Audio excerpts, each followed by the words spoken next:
We're jumping right in. We're jumping right in. I hope people like action. Because we are jumping straight in. 30 seconds on the clock. Predictions are up. Quick Esports versus Sakura is for promotion relegation. I've sprung this on you a little bit, but we had tech issues. We've got the lovely Hannah Sophie providing the clean feed. Thank you, Toby. Thank you, Dr. Koala. And thank you, Headrammer. All for the resubs. After this round, I've actually got maybe a cheeky announcement as well. But we're going to go straight into this right now. Lijiang Tower. On to the first fight. It's going to be Orisa versus Ram Willies. Hold on.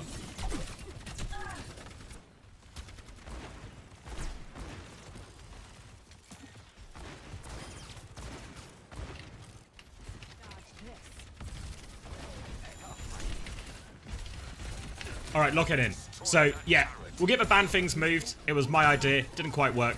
We'll get him put bottom left so they're out of our way. We're going to be watching Orisa versus Ram. Dip has TP'd Quick Esports over to point already. They've got the first flip as a result. Hitori's going to peek in now, but all the turrets are going to fry her a little bit. Zora's going to swing onto point. They get rid of these turrets. Now they can start taking it. Ram shield being used by Willies. Hitori's trying to make some aggressive moves, but cooldown's used. Has to wait for this one. And Quick Esports playing it slow and steady. TPing around, harassing, booping them.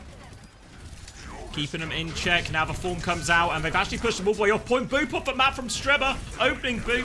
Opening pick. And all of a sudden, they take their time. Willies is going to swing back onto point. Gets one kill with the form, but it's not enough. Hitori is all over this. Javelin to finish it. 20% conceded, and Sakura reclaimed position. And we'll get it back in. Cracking cold ones.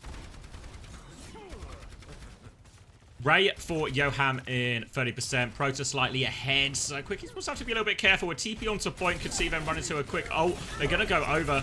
Dip immediately taken down as they take that TP out. Zyda trades one back. Form used now. Lawfully low. Ram will get taken care of now. Onto the backline. More pressure onto this Lucio. They're pinned to the back of a point. Zydra's found another kill. Trying to keep him in this, but without a tank, it's so hard for him to move onto point. Zydra avoids it. Now the raid to try and finish the fight. Torpedoes onto the side coming out. Pressure onto the backline, trying to finish a kill. Needs that kill on Natsuki, really. China's pushing for it. China does finish the kill. Terra Surge to chase his. TP comes out. Hitori has gone so deep. Actually gets traded. Yoam's going to raid back. Quick Esports, they want to fight this here and now. Willies is back on point. More ults coming for Sakura. Simwall in response to this beat. Zoro's walking forward, trying to find a pick. China's found another one during all of this. Overclock invested from Zydra. Pressure onto China at the back. Poor little Torb stuck at the back of a point. Sakura. They invested everything to try and clutch that. Quick Esports did the same though. They win it in the end. High noon for the retake for Sakura. Can clear a bit of space, but as soon as that fight breaks out on point, Willie's Annihilation is going to do so much. Sakura might really have to factor in. Walk up to point, pressure point, be ready to disengage. They've got the time to work with though. Swing around the corner, take a bit of a back step. Nat Sim is doing so much damage to the Orisa. Dip really keeping Hitori in check. Zora's going to come group up with team now. High noon available. It's China clearing the left-hand side of the map, just off our screen right now. Zoro trying to walk up. They have to be very wary of this Annihilation turn. There's a TP to the back of point, so they've got a little bit more space. Molten Core to try and open it up. Hitori pushing in, pushing that Ram onto it. Annihilation is used, but in the corner, Willies is deleted. Spun onto the come. Nowhere to go for Willies. There's a joke in there somewhere. Write it yourselves. This retake's starting to look good. Dip still has decent charge on his beam on point, but he's got to try and face down everyone here. Sim TP to try and play harassment. Dip, where are we going, mate? Dip! No! Dip off the edge, and all of a sudden the high charge goes nowhere. Disaster! Disaster! The TP mind games. Dip wasn't quite thinking we're portals yet, and we're going to go down into what could potentially be the last fight. Quick need to nail this retake. They've nearly got a beat with which to do it, but if Sakura plays slow enough in this raid, they're in a great position. It's going to be a TP. No, it's a fake TP onto point. Natsuki's just coming through main. They have the beat. Backstep from Sakura, trying to keep that space. Buy time for their own ults. Beat push comes in now. Sakura just needs to live. Hitori's going to try and anchor point. Wants to try and boot the Ramarcher off. Big boot from Natsuki. Gets one only. Cass just about manages to roll back on, but opening pick. Sakura desperate for their ultimates, trying to live. They're just going to reset off the map quickly, actually. Sakura playing for a quick reset, and it will be a rush retake. They have a lot of ults to throw into it. China's going to go Tracer to help try and secure the touch. This will provide Sakura with more time to try and hold on to their and try and get use out of their ultimates. Yoham will have Ray to match very soon. It's going to be a big ult throwdown. Proto with an opening Ray. They're going to try and go straight through. Hitori walking forward. Strebel with the beat as well. Proto goes for touch, dies for it. Hitori comes on from close. They've not got a lot of value out of these support ults. Hitori needs to clutch with this Terror Surge, but she can't get up to it. Zora's going to find one trade on point, but he's got a symbol. He has so many shields in front of him. Strebel's extending the touch. But Quick Esports are going to be good. They take the first round. Ooh. Unbelievable. They rushed all the ults. I thought the idea of China going Tracer. 0-1.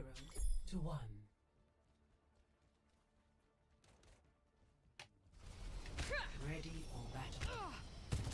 I thought what the idea is China would go touch point on Tracer, keep the touch alive for a little bit, and then all of a sudden that Ray and Beat and Sakura coming back with, they could use that a bit more, in a bit more of an organized fashion. Use them together at the choke, walk forward, get those ults off. They end up using the ult so early. Just not possible. Appreciate that, Mello. Appreciate that. 4, 3, 2, 1. Round 2. Capture the objective. Over similar looking comps as we go onto control center here. Earlier space for Quick thanks to that TP. I'm going to try and swing main. Turret's taken down early. Hitori wants to respond.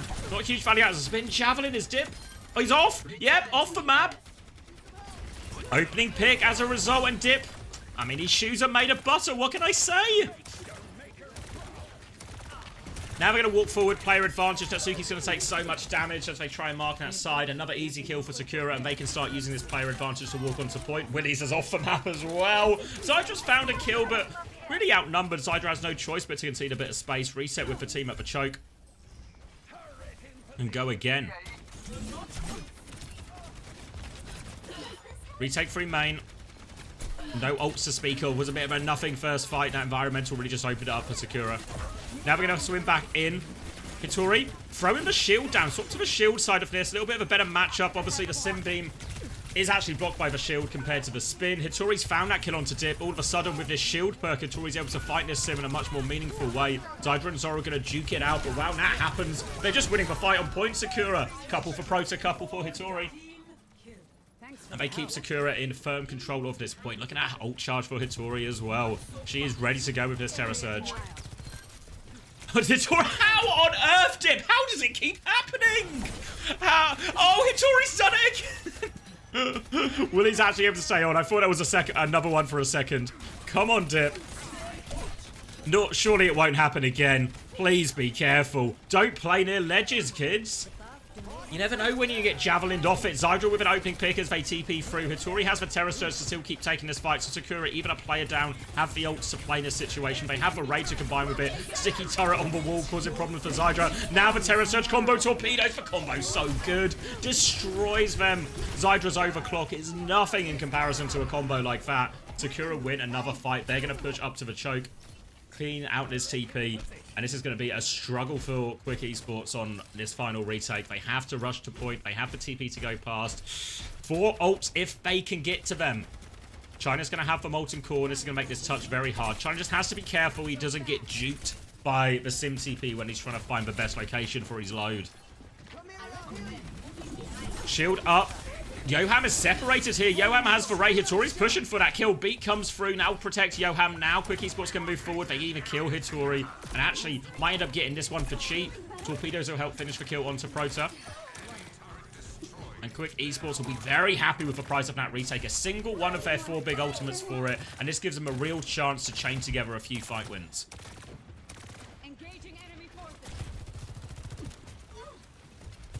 Overclock available for Zoro.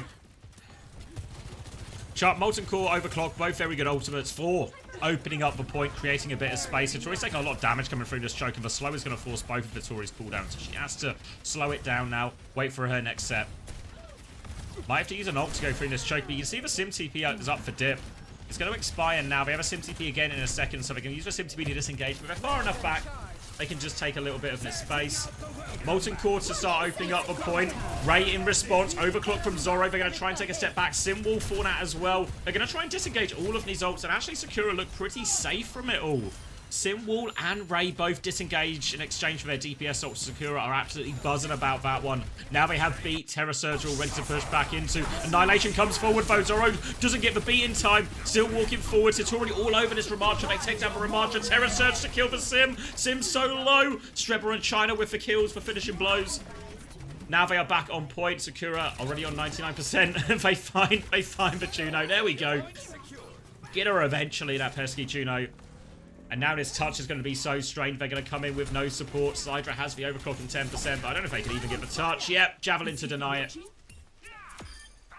And Sakura tie us up 1-1. Our protector's duty is double kill. 1-1.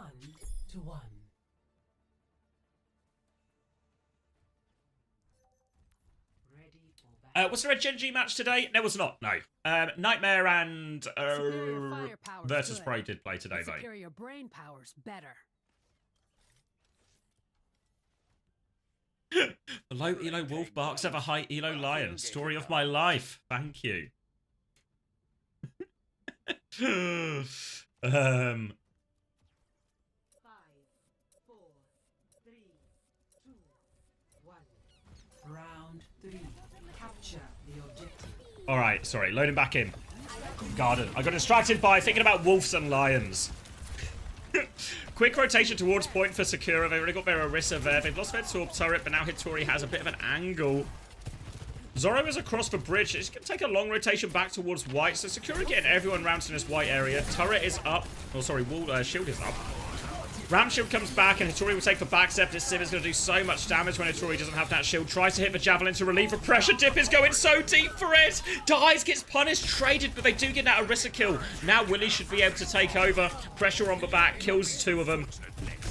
And you see, this is for timing. This is the key timing is the shield timing. If Hitori uses it too early, there's a chance for Quick Esports just to wait out the shield, then push when Hitori has no shield. And that Sim just makes Hitori's life hell.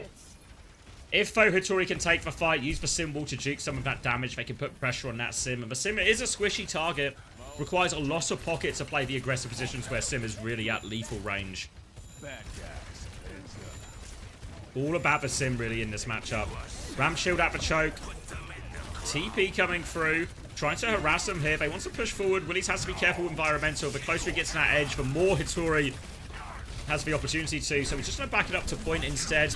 Maybe even playing for their first ray. Yohammer's only 20% away. Zydra even has a high noon pretty soon. Another shield up. Shields will be exchanged. Slow in the back. Trying to throw it over the shield. Shina's found the opening pick, though. Player down, but Zoro is low. Form timing comes in. Zoro tries to slide away. And oh, Willies! Can't find the punch. No hands. Those punch lands and no damage. Zoro gets to live, and now they can push forward with player advantage. It's a Sim disengaged TP from Dip just to try and play his life. Zydra's coming back to the fight right now. Ray's going to be used on point from Yoham. Lots of pressure. Hitori drops the Terra Surge. Molten Core combo with that. And that takes care of Natsuki just before it gets beat as well. Willie's still trading kills on point. Strebber goes down also with beats. No beats to play for. The Molten Core is causing problems on point. But Ray over top from Proton. But the Sim wall, the Annihilation, everything being thrown on top of it. Quick Esports happy to invest. They did concede the flip for a little bit in that, but only 16%. And they can get it right back. Lots of ults from Quick Esports. Now it's going to be beat. Zoro with the overclock. Sakura going to make the Malga swap. Does mash up nicely into the Ram. A little bit better into the Sim too. They can start this fight with overclock. Try and force an earlier beat out of Natsuki. But oh, Strebber dies. There's now no beat for this exchange. But you have to try and go backwards. But Zoro caught. The slow catches them. Beat over the top. And they need to try and reset or die quickly. Hitori off the edge. Knows the K. Sakura can have to go for a desperate retake or quick Esports. They're just going to take this first map. Sakura have the beat advantage if they can get to point, but can they get to point? Shina and Hitori only just spawning. They have to beat. It's just supports. They need to go for the touch. Strebber, the boop! The boop is good. Strebber still gets on, dies just as he does. The rest of Sakura, they flood forward to point. Hitori coming back on the hazard. They swing in main as well. Hitori's got the touch. So low, though. Finished off. And Willis just has control of the choke in another situation where they have the ults to win the fight, but the touch makes it so scuffed for them, and Quick take 2 rounds like that.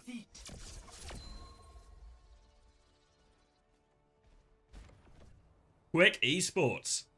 First map in the bag against Sakura. Promotion relegation as well, so I know we sort of jumped straight into that. We'll get the Hitori player of the game.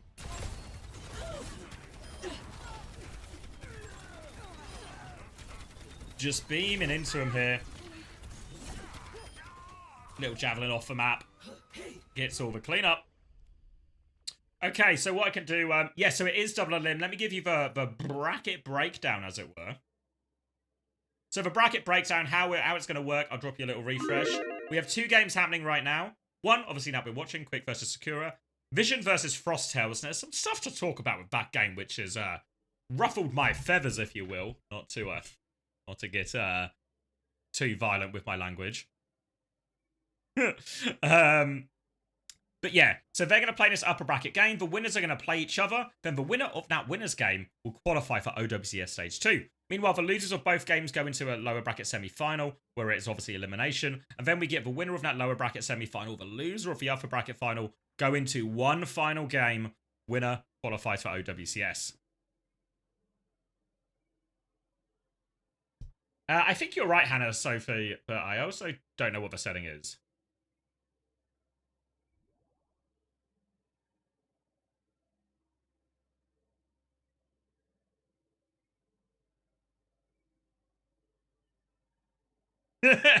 Thanks for.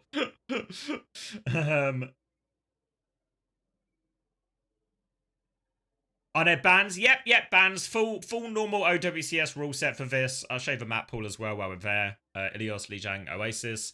Obviously, this is the same map pool, if I'm not mistaken, as Hangzhou will be too. So we'll see a few different maps. Ooh, is it my back? I don't know. Oh, what was the announcement? Oh, yeah. Are you ready, Toby? Give me some kind of green light signal.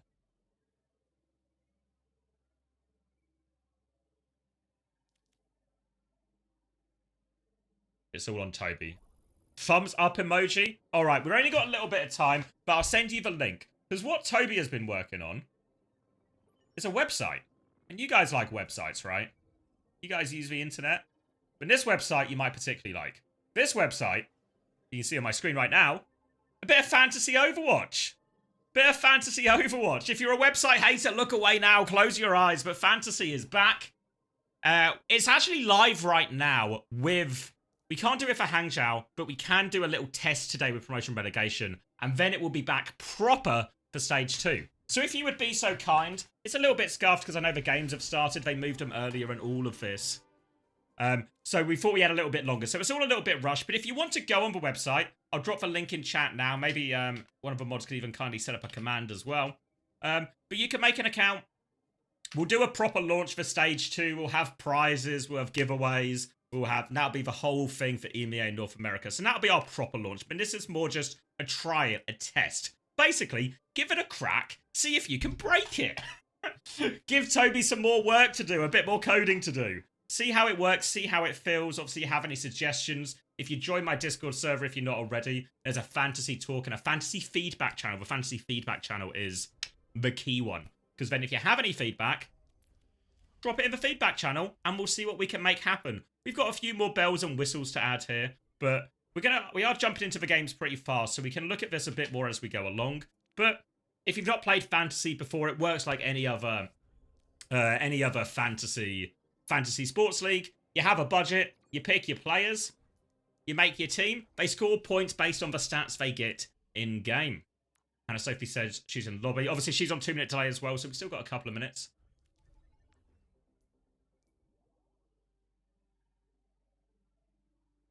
Oh, wait, Toby, let me... check admin chat, Toby. That is that if people want. So. Are we counting this game or not? Yeah, fuck it, why not? It's a little bit match fixing. it's a little bit match fixing, but manipulating the results. But it's just a test for website more than anything. You know, just a test for website. It will be for EMEA and North America. We'll do one combined one, so you can buy players from North America, you can buy players from EMEA. Yeah, I mean, I think because the important thing is just let people... images aren't loading for you, as in, like, we don't have pictures for the players, but you mean, like, as in it doesn't look like... there's no pictures for the players yet. That'll be the sort of thing, if you mean, like, this thing, for example. Yeah. Yeah, there aren't images yet. There will be when we get it, but we're more just testing functionality now. All right, we'll look at it more as we go through, but obviously the action is happening thick and fast here. Oh, fancy link in YouTube chat? Yes, certainly can. Certainly can.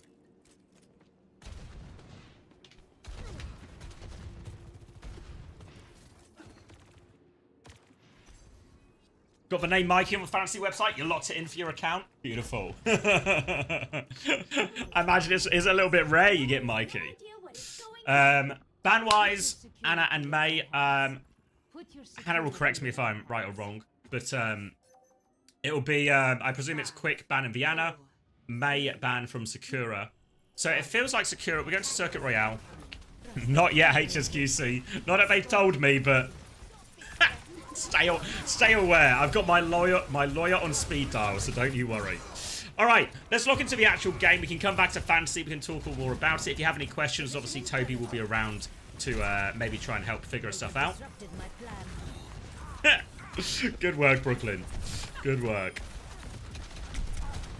Okay, so it's going to be Sigma. So the May ban from Sakura enables this Sigma a little bit, because as much as the Ram matches up nicely into the Sigma, when it's a Ram May, the Sigma's life is also hard. Without the May, the Ram can still do a lot, but it's a bit more playable for the Sigma in these situations. So it seems a reasonable enough ban. They're going to be playing with the Sim Farah as well, so an interesting choice. More pokey DPS for Quick. They've also got the Zen, so Quick want to play a slower gameplay for their DPS. You can see Zoro struggling a little bit to get involved. Wouldn't be surprised if they even try a swap here for Zoro onto something more traditional hit scan. Widow swap as they push into spawn. We'll see if Zoro sticks it.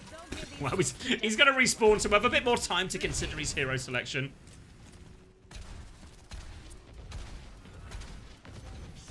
Farming early, Zoro going to stick this Widow now. So obviously, while they've got Pokia, DPS, Quick, and they've got the Zen, the Widow can just trump Nis and all these long-range duels. All of a sudden, Quick have to play a little bit more timid when Zoro's taking those angles. This provides a little bit more room for Hitori, a bit less pressure on her, more room to play a slower fight. And the Sigma wants to play a slower fight. Barrage nearly ready for dip already. Walls up at the choke. Just a small peek from Willies.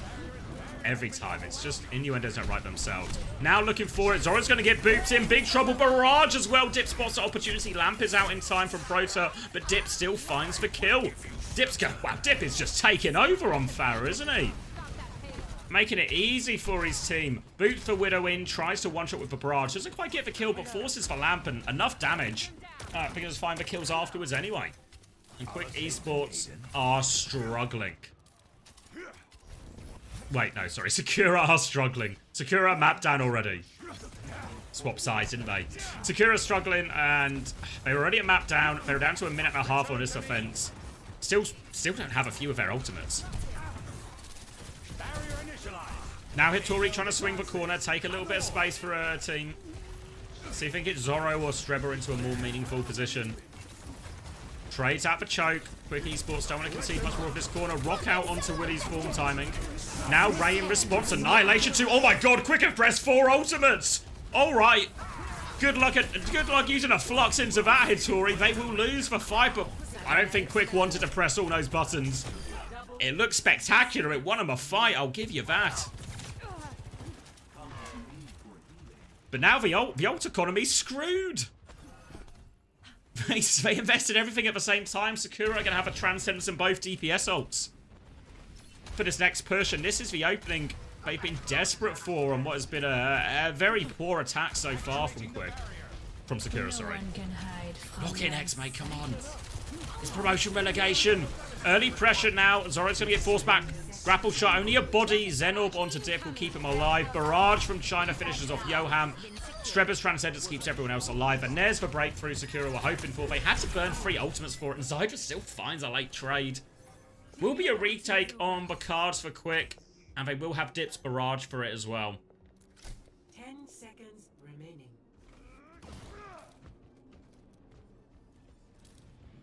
Pressure onto the point. Can they get the touch? Willies is going to drop for it. Rushes it. 1 meter to spare. Will get it. Zydra's back on Tracer as well.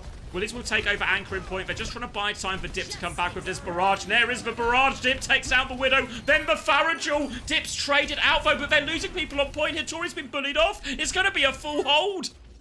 And oh dear, Sakura. Terrible start on Circuit Royale. Round 1 complete. Will these buys enough time? You could not let me fall. And they get away with a 4-ult gambit. I mean, the reason they get away with a 4-ult gambit is because... Switching sides. oh, thank you. But Thank I you, just sir. spent 25 on Hitori. Thank you, Sergak. You just spent 25 on Hitori? Oh no. Welcome to the treacherous world of fantasy. If you wanted to like players, fantasy's not the game for you. Because what fantasy will do, you'll buy a player, you will spend your money, your hard-earned fantasy points on that player, and then they will let you down in the crucial moment. Ready for battle. Welcome to fantasy.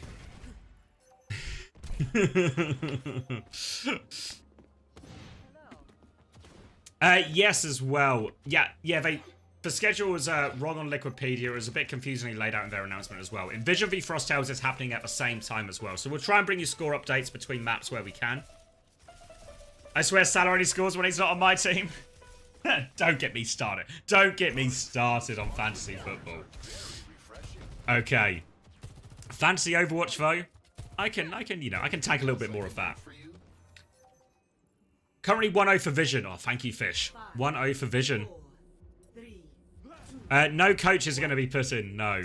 All right, locking into this quick esports. They've set themselves off beautifully off the back of that full hold to take a 2-map lead in this crucial promotion relegation game.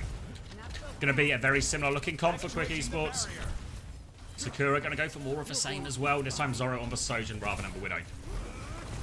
Rock onto the Ramatra as Willis tries to cross, but doesn't even have to use the form. Slow and form come out now, and it'll bully Hitori back. Has to concede for space. It's just the downside of playing Sigma into Ramatra having to concede that space. Aggressive position for Dip, and Dip and Zydra combine. Everyone combines for that one. They are all getting involved in opening pick, and they will get this first corner for free. Sakura are running out of room for error. Can't afford to lose Hitori here. Matrix shield, everything has been spent. Quick esports, they can keep swinging right now. They can put them under more pressure, trying to keep Hitori's HP low. Force more of that shield out. Slow onto Hitori as well. Trapped in the corner. Next form timing is going to be rough. Hitori, you can see, has to use her cooldown so often, just constantly on the back foot. But now a push back forward into that Discord line of sight for one shot. The lamp. Sakura find a lifeline. Now they can finish off Yoham, who was stranded on the coast. Rock comes out as well. They'll force all the way back. Sakura buy themselves a chance. They're going to have a window early in this next fight too. But now, the payload has been moved so far. Really just have to win every fight from this point out. It's the nature of getting full held on your own attack. Protoss window, China has a barrage. There are tools to work with. Sakura are closer to all of their ultimates as a result of those fights. It's going to be a window with it, and nice. Zoro nails the shot. Backline is dead. Zydra finds a trade. They need to clean up this fight now. Careful for no more trades. Dip is in the corner with barrage, but Hitori going to hit the splash damage with those orbs. Finish that one off. Quick will be forced to reset. Only a window invested as well, so Sakura much happier with the price for that one as well. A chance to keep these ultimates for the next fight. There will be a window here where Hitori has the flux and Yoham doesn't have the transcendence to respond, so depending on when that opportunity presents itself, might be a chance to get another cheap fight win. Instead, it might be a game of barrages. Very volatile. Not a lot the Ram can do to counter out the barrage other than just, you know, pop, form, block, and hope someone else can get the kill in time. Barrage over the top from China onto Zydra, who was just completely unaware. Care, Barrage, look up! The Pharaoh, she can fly! And China gets them another quick fight.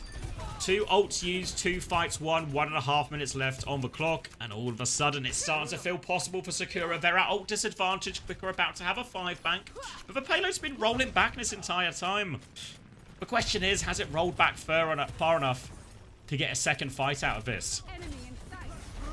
Hitori walking forward, tries to find the rock onto Dip on the cross.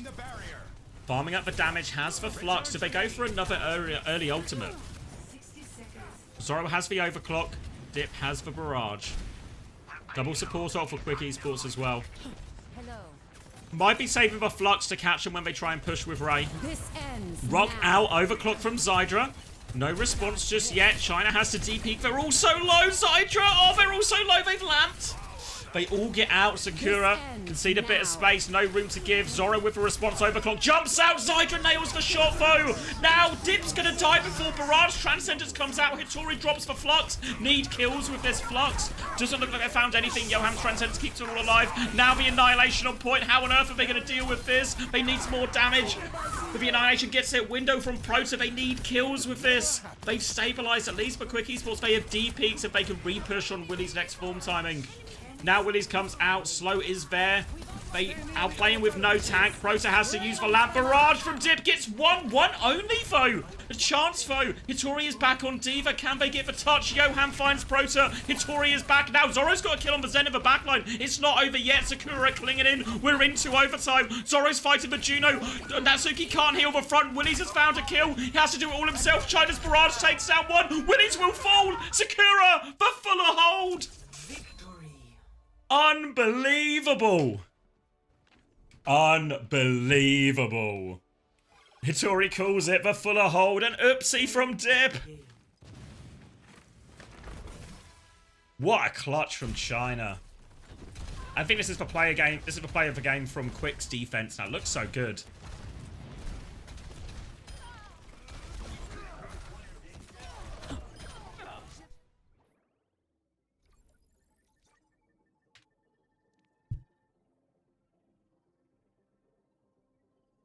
Alright, Sakura Believers rewarded.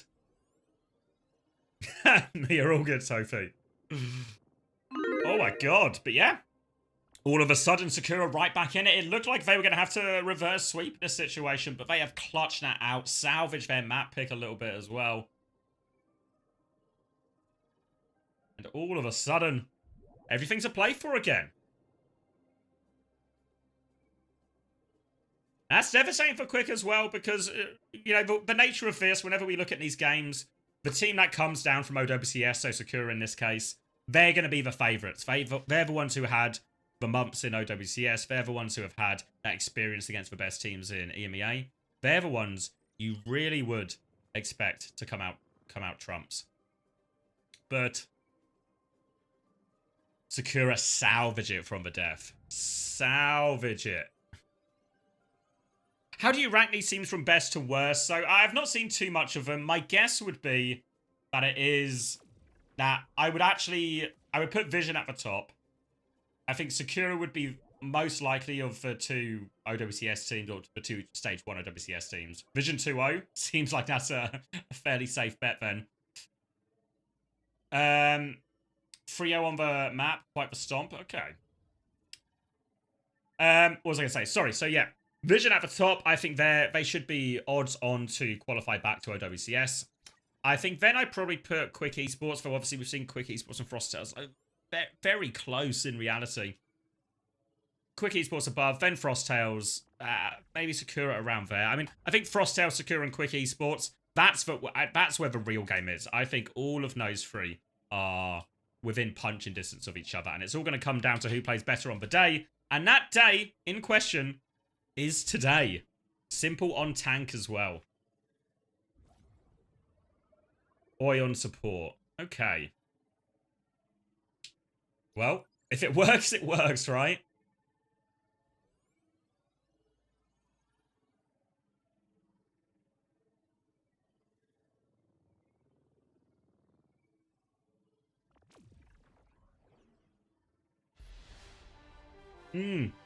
Yes, for those, yeah, Simple is the support player. Played on Poker Face, best known for his Zen, but I guess started to increase his reputation as a tank player as well. Obviously, Imo's still suffering the consequences. Cheers, Florin. Any match masters in chat? I mean, if you guys want to play, if you guys reckon yourself to be a master of matching, some kind of matchmaker of sorts, then you can play match masters through my link. Get yourself some trophies. The more trophies you get, the more support I get. By support, I mean cash money. So, if you want to play, play. If you don't want to play, it is, of course, your life. Welcome. Did you end up resolving the soup stuff? Not at all, no. But turns out the person I got messaged by also doesn't work for Soup. So I've just been sent a series of messages to tell me tell me there were some copyright issues. So I sent him a message back explaining my situation and the feelings of the matter, and they haven't responded. Obviously, I know I guess it's late in Asia by the time that stream was actually over, but no progress is for TLDR.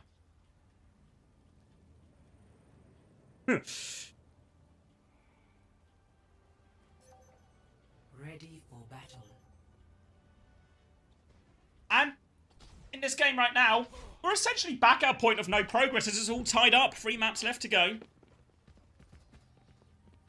We've had the Torb ban and a banana.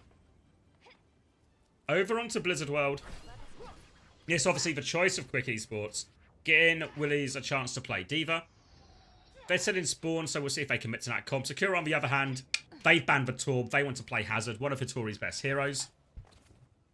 Makes a lot of sense. This is probably the comp. I know Sakura didn't have a lot of success in OWCS Stage 1, but leading in to OWCS Stage 1, when Sakura had some promising results through Swiss and qualifiers, it really was at the start when Hazard first came out. We were in a very heavy Hazard meta, and she was really a significant carry. Obviously, you're going to have to play it to a slightly different comp here. We'll see what Quick settle on, but it looks like it's going to be a version of a D.Va comp. Juno Brig is a bit of an interesting choice. I don't know if that's optimal into the Hazard. I feel like the Brig is the one who's going to have the hardest time. Maybe even the Cass in some of these situations too. We'll see if that translates into reality and provides the openings for Hitori. Will be Quick Esports walking up to begin with. And Zydra's going to find an opening pick, so a nice easy walk up when your hit scan does that for you. Now marking on coast. Hitori's going to take a lot of damage, getting shot from all sides. And that opening pick is going to provide a nice big old opening. A lot of pressure onto first point. 2 on the cap. China's going to be forced off the map. And a nice easy first point. Strebber's going to make the swap onto Brig. They're actually going Brig Juno as well. Brig Juno into D.Va. We talked about Brig maybe being a bit of a risky choice for Natsuki, but Brig Juno into D.Va. This feels a lot more reasonable. Brig loves to play versus D.Va.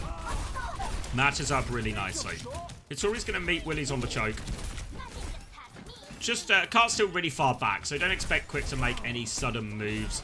This cart will roll for free for a bit. Really, the choice is Sakura's if they want to fight early. But it seems like they're quite content just to stay at this corner where Hitori's playing now. And that'll be the time they really drop and start contesting the payload proper. Options for Sakura to try and find... Oh, actually, Hitori's gone in early. The walls there, they're awfully low. Natsuki just about gets round of it. Hitori's going to keep going into the room. Looks for a cheeky slash in there. Can't find it. And Willies is just playing defense right now. Trying to pocket them in as they keep the payload moving. But Hitori is so active looking for these opportunities. Walls for Tracer out as well. Recall's been forced, but they've lost Strebber. High noon in main from Zydra. We're going to keep the payload moving. China is behind. Pulse bomb eaten by Willies. They can keep this one moving back. Hitori's had to give up on these aggressive forays as they regroup as 5. Now the speed ring comes out, looking for it. Downpour to catch the backline, throws that one out, catches for D.Va. I don't think that was the intended target, but they can't finish the kill. Matrix up, the Ray in response from Yoham as well, but Sakura are nowhere near this Ray, I don't think. They still managed to find a kill onto China, and Proto just high in the sky. Zydra with that one, Zydra with another. It looked like they'd gotten away from that Ray, but clearly not. A few late kills, and the payload's been moving this entire time, and Sakura getting pushed over right now. Has reached the checkpoint. Quick Esports, 5 minutes, 20 seconds. You don't get much bigger time banks as you approach third point. Hitori is going to make the swap onto Remarch to try and change the nature of the matchup. Again, decent matchup into the Juno Brig. Better matchup into the D.Va as well. Zoro walking up. Rail doesn't find a kill. Pulse Bomb does find a kill. No Sousa or anything for that. And Dip's giving him another big early opening. China's going to try and respond, but Dip still has recall, so China won't be able to get this kill. The rest of Quick Esports going to flood forward, take care of that. Strebber's just dying on point. Zoro is Zoro behind right now? Zoro got the overclock behind, and I don't think Quick Esports are aware. They've not counted for players. They've not realised the Sojourn has slipped out. They thought they've just got out main. Eyes onto Zoro. Oh wait, no, Zoro's come all the way out. Sorry, I thought maybe Zoro was just hiding defensively. False call, disinformation. Speedring overclock now from Zoro, who is definitely with his team and was never behind, and anyone who told you that was a dirty lying, but yet not to be trusted. Now the rally in response, and Zoro has overextended, catches that bash square in the face. Ray in response, but the High Noon will keep Sakura at bay. Rally out 2. Peeking with that shield, doesn't find anything, gets the refund from it though. Streba still has this rally as they support China. Sports China on the flank, but Willies has flown in, taken down the Juno while Streba was supporting the flank. Has to pop the rally now, limited healing. China finds a late trade. They're trying to disengage this rally. Quick Esports on the run. They avoid that second bash. They can regroup, start going forward on this next turn. If they have Ray for this next push, Vittori has the Annihilation, but Ray into Annihilation, you have to save a Ray will win if these two meet head to head. China with a bit of a clutch opportunity with the Pulse Bomb if they can thread it through the Matrix. Vittori shield up, pressure onto the Diva now, looking for the Brig. Matrix coming out as they take a step back. Ray comes through from Yoham now to push forward. Satori uses the Annihilation just to try and stabilize. Full block and backing it up. They're moving forward with the Ray, but the disengage is okay for Sakura. They don't mind this ult trade too much. Now no more ults except for this self-destruct. Chance for Willies to make an aggressive move. Flashbang onto Hitori. They're just trying to play through the front line, but the slow onto the back line. They've lost Zoro. They've lost Hitori making that aggressive move. Willies has the self-destruct in the back. Gets the pro to kill him as a baby. Streba can't even touch. Full push, 3 minutes, 4 seconds in the bank. Score. And now, this is looking awfully tough for Sakura. Initiate. I thought when they got the fuller hold on Circuit Royale, it really felt like it could have been a momentum shift, swinging it back in the favor of Sakura. They get a result, a map win even, when they really didn't expect them to.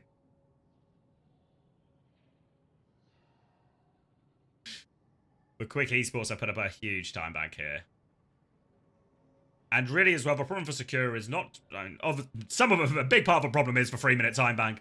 But the fact is they didn't seem to have an answer to that Diva. The hazard swap didn't feel comfortable at all. The Juno Brig didn't seem to help all that much. And even the Ramatra at the end didn't help. Hitori maybe considering a different hero again. But remember, we've seen Sakura hit an unlikely comeback already once in this series, so maybe we shouldn't count him out just yet. A Sigma May, bit of an unorthodox approach to Blizzard World, not one we see all that often, but individually the heroes, especially with Brig, will match up very well into that Diva. We'll put Willies in a situation where there's no great targets for him to engage onto. Attackers incoming. We'll probably do it between series, Herman. That's the plan. So it'll be a little bit scuffed, but we'll make it work. They're actually committing onto the Sim May Sigma, so oh my god, do Sakura hate Willies. They are going to make his life absolute hell. Willies is going to have to concede so much space every time they come out. They're going to have to try and play around all of this damage. Not a lot he can even actually matrix in all of this. Flip onto point already, and they will be happy to play through objective. Willies with a fly onto the high ground, but it's a bit of a drive-by. All of this damage is so much to deal with. They're trying to swing onto Hitori now, but you can see Willies is low, but Zydra's found the pick. The distraction was enough. Wall onto Willies as well. Escapes, dodges for rock, dodges for wall. Well managed by him. Forcing onto point. Zydra's got one pick already as the contest comes in. They've not conceded a tick. Hitori trying to push out a little bit. Rock coming through. Wall as well. This Brig is in huge trouble. Diva's there to body block a lot, but they're taking a lot of damage. Hitori needs more pocket. Torpedo swing from Yoham will get the job done. Really well handled by Quick Esports. Juggling the aggression between their Brig, their Diva, their Cass. Peeking different doors, or different sides of a point, I should say. Very allow them to buy enough time to just whittle them out. Provide Zydra enough opportunities to find the pick. Dip, where are we? We're dead in spawn. Now a big opening. We talked how well they juggled for point, but without their Tracer, it's going to be harder. And Sakura wasting no time. Wall out, TP to point. Pressure on this objective. And Quick Esports might be wise to concede a tick, maybe even 2, before they come in for this recontest. They nearly have support off with which to do it. But Sakura have the rally. And Rally's popped very early from Streb. They want to try and burst this Diva down. Rally in response, but Natsuki gets the bigger bash. It's a Brig gap for sure. Bash makes a huge difference for Natsuki as Quick Esports come back in. Pulse Bomb out onto Zoro. Tries to throw the Blizzard. The Blizzard does go down as he dies. Dip has still found the kill. No one is in that blizzard. Questionable choice from Zorro. Sim TP onto the high ground now, moving backwards a little bit. But Quick Esports have more than stabilized. Rock out, tries to catch the Tracer. Doesn't. Hittori still trying to back it up. Harassed from all sides. Got a slightly different way from their supports. No way out. And that's the Blizzard. One of the big ults really thrown away. Ray, Flux, Simwall, still lots of big ults for Sakura. Another benefit of their comp is how good so many of their ults are at forcing point. But the rally trade doesn't go anywhere near how they wanted it to.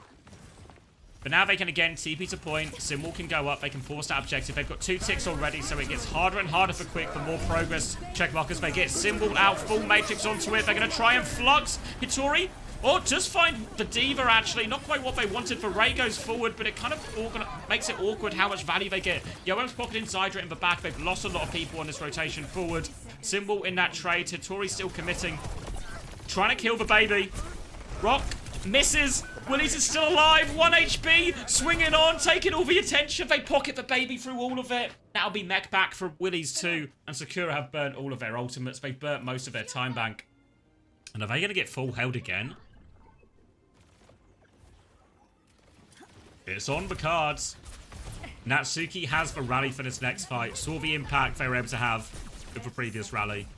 Sakura have no choice. They've gone Winston, but they have to get on point with all of this. A Winston Sim May. It's starting to feel a bit ugly. Bubble for the rotation. They get on point. All eyes on Natsuki. They need to avoid this bash. Bash onto the Winston. No escape for Hittori. Swinging onto her now. So low. They'll finish it off. 10 seconds left on the clock, and there's just no hope. They tried to rush to point. They tried to get it. Hittori tried to base out the rally and jump away, but Natsuki too good with the bash. And Quick Esports, a commanding Blizzard World, and they regain their lead.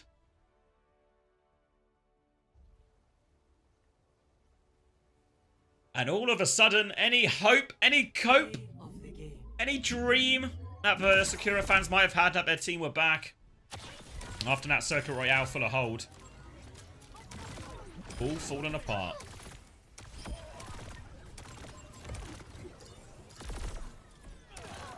Hey, Ayua.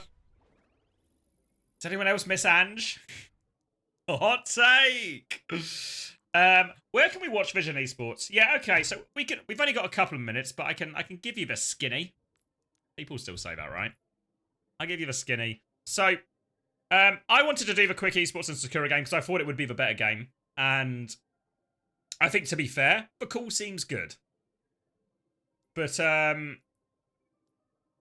yeah, Richard, because I know some other co-streamers wanted to co-stream the other game as well, so there was coverage for everything and interested, you know. I think like Bullskunk has followed Frosttails a lot throughout this season, so was keen to see them play up against Vision. But we were told that no co-streamers are allowed in that Vision game. The way it works apparently, and I don't know why it works this way, the way it works apparently is all the teams involved in promotion relegation were asked,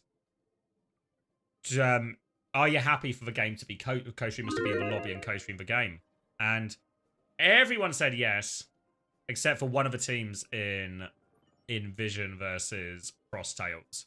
So as such, no co-streamers were allowed, which is why, I mean, I think, are you guys saying, are Pack and Keo streaming it?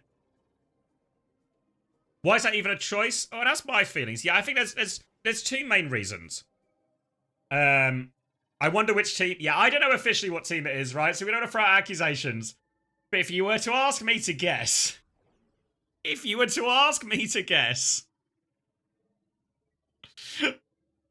I would say Vision. I would say Vision. But that is just that's not confirmed. But that would be my stab at it, you know, because I just can't see Crocs and the boys saying no. Yeah, plus they've got their own guys streaming it, yeah. So yeah, I think one of the problems is in lobby, thanks Sophie, I can do this in 2 minutes. One of the big things is, one, this is an important game. It's a high profile match. If I'm the tournament organizer, I want people to see the game. Why am I putting on tournaments if people don't get to watch it? Right? I think it's a super important thing. It's good for the fans. We want, as fans, as an esport, we want people to know about the up-and-coming teams, the tier 2 teams fighting out for promotion to OWCS. And the other end is, because these games are happening at the same time, right? If I'm a coach for one of these teams, let's say I'm a coach for Vision Esports, I'm there, I'm coaching them, and I know I'm going to play the winner of Quick Esports or Sakura if I win my game, or the loser if I lose my game, right? I'm going to be watching this game, or I'm going to have my assistant coach, or one of the players who isn't playing, I'll have somebody watch this game where I'll be keeping an eye on it, so I know what comps to expect, right? And I know all of this. I know what comps to expect, I know what their map pick and bans are, so I can sort of try and prepare for the next series, because I'm going to play a lot of series today.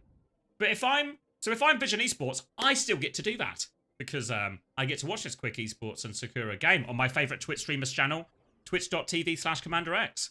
But if I'm Quick or Sakura, I don't have the same privilege. I mean, obviously you can through the players' streams, and that's a little bit of mitigation. But there's no guarantee the players would stream that. So I feel like,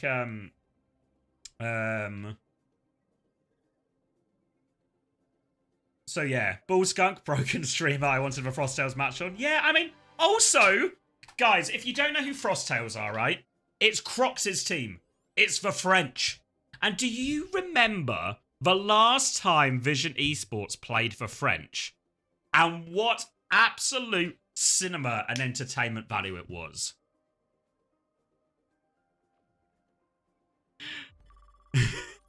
And they deny us that? Grow up. They want to take that away from us? Unreasonable. So, I said everything I said to you. I didn't say the words grow up, but I gave my feedback directly to the organisers as well. I said, I honestly, I don't think they should have a choice. Discussed it publicly in the co-streamer channel as well, and a few other people chipped in. So they've had the feedback, and hopefully it changes for next promotion relegation. But yeah, a shame. Obviously, it's only a problem for this first iteration of games because we're going to get an official broadcast and we'll have the clean feed and stuff for all the future games. Cheers, Tom. Not all the common people, Tom. Just some of them. Mostly the ones called Tom. Thank you, Ayua. Just grow up already. All the games are today, yes. All the games are today for NA and EMEA. So we're in for a long one. I hope you like Overwatch. But if you're on this stream, if you're watching this channel, I reckon you like Overwatch. 3, 2, 1. Bans are Orisa and Lucio. Objective unlocks in 30 seconds. Hannah, Sophie forgot. Orisa and Lucio, Hannah, when you get a chance. I hate Overwatch. Well, I guess there's always going to be a few hate watchers, right? We're going over to Runa Sappy. Runa Sappy back in the map pool for Hangzhou. Quick ban Orisa, Sakura ban Lucio. We maybe get a little bit of lag while Hannah sorts that out, tabs out. But it's going to be a Ram v Ram. Mei, the decision from China. Mei very good into the Ramatra. Very good into the Cass as well if you hit the icicles, but Willies will respond in kind and more. 2 immediate picks for Ram so powerful into the Brig. It's part of the reason I feel like the Brig matchup into Ram I just really don't like. I don't know. Obviously Lucio is banned, so maybe your options are limited. But I even think like a Kiri Juno, maybe we run into some sort of hero pool issues for some of the players here in terms of what they feel strong enough or comfortable on. But I feel like the Brig into the Ram, especially for Natsuki, the Brig into the Ram and the Mei, very hard matchup for Natsuki. Ram trade on the corner. Hitori's lost the HP trade. Will have to slow it down for a second. All of Sakura balled up on this choke, ready to go. Ult advantage for Quick Esports. They're going to get to their Annihilation and Blade significantly quicker than any other ults on the side of Sakura. They're on the back foot, and Shrebber is going to get taken advantage of again. Willies is just deleting them. He does whatever he wants. Hitori's trying to respond. 4 for Willies. Give him the ace. Sidra denies the ace. Unbelievable. But right now, this Ramatra mirror is not going... It's going hopelessly for Sakura. They cannot deal with this aggression at all.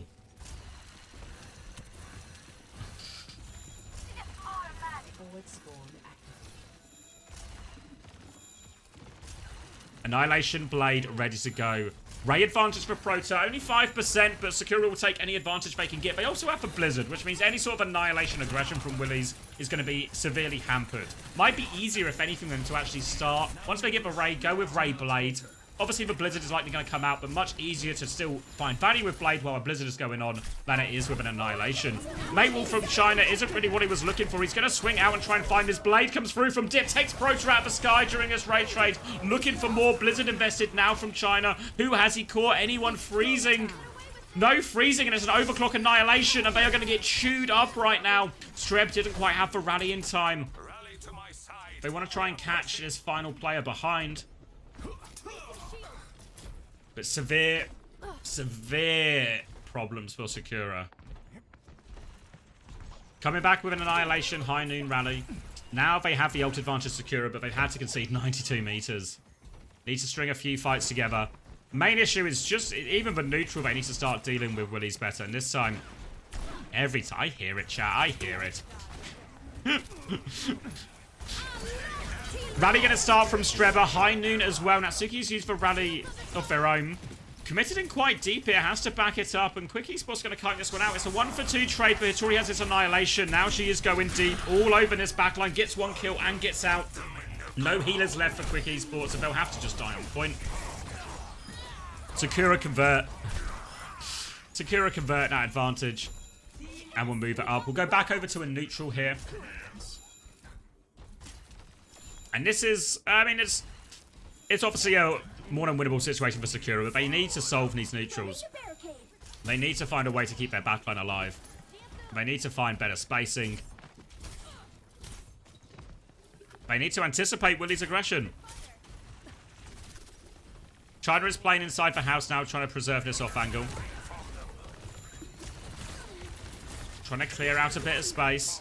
China's getting close to that Blizzard. Dip's getting close to the Blade. These will be the next ults up for both teams respectively. Willie's playing the opposite choke, making it difficult. We'll just go back to the corner now. Hitori's just trying to win a little bit of a beam fight there. Throwing the beads in. Shields up. China trying to find an opportunity. Blizzard is now available. Form has been traded onto Willie's. He's going to have a hard time getting out of this one. Tries to get out, but no. The speed ring is good. Dip's a little bit separated, but nearly has the Blade to turn this one back. Opening for Dip. Dash up into the high ground. Another slash. So much damage on that first slash. Can't quite find any more follow-up kills. Doesn't get a dash reset. Just tries to throw the last of the slash. But Proto's going to drop the ray. Yoham doesn't have it yet. Proto finds that kill. Overclock from Zydra to try and turn the fight. They're staying in this ray for now, but Zydra has a big angle, can see everyone. Annihilation on point from Willie's to live. They're trying to run away from it. They can't kite it out, and now they have no choice but to die on point. Proto's going to get caught in the slow. They'll all die there. 50 meters, not quite checkpoint, but a little bit of closing of the distance. Double support ult coming up for Quick. Sakura have the rally, have the Annihilation. The Ray is going to be the hardest one here, so Sakura going to struggle if they take this fight head on. Need to try and play a disengage, factor that in. Kite out one of these ults if they can. Slow in the direction of Dip to try and clear out this side position from Hitori. Shield trade on point in the meanwhile. Willie's is actually going to back it up. Does he want to go high ground? He's just given a little bit of space. Rally inside as Treble wants the brick heat. Pushed all the way up. China will finish that kill. Made the swap onto Genji himself here too. Ray in main from Yoham, so they're going to push forward regardless. They have found a trade and the Ray's going to expire. Now the rally to keep going from Natsuki. They'll run over Streb. Dip with the Upsi. Annihilation on Hitori trying to turn the fight. She can turn the fight. They were all pushed up. Able to get huge value with that first couple of punches with that Annihilation. Natsuki still found a trade. But China onto the Genji. All of a sudden, few kills in this fight for him. Maybe the Genji could be the turning point.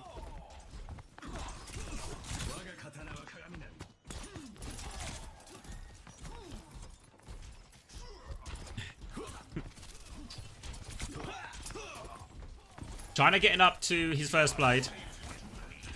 Dip's not far behind another one as well, so will be a tale of two blades. Zoro does have a high noon to throw in, which not always the greatest matchup into the blade, but you can avoid being in that initial slash distance. You can have a good chance, but actually you won't even need to. Dip's going to push him for the kill, trying to set that one up, and China punishes him. Now China pulls the blade. 5v4, but wants to make sure. Super deep push as they try and steal the robot. They'll go back and deal with Willie's, but we'll buy a bit of time for respawn. Negate some of the Sakura progress. I don't know if it actually stops Sakura just getting checkpoint here. The cart is awfully close.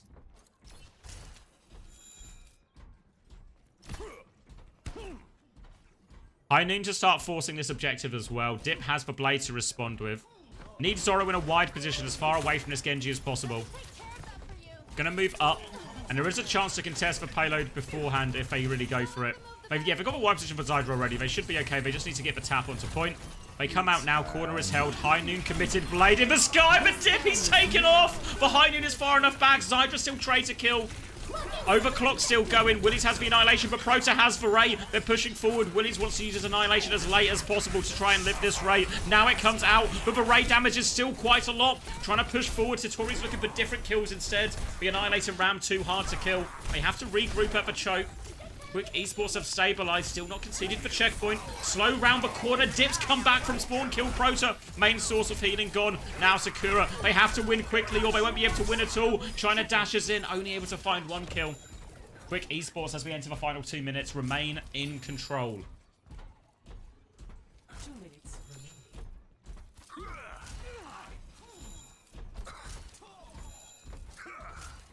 2 minutes on the clock. Annihilation or rally for Sakura to push back with. No ults just yet for Quick Esports, but they have a lead to play with. They don't need to force anything. They can slow this game down to a crawl if they want. Force Sakura to make the first move. Play to disengage. Hiding inside for the rally. Seeing if they can spot an opportunity. Strebber's been quite happy to commit these rallies onto the flank. Will be a bash in main instead. Second bash used just for movement. Doesn't find anything out of that Strebber. Sakura seems to have pulled the trigger quite early, and Quick Esports will be happy to slow it down. All of a sudden, Quick Esports have both support ults. And Sakura, they don't have the ults to win this fight, really. Gonna need Hattori to make some magic happen with this Annihilation. Over the top, looking for the rally. Bash comes through, needs to kill the Brig, but the Brig gets into the Ray. Too much healing, too much support. Hattori's gonna get deleted. A good disengage. Zoro's going to play for a desperate trade, but shields up from all of Quick Esports. And as we enter the final minute, they have secured this lead for a long time. China is coming back with Blade. Sakura need a lot of things to start going right very quickly. Time is against them. The player's advantage is against him. Prota dies. China just dies before the Blade. Zoro finds a trade. It'll keep him in this series. But Willies is still pushing forward, looking for an extra pick or two. Slow out as well. More pressure onto him. Hattori's low on HP. Meters being gained all the while. Hattori will step onto point, awfully low. But with that trade that Zoro found, Quick Esports are going to concede a little bit of space. Play the next corner instead. But all of a sudden, double DPI Soul, Annihilation. Quick Esports also have the luxury of, you know, losing a couple of fights to give themselves ultimate advantage. The High Noon swing is early from Zoro, and there's nobody there. Willies will get round the corner. Quick disengage another ult for free. They're waiting on the corner. Overclock round. Dip has the Blade as well. China's going to go first. Looking for it. Looking for it. Can't find it. Dip can find kill with his, though. Secured one in the back. Looking for more player advantage. And it's all but over. Quick Esports are going to win this map. They're going to win this series. They're going to go to the upper bracket. Or finals, I guess it is technically. Victory.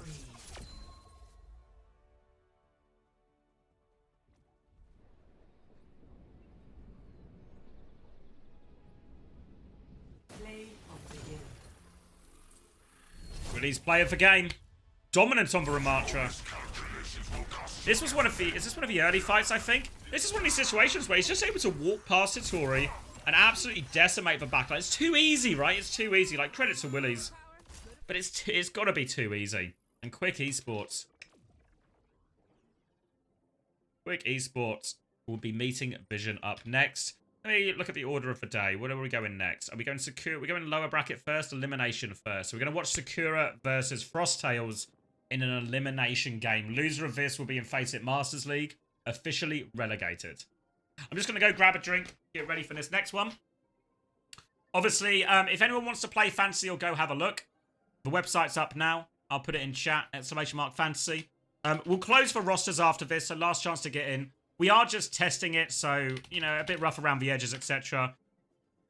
Next games are on broadcast, Hannah Sophie, so you've earned yourself a well-deserved break. Won't be needed until the first game of North America. F1 time.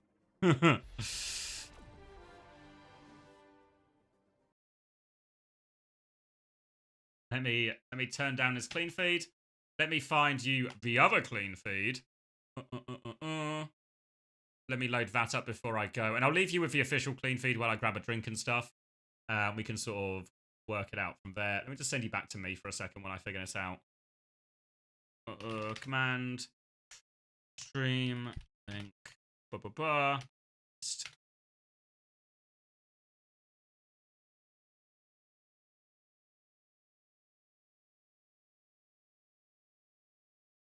All right, looks like we got some.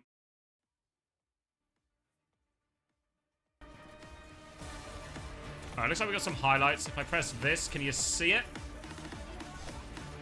That doesn't look right. Oh, I've got 2 open. I see. All right, what if I add?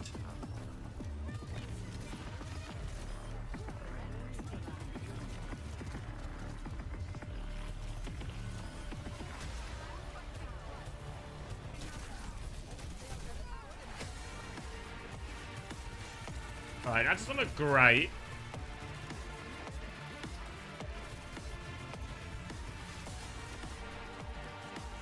Oh, that looks a bit more like it, doesn't it?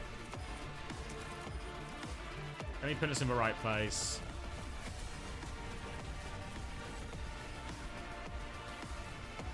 There we go.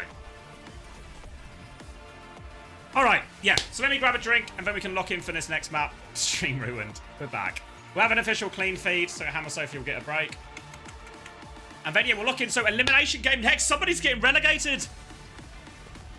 In the next hour or so, somebody's getting relegated. I'll be right back. It's going to be Sakura versus Frosttails. See you soon.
Sorry I'm late.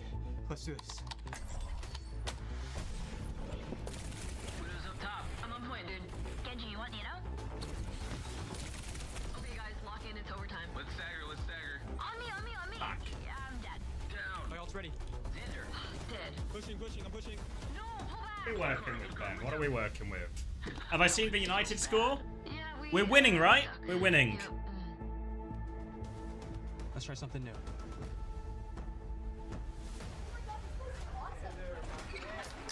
Let me turn this down. Let me turn this down. We don't need to see this. 2-1 Newcastle. How long? When did it start? Was it 4:30 kickoffs or at halftime?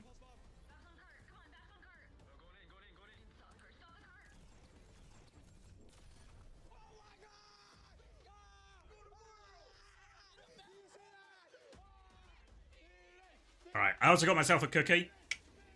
Little special. Other cookies are available.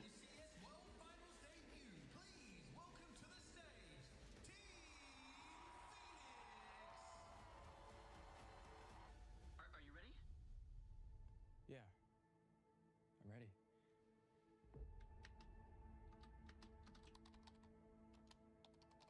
Yes, I was watching a video about Sideshow and Brent, and then there was a Reddit thread of one of them saying that you had a 20-meter penis. Cares to elaborate?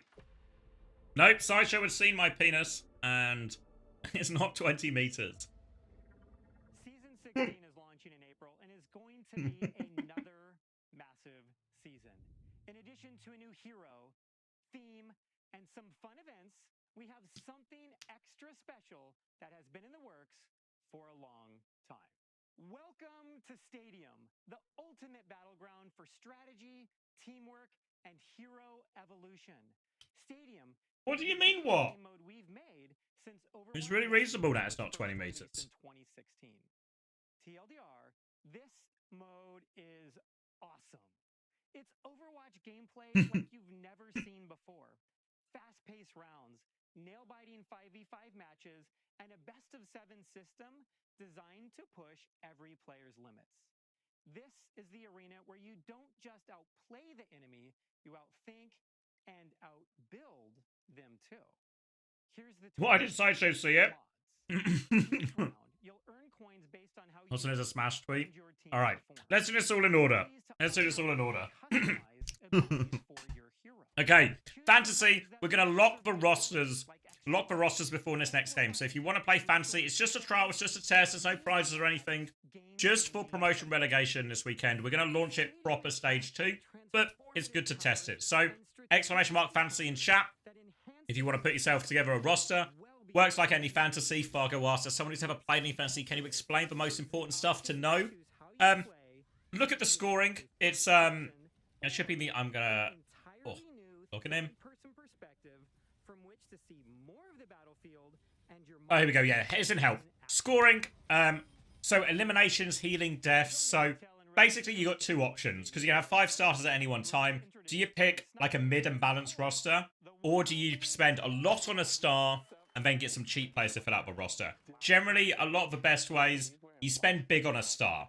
So get a couple of star players you think are going to be your biggest, highest scorers, even if they cost a lot, invest. And then you got to try and find like these hidden gem picks. People are going to get you decent points. Maybe even if they don't get you loads of points, they play every game, they put up decent numbers, etc., etc.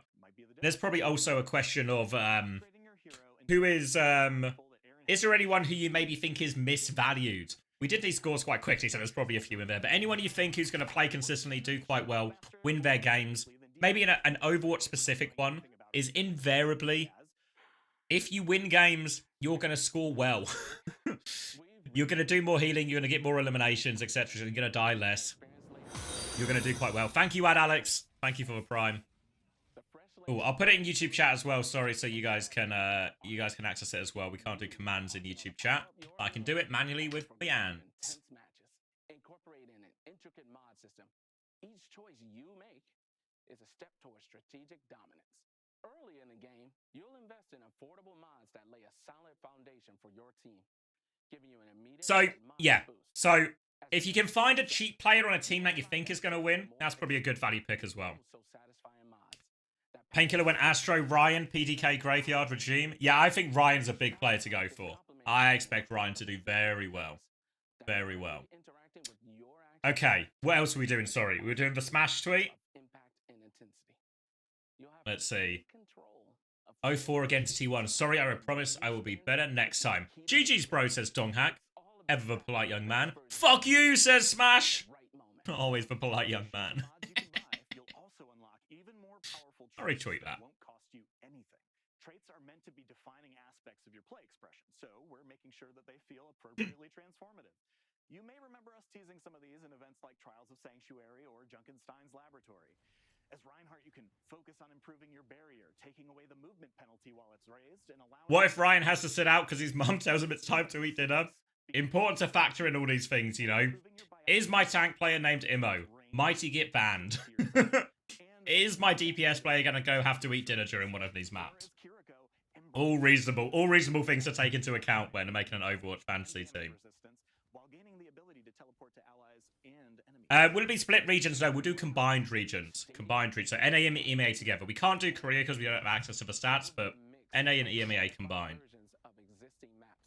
Such as a quicker Hanaoka clash round, as well as new push maps with final artwork to be unveiled in the coming months.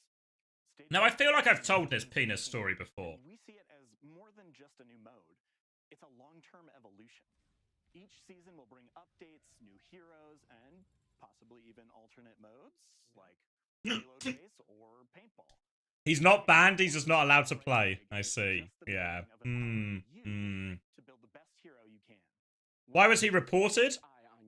I don't know exactly. Was it just toxicity? I don't want to spread misinformation, but I'm pretty sure it was just a bit of toxicity. We're planning to kick things off with 14 core heroes, carefully selected to ensure balance and competitive play, with more heroes being regularly added over time, which will allow you to keep working each season on what is the best hero build to help you win. There will also be additional maps, modes, and features regularly added over time, keeping things fresh and competitive. All right, sorry, I had to respond to a message about the wedding. In officials or ranked? In ranked, but obviously if he's banned from the game, if you're banned from the game, the OWCS rules are, if your account is banned, you're not allowed to play in the matches either. So he's banned from both. See you there.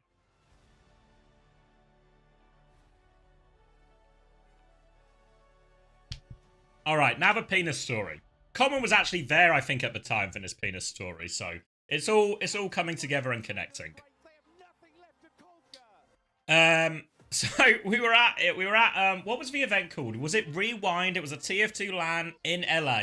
It was actually right around the time President Trump got elected for the first time, if you'd like to place yourself in time and space for this one. It's not relevant to the story, but sometimes it's nice to know when things happen. We were at a bit of an after party after some of the games one of the nights. We were in a hotel room. We were in a hotel room, having some drinks, not my hotel room. I can't remember whose hotel room it was. Wasn't Sideshow's either, just somebody's hotel room. Inauguration weekend. Yeah, the Women's March was that weekend as well. We were there for the Women's March. Again, not relevant to the story, but always nice to know what's going on in the world. Then, oh yeah, there was only one toilet in the hotel room, which is normal for a hotel room. But what happened is there's a load of people in this hotel room. We're all drinking. I needed to piss. There was a sink also in one of the bedrooms, or the main bedroom. So, like, the toilet wasn't used for ages. Somebody clearly taking some type of monster shit. So, naturally, I thought I'd piss in the sink. There wasn't too many people in the room, so if I can piss in a sink, you know, we're amongst friends, piss in a sink. Yeah, why would I piss in the sink? I'm just pissing. Sideshow came in while I was pissing in the sink. Took a selfie, because obviously in front of a sink is the mirror, as you expect, so we took a little selfie. So this is me and Sideshow. Yeah. Later that night, unrelated, completely separate incident, I was taking a shit this time. I was in the main bathroom. I was in the toilet. I couldn't figure out how to lock the door, so I thought, you know, I'm a bit drunk. We're amongst friends. I'll just shit, not lock the door, I'll take my chances. And then, who walks in filming a vlog? Who walks in filming a LAN vlog while I'm taking a shit? Sideshow. So then I go side, and he's like, "Why didn't you lock the door?" I'm like, "I couldn't lock the door. I couldn't figure it out." I was like, "You try and lock the door." So Sideshow tries to lock the door. Sideshow successfully, I think he just successfully locked the door if I remember right. But obviously what happens when Sideshow successfully locks the door? He's locked himself in, hasn't he, with me? So now we're just both in, the vlog's still going. I'm just taking a shit. I was like, why do you... Not from the inside, Josh. Go outside.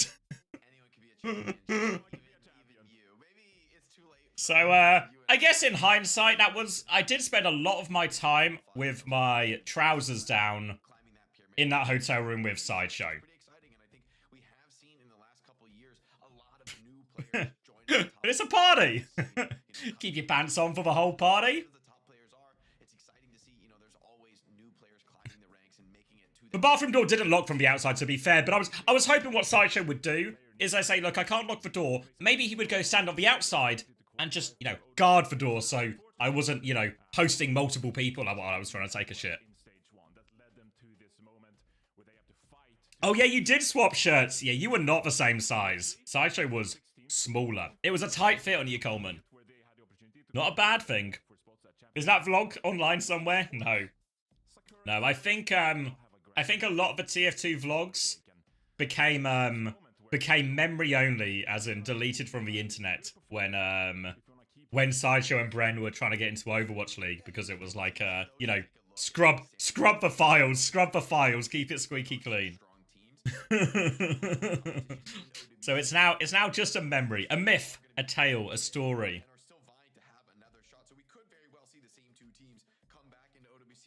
Are you guys hearing the casters as well? Yeah, I mean, those teams in the upper echelon they're so stacked. So many fantastic players on those top 6 teams. So even though Vision Esports 1-6, And here the casters. So it's really interesting actually to see how wide the gap is between the Face It Masters teams and these bottom teams in OWCS. I don't think there's going to be much of a gap at all. I think it's going to be really close competition. Now, of course, if you want the opportunity. Did you shit in the bathroom sink or in the toilet? In the toilet. Good question. Good question. Is Korea still far and above the best region? Yes. Yes.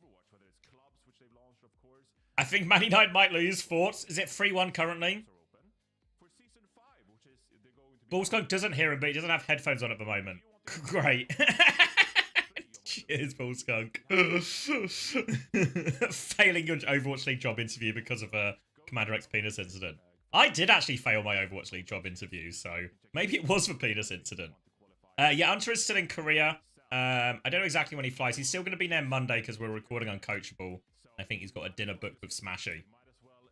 But I presume he's probably flying. I guess it must be either Tuesday or Wednesday, right? When are the interviews, mate? I still need to get it all sorted. I've had a lot of wedding stuff and other things going on. But I'll get to him. I'll get to him. Do you ask me to cut the VODs today? Yeah, go on, Panda. We can do it. Since I remembered after the first one, we certainly can. I'm cutting it now. So if anyone's just joining for the second VOD and you're wondering, hey, I was looking for the VOD where you talk about people watching your shit and you getting your dick out in the sink, that's on the previous VOD. If you're looking for that story, you need to go back to the Quick Esports Sakura VOD. That's like...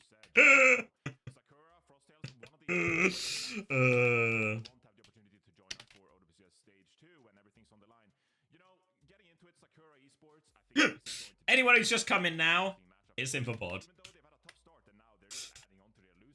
What am I calling that one? It's Sakura versus Quick Esports. Easy.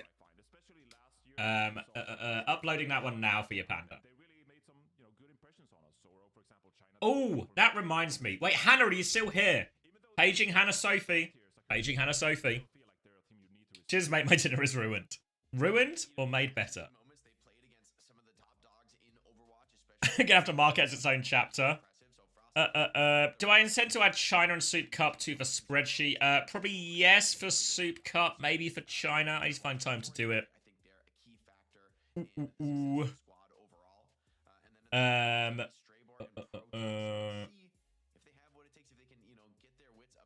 Where was I going? Oh yeah, I need to post...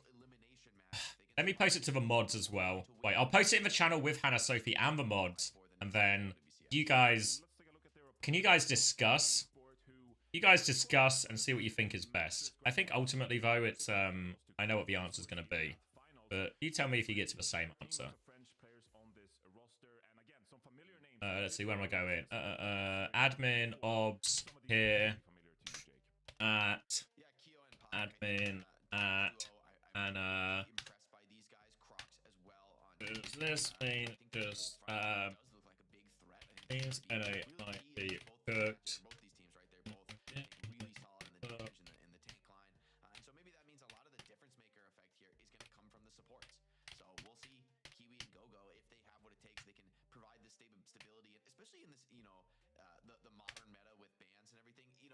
All right, I'm locking it. Sorry, I'm locking back in. What's old man yapping about? Okay, so I can keep everyone in the loop. So obviously, if you just missed it, we just watched quick Sakura, and the first round of both of these tournaments in EMEA in North America is off broadcast. So we had Hannah Sophie very kindly doing the observing for us.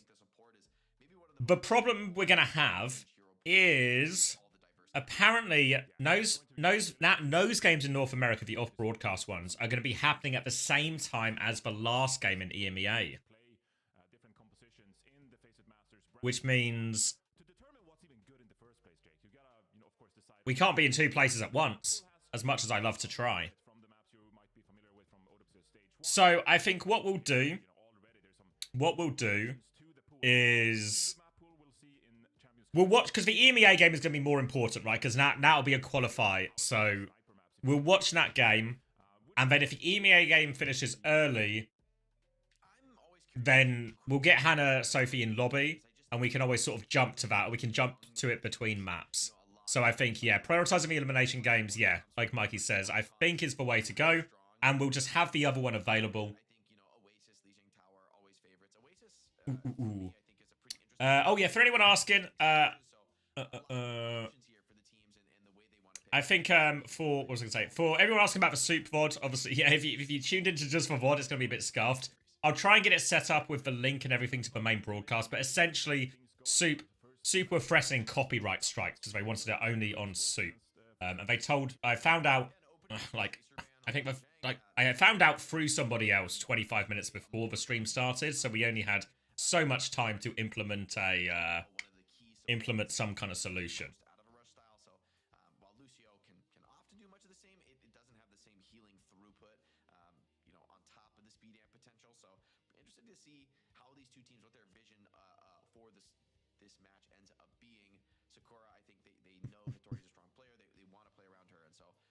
Time to become a Soup streamer. What the fuck is Soup? It's like a Korean streaming platform, so akin to like Twitch on there. But yeah, I've not had a chance to actually talk to Soup properly yet. I eventually got through to someone, but someone from WDG, but WDG and Soup are different companies, so I need to go to someone to Soup still.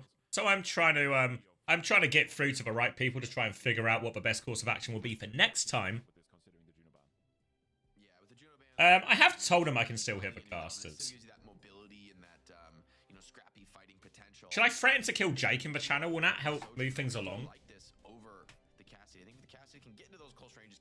Maybe that'll help. Well, some kind of threat. Yes. Don't make me kill Jake. I'll. Good shout. This is why Soup don't like me either. Don't threaten, just do it. Thanks, Jonas. Alright. Map starting, predictions closed. Sakura have been given the slight edge here. Sakura are pretty disappointing. Kyo is off the map. Disaster start, and Gogo is sliding around. And this is not going to go anywhere. I'll keep the volume kind of quiet, because I know like English on English can just be a little bit abrasive to the ears. So it's going to be Orisa versus Ram. I think even originally I thought Orisa versus Ram was a very kind of even matchup, but I think the more I've seen it, the more I talk to people, they seem to be actually the Orisa they think is just better in these situations. Ban-wise, we're working with a Tracer ban for Sakura and a Juno ban for Frosttail in all of this. Swinging back onto point right now, trying to force the objective their way. Kiwi has a Kitsune rush very soon. Proto is right there with him too. Suzu forced as Crocs tries to edge his way onto point, but now he has no form. He is going to be forced to push back. Sakura deny the flip. Javelin comes out as well. Does hit Go-Go. They're all very low right now, Frosttails. They have to slow it down. Kitsune rush push from Proto. Mirror from Kiwi. Go-Go is much closer to the beat. They're ready to go if they all survive. Couldn't resist. Hitori's still battling away. Hitori's gone forward, but everyone else has gone back. A split in the ranks. Won't even need that beat advantage as Frosttails flood onto point with a tank advantage. They can clean up the remainder of these kills as long as Zoro doesn't clutch it out. But yeah, it was a desperate attempt. They found a couple of trades. They're making it messy. They're making it costly. But the tank advantage just too much. Mistake there. Miscommunication from Sakura. From Sakura Esports, Hitori full committing on the Orisa. Not much choice in the matter, given the rush's pop of Frosttails. Terra Surge Barrage coming back now for Sakura for this retake. Hitori is lurked up on the left. Wants to see if she can find anyone early. No such luck. China is going to force point while this push on the left happens. Frosttails, though, they've only got eyes for point. They seem to be backing up there, trying to finish that one. Javelin avoided by Kyo, I think, so will survive. Go-Go has the beat. China with a double boop off the map. Oh, and this is going to be the easiest retake you could ever ask for. China goes to force point. I think we've just found our boop of the day. 4-1? Yeah, but have you heard of a slingshot theory, guys? Guys, have you heard of slingshot theory? Boop of the day for China, and all of a sudden, what was meant to just be a point force to take attention turns into 2 opening picks. Huge ult send. Oh, China again early with the barrage. Only gets 1 though. Not really the trade he was hoping for. Pac's going to start taking a bit of space now with Crocs. Beat comes through Annihilation as those beats are mirrored. Terra Surge still available for Hitori. Suzu out from Proto, but nowhere to go. They finish that kill. The rest of Sakura have flooded to point, but Zoro's going to have a hard time getting out of this one. Can't get out. Sakura will flood back to point. They still have control of the objective here, so disadvantage. Don't think they're going to invest any more ults, but we'll play for a trade. Hitori will get one too. They can deal with it, and they'll just get as close to 99% as they can. We're going to get a replay of this boop now, I think. Eyes on China. It's just a proper nothing boop across the map. Kiwi, I guess, has no cooldowns. Yeah, TP's... I would say TP back into that.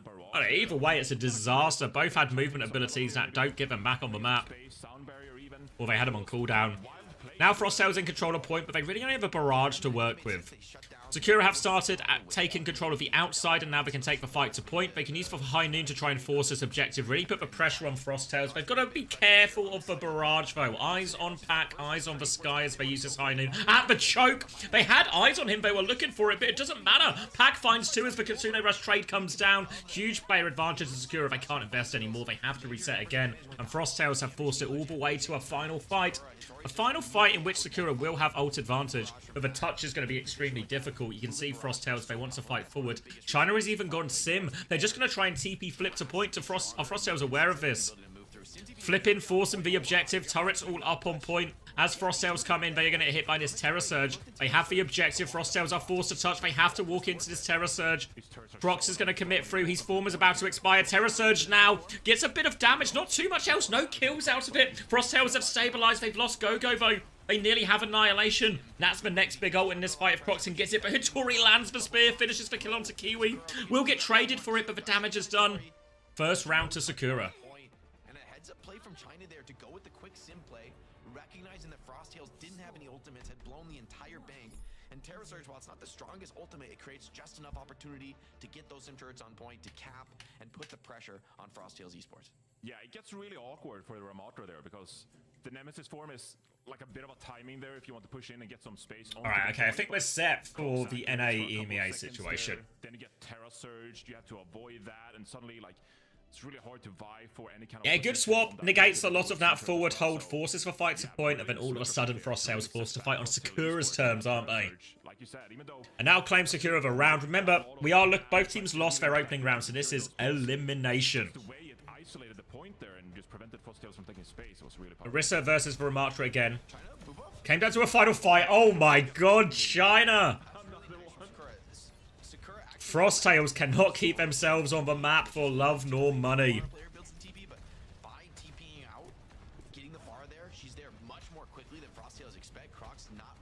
And a nice easy pick. Hitori also has made the swap onto the shield perk. Same decision she made in the previous series. Secure Esports gonna get the mid control. And that should be the point flipping over their way. Keo is swinging with a rail, but not a lot to shoot at. They'll wait to be back at 5 and make a take in this retake. Hitori down to half HP. That's going to invite Crocs to walk onto point. Shield up as he tries to poke her out.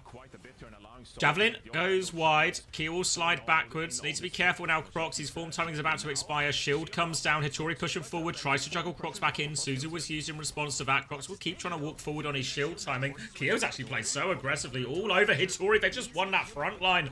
Bullied Hitori back. Gogo's going to find a follow-up kill. Player advantage, point control. Frosttails get the retake. War of attrition there. Just winning the cooldown trade in the front line. China goes down late to a rail headshot by Keo. We saw History pick the shield perk last time, and it was into the Symmetra, and it feels like a really reasonable swap because of how good the Sim is into the Orisa spin. Without the that to worry about, I wonder if the spin is actually better, because the spin is quite good for disrupting the Ram. Means the Ram has to be more cautious when he uses his form and tries to make these aggressive moves onto backline, because he can always get spun back in if he goes too far.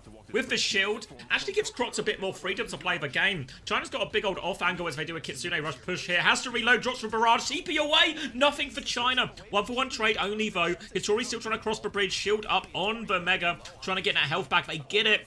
3 for 3, but tank advantage. Keo's dropped the overclock though. There goes Hitori. There goes that tank advantage. Sliding in for more, chasing it down. Nice little cleanup kills for Keo. Keo and Pat combine to take down Zoro. Overclock saves Frosttails from that. Advantage for Frosttails. They have beat Annihilation for this next push, but Sakura have ults to mirror this. But Keo with another early pick. More time off the clock. Frosttails gonna force this to a last fight. Sakura have the ults. Can't afford too many more missteps. China's going to move over to start forcing a bit of space on this left-hand side. Try and poke someone out of a choke. I think all of Sakura want to go in this left-hand side. They can take the fight on point, use overclock to start forcing the objective, and as Frosttails start use the Annihilation or the beat or anything like that, all of a sudden, Streba can use the beat to match Hitori, use the Terror Surge. But Pack just finds China. They cancel the barrage. 1-for-1 trade only. Beat comes through from Streba. Only 2-person beat. Gogo's beat does a lot more. Zoro's going to get one onto Kiwi. He's got the big flank here. Zoro's got all the space on the map now. Frosttails are trying to DP on the far side off a point, but they're going to get booped out into Keo's line of sight. They'll take him down. Now just for Lucio. They'll get the retake. They'll force Keo back too. They'll regain control of the choke. They kept hold of that Terror Surge as well, so Tank Ult versus Tank Ult. Annihilation. Annihilation. I think better than the Terror Surge. Eyes on Frosttail for how they're going to take the retake. Looks like they want to go through point. Yeah, we'll see how this fight develops here, Jake, but this could be a fight. Maybe Protoss... Keo half HP, needs to top him back up. Kitsune rush, slightly quicker for Prota here as we go into this big ult trade. Shield is going to get taken down. Hitori has used gold as well. Low on cooldown. Hitori might have to commit the Terror Surge. And there it is. Catches Keo with it. Keo will fall. Croc still has the Annihilation, but chooses not to invest it.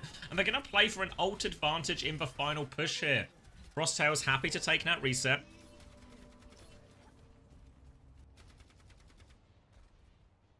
Wait, have we just lost...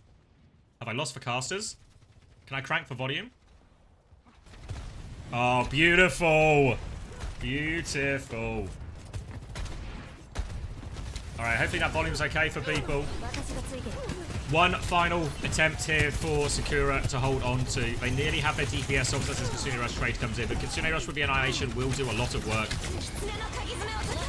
Kitsune Rush will be traded. Hitori hits the spear. Kiwi goes down, but Kitsune Rush is still up though. Barrage available for Trina. Drops out onto the Annihilation. So much damage. Crocs finds the kill. Crocs is low on HP. Gogo nearly has the beat. Not in time. The DPS ult from Sakura are doing it. Nice follow-up onto Keo.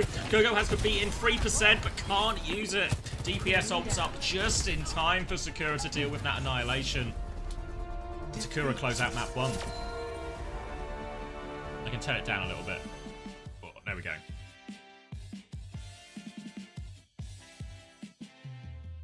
We'll check it again at the start of the next one. But yeah, tidy finish in the end. They had that Kitsune Rush Annihilation.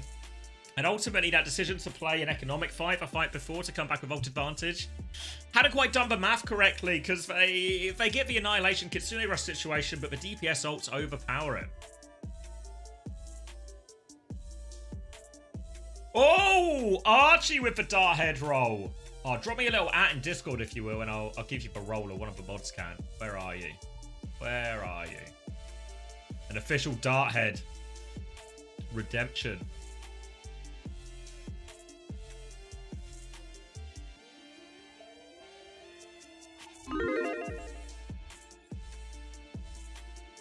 Predictions up for the next map.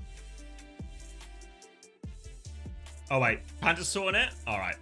I'll leave it in the capable hands of Panda. Congratulations, Archie. Welcome to a pretty exclusive club. I think it's only, is there 3? Mapinlo and, oh, there we go. I see it's been added. Mapinlo and Pad Sander. The 3 biggest Dart fans in the entire universe.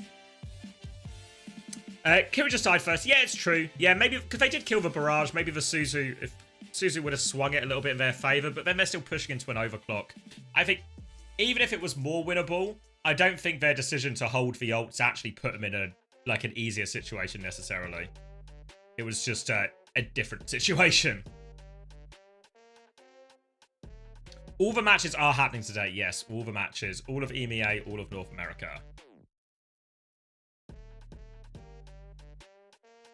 Is Immo unbanned? No. Simple is playing tank for him. But he's winning, so... guess it doesn't matter.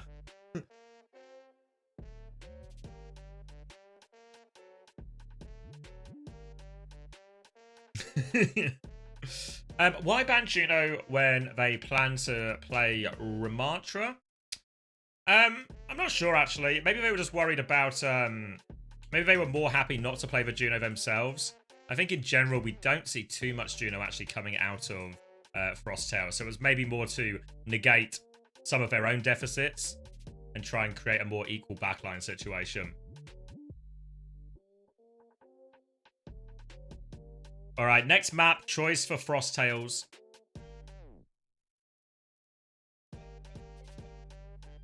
Gogo's a Lucio OTP pretty much, yeah. I feel like almost invariably, if you've not seen Frosttails before, the old Impero roster, it's always some version of, almost invariably actually like Kiri Lucio in as many situations as they can, really.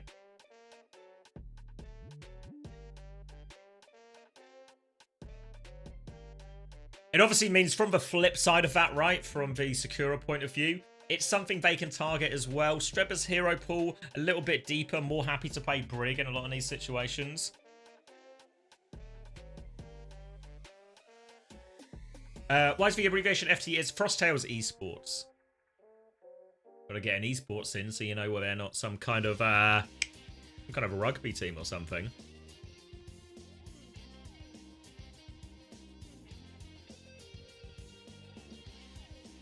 Fourth place career to E relegation matches and forced on tank.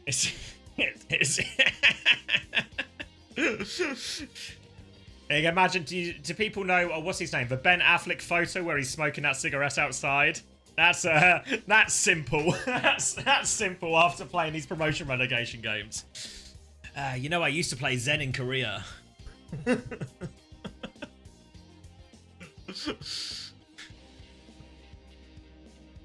It was only a few months ago, I swear.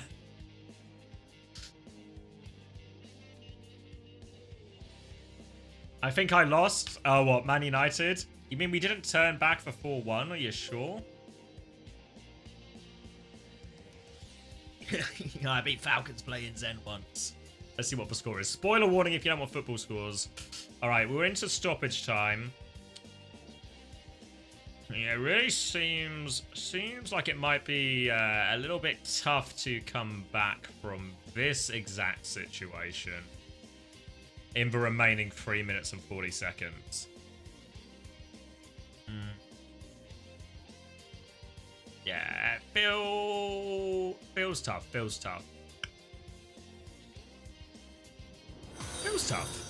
Oh, thank you, P-Man United for... pull the slingshot. I mean, most teams wouldn't be as brave as Man United. Because most people, when they pull the slingshot back, they only want to go so far. But Man United just won't stop pulling it back. Which is, we're going to see breakneck velocity when this slingshot is finally triggered.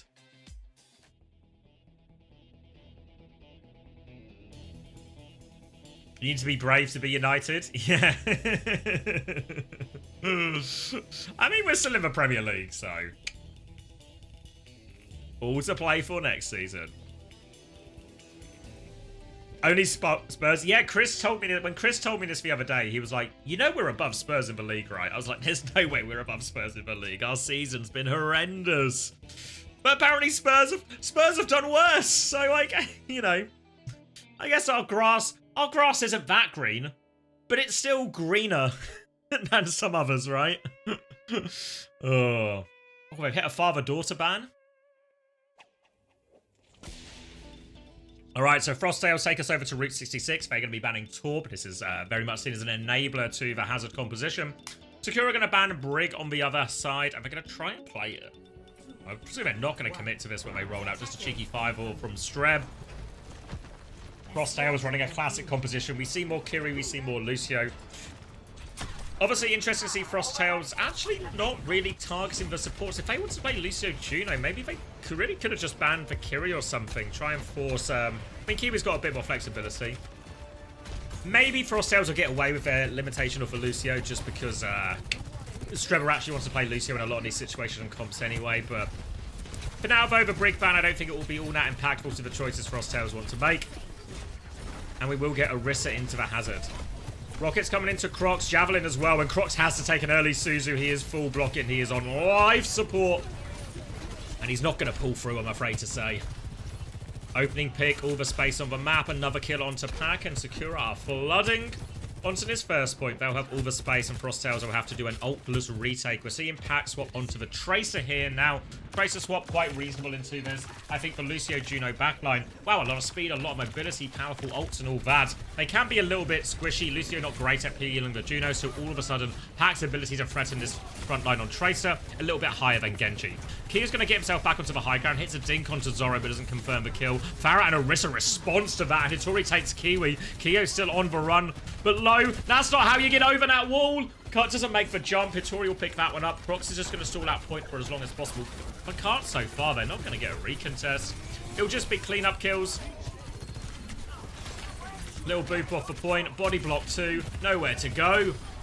Go. And a pretty swift first point for Sakura. Winning both fights. 4 minutes 40 on the clock. No ults to speak of just yet for Frostales. Kiriko ult will be first. But Sakura will have a Terror Surge, but Barrage will have the Ray, they'll have all sorts of combos. And Hitori just happy to bully this Hazard around. Terror Surge actually pulling him for the kill. Gets away, but Gogo doesn't get away. Crocs trades for kill, so actually a net positive trade for Frostales. Positive trade, big picture as well when you when you factor in the ult investment.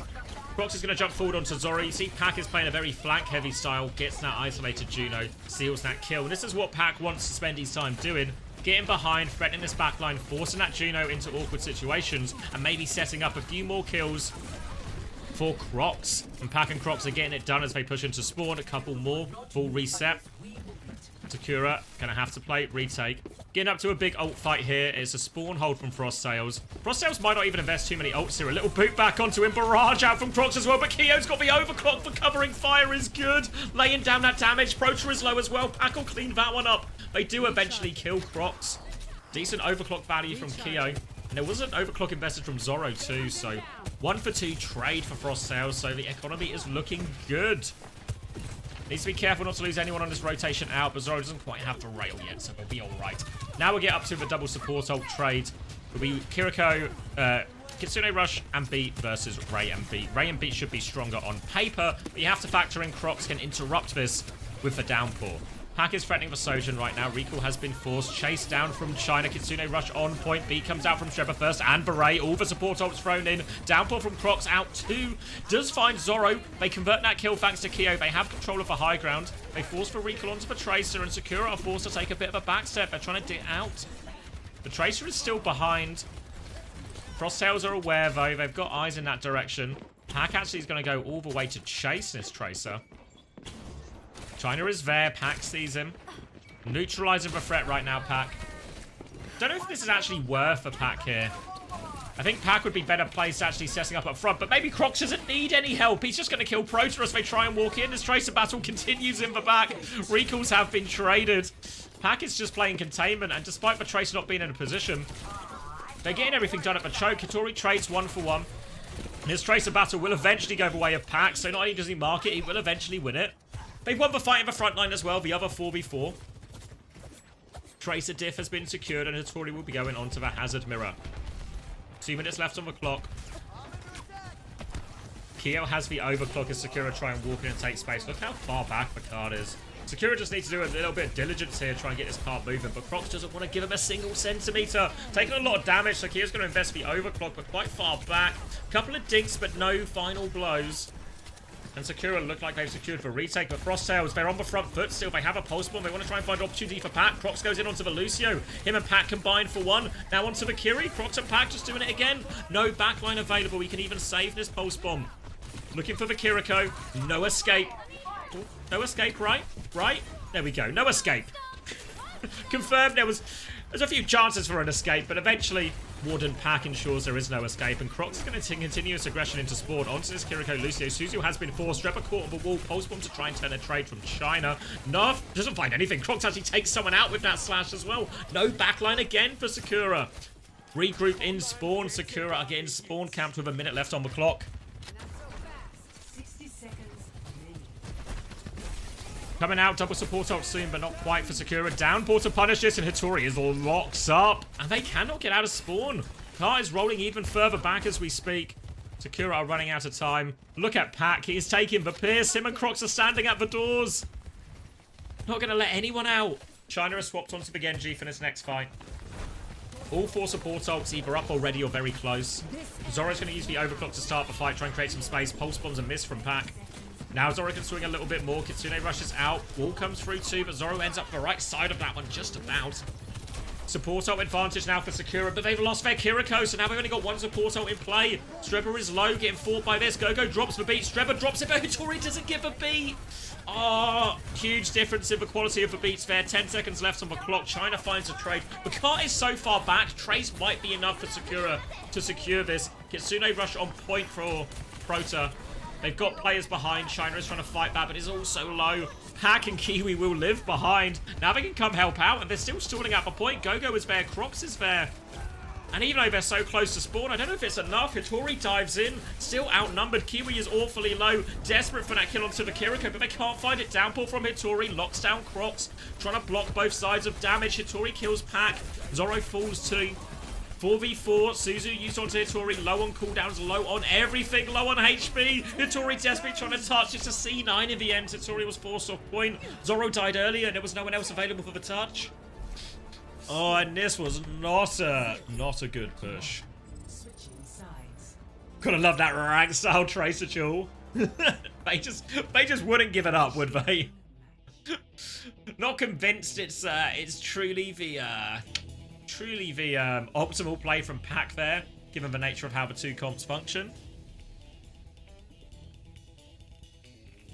In general, you would expect for Kiriko to be better at dealing with a Tracer more often than a Juno is, so you want, if you're the team fighting into the Juno, you want your Tracer in position to punish that support line more often, but he won it, didn't he? If you win the duel, can you really complain that much?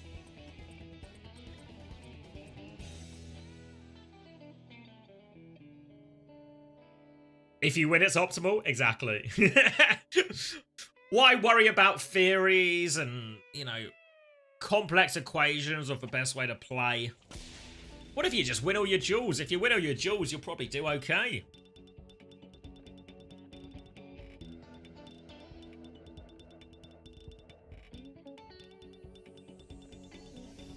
And now we'll move over. Sakura's chance to defend, and they're just going to hit the hazard.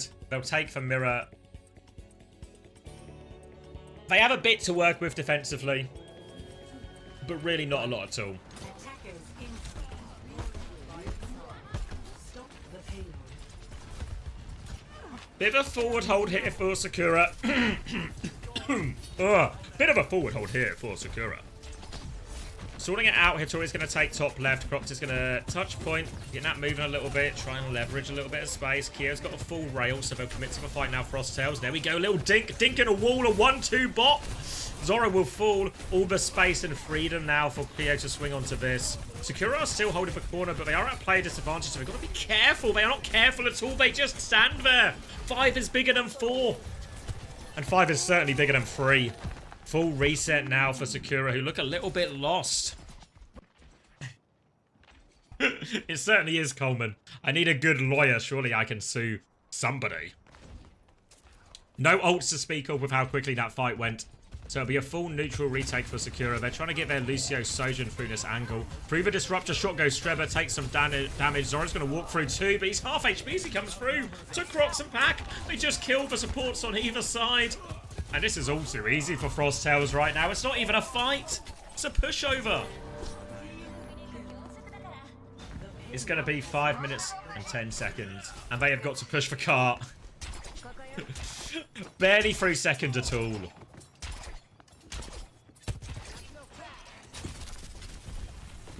Crocs is going to hold close. Kitsune rush advantage is significant for Kiwi. They can really snowball these ultimates just with a map victory at this point. Tie up the series. It's Frosttails to lose. Hitori and Strebber going for a split push with the Kitsune rush down main. Delete Zoro, deletes China, no DPS. Gonna have to be a reset, I think. Hitori finds a trade. Is Hitori managed to die on point as well? Actually done a good job to die on point, but look how close the car is. I don't know if it matters. Hitori just has to clutch everything. Found 2 kills, doing as much as she can. But just outnumbered. Strebber can get the touch. Tracer going to be back for Zoro. Downpour out to try and force for C9, but Zoro avoids it. He has got the touch. He's extending it. They just need to focus kills on point now. Frosttails should be easy. Hitori is coming back with a downpour, and China's found a trade. Strebber gets traded for it. Croc's still trying to clean up on point. Both DPS there. China falls. Zoro still sorting it out. Is getting bladed now as well. Nowhere to go. Hitori downpour, but only just back from spawn. And Frosttails with an outrageously comfortable Route 66.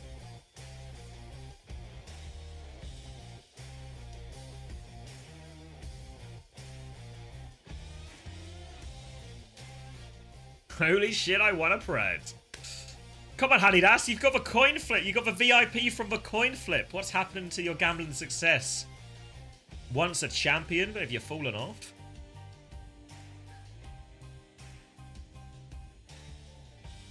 Hitori moving mountains. I mean, I tried to clutch. I mean, a lot of it was just poor decisions. Like, okay, Zoro gets one bopped, right? He takes a headshot and then he gets hit from a wall across the map.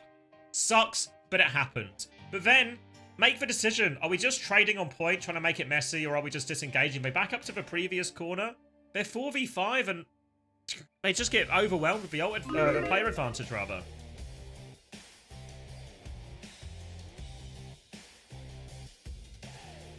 Soup Cup started and you've lost 700k since. First win still at 500k though. Oh, truly a whale, Hanidas. Your bank balance knows no bounds. I finished the documentary earlier where we had the break while I watched dinner, the How to Rob a Bank documentary on Netflix. Thoroughly enjoyed it. Really interesting story, good little documentary. A proper cops and robbers tales. Cops and robber tale. So if you're looking for something to watch, give it a go. Give it a whirl. Good little documentary. It's about one of the most successful bank robbers in American history. Have I tested the theory? Not yet. Can I get a 1 in chat if anyone wants to help me rob a bank?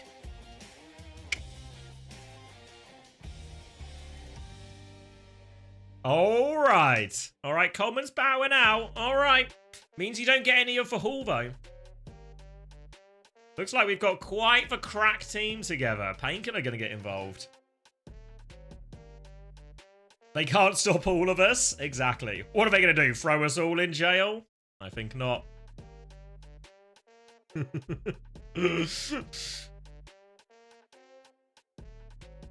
I'm in as long as I can gamble it. Combine all the vices. What's your theory for when we need to break into the vault? Ah, I actually learnt this from the show. So the trick is, you go in, you have a gun. Presumably one of you guys can secure a gun. That's gonna, I'll delegate that. Somebody secure some firearms. Step 1. Step 2, we go in, we say, this is real, this is a robbery. Then we ask, who is the vault teller? And then we tell the vault teller they have to open the vault, and protocol means they will open the vault to avoid any further violence. If you've ever worked in a store or something that sort of trades publicly, you will actually know if you're told if you're ever robbed, just comply. So they exploit this. And then they get into the vault, they take all the money, shoot off. There's a few things we have to worry about traceable money and all of this, blah, blah, blah. We have to throw out some of the trackers. But honestly, if there's one thing I learned from that documentary, it doesn't look too hard to rob an old bank. They really cranked it on us for this ad break, didn't they? Just ask nicely. Yeah, manners. Did you watch an outdated documentary? The documentary, obviously, where the crimes happened, I think it was in the 70s or the 80s. So it's possible they might have upped security measures since then.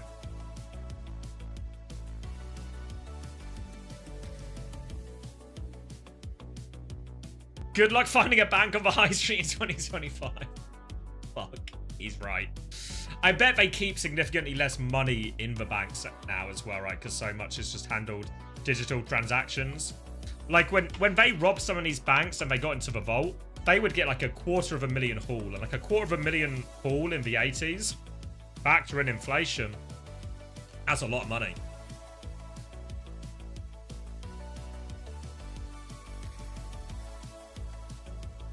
Oh, I need to update the tile. Where are we? Frost. Tiles. Versus Sakura. Esports. I'm going to change the order of this title as well. Hold on. Hold.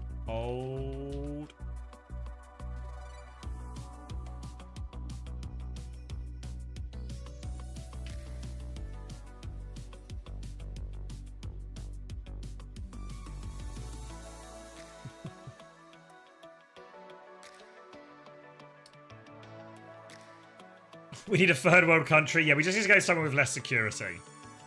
Let's go traveling. Huge hole in this plot. The banks don't have any money right now. You just checked. Am I reading YouTube? Occasionally, DD. Occasionally. Gifting subs to X is the best form of money laundering. We steal all the money from the bank, right? Step 1. And then we use it all to sub to me on Twitch.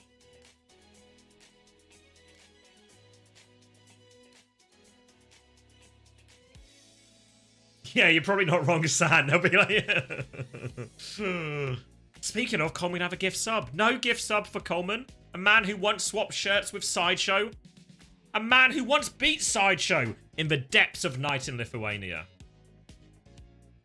A man who seems to have had quite a few interactions with Sideshow over the course of his TF2 career. The self-proclaimed LAN MVP.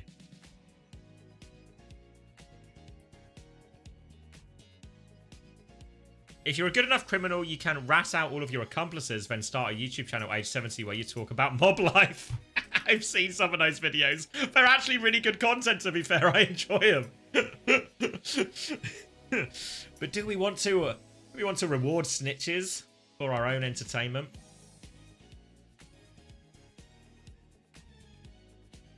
Is Sideshow still trying to kill Bart? No, it's German. It stands for V Bart B. You just got it a little bit muddled. Do you know anything about team skins? No, nothing official, nothing hard, no kind of dates or anything like that. Cheers, guys. No, but I'm hoping something at China, but I don't actually have any inside info. Similar to you robbed a bank, I once held Sideshow at gunpoint and swapped shirts with him too. He was very confused. Imagine getting held at gunpoint just to swap shirts. Fuck's sake. Alright, where are we? We are going to King's Row, which is where I live. I didn't clock for bands as we were going around the thing.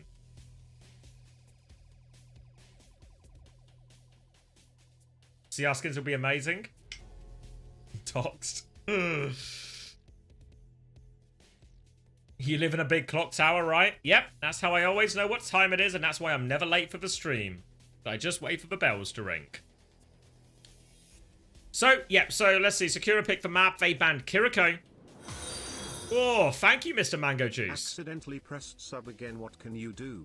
Ah, nothing you can do, mate. Sometimes you just fat finger stuff. You press the wrong button when you want to press the right button. The only advice is to press the right button instead of the wrong button. It just happens sometimes. Anyone looking for a scrim in the chat?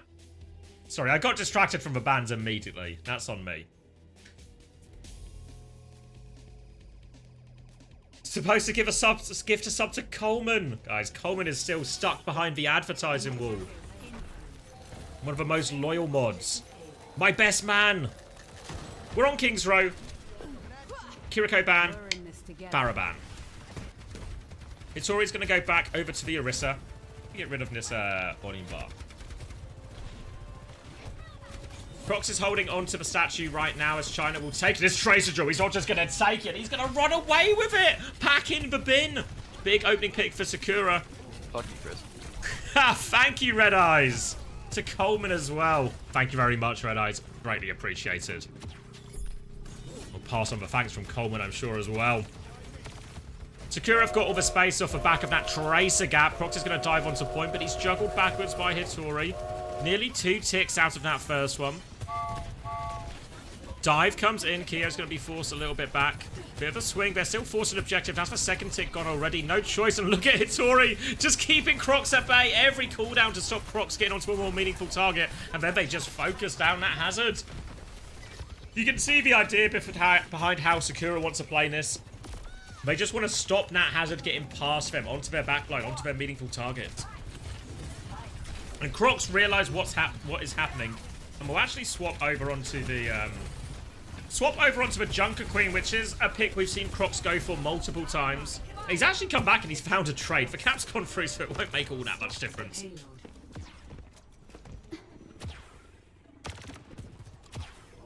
5 minutes now for second point. Crocs onto the Junker Queen, which doesn't really feel like a great matchup into the Orisa.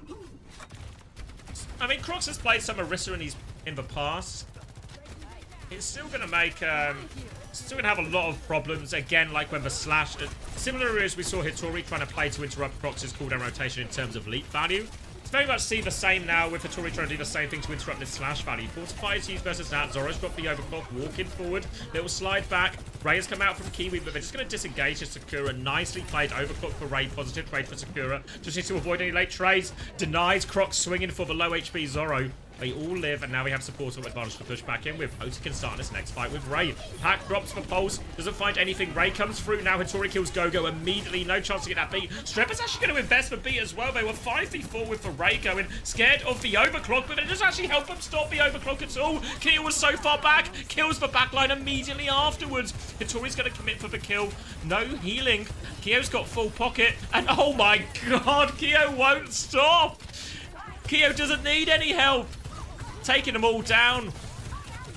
And now Kyo, they're still gaining a few meters here, Sakura, but they're going to be forced back here by the double-pocketed Kyo. And they have Gogo coming back with B as well, so once Frosttails are back to full strength, they should be able to take this fight, no problem at all. If Hitori wants to find the Terror Surge, as long as Gogo doesn't get caught in the Terror Surge himself, he can get that beat off.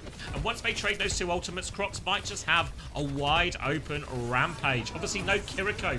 Sakura banned for Kiriko. Wait, we'll talk about it more afterwards. Beat push comes in, Hitori drops a Terror Surge. Gogo is in it, but will survive. Crocs now has a free rampage if he can find it, but he's going to get traded. Kyo found a kill, tank advantage though. Lucia's going to come fight an Orisa. You can't fight an Orisa in that room, Gogo. Come on. Thank you, Raspberry Racer fan, for the tier 1 for 2 months as well. Thank you very much. What I was going to say is Sakura banned for Kiriko to try and force Kiwi onto a less comfortable hero, I believe. But actually, what this does is this opens up Crocs to go Junker Queen, because there's no Suzu available for the Rampage. So now anytime Strebber doesn't have beat, the ability to deal with this Rampage is super hard. Now Crocs is coming back with said Rampage. Thank you, Pipe. I can't... Pipe Garfield Connoisseur. Rampage comes through, hits 3 of them. Doesn't seem to matter, though. No kill. 1 kill for Crocs. The Rampage hit all 3, but Sakura... Doesn't matter that they're antied. Doesn't seem to matter at all. Thank you, Hadouken King, for the bits as well. Just gifting to the TF2 goat, were you, Red Eyes? No surprise to see Coleman pinned that one. Flattery will get you everywhere. How on earth did that Rampage not find more value? Thank you, Bull Skunk, as well. It's flooding in. Thank you, everyone. Overclock, Pulse Bomb, both out from Sakura as they continue to try and swing the corner. Lots of pressure onto Larissa. Oh, awfully low, trying to get into the Ray. Crocs can't get into the Ray. They try and walk forward regardless. Keo has the overclock going. One kill apiece as Zorro drops down. No more rails. Keo's found a second. Deadly with these overclocks on King's Row. Swinging for more, trying to deal with this judo. No escape for Prota, surely. Zorro's still there. Zorro actually gets the kill on the way out. Thank you, Jazzy69742. Turn it to a bit of a scrap here, but Frosttails have enough kills to stabilize. Don't want to lose anyone late here, but Keo, this guy loves to peek. Looks for another rail opportunity, doesn't connect this one. As the dust settles, Frosttails did actually invest quite a lot of ults to bail themselves out of that. Crocs has made his way onto the Ramatra as well. Double support off for Sakura, so a big opening for them. Gogo can get the beat to match this. For now, it's a side fight, but it's a Ray-free main, and it has to be a disengage here. Keo trying to walk forward, but here they come. Beat in response from Gogo. Strepper's going to match the beat, catches everyone later beat as well. Sakura can continue the push forward. Walking forward, looking for more. China picks up Keo. Javelin is wide. They've only got one kill out of this support ult trade. They need more from this Sakura. They want to finish the map right now. Walking all the way in. Thank you, Kyle. Thank you, Courtman. Thank you, Jazzy. I said Jazzy already, but why not thank him twice? Sakura don't get any more kills out of that. They have to slow down to another fight. Charge up Javelin for Hittori, not using the shield perk this time. Will spin. Cooldown's invested. Hittori getting close to this Terror Surge. Pack looking for the pulse bomb, and oh! Spins around, hits for Javelin, but Hittori doesn't quite confirm the kill. Strepper's going to die trying to help Hittori in that situation. Hittori still has the Terror Surge, so they have to be a little bit careful as they push forward here. Frosttails. A chance for Hittori to turn the fight if she sees the opportunity. But they're quite far back, so I think Sakura just going to reset and play again. Brox will have Annihilation, built a whole lot of that in that fight, and Protoss actually going to swap onto the Ana here. Start to run out of time, maybe they feel like they need the nade clutch. Terror Surge will be available into this Annihilation. Charged up Javelins around the corner from Hittori. Force back for now. Now spinning in, wanted to try and get Crocs off the map, but Crocs avoids it. Charged up Javelin, doesn't find it. Terror Surge pulls them all in. They're all quite low. Can he finish the kill? Hittori can find the kill. Zorro with the overclock as well. Annihilation popped. Any kill for Crocs is high value right now. Traded Hittori already. The rest of Sakura take a back set. They avoid this Annihilation. And Frosttails have stabilized. We're entering the final minute. Ray and overclock available. Frosttails can just use both of these ults at the same time by the time the next fight starts. Sakura don't have a great answer. Protoss hit a nade. Wait for their support ults maybe. Oh, maybe not even wait. Zorro's found a pick. They seem to be careful walking up because Frosttails have ult advantage. They walk up and the array is popped. They've taken a back step though. Where are Sakura? Keo's gone super deep and he can't find anyone. They get the kills in the end anyway. Enough ults to bail them out. Ray and overclock invested. Frosttails. They've only got to hold for 30 seconds. They've got a beat for it, but Strepper has the beat to match, and it'll be a nano on top. Very much expect this to probably go Hittori's way, in all honesty. Or a defensive nano, maybe, as they try and go forward with B. Also possible. Oh! Crocs, where are we going? They're trying to fight early. They've actually killed Prota. They're going to turn this last fight into a dogfight, as they have no choice but to go forward. Sakura. Gogo's going to die on point here. Doesn't invest the ult. Saving grace in all of this, though, as Sakura didn't use any ult either. They're going to send Strepper back to Taxi now. Actually needs to clear this Lucio out. Pack has a chance to win it in a 1v2. Has recall. Fighting for backline. China has to come back and help, and there's so many people dealing with Pack behind right now. They've got less people on point, Sakura. Pack is wasting a lot of their time. Hittori has to save her. Hittori's used Fortify. Hittori needs... Oh, she needs the beat right now. Gold is used as well. Prota dies. Nano off onto Hittori. Strepper's drop a beat. This is everything invested for Sakura. They're juggling for a Ramatra back. They're moving the point forward. We're into overtime. They need to touch. Crocs comes through. Keo slides in. Strepper takes care of that one. Lucio, final touch from Gogo. Now it's just for a Ramatra on point. Crocs nearly has Annihilation. Getting juggled away from a point. Still a bit of Juno pocket as well. Kiwi is so low. Annihilation will keep Crocs alive for a long time. The respawns are coming back. Kiwi survives and finds a kill. And Frosttails, they managed to find a clutch out of all of that. Pack did such a great job at the start of that fight, pulling all of the resources. Pulling all the resources away from that point fight, making it a very awkward one for Sakura. All of Hittori's cooldowns forced just to keep that point contested. And then And then we see the Nano and the Beat invested at the same time for Sakura. Really, it felt like stacked support ops, didn't it? They were both kind of to save Hitori. She needed one for sure, don't get me wrong, but she ends up getting both. And then they don't quite find the value cleanly enough. Prota gets traded just before. And it all falls apart from there.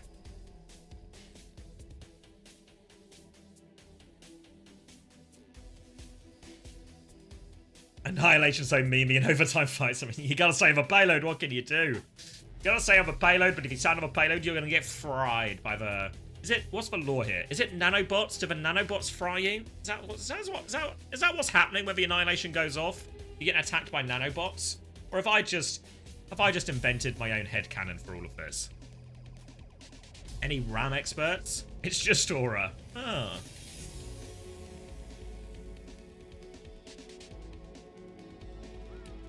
He suffers? Ah. They suck you off really hard. I feel like your head's in a different place right now, no idea. Aura bots? You suffer as he has? Alright, attack now for Frost Tails. Clear marker in the line to win the fight. But plenty of King's Row still to play. Plenty of distance to cover. Gonna be Crocs starting on the Hazard for this attack. Onto point initially, then onto the high ground. Luxury of playing a hero like Hazard is you can go between the two, no problem at all. Hitori, though, not the same option. Will be forced to D-peek, though. They're all bullied back wall onto Hitori as well. Her HP is going to get chunked. Sleep from onto Crocs. Fails Hitori out of that. She can continue to hold for high ground. So instead, Frost Tails, they turn their attention towards point. They'll force the objective. They want to bait Hitori to drop.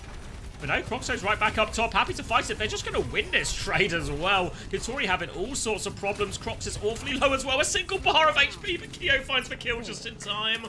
Saves Crocs' life, and now a significant player advantage as Kyo wants to keep fighting up this corridor. Sees the Ash, hits the shot, doesn't get the kill. But all the time, the point has been ticking up, and Frost Tails convert that. Hey, Hattie. It's called the Swarm. Don't trust these noobs, man. Not real ram heads. Finally, a man with real knowledge. A man with a suitably crinkled skull. China's going to get this early pick.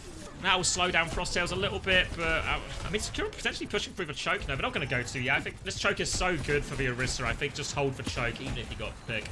Zoro's got a Bob to throw into this one as well, which is... Frost Tails haven't got a lot of options until they get these support ults. But once they have these support ults, they can really bully their way through that choke. Streber's beat is significantly slower. So Sakura don't have anything great to match it with here. They might even have to use the Bob or even a defensive Nano to try and mitigate the support ult push from Frost Tails. Hitori holding the choke as the Ray push comes through. Nano comes out onto Zoro, actually. Defensive Nano, and the Bob is out to relieve pressure, and it relieves all the pressure. They just tank that Ray in the face. Was a 2-for-1 ult trade in the end. Ray for the Bob and the Nano. Ray is such a powerful ult, so I don't think it actually feels too bad if you're Sakura. It buys Streber time to get this beat up. But now Frost Tails, they can start the fight with Overclock and even beat to keep going. Streber really needs this next 15% as we see Kyo sneak through top with this Overclock. Are they going to go all the way far left? They're considering it. Sneaky, sneaky. Will anyone realise? Sure, did they see them cross window? They've not seen the Sojourn shoot in ages. Counter players, Sakura. Swing out, Overclock, hits the shot onto Prota, nails it onto Zoro as well. Clean one from Kyo. China will find a pulse bomb trade. I don't think it's going to change anything. Nowhere for Streber to go. They can't invest any ults. A nice little flank from Kyo. And that means they win that fight for just the Overclock. They get to save their beat for the next one. Downpour and everything as well. So a chance now for Frost Tails to try and snowball this. BBB, Terra Surge available for Hitori as well. The Terra Surge in general, more consistent than Downpour. If you hit the Downpour, you got a really great chance of converting some of these kills, but a lot harder to hit consistently. Hitori walking up, taking a bit of space. Opposite, Pack is going to push, try and push through the flank, but it's getting marked by China right now. Speed ring used. Downpour comes out from Crocs. Don't know if it found anyone. So it's caught up. Beat will be forced. Streber was still caught in the Downpour, so dies. Now they turn their attention onto Hitori into the corner, but that's going to be a Terra Surge in response. 2 players down. Terra Surge doesn't find any kills. They're all low, but not a single person on Frost Tails falls. And this payload's going to keep walking forward. That'll be second point confirmed for them. And Sakura find themselves in a bit of a rough situation. We're going to get the Torb swap from Zoro. Hitori onto the Hazard as well. Prota will keep the Ana. Oh, no. Female swaps. Okay, yeah. Ash Torb in the end. So all of a sudden, the ability to pound damage into this hazard is going to be very true. Torb's got a bit more survivability as well. You factor in Sakura has the Ana. So sleep, nade. So many more ways to punish Crocs in this situation. Pac's also made for swap onto Torb as well. So all the hazards' lives are going to get a little bit harder. Holding out for choke. Kiwi has the rate to push with now, and Frosttails are going to make their move off the back of that.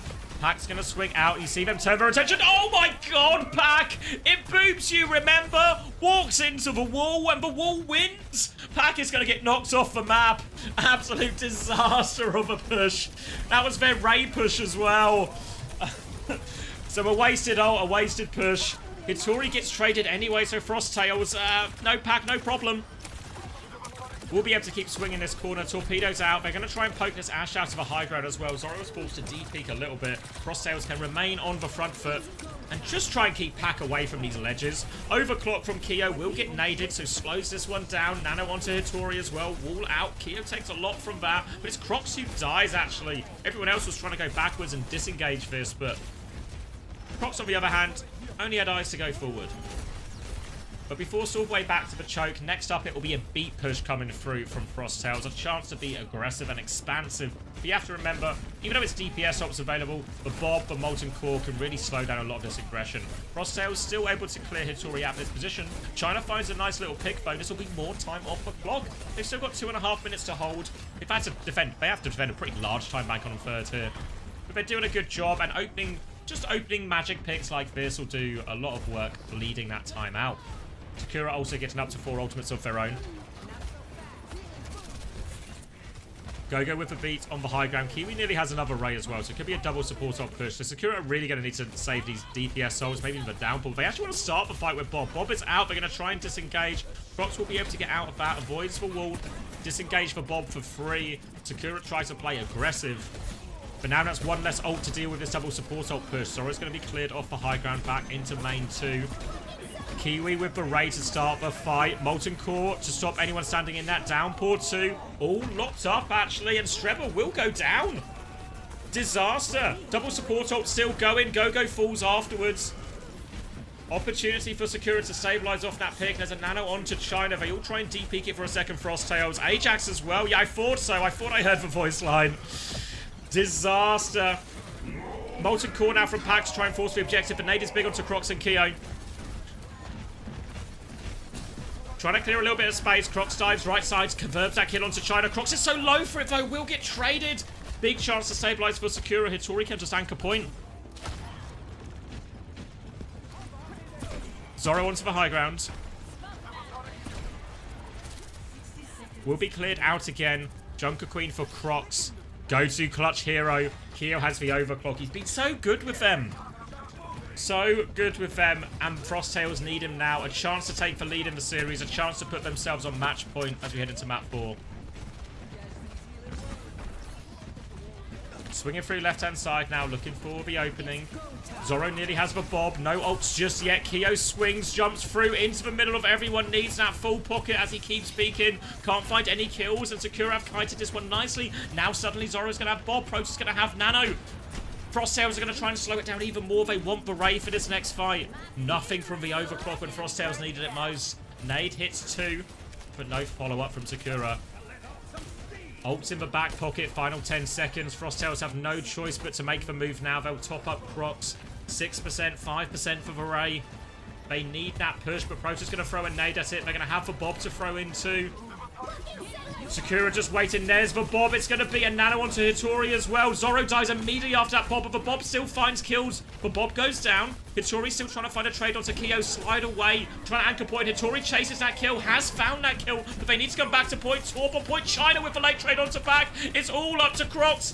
Playing in the Molten Core. Trying to pull Crocs into it. Go cleans that one up. Can Sakura stagger it out? Only 3.65 meters to work with. They're going to die. Crocs gets another kill. Strebber is back on point. 9% from B. A wall to use. A downfall comes through. Go hits for B. Crocs kills Strebber before B. 5% short. Pushed off point. Frosttails might just do it yet. Rampage as the finisher hits everyone on point, and somehow, some way, Frosttails have clutched it.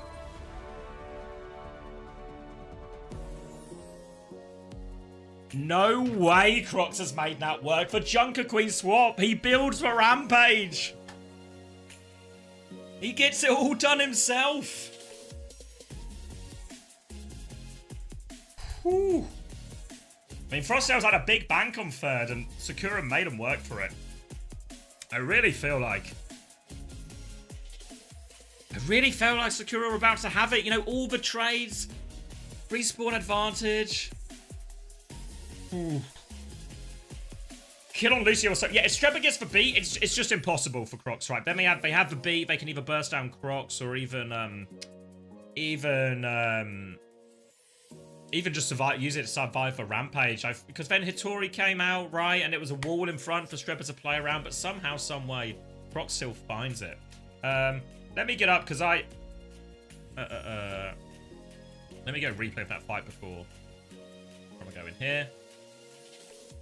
You guys can see this as well. It's not so much you can do about that. Which fight was it? Was it this fight? Let me full screen it for you. Let me get rid of this YouTube chat. There's only one YouTube chat I like. It's for YouTube chat watching my stream. Where was it? Right before this one.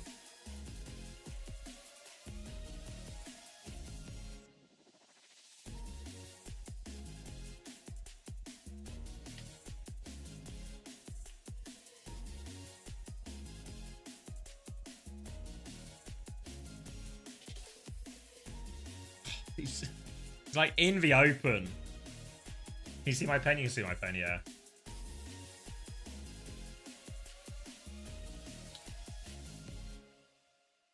Banning Valkyrie wasn't a good idea. I mean, just always invites Crocs to go Junker Queen. When was the pulse? Remind me again. Was it the end of the attack? The end of the sorry, the end of a Sakura attack. Best of 5 for this one. I think all games might be best of 5, but I can check afterwards.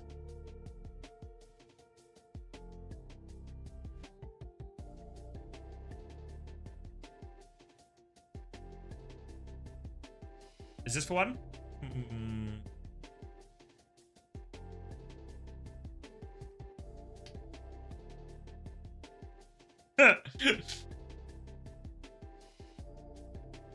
Gambles. Keep gambling, huh? Always keep gambling, because you never know, hey? You never know. You never know who's going to be walking around the corner. Feels like a battle for last place in OWCS. Yeah, I mean, I think to say, like, big picture here. Big picture. Obviously, EMEA is really stacked. Those top 6 teams, hard to beat. But, yeah, Ball Skunk's exactly right. It's, getting to OWCS, getting to play those teams, entering and maybe a chance to be in that scrim bubble a little bit more. Big achievement. Big achievement for a lot of these players with, a lot of these players in Tier 2.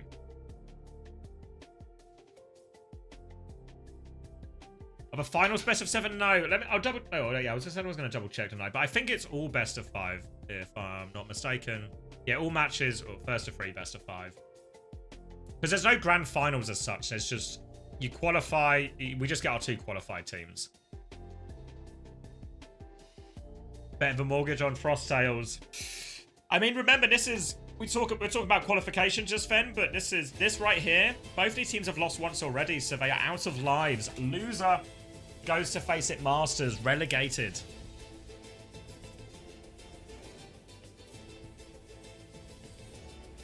Runasapi, Ram ban from Sakura. Does this mean they still want to play Orisa? They want to force the Orisa, and they don't feel as comfortable into the Ram? Or do they want to play Sigma or something? We saw Hitori play a bit of Sigma earlier. That was on Circuit Royale, though. Match point for Frosttails. Going to go Junker Queen. No, it is the Orisa from Sakura, at least. That's what they've initially locked in. All right.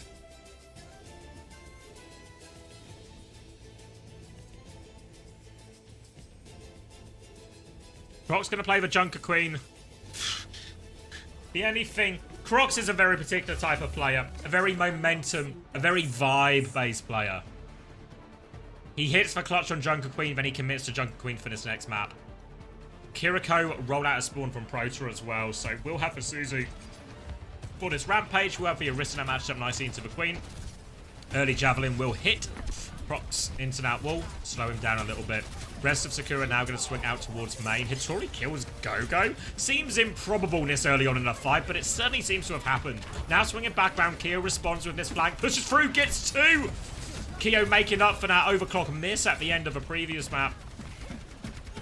2 immediate picks, and it's still a scrap though. Trades back and forth. It's just Hitori and Proto trying to live, but Kyo threads the needle past that big old horse, gets the kill, and now Hitori has no choice but to start a point.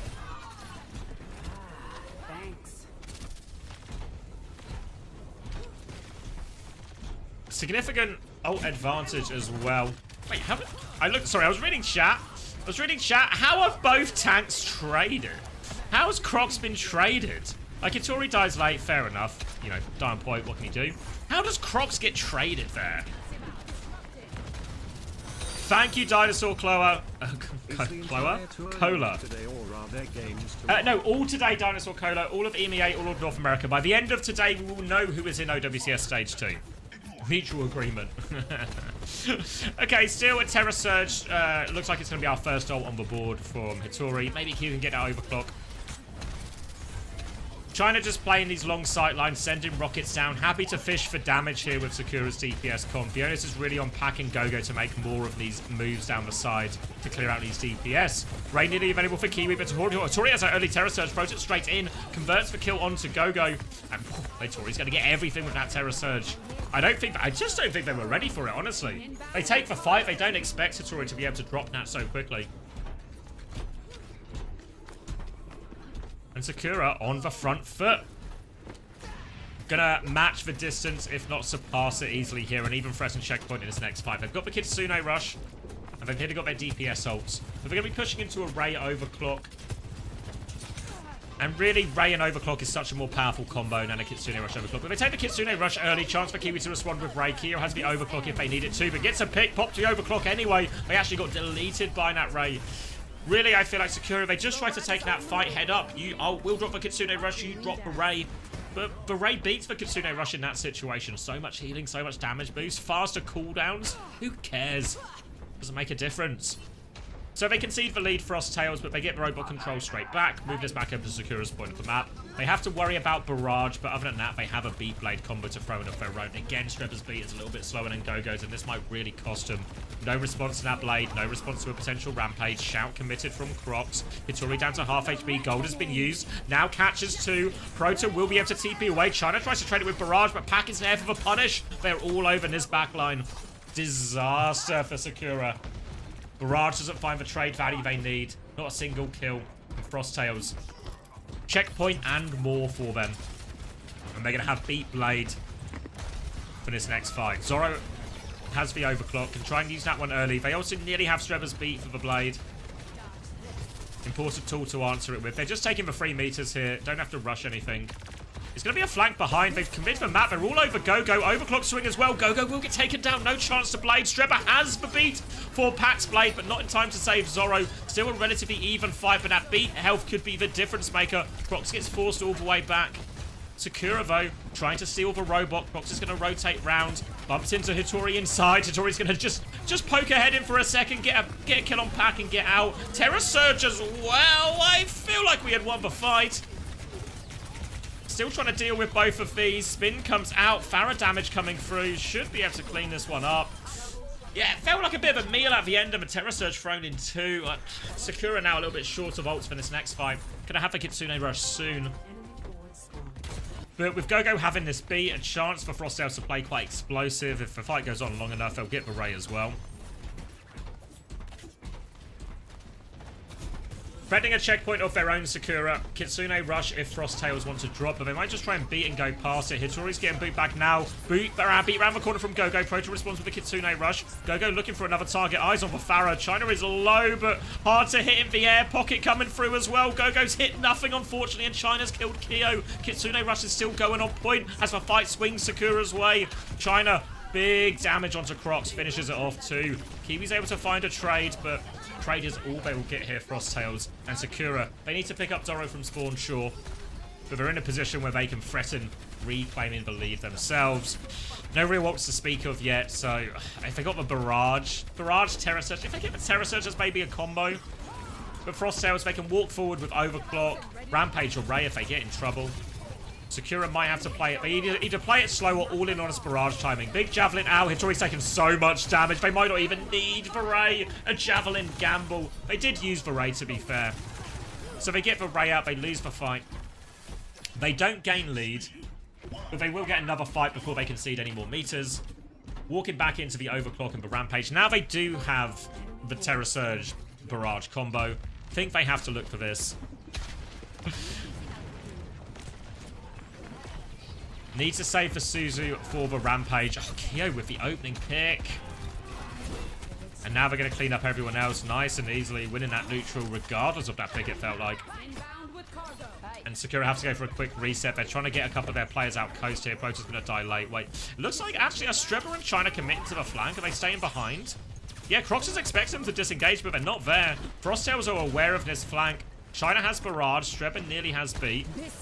What's the plays? Kyo's just going to go forward, drops the Overclock. China tries to get into the back. Barrage comes through. Go-Go goes down. Only one for one trade. Kyo hits the shot, only onto the Arisivo. Hitori still has Terra Surge to turn the aggression.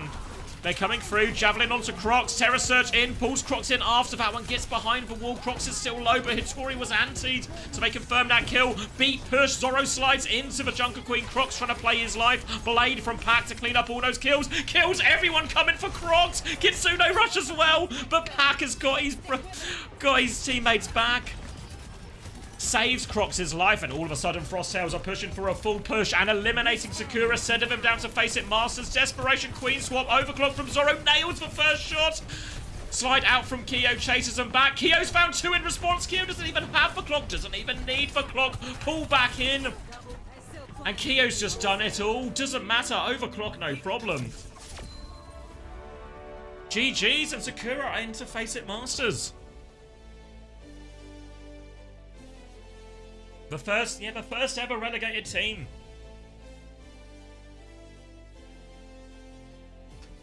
Disappointing.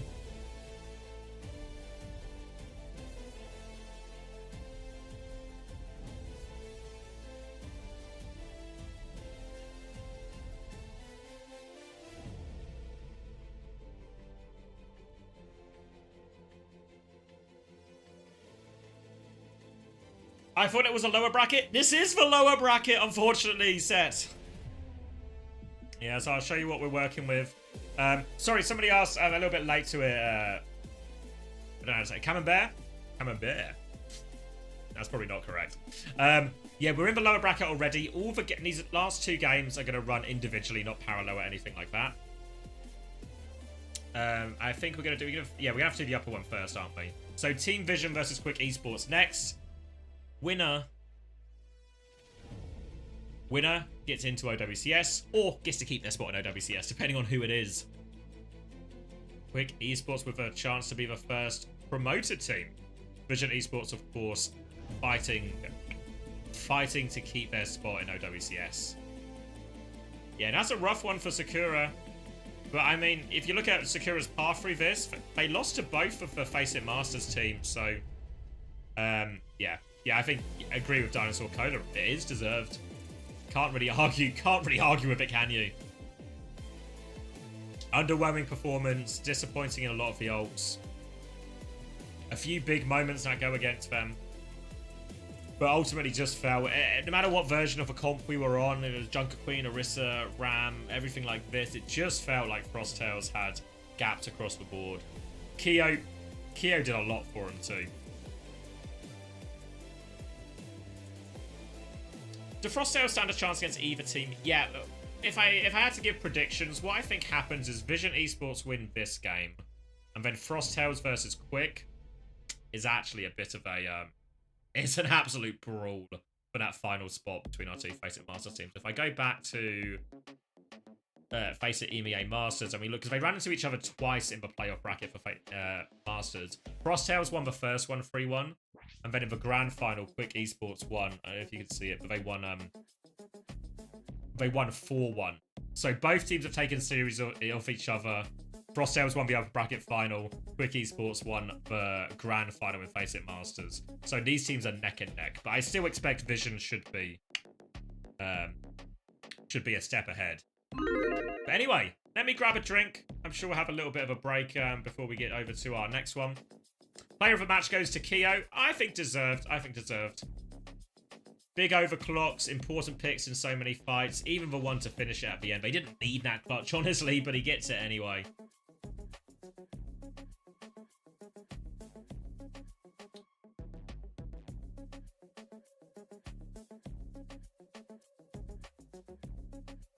Thanks, Sunku. So yeah, sad for Sakura. We lose our first team from OWCS, but out with the old and in with the new, right? What this means, because Sakura out, Vision Esports can still maintain their spot in Stage 2. But no matter what happens, we're getting at least one new team in OWCS Stage 2 in EMEA. So, all to play for. I'll do a quick advert break and we can jump into the next one as well. Predictions are open for that as well, so get them in. Get them in.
Sorry I'm late.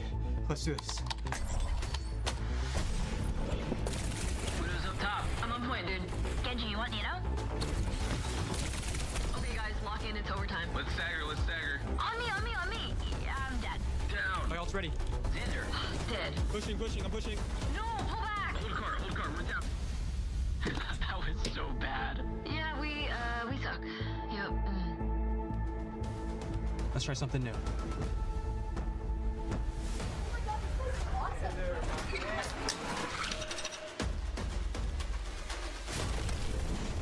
Diving back line. Nah, I'm dead. Widow's down. Matrix, battle. Oh, no. I got pulse bomb. Back on cart. Come on, back on cart. Going in. Stop the cart. Stop the cart. Oh my god! Ah! Go to Did you see that?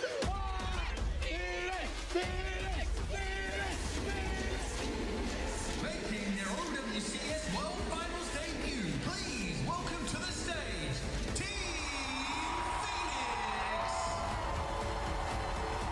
Phoenix! Are you ready? Yeah. I'm ready.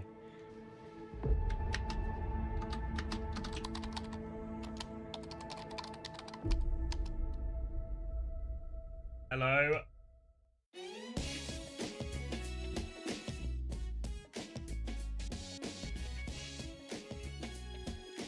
Cup of VOD? Oh, thanks, Lemon, for the highlight. You are right. We're cut. All right. This is the third VOD now. Then, if you are looking for the story about Where is my peanut soup scissors, streamer? doesn't exist. Bolgrave doesn't exist. Thanks for the tier 1. For anyone just joining on this third VOD and is looking for a story about shitting and getting your penis out, that is actually in the first VOD of the day, unfortunately. So back to secure a quick one for that story.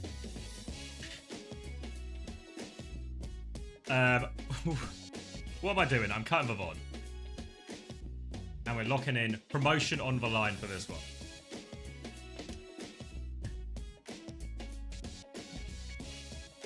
So I got Amazon Prime, but I went to activate Prime Gaming. It throws an error at me. What do I do? Don't know. Maybe it's one for Amazon support. Or does anyone here work in Amazon support? I'll see if I can... Anyone here work in Amazon support or has previously worked in Amazon support and maybe knows the answer to this query? All of you? Can you help? My dad owns Amazon. Daniel Bezos, is it?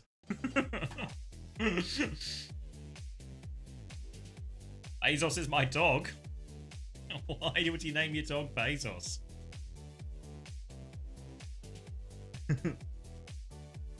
What was I doing? Oh yeah, that was Sakura versus Cross Tails Esports. I'll get it uploaded for you. For anyone who's missed any of the action, wants to catch up on it, I'll be on YouTube shortly. Alright, more Overwatch then. What day of Overwatch we've had?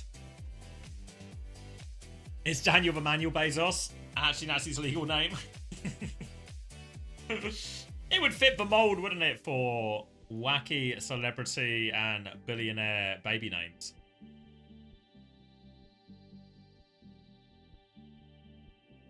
How could you lie, Daniel?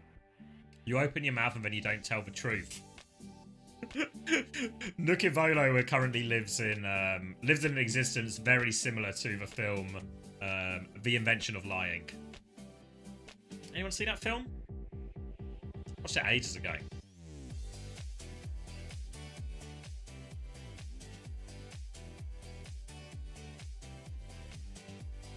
As for Badger, Ricky Gervais. Oh, I've got some messages. Are they good? I'll worry about FPL.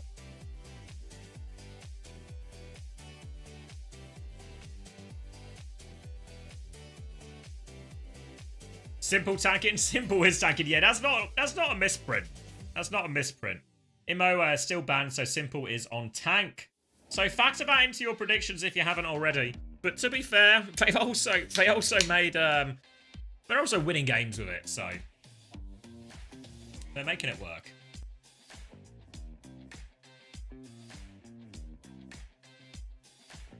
Oh, sorry, not banned, just unable to play, of course. Of course. It's all in the semantics.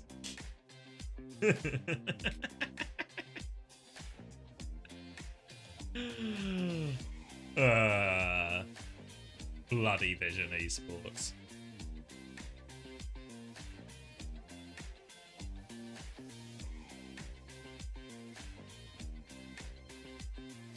Yeah, I think it's a different roster for both things, Debbie.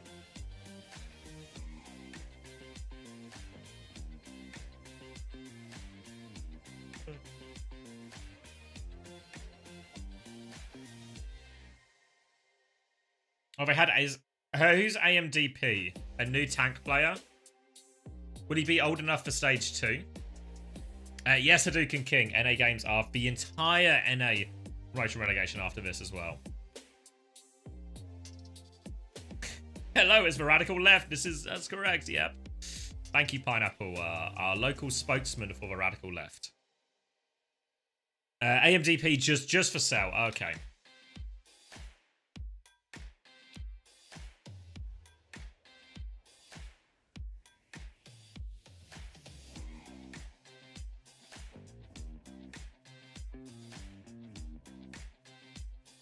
You have to come in. Yeah. If anyone puts Simple in their fantasy team, we'll see if this works out as a net win or net positive. Like, you've essentially cheated your way into 2 tanks on the lineup. They'll still score points, right? Because you score points for eliminations, you score points for kills, you score or lose points for deaths. So you'll still gain points from Simple. It'll just be we collect them in slightly different ways. So Fantasy, this is a website. We're going to launch it properly for stage 2, but it's live now with promotion relegation just so we can test some stuff. Basically, it's fantasy sports, but for Overwatch. Oh, well, I just explained what it was to Jan, but Jan's got ads. Well, sometimes that's the way the cookie crumbles. And as I say now, I was meant to get a cookie when I went downstairs, and I didn't get a cookie. But I guess that's also a situation where this is how the cookie crumbles. So, all right, I feel okay now. Saying can get you out of anything.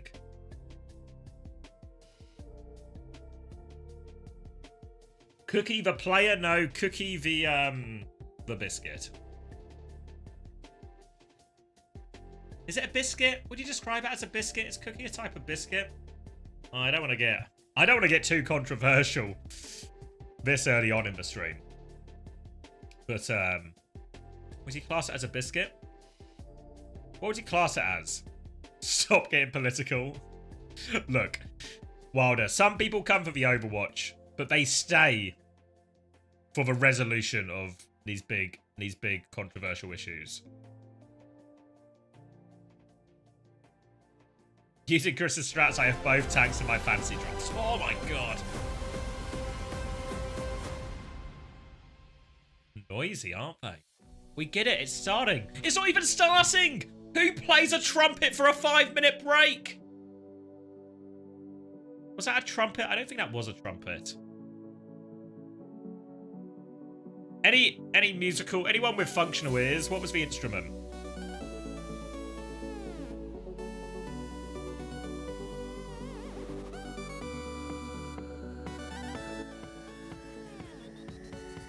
What stats are used in fantasies? The ones from the scoreboards? Yeah, from the Face It scoreboards.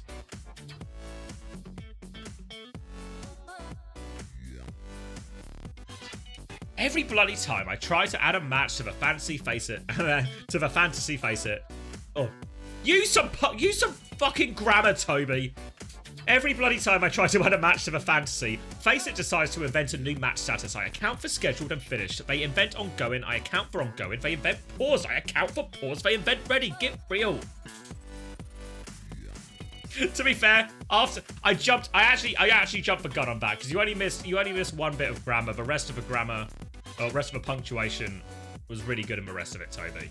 So I came in too hot, mate. I jumped to conclusions. Seems like lots of people suffering the same problems though as you, Toby. So at least you know you're not alone.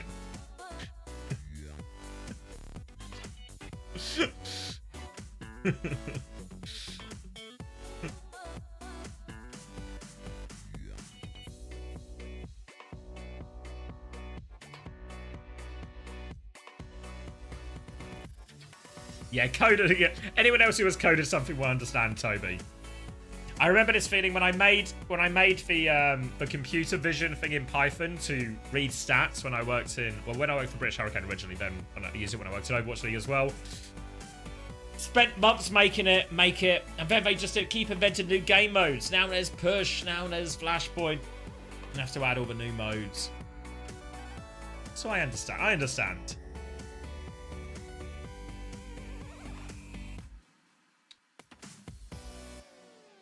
Why is the first NA logo EU coloured? True. Picking faults.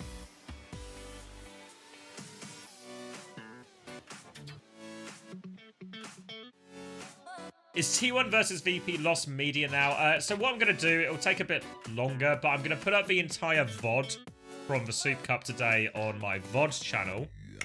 And I'll put a link to the... Soup one. If you want it right now... Oh. If you want it right now, I have it. Where is it? Because somebody else, fucking Juby, was asking for it.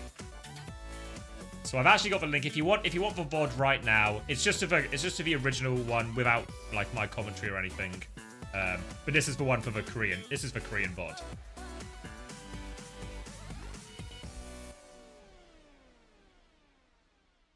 So that's for the final days. Talking about coding, can I bother you for a quick analysis website check? We can have a goose. People are already making good websites. We got our fantasy website. Fantasy. And where do I go in? Statistics.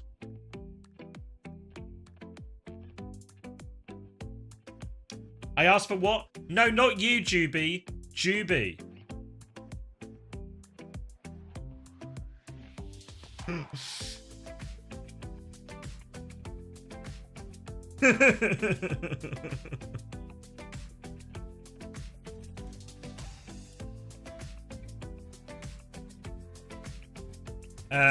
Can you do what Avast used to do and combine the two videos together? Oh, was he able to do that on your stream plus the game background?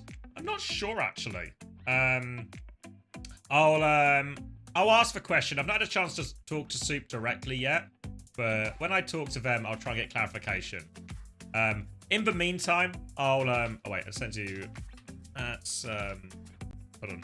That's the main game. Let me just write this down.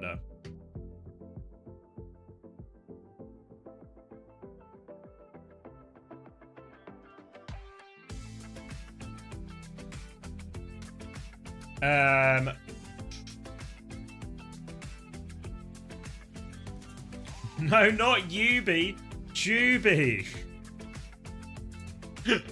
Come on.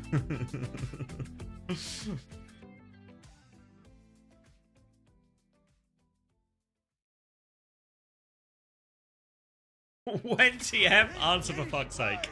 I can find you. So let's see. TM. Let me get you the answer for this because it's a good question. I'm sure lots of people wondering the same thing. So let's see. Yeah, the 10th of May. There we go. It is not about standing atop the mountain. You gonna change your whole name? No, just all you need to do is tell the difference when I'm saying Juby compared to when I'm saying Jubu. Sorry, I was gonna look at the stats website. Oh, it's all color coded and fancy now.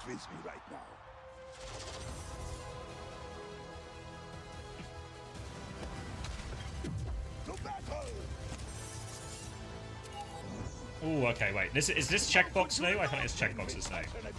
Wait, can you shut up about upgrading my playstyle? My playstyle doesn't need upgrading. I play perfectly. Everyone knows this. Pay out the Preds? What does he mean?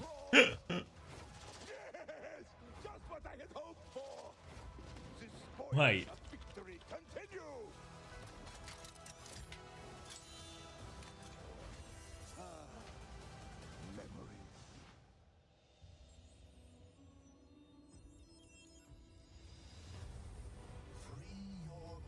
Wait, I'm just getting...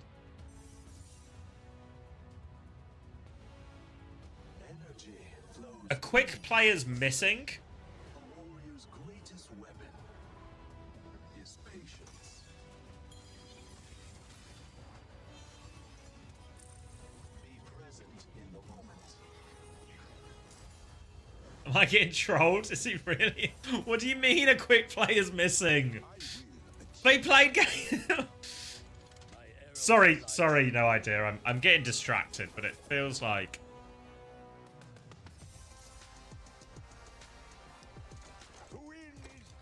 Invalid date time. Good. Kidnapped. Right, let's see what's going on. I will rewatch this one a few more times.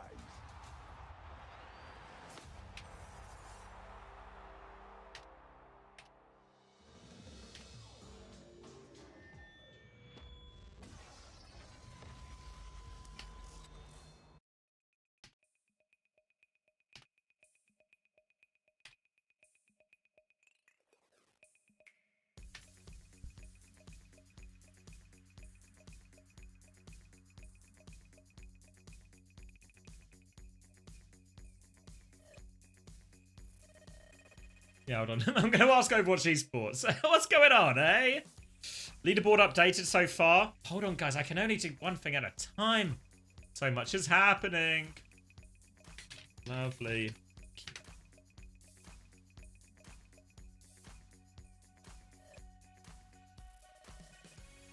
Oh, thank you, Nipple. Also, what I say every day when I wake up and look at my chest in the mirror. What did I say?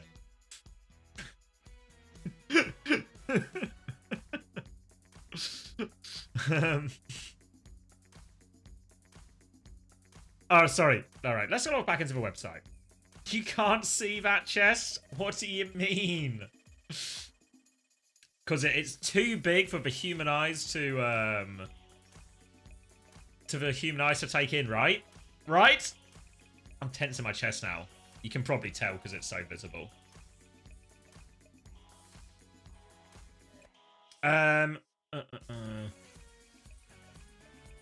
Where are enemies? I don't dip. What's the inside track? Have you guys won a map? What's happening? I need it straight from the horse's mouth. No clue, mate.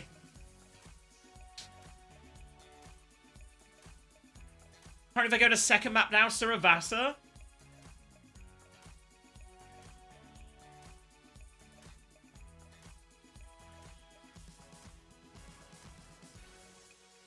Who's missing? They played a game like an hour ago. How do you lose a player? Apparently one of the Vision players is missing. Yeah, they're going to Saravasa.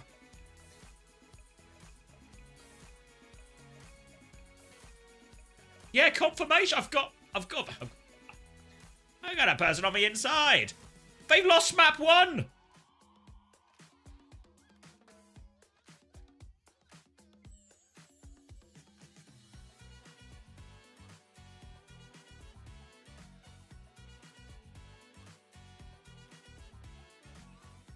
They've lost map 1. So they're starting 1-0 down. Pay out the bet. Oh, wait, is it already? Wait, who map 1? Wait. Choose outcome. Quick esports. I mean, you gotta factor all of. I'll wait till they do it officially on broadcast, just to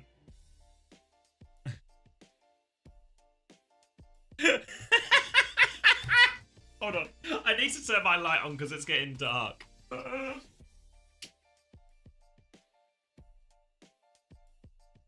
Hold on.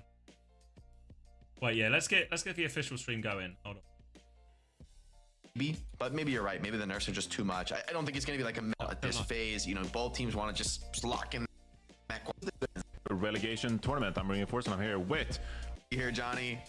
Excited to see what happens here in this next series, of course, with the stakes being so high, right? With the opportunity to compete in the OWCS match, and you still have one more shot against Frosttails, but that's a scary spot to be, right? Win. Yes, you could lose this match and you still have one more shot against Frosttails, but that's a scary spot to be, right? You're going to have to take an L at this phase. You know, both teams want to just lock in that qualification and start prepping for their matches against some of the best teams in Europe. Yeah, like we talked about before we headed to the break, this match is of the utmost importance here, because if you do win this very next series, you do qualify for OWCS Stage 2, and so all these 4 teams are fighting for, of course. Now, going into this match, first of all, we apologize for a bit of an extended break there. Now, we do have a bit of a scenario here where the graphics will apply for you, and it will show that one of these teams will be up 1-0 in this map.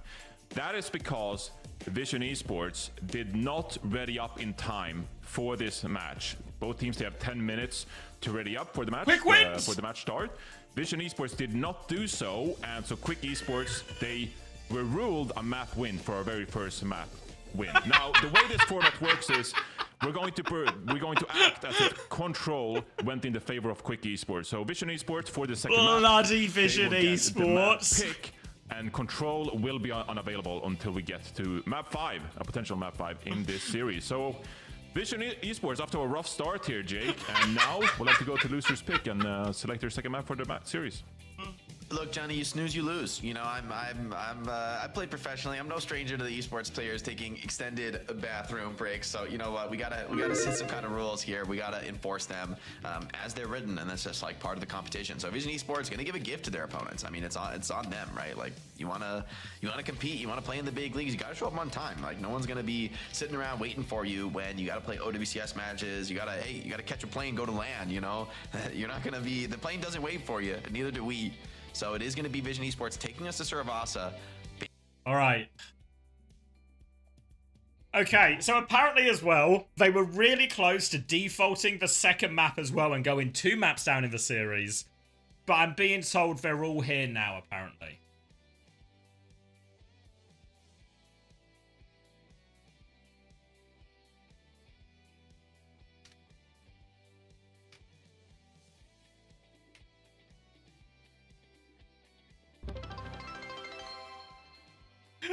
Thank you, no idea for the bits. Need to know who was on the shitter. I mean, Vision.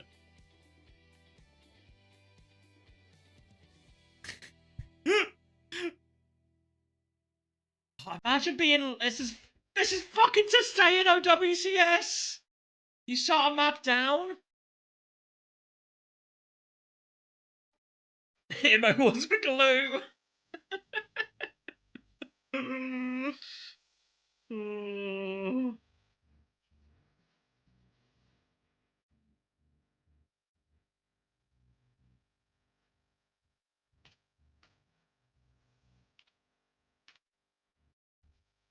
How does this affect fantasy?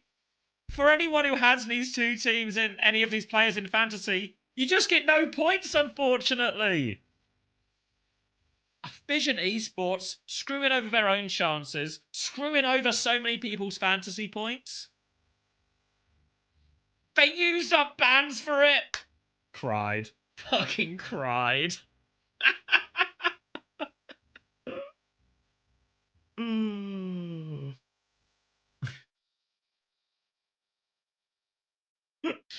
Absolute shambles. Absolute shambles. Did I forget? Yeah, I didn't submit a roster, Toby. I was busy sorting stuff out, so I just never submitted a roster. So I'm just letting the people play amongst themselves. I'd probably just win anyway, right? I'd probably just win anyway. Really good at fantasy. Everyone who plays FPL knows.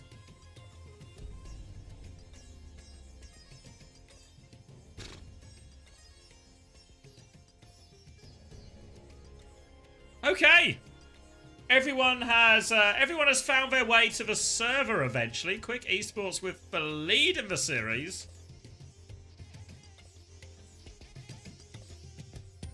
Okay. I guess it's finally time to start this, again, qualification game for OWCS. Nice of everyone to turn up. Did Dip just send a friend request to be observer? Dip, lock in! Can somebody take this game seriously? It's for OWCS, for goodness sake. Come on.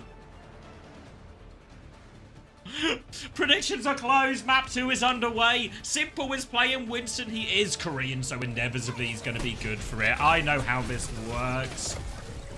Torb out on the side of Dip. Maybe anticipating a hazard instead. It was a Lucio banned from Vision. Actually, wouldn't be anticipating a hazard because a hazard was banned by Quick. So just likes to play Torb on this. He's a bit of a slower pokier point, and Torb is just still a good hero. Fell out a little bit when hazard did, but still good for it. Jump in from Simple. Turret out. Overload used it. Loads of pressure onto Simple. He is not going to escape that. And the Cass, the Diva, the Torb, that can blow up a Winston. Vision Esports will have powerful timings, particularly around this nano and nade timings. But, really, really, you need space and time for that to work. We can get Taejon go over onto the Genji now too. But Simple's life is going to be very hard. A test for a player who is much more known for his Zen than his Winston. Zydra's going to have a very early high noon in this as well, if they get under too much pressure, but one is not far behind on this nano. That's the big turning for Vision Esports. High noon's going to be used by Zydra. They've not really committed in. They're going to force everyone back. They try and catch it. The swing. They're looking for Simple so bad. So much damage. And Dip will finish the kill. The high noon doesn't stop. No chance to use that nano. They're going to get a few late kills here. Stagger Viana. Stagger Viana. Don't give a bigger stagger. They could have staggered her a little bit more, but it's going to make this touch very difficult for Vision nonetheless. Holding all the way forward. Ray for Yoham available once they come onto point. So if that nano comes in, if one doesn't find a connect with the nade, but Ray will just absolutely shred through this nano regardless. Simple goes for the touch. Does get the touch, but he dies. No nano for Ray is used. So at least they get the Ray out for Vision Esports, but they will be losing this first point. And Quick Esports. Flashpoint Garden. In pole position, they're going to go to point B next as well, which is behind point A for them, for their spawn side, which means they get all the capture point, or all the position here. Ult starts to come online for Vision Esports. Didn't even have a blade if they want to nano blade after Taejong swapped onto the Genji. Natsuki doesn't quite have the rally yet. They're trying to fight the side. Oh, nade is huge for Primal to finish the kill. Dip tries to drop the load, but he's antied. Simple with a quick 2k with the Primal. Guess he really is Korean, isn't he? Free for Simple on that Primal, but nade from one set it all up. They still have to deal with a few players here. But they'll get the cleanup. They'll go over to the point once it's unlocked. They'll get this first capture, and only a Primal for that too.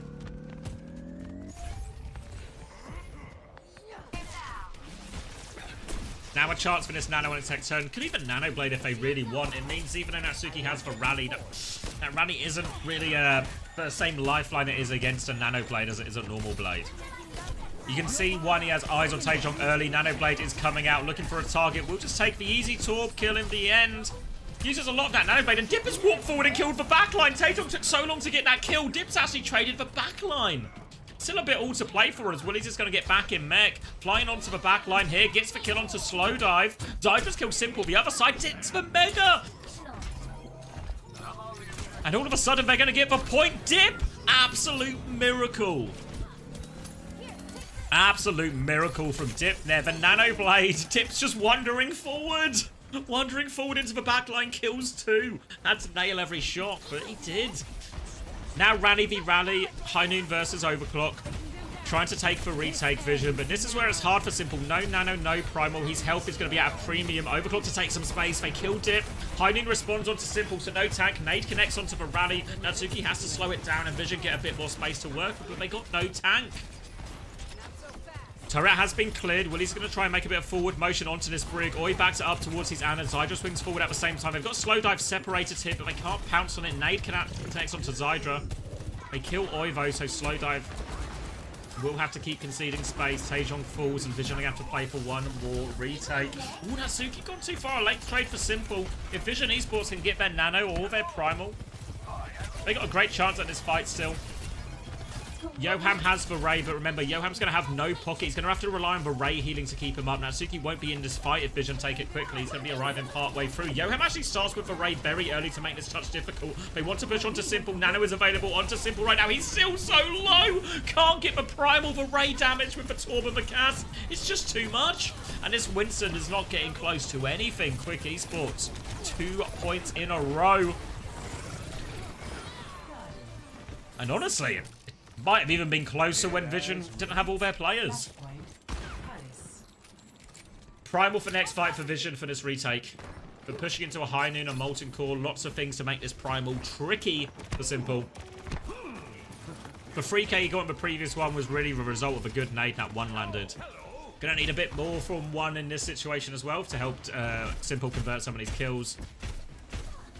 Trying to swing out pressure on this D.Va, try and claim some of the high ground position for themselves. Simple dives in, High Noon back, so they're going to slow it down, deflect, and Vision will just kite this one out for free. Molten Core was used as well, so they're actually kited 2 for a price of 1. They push onto Simple, but he has a bubble. He still has for Primal as well. They're trying to force that now. Here comes for Primal, arms out, separated for Kaz, juggled into the corner, lots of damage coming through. Simple's going to have to play his life instead. Slow dive with the overclock on point now. Simple can't get out. Slow dive, lost 2 players, but he's still trying to find trade stinks onto everyone, but no kills. No kills, and Vision Esports, they're going to have to back it up now. Wait for their Genji, wait for their Winston. Taejong's coming back with the blade. Simple has got Orisa. Winston not working out at all. Rally blade coming back, nearly a nano 2 for 1. Natsuki can take this rally trade, but has to be careful of the nades, has to be careful of this, have to be careful of the blade. A lot for Natsuki to deal with and worry about here. Nano comes out onto Taejong. Here's the blade. The rally is out. High Noon there too, and Taejong's just going to take the 2 for 2 ult trade. Slow down onto point. Zydra's going to walk forward looking for more. Trying to boop in from Willy's, but can't knock anyone into Zydra's line of sight. Oi still has the rally, but Johan has the Ray, and Quick Esports taking control of point. They're going to have Ray for this rally. So much trouble for Oi. They need value quick. One is going to die as they try and push forward with the rally. Oi turns to deal with the cast behind. They do deal with that. Ray comes through. Willy's has equalized it up. 3v3, but there's a Ray going from Johan. Playing in that Ray, walking forward. Pressure onto the brick, but it's Taejong who finds the kill. Ray gets nothing from Quick Esports. A lifeline for Vision. Self-destruct from Willy's. Doesn't want to give it up. Will get back into mech, but no kills secured. Was even playing for a bit of a remech kill. Continuing to anchor the point. Molten Core coming back from dip very soon. Vision are trying to extend it. They still don't have control of a point. They see 9!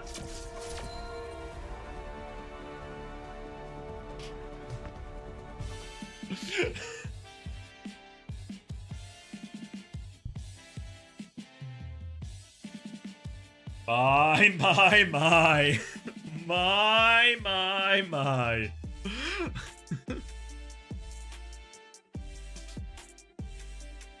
I mean, you're good for it every time, Prash. The India buff always works when it works. Dip with the sleepers in chat. I thought you'd get more of a game out of this, Dip.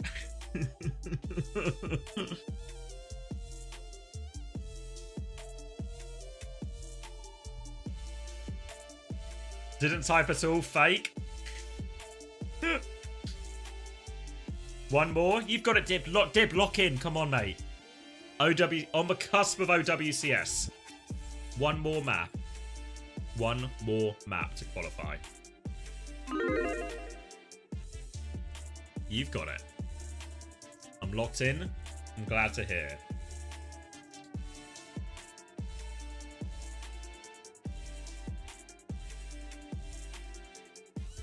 Sorry, question from Gavin. Question for people in the know, but do a limbs on objects count fantasy points? No. No. Or Ayua with the gift to Dip. Won't be the last thing he wins tonight. Remind everyone who's just joining us of the stakes as well. It's for promotion. Stage 2 OWCS on the line. So if I understand this correctly, the Zen play, and I got 4th in Korea, is 1 map away from dropping dropping out of OWCS EMEA. Is that correct? That is, yeah, that's true. That's true.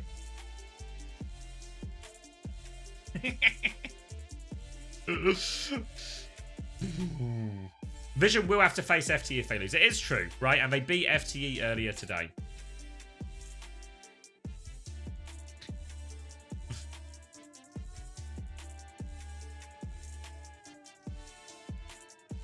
It's true, he's on Winston, yeah. Funniest outcome possible. Yeah, there will be another chance for Vision. Remember, neither of these teams have lost a game yet, so San is correct. San is correct. There is another game that Vision have to recover this. But Quick Esports are going to make Vision do it the hard way, it seems like. Vision Esports get to pick the map. Obviously, a lot of what we saw of Vision Esports in Stage 1 was them picking maps like Blizzard World, like Havana, maps where they could get simple on Zen. But you can't get simple on Zen when he's playing tank, can you? So it seems like Simple wanted to play Winston, so they maybe still lean into the dive, so potentially Route 66 on the cards for them.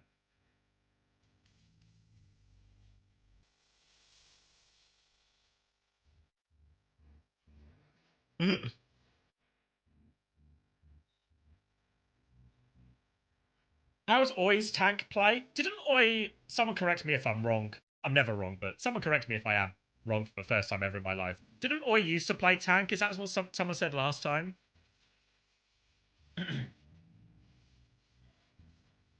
What happened to map 1 of this match? Vision weren't here. So they got a default. They had to concede that first map because they just weren't here in time. He played Rhine. Okay. So played tank, but I guess mostly, I don't know how much Rhine always translates to the other heroes. Just tuned in. If Vision loses this, I think Alvin says no. They have a lower bracket game. So winner of this qualifies for stage 2. Loser plays Frosttails in the game that will happen right after this, and then that's the final chance for Vision to qualify. Awaiting the Skeng1 tweet. He's gonna tweet, isn't he? Skeng1's gonna tweet. It's gonna be not Vision's fault somehow. It was a misunderstanding. It's not our fault. Alright. Everyone, if you don't have any popcorn or snacks, there is some popcorn and snacks ready for the Skeng1 Cope section coming up tonight on Twitter.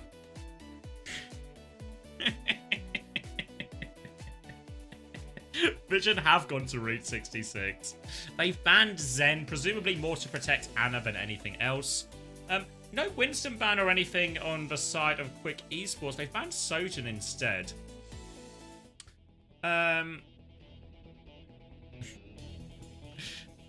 So I wonder if actually Quick Esports, low-key, they don't want to ban Winston or anything like that. I don't know if they banned Winston already in the series. I don't know if they technically banned it on map 1 and now they're not allowed to, right? I didn't see the bans for map 1. But I wonder if they actually are kind of pretty keen to, if Simple wants to play Winston, let him play Winston. And they can play some of that Torb cast into it again, because they had an awful time. Obviously a better map for Anna, everything like this. Either way, we'll cross that bridge when we come to it. Looks like Vision Esports are going a different direction, though. They're going to be playing Hazard, Juno Brig. Juno Brig going to match up nicely into Willie's Diva. Obviously, Willie's can always swap onto the Hazard as well. Just take the straight-up mirror.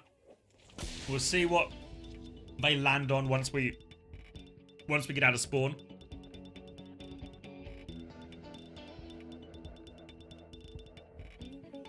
Ooh, Wag with some insight. I think Simple OTP's Hazard and only plays Winston when Hazard is banned. Okay, so there's an opportunity.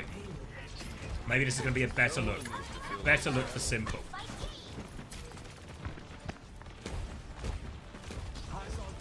Better similar across all regions. Yeah, for the most part. A lot of Winston, a lot of Hazard in play for teams. We're seeing a bit more Orisa and Ram.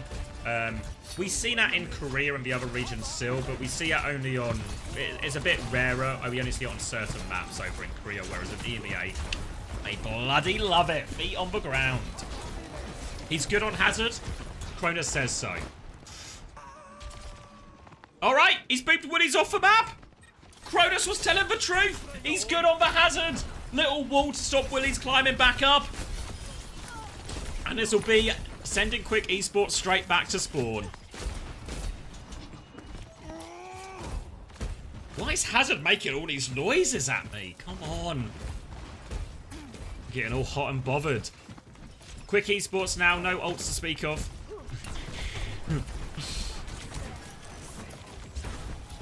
Tidra trying to swing out, take a little bit of space. They've got a bit of damage advantage onto Simple, so Vision Esports are going to concede back to the corner. Dink onto Taejong, but he has the deflect to get out. Dip will dive in, trying to punish that. but it'll be a reset out the corner. Much quicker way for one. Zydra's going to try and swing with this high noon. One doesn't have the Ray yet, though, so Vision will just concede a bit more space. Trying to get up. Taejong's awfully low, and Dip actually finds that kill on the flank, too. Now, all of a sudden, Quick Esports have a lot of the map, but Vision will have that Ray first. Dip actually has the blade, though. He's just going to pull it all over it. No, disaster for Dip.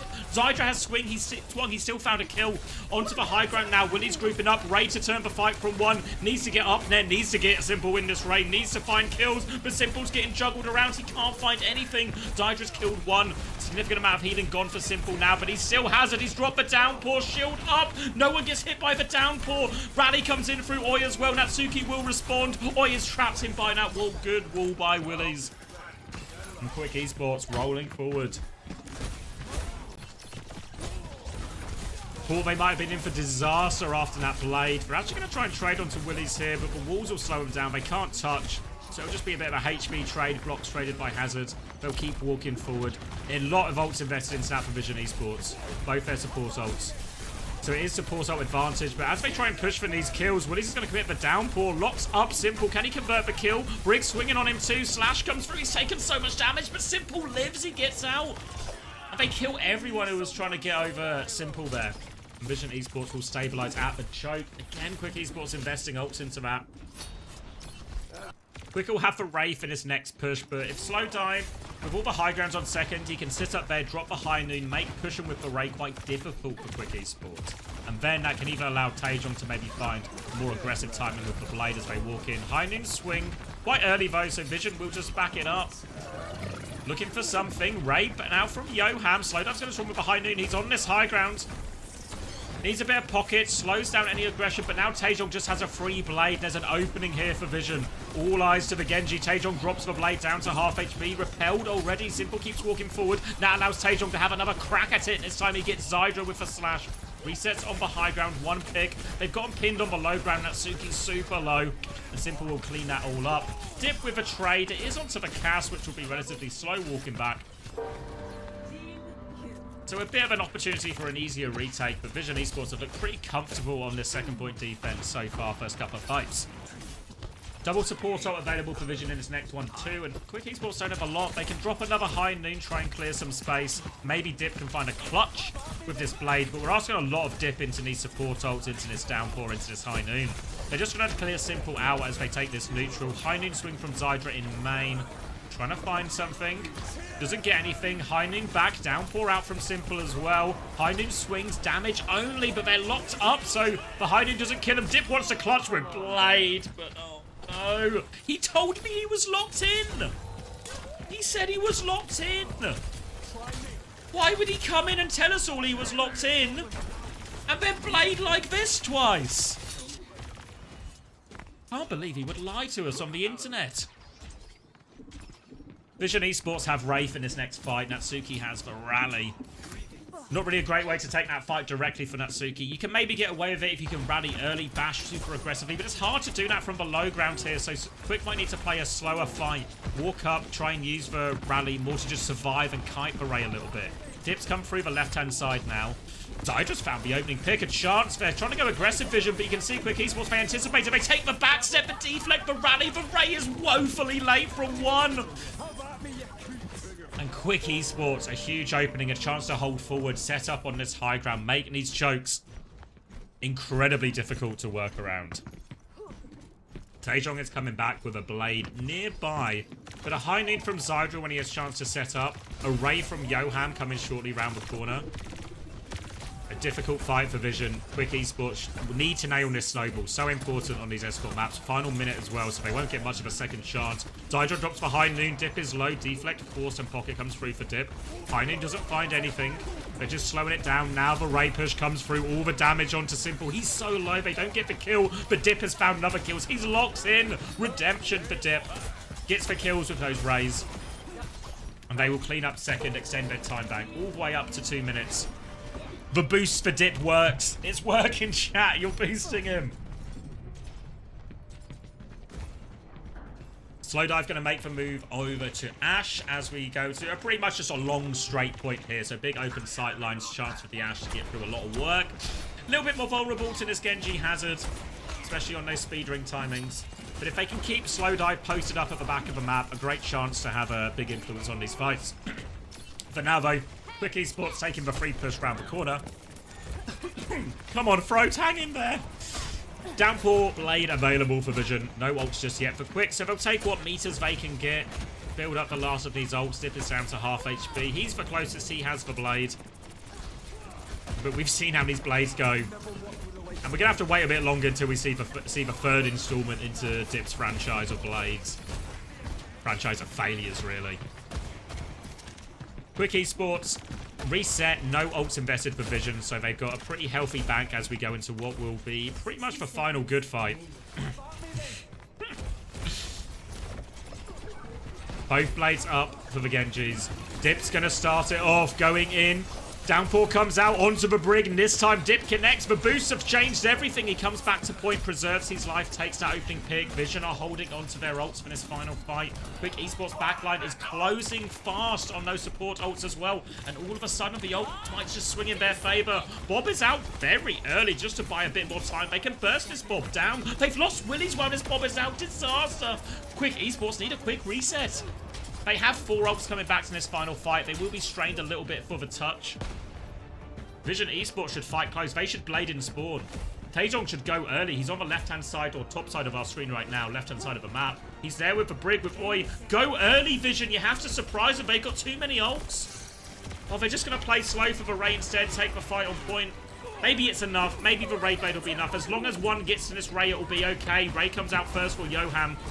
5%, 6% actually still for one. Rally through from Oi. Taejong still has the blade. Rally invested from Natsuki. One has the Ray now. Ray is going to be dropped. Downpour comes out. Downpour blade over the top. Bash is good. Taejong is one shot by the High Noon. Now the Rays are still battling out on point. Slightly later, Ray from one doesn't find anything. Player advantage plays equal. Pushing forward, no ults to speak of. Yoham Dip, they catch couple. No backline, no heals. It's Quick Esports threatening the cap. Threatening the full push. Simple runs out to the Mega, tries to preserve his life. Taejong coming back on Venture to buy a bit of overtime. Buy more space, more respawns for Vision. Oya's gone Kiri, the TP back onto point. Taejong will die. Simple takes over the touch. Suzu just in time, but Simple still so low. Both supports there. Downpour out. Last one. Don't think it even lands. Doesn't find anything. Dip with the cleanup. The full push will be completed. Just for Tracer to deal with. And Quick get it over the line.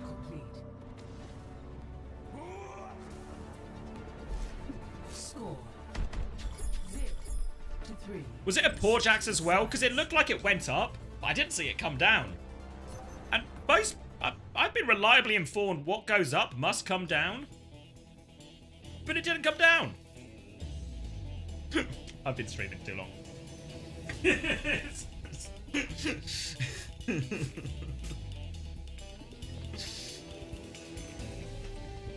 Alright, full push for Quick. This is OWCS point as well.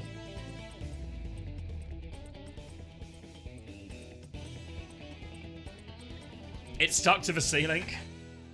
Would I coach Team UK again? Yeah, sure. Sure. There's another World Cup. Why not? What I was thinking, this is a complete tangent, unrelated to everything we've just seen. What we should do, from a Team UK perspective, give Chrissy head coach, give me the content position, and then a little bit of double dip. A little bit of coaching, a little bit of content, double dip. Just 6 more matches? Thank God.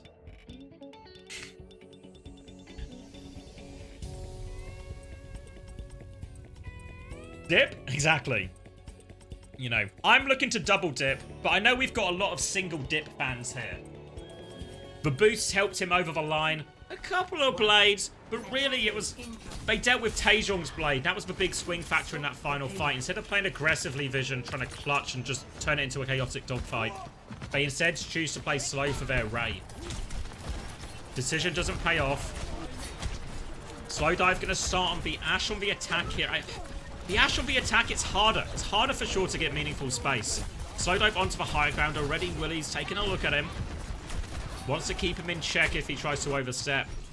Dynamite timings will provide something for Simple and Taejong to work with though, but for now it's just all about the card. Dip's going to force a little bit of a back bash from Oi. Willie's again, pressure onto the Ashe. You can see Dip and Willie's working in tandem.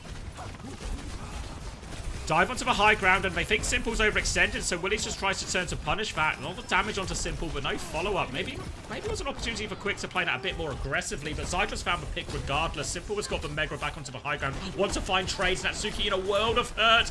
Simple converts for kill. Zydra trying to stop the Juno, supporting Simple right now. Flashbang out. Simple's found 2 kills. That is the backline dead. They lose the fight vision, but those 2 kills are high value. This will give them a lot of space to work with. This corner, now they were trying to get through on this fight, is one of the harder corners to get through, really, on Route 66. So if they can take this space for free, they're back a little bit quicker. Oh, it's not worked out that way, though. Backline is already there for Quick Esports, so it's going to be mostly the same. Same position as the final fight. Zydra's going to drop the high noon as well. I think everyone's not gone. Taejong hit by the high noon. Dive in, Simple looking for a trade. Zydra manages to roll back. Playing on the high ground. Downpour out from Simple. Wants to catch for Cass. Catches everyone, actually. Huge downpour from Simple. Dip's going to find a trade onto the Ashe. Alone in the backline. Dip's going to find 2 trades, actually. Go on. A third Dip? Not quite possible. Juno the harder one.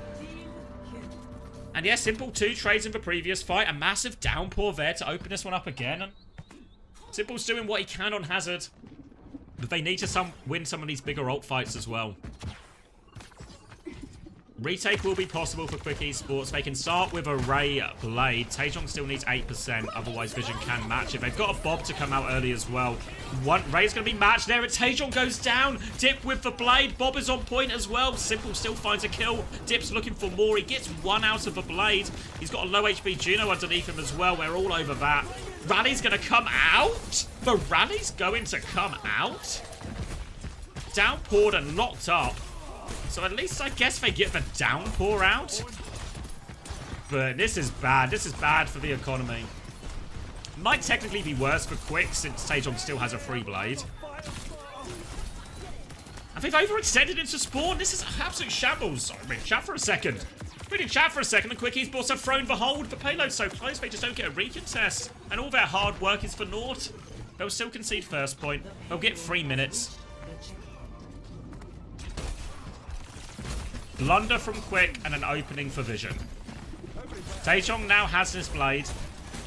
No ults to deal with this just yet. The high noon will be there. We've seen Taejong get caught by both last high noons.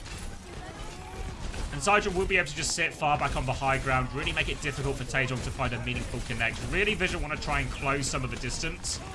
Get Taejong to blade on top of that high noon, have a chance to convert the kill. But now the high noon comes through, and Simple is pinned in a corner. So much damage. Torpedoes too. Gets finished off. The zoning high noon, and he gets the 40% refund. Ideal situation for Zydra and Quick Esports. Pushing forward, seeing if they can get any kills. 2 things for Zydra, but not quite the kill. Downpour comes out early. Zydra locked down in it. Can they further kill? Defensive wall is good from Willies. They're still fighting this high ground. Zydra's separated in main, though he needs care. Not enough care to come through. They're still trading kills. 4v4. Everyone's a little bit separated. Juno just too fast for Simple. Gonna use the block to try and finish the kill, but the pack just in time. The slash. Simple doesn't give up. Will convert kills onto both this backline with the block. Low. Willies is low as well. Simple's gonna clean everything up there. And okay, Vision Esports, they've broken the spawn hold. Didn't have to invest really into it either. So they'll have plenty of ults to throw into this next fight. They can set slow dive up for a high noon. They can drop the Ray Blade combo at the choke. Now remember, last time they went for this Ray Blade combo, it was a bash high noon from Natsuki and Zydra, and that's shutting that down. They have both those ults available again. And Yoham even nearly has a Ray. So it is ult advantage for Quick, even though they have to retake through a difficult choke. Trying to bait out some of the aggression. It's a Ray push aggressively from one. Natsuki responds with a rally. The blade all over him though this time. Taejong doesn't even give Zydra a chance to pull that. They push onto the brig. Natsuki is on the run, but there is no running. Simple keeps coming. Dip's playing for trades on point. Gets one with the blade. Dashes back. Has to try and stall out point. They found a couple more kills here. Downpour as well. Trying to lock in that hazard, but always found another trade. And this payload's moved the entire time while this was happening. The aggressive raid push and spawn. Quick Esports weren't able to contest the payload. Snowball on second is good for Vision and the gang. 2.5 minutes now for third point. They're going to try and rotate out early. Torp swap for Dip. Ray from Yoham. Downpour as Simple goes down. Don't know if that one's going to land. They're pushing forward. Zydra wants more kills. Downpour from Simple. Don't know if it landed. Didn't find value either way. Die on point. They had to be used for Ray for that. But a chance to hold forward if they want. And they certainly do. They've done this all map long.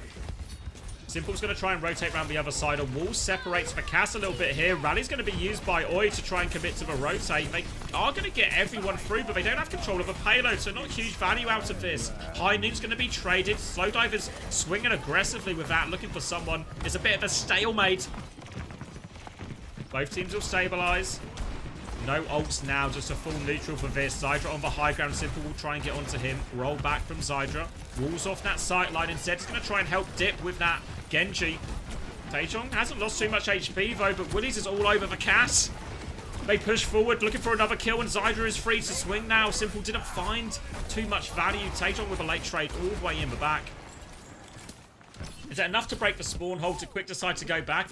No, they're deciding to go forward. Zydra wants to keep holding. Where is he going? They're looking for the Genji. Taejong is nowhere close to him though, so Zydра's just going to go all the way around, take the high ground. Nearly a High Noon as well, and an angle to help his own Genji on the high ground, or his backline rather on the high ground. Simple's trying to force point. Zydra with the High Noon. Oi has to be careful, has the shield though, so we'll be okay. Slowdive is playing with fire. But while this High Noon goes on, they just kill everyone on point.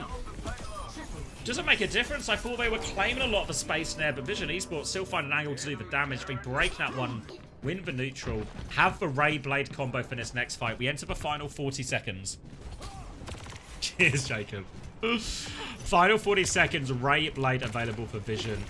Quick Esports are close to 4.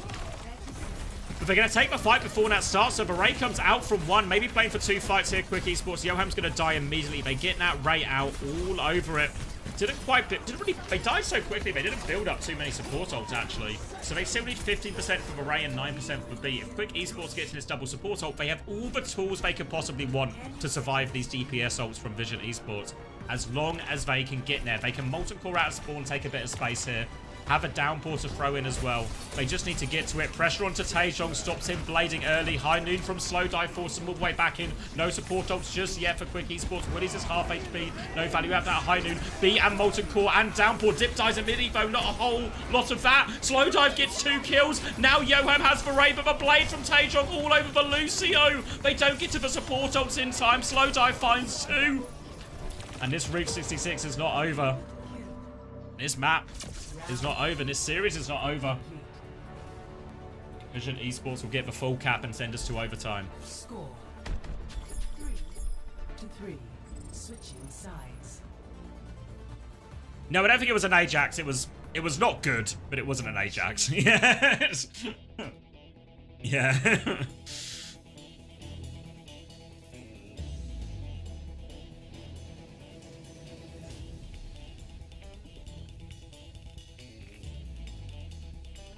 A boost coming in for Dip. 1 minute on the clock for both teams. They both ended in overtime. Remember, all perks are going to be enabled for all heroes now. Or you're going to spend a bit of time in spawn, maybe setting up some of those perks. Or maybe just another Vision player's gone missing at an important juncture. Opinions on strawberries and cream. Yeah, pretty nice. Pretty nice. Wouldn't say no to it, but wouldn't be my go-to sweet treat.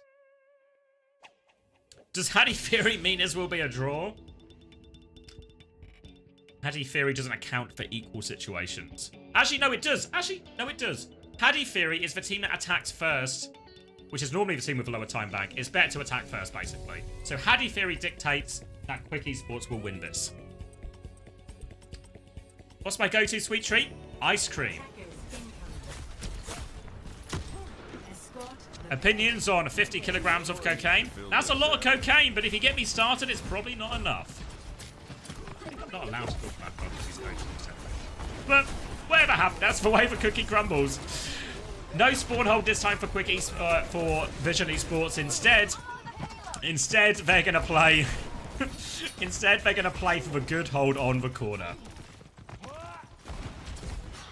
Walking up, Cass v Cass, no Ashe this time. Already down to the final 20 seconds, so they have to win this fight. Quick Esports. Speedring comes out. Torpedo swing 2 from 1. Mainly just healing out of that. Continue it. They've lost the HP trade quite hard, Quick Esports, but they will stabilize. Slow Dive is low in front of everyone. Simple's taken a lot, and the HP has swung the other way. Willies wants to push the advantage. Keeps walking forward. Slash onto Simple.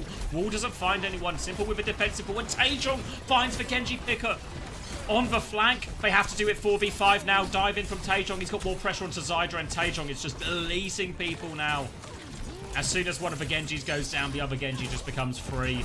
Willie's with 1 kill on point, but it's simply not enough, and they will be stopped at the corner. A good hold for Vision Esports. Complete.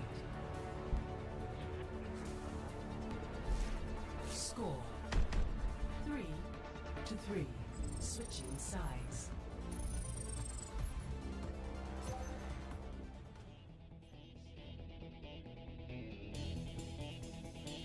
Ooh, Vision banned Zen? Yes, because Simple is on tank, so Zen isn't quite the pick it used to be for him, Mila. I also remember, you know what I remembered, Mila? Your name triggered my memory. I don't think I ever answered your question when you subbed earlier, so you asked, do you think Donghak will ever get poached by EU or NA at this rate? No, I think Donghak is such a high-quality player that he'll always get an offer from a partner team, and I think for the vast majority of Korean players, if they can stay in Korea and play for a good team, they will do that. I think there's only... Really, I think a lot of the Korean players who look to take their skills abroad to EMEA in North America very much would only do it if they think they could go to a team that has a better chance of qualifying for LAN or being on a better team quality-wise than what they would get in terms of opportunities being on like a 4th, 5th, 6th type Korea team. Partner teams are teams that have partnered officially with Blizzard, so the partner teams get certain perks. In terms of they'll get in-game items and that. And in general, the main reason players are more attracted to partner teams is because you get a salary. So it's a full-time paying job rather than playing on one of the either low or no salary teams in Korea who want to get outside those top few.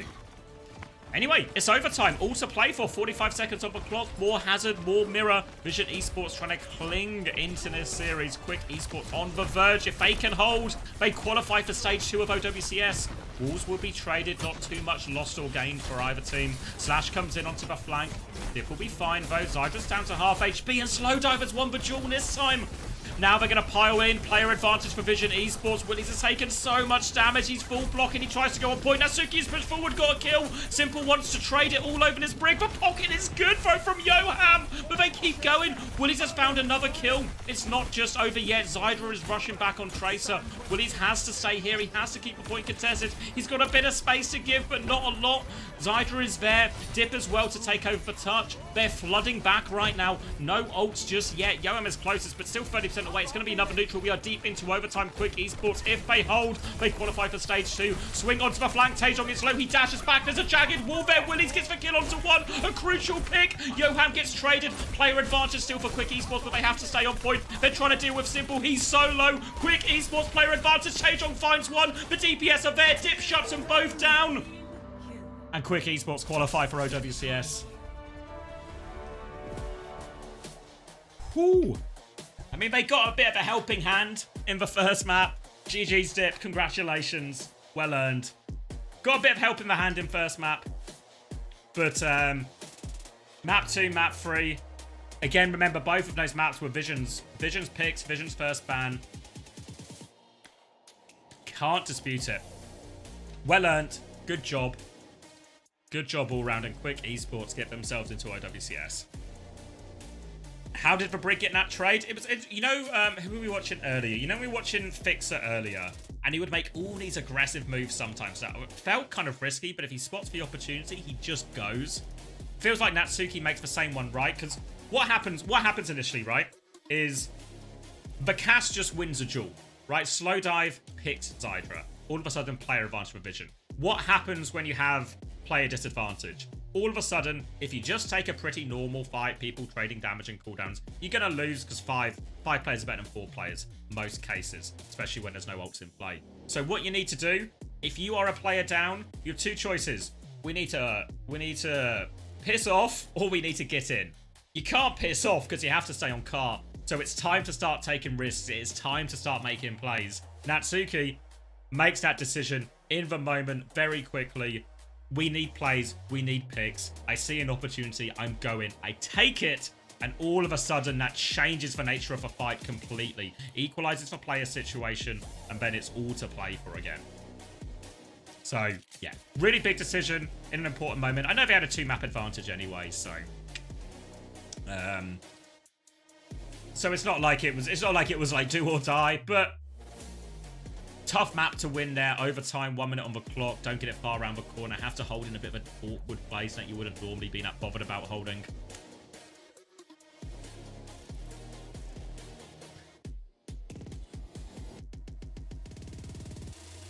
Hey, Turdlands. Do you know Turlands? His name is similar to yours, but less shit-themed.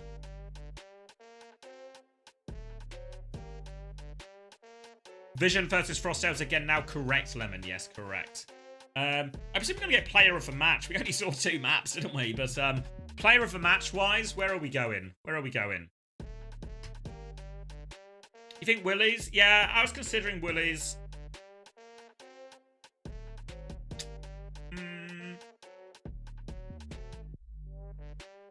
Yeah, I mean, no.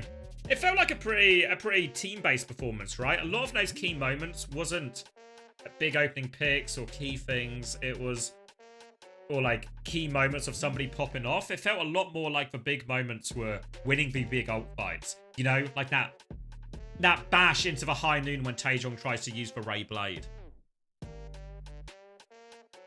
Give it to Willies to fit your narrative.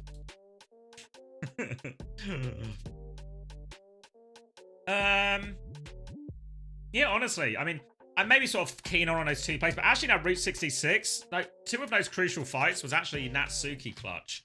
Yeah, I don't hate giving it to Willies across like the 2 maps that we saw. Yeah,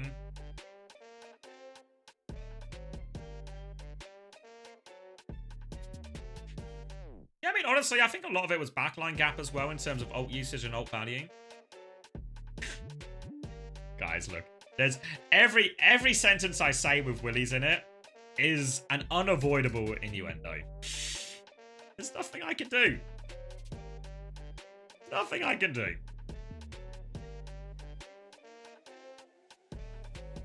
In your...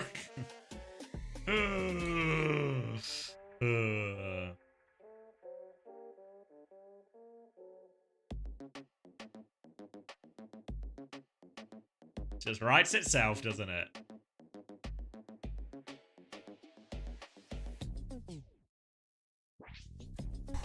Right, but yeah, I'd be content with Willies. I think there's no one else standing out massively. I think Natsuki had a lot of really big key moments, and in general, Yoham and Natsuki actually looked pretty solid in all of this.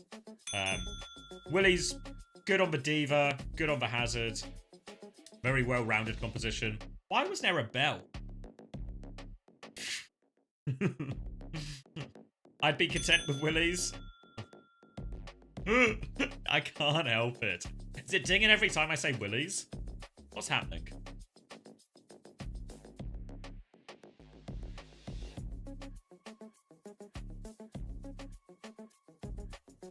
We're about to start boxing. Oh, that's the start of a round. I see now. Okay, so, yeah, congratulations to Quick Esports. I think really good team performance. I think can be very happy. Both games we saw versus them, the one versus Sakura, looks significantly the better team. And you can't ask for more, right, from Quick. They beat the 2 OWCS teams. They beat Sakura, they beat Vision. Hard-earned spot. I mean, I say hard-earned. They did only drop 1 map. Well-earned spot. Looked like a decent team. Obviously, now, as much as tonight is a night of celebration and they'll have a bit of time before Stage 2 starts, of course, this is where it all just begins, right? You made it to OWCS. Congratulations. Now you've got to start taking on the big dogs. Am I co-streaming Dildux? Kind of PDK. The way the schedule falls is your game starting in a few minutes, right? So the NA game, the first NA game of the day now is going to be off the main broadcast that we were planning to co-stream with an observer. That's going to happen at the same time as this last EMEA game. So I can only watch one at once. So we're going to prioritize the EMEA game because obviously that is literally winner is promoted, loser is relegated, high stakes. And we'll tune into a bit of a deal ducks with our observer in between. That's the plan at least. But we'll catch. Oh, obviously, I'm doing all of NA as well. So even if I don't catch the initial ducks, I'll catch the latter ducks. It's not going to be me, PDK. I have a. It's going to be Hannah Sophie will be filling in the responsibilities, I believe. Is it rolling or will they give Vision a break? I don't know whether it spreads up or not. It's scheduled at 9. Yeah, I think it will be rolling. Surely, Vision from Quick Esports, who just qualified for OWCS Stage 2. Willis, first of all, congratulations for qualifying. How does it feel? It feels nice to win. I mean, since I just turned 17, I really wanted to qual for OWCS this time, missing it out in the first stage. But I mean, I think we played pretty well now, so I'm pretty happy. You guys put up a great performance, and to qual 3-0 is a big achievement. How do you feel about in the next stage going up against potentially some of the best teams in the world and competing in OWCS Europe? Is that something you're even thinking about yet, or are you still kind of basking in this victory? I mean, I've thought about it. I'm hoping we can do well. I mean, so far we seem to be kind of a pop-off in the moment team. If we can keep it up, I'm sure we can do pretty well against the OWCS teams. Before we leave you to celebrate this, incredible achievement qualifying for stage 2, I just want to hear from you Willis, as well. Yeah. Just what is it about Quick Esports, playing with this roster, playing with this team? What does it feel like on a day-to-day basis to scrim and practice together? It really just seems like a great group that is really coordinated, and you enjoy playing with each other. It's a very nice, in my opinion, we probably have one of the best team atmospheres, in terms of scrim or when we play. I always feel like we aren't tilted, or we won't lose because of a one map loss. We'll probably still keep our mental up. It's really, really nice to play with these guys. Very, very nice. Yeah, that's awesome to hear. Well, once again, congratulations, Willis. We do look forward to seeing you plenty in Is he trying not to just say Willis? So, just say it, or is it his accent? And yeah, is thank you very much, Willis. To say Willis? We'll see you in just stage 2. Take some time to rest just and practice, and we'll see you on the other side. Thank you so much. Thank you.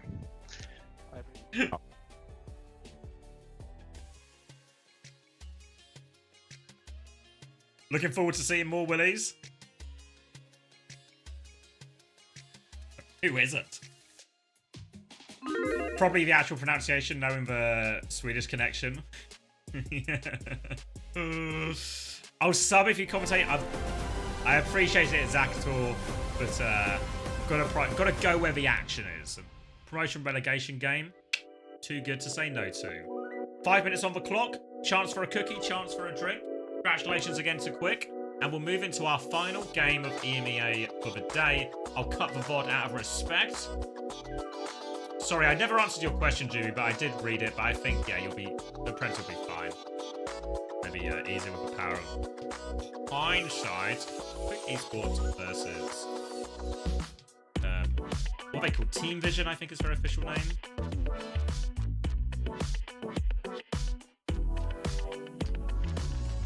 Alright, I'll get uploading now.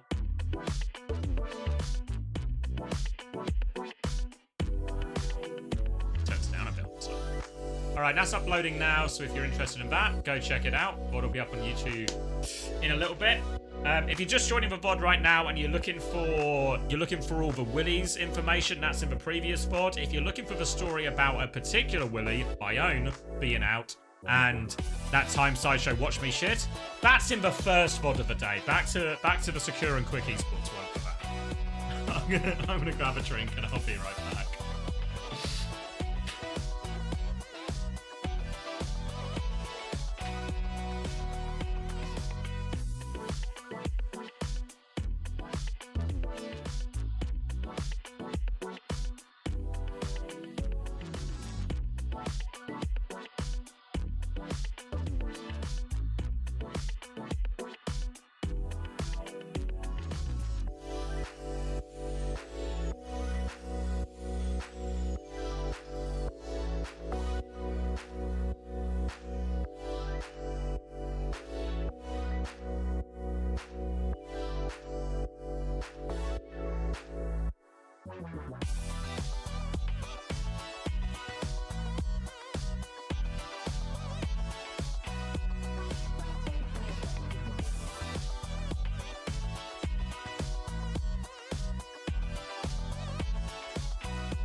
Start your climb to OWCS by joining Faceit League. Gain competitive experience in weekly Faceit League matches. Rise to the top in divisions balanced for your skill level. Learn more at fce.gg/s4.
Create a cookie. That kind of coke.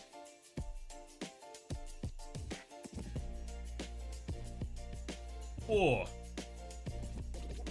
we settling in? Or pick up the Ember Juno bundle. Support the prize pool. Support the players who provide our entertainment. Seems a good deal. Get a nice Juno skin. Anyone bought it already?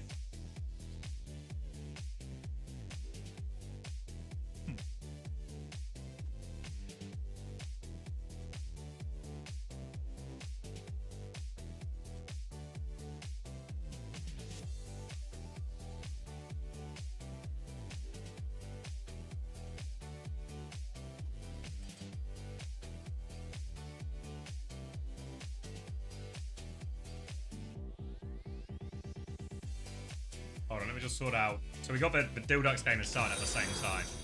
Oh, thank you, Zakator Live. TM didn't make it, so... Oh, come on, Brain. Support the scene. Not just your own team.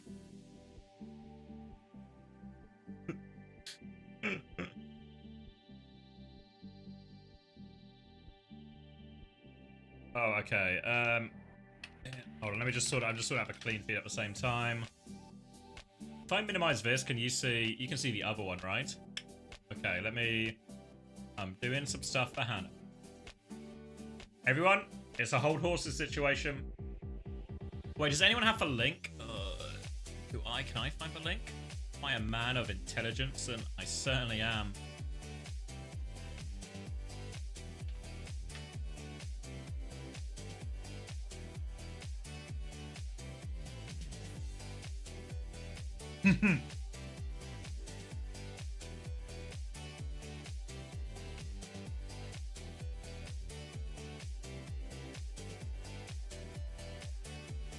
Appreciate it, Brian. Thank you.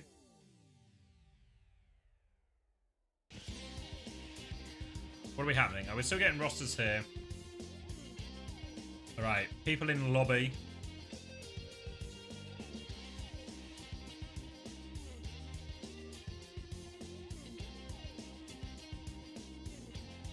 Oh. They're going to recolor the skin? Oh, really? That's cool. What are the career colors again? Is it purple?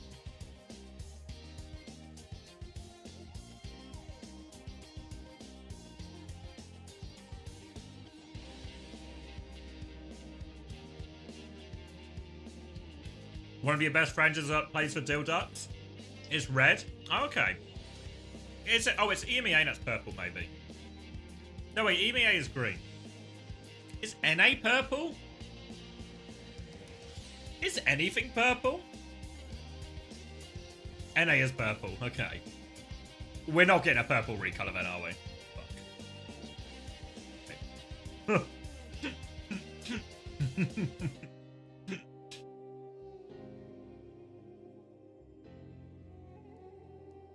We're gonna miss, yeah, we're gonna miss it. Alright, we got Dilducks in the background so we can swap in between for live updates. We get a little bit of both on the go. But we're gonna prioritize the EMEA, not out of regional bias, but out of respect. Respect for the importance of this game. Because this, of course, is of course, promotion relegation in a nutshell. The winner goes to OWCS, stage 2.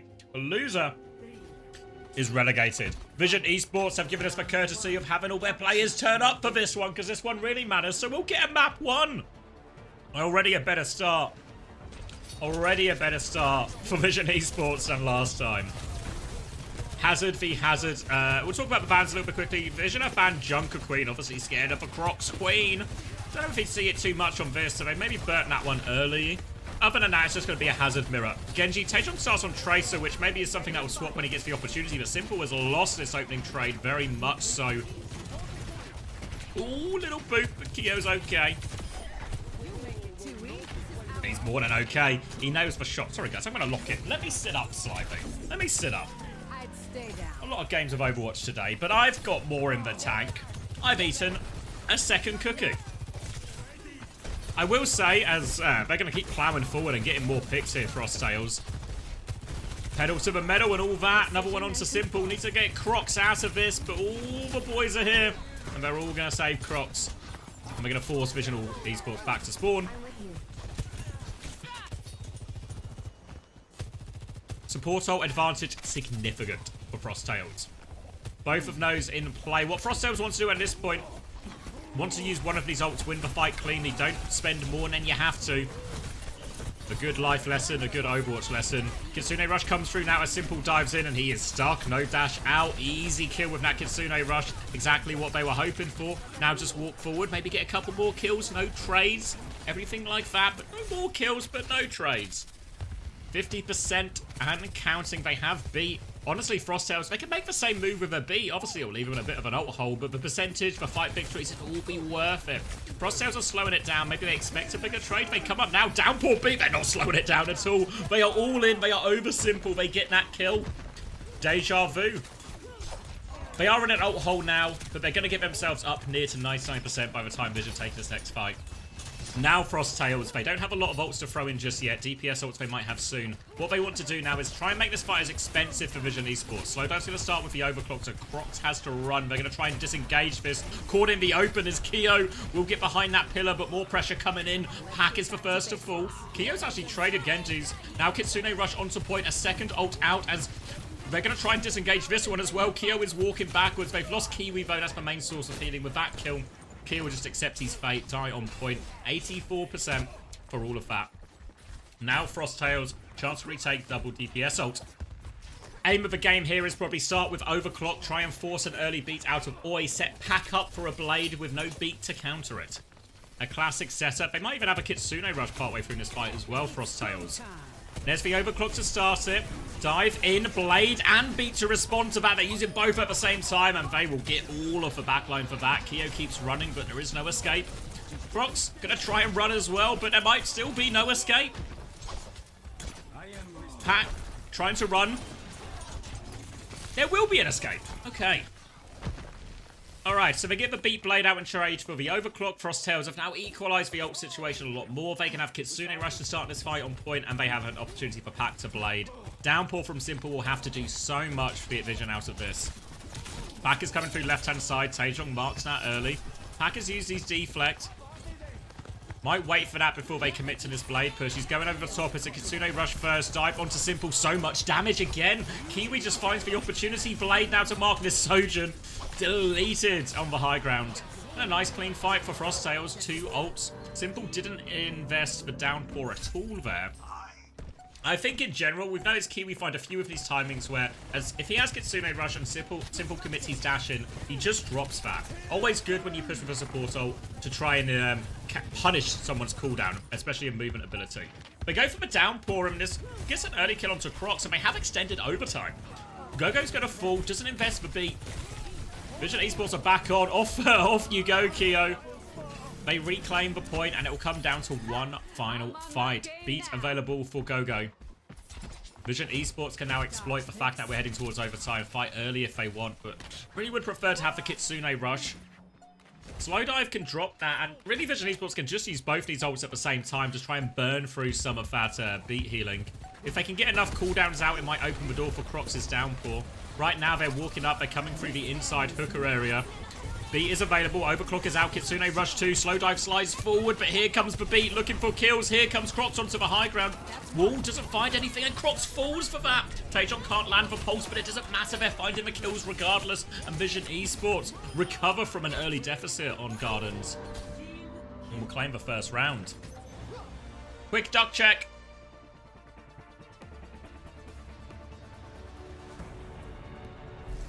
This is not good. I can't. Hold on. Hold on.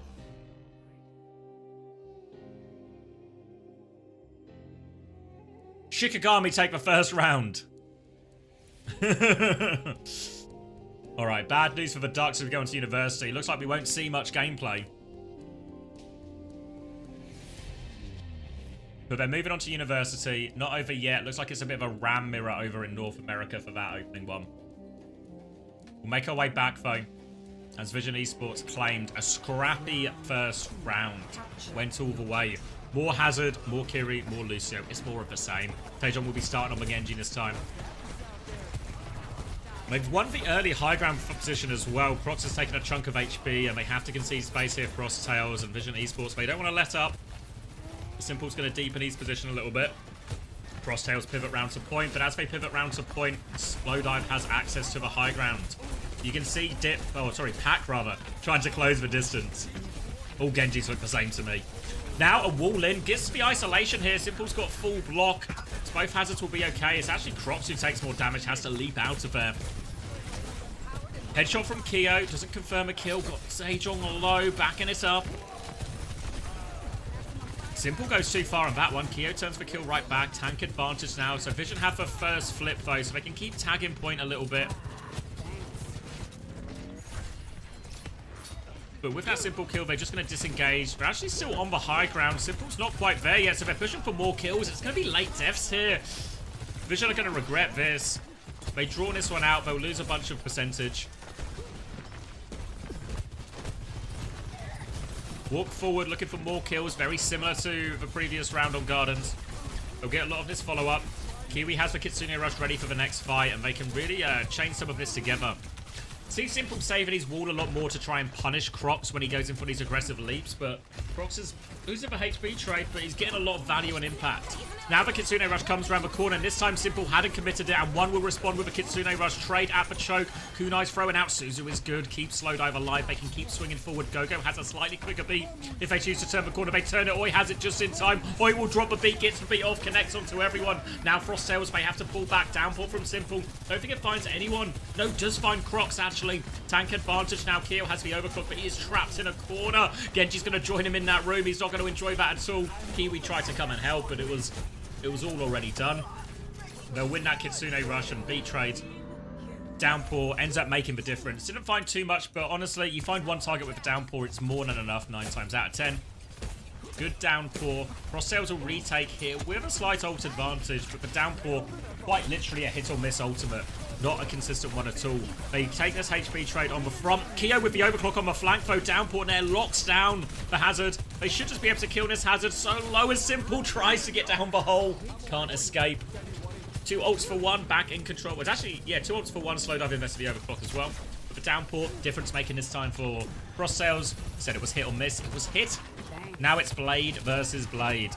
Pack versus Taejong.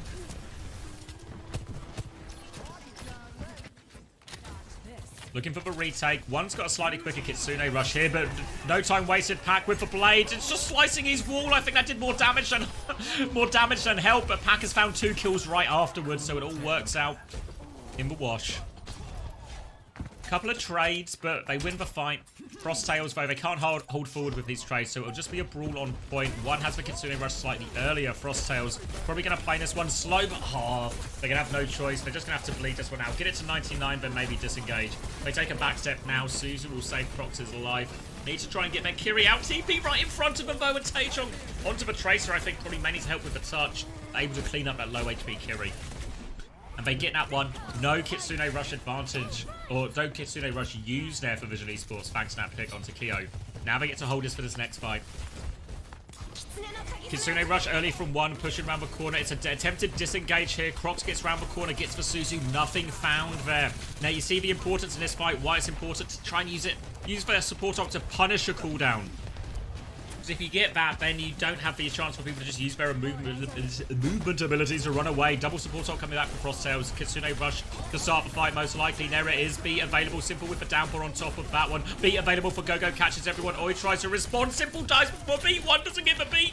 It's a beat gap, but it's still a trade of players. But now with tank advantage, Crocs is all over this Sojourn. Forces for cooldown. Hits the ultimate. Secures for kill. Taejong misses the pulse bomb. Will get chased down.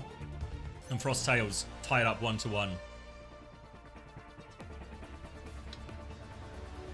Alright, duck check. Score. Shikigami win the first map. DuckTales concede that. Tough, tough. Now Dilducks will obviously get a chance to pick that. Oh wait, is it? Hold on, there's a new link. Okay. Whatever you say, Hannah.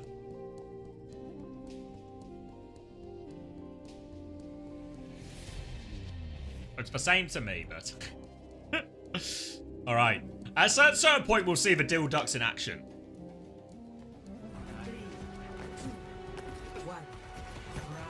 Tied up 1-1 on City Centre back in EMEA. Going to be alternative rollouts here from both teams as Frost Tails are interested in, but High Ground Vision Esports are interested in cars. They'll roll out that side. Simple is underneath Frost Tails right now. Oh no, he's backed up towards point. So both Hazards playing around the dildo. No ducks. Looking for that opening trade. Simple's HP is a little bit lower. Has to concede the space off the high ground. Bullied back. Simple manages to leap over the wall, so can regroup and heal up. But Frosttails are going to try and leverage point during all of this. Simple has to respond, has to take the swing back out. Keo up to a full rail, looking for an opportunity. Pack is low, Crocs is low, but Keo finds the first shot. Player advantage now, chance to walk forward. Keo with a disruptor shot at Choke.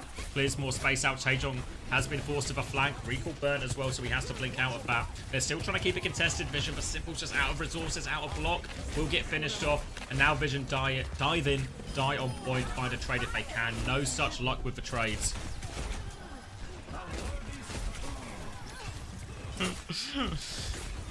And Frosttails take the first fight. Kitsune rush advantage for Kiwi by a significant margin. Beat advantage for Gogo. Also a significant margin. Taejong has a pulse bomb, but he's going to have to make a few miracles with that one happen. It's a Kitsune rush early, but Simple is well and truly out of there.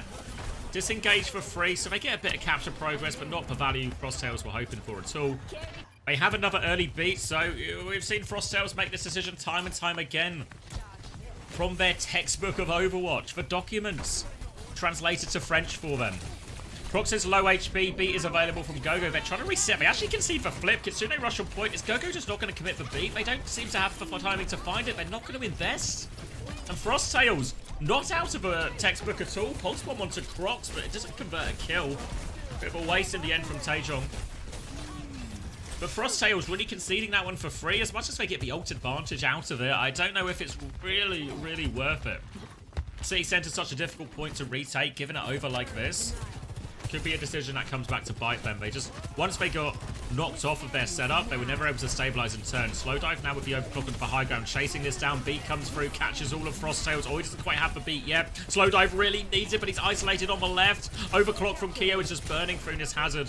Oi still doesn't have the beat. No chance to respond. They re-push with the ult advantage. Oi manages to get a late one onto Crocs. Will stop any kind of forward hold. One will take a quick walk through traffic to reset, regroup with his team.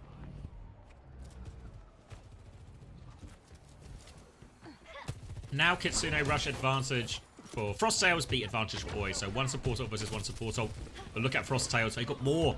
The blade and the downpour. As this ult trade comes in, they can throw these ones in. Any kind of aggression that Oi wants to use is going to be difficult. Pack has been forced back though, but Crocs responds. He nails his kill. Player advantage, and now Frosttails, they can hold on to their ultimates if they want. Vision Esports know it, they're just backing up. Another late pick, and all of a sudden it's starting to slip away from Vision. No ults out in that fight. Losing a fight for free, devastating for the economy. And now they're pushing forward. Keo, more late kills. Misses that final rail, actually. So doesn't get even more time off the clock. But Vision Esports, they have to rush. They have to go with B. They can Kitsune rush or downpour early. Frosttails force the beat out of Oi. Use the blade as a finisher. It's a downpour to start. They need that beat right now. The beat will survive. Kitsune rush to keep pushing. The blade is available. Gogo dies. But here comes the blade. Takes down one. Takes down two. Pack has done a lot of it. Will get back towards the health pack. Needs to regroup with his team. They need to extend overtime. I think Taejong has got that touch. Pack is 5 HP on the coast. Nowhere to go. Need to be careful it doesn't turn into too much of a dogfight. Taejong is keeping that point contested. Crocs is still fighting at the choke. Vision Esports, they need to help Taejong sooner rather than later. They're all back on the point. Touch taken over from Oi. He takes a lot of damage for it, so doesn't die though. Vision Esports, they're back on the point. Kitsune rush now, and Frosttails, they have to turntail, run, disengage that one. They'll play for Keo's overclock on the retake. 97%, ready to go. Has a rail. Gonna go right-hand side, looking for the Tracer. Taejong blinks towards the Mega. Doesn't find it. More pressure coming through from Pack, who's also on the Tracer now. Overclock comes through for Keo, looking for it. Slides left-hand side. What's his opportunity? Only a body shot. One is low, but no kills. They're trying to force the objective out of this. Vision Esports desperately trying to play for their ults. But they find two picks. They win the side fight. Keo will trade onto Simple. Vision Esports, they have to get onto point now. The slow dives, Overclock will be enough to get them back in control. Not too much loss for Frosttails because they did flip and all of that. And they're able to push forward. And it's going to come down to one final fight. Gogo doesn't quite have the beat. Frosttails do have time to get that before they go. If they get that beat, should mean they can get their salt off to prevent any value out of that downpour from Simple. Though, even if you get a squishy caught in that downpour, even with beat, you can still often get traded. Taejong a chance to clutch with this pulse bomb as well. If a fight goes on long, Vision Esports might even get their own support ults. And it is city centre, so the fights do tend to be long. Beat coming forward from Gogo. Simple playing it slow. Slow dive going to swing left-hand side, looking for a rail. Taejong, low HP. Think he has had to recall that one. Simple continues to anchor point. Happy to play it slow for her own support ult vision. The onus is on Frost Tails. They go with Kitsune Rush first instead. They still have the beat ready to go. They're walking forward. Downpour comes out. Beat in response. Don't know if anyone was locked up for that. Taejong has to stay on point. But Pack, he's pushing forward with the dive. He's found one. He's found slow dive. They kill everyone with the dive. Now they'll come back and deal with Taejong. One is TP to point. He gets the Kitsune Rush out, but they all die. And Frost Tails will take the first map. But boy, was that a dogfight. Back and forth, back and forth. Frost Tails, the victors. And it's time to check in with the Ducks. Has map 2 not started? Wait, I need to... Is the stream working? Is something moving? Yeah, the face ad is still running, isn't it? So map 2 hasn't started yet. Alright. Finally time to finish this cookie then.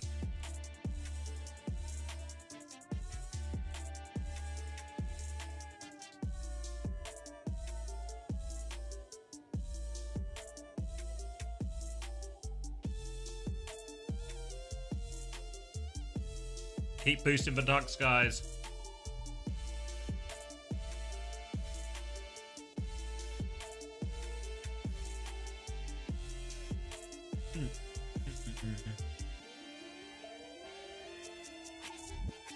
Sorry, I'm reading YouTube chat.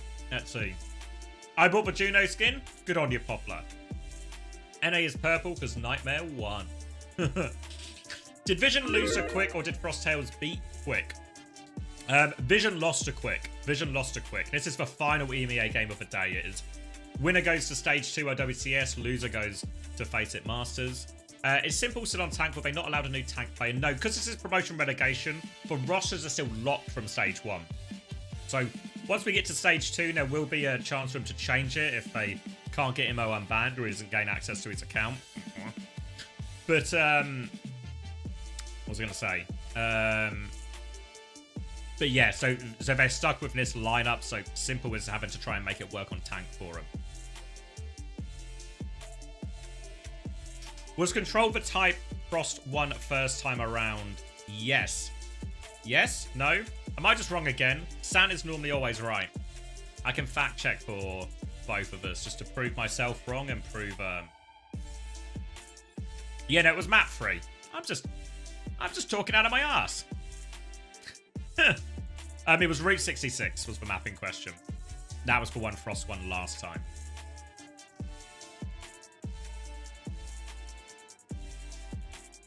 Not a classic, not like me. I'm normally a source of good information.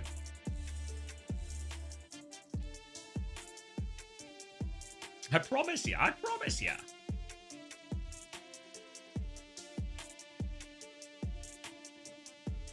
Alright, Vision's chance to pick a map. Let's keep our eyes on the Ducks. Just starting Esperanza. Okay, should we get a little bit... Where's my volume? Alright, should we get some cheeky Ducks in? Cheeky Ducks! Shikigami. Playing Winston here. Slow comes through onto so low. Taken down immediately. Good punish by Baz, and Dilduk's going to start in this fight with a plum.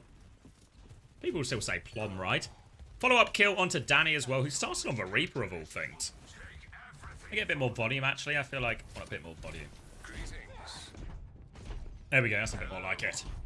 Hello. So Winston Reaper, an interesting comp to end up playing. Anna has been banned, so the Winston should feel a lot harder. An opening pick onto Razor will make this retake a lot easier for Shikigami. But they have the high ground still, the Ducks. They can continue to hold back. Jump in from solo, trying to land. Will be forced back. Bit of a backstep and a disengage from Dildux. Keen to get all 5 players back before they take a fight proper. They'll clear them off the high ground, and now Dildux, they're back to 5, but they have lost all their good position, and this is where the dive comp wants to play from. Dildux are going to have to go the long way around back up the staircase. They're just going to try and stall the payload out underneath for now.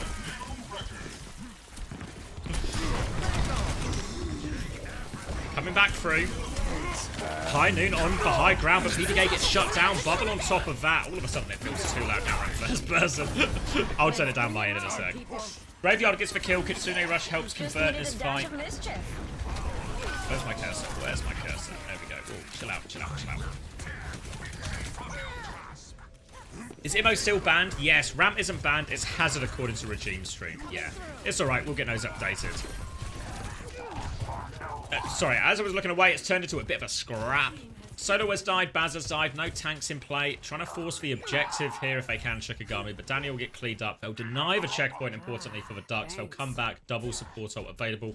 Most importantly, support ult advantage, as Kitsune Rush was already used. Shikigami will have their DPS ults to throw in, but the support ult should beat those as long as they go off successfully for Philly and Red X. Just need to be aware of the threat still Ducks as they try and push forward and use these support ults to force the objective. PTK going to go onto the high ground. Flashbang, Famba Hammer, clearing this Winston out of there. Nesvi overclock from Arise, beat in response. Regime will match beat. Philly still has the Kitsune Rush ready to go. Hasn't invested it yet. Patience from them. Back onto the high ground, though. They could really do with clearing this off, but Baz has slowed it down. Annihilation now instead to burst through the Winston. Solo doesn't get to the primal, dies on 99%. Now forced all the way back. PTA will get the clean-up. Graveyard, a useful trade. If he can find another one, it'll be big. Yeah, Graveyard, he's found 3 kills. He's killed the backline. He's killed PTK. He's still alive. It's a 1v2. Surely he can't do it. Graveyard will get taken down, but 3 trades. Nothing to be sniffed at.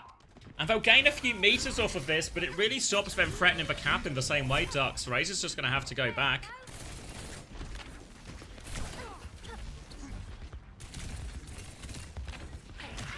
Regroup onto the high ground. Razor is stuck behind it. Wanted to. I think that was a pulse bomb attempt, but it was a pulse jacks in the end. Doesn't get the recall off, doesn't land it, blinks into that shotgun. PDK trades Danny right back. Kitsune Rush comes through on point. High Noon from PDK to take even more space. Deals with this primal as well, trying to get it out, but PDK is just deleted by that. Solo couldn't get out in time. More trades going back and forth, so it continues to be scattered. Pick it up. Need to deal with this Sojourn on the high ground. Arise is still up there. Going to try and slide out.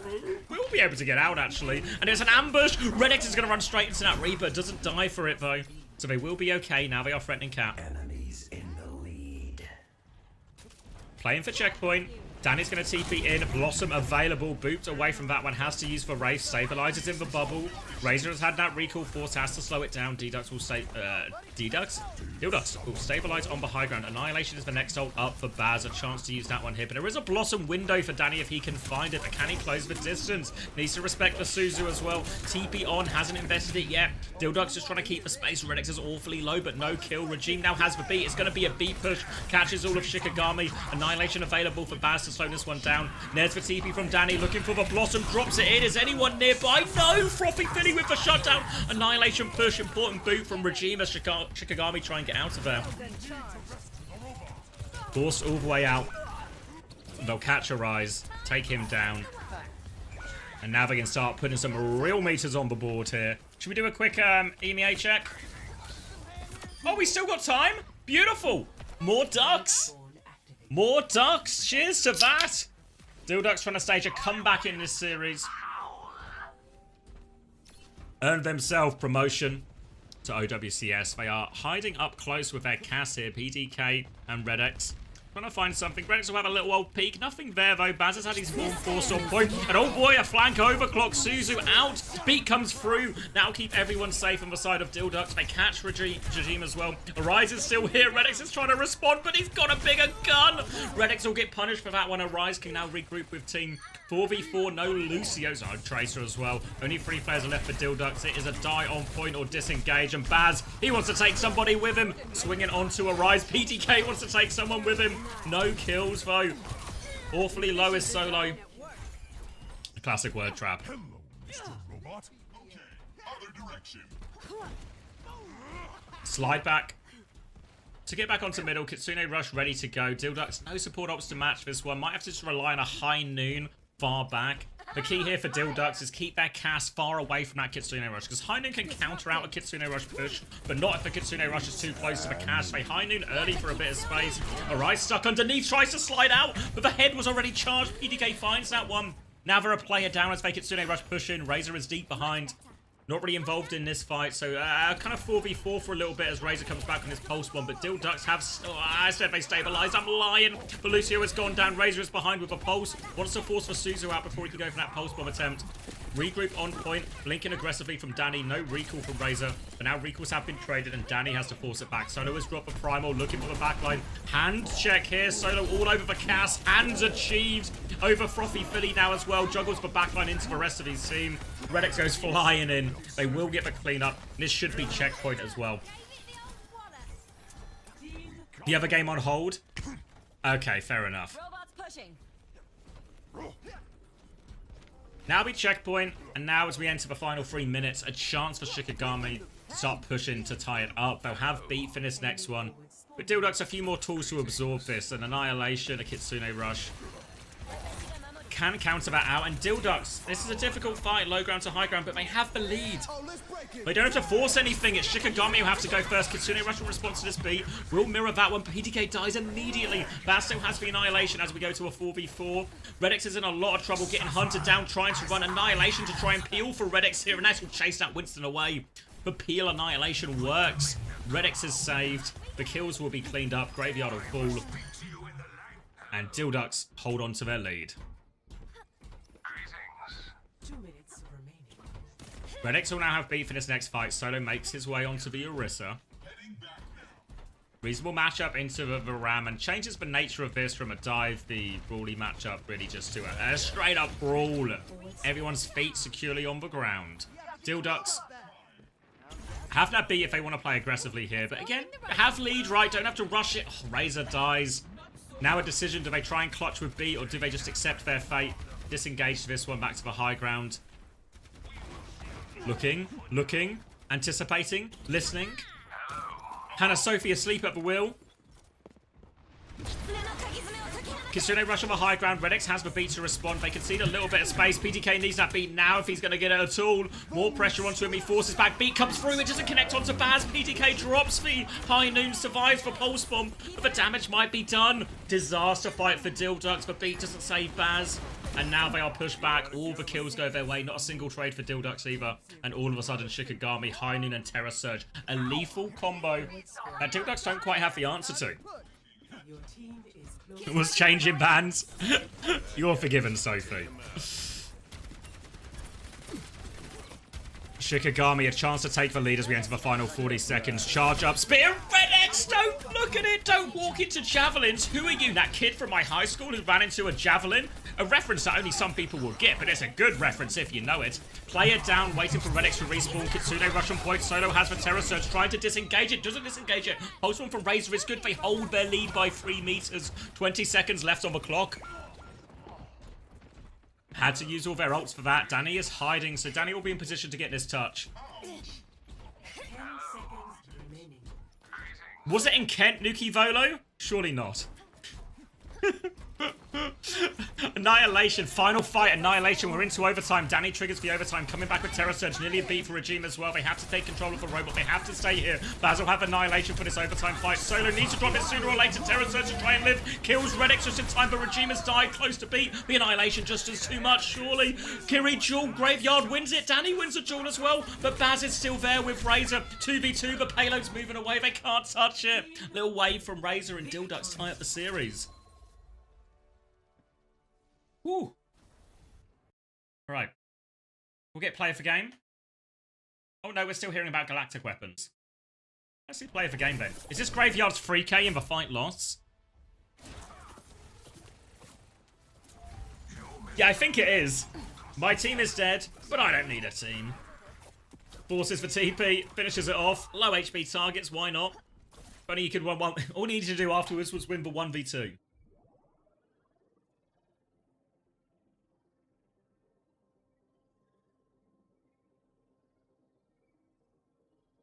Must be common. Ashford, Natchball.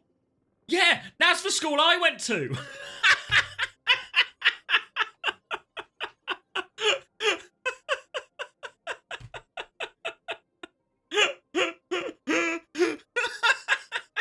What are the chances? It's insane as well, because this...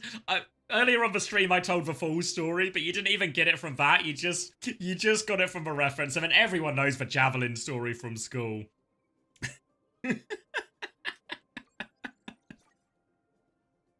Perfect. Perfect. Your dad was a teacher? What was your dad's... Yeah, it's not doxing. What was he? Was he the PE teacher? Was he Mr. Chalice?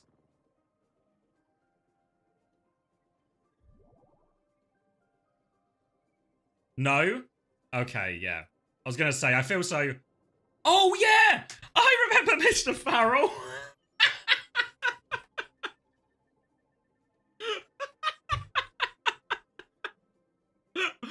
Unbelievable! No way the son of my PE teacher is in chat.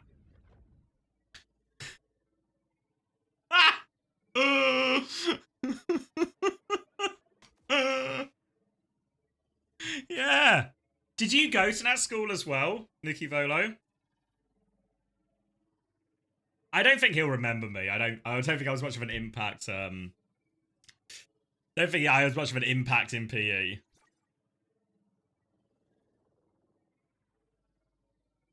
Nope, different one.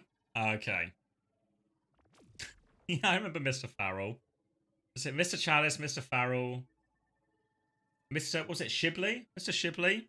He was a funny teacher. Fuck you, Chris. Thanks, Normal Tom. Cheers for the tier 1 gift to Mr. Farrell.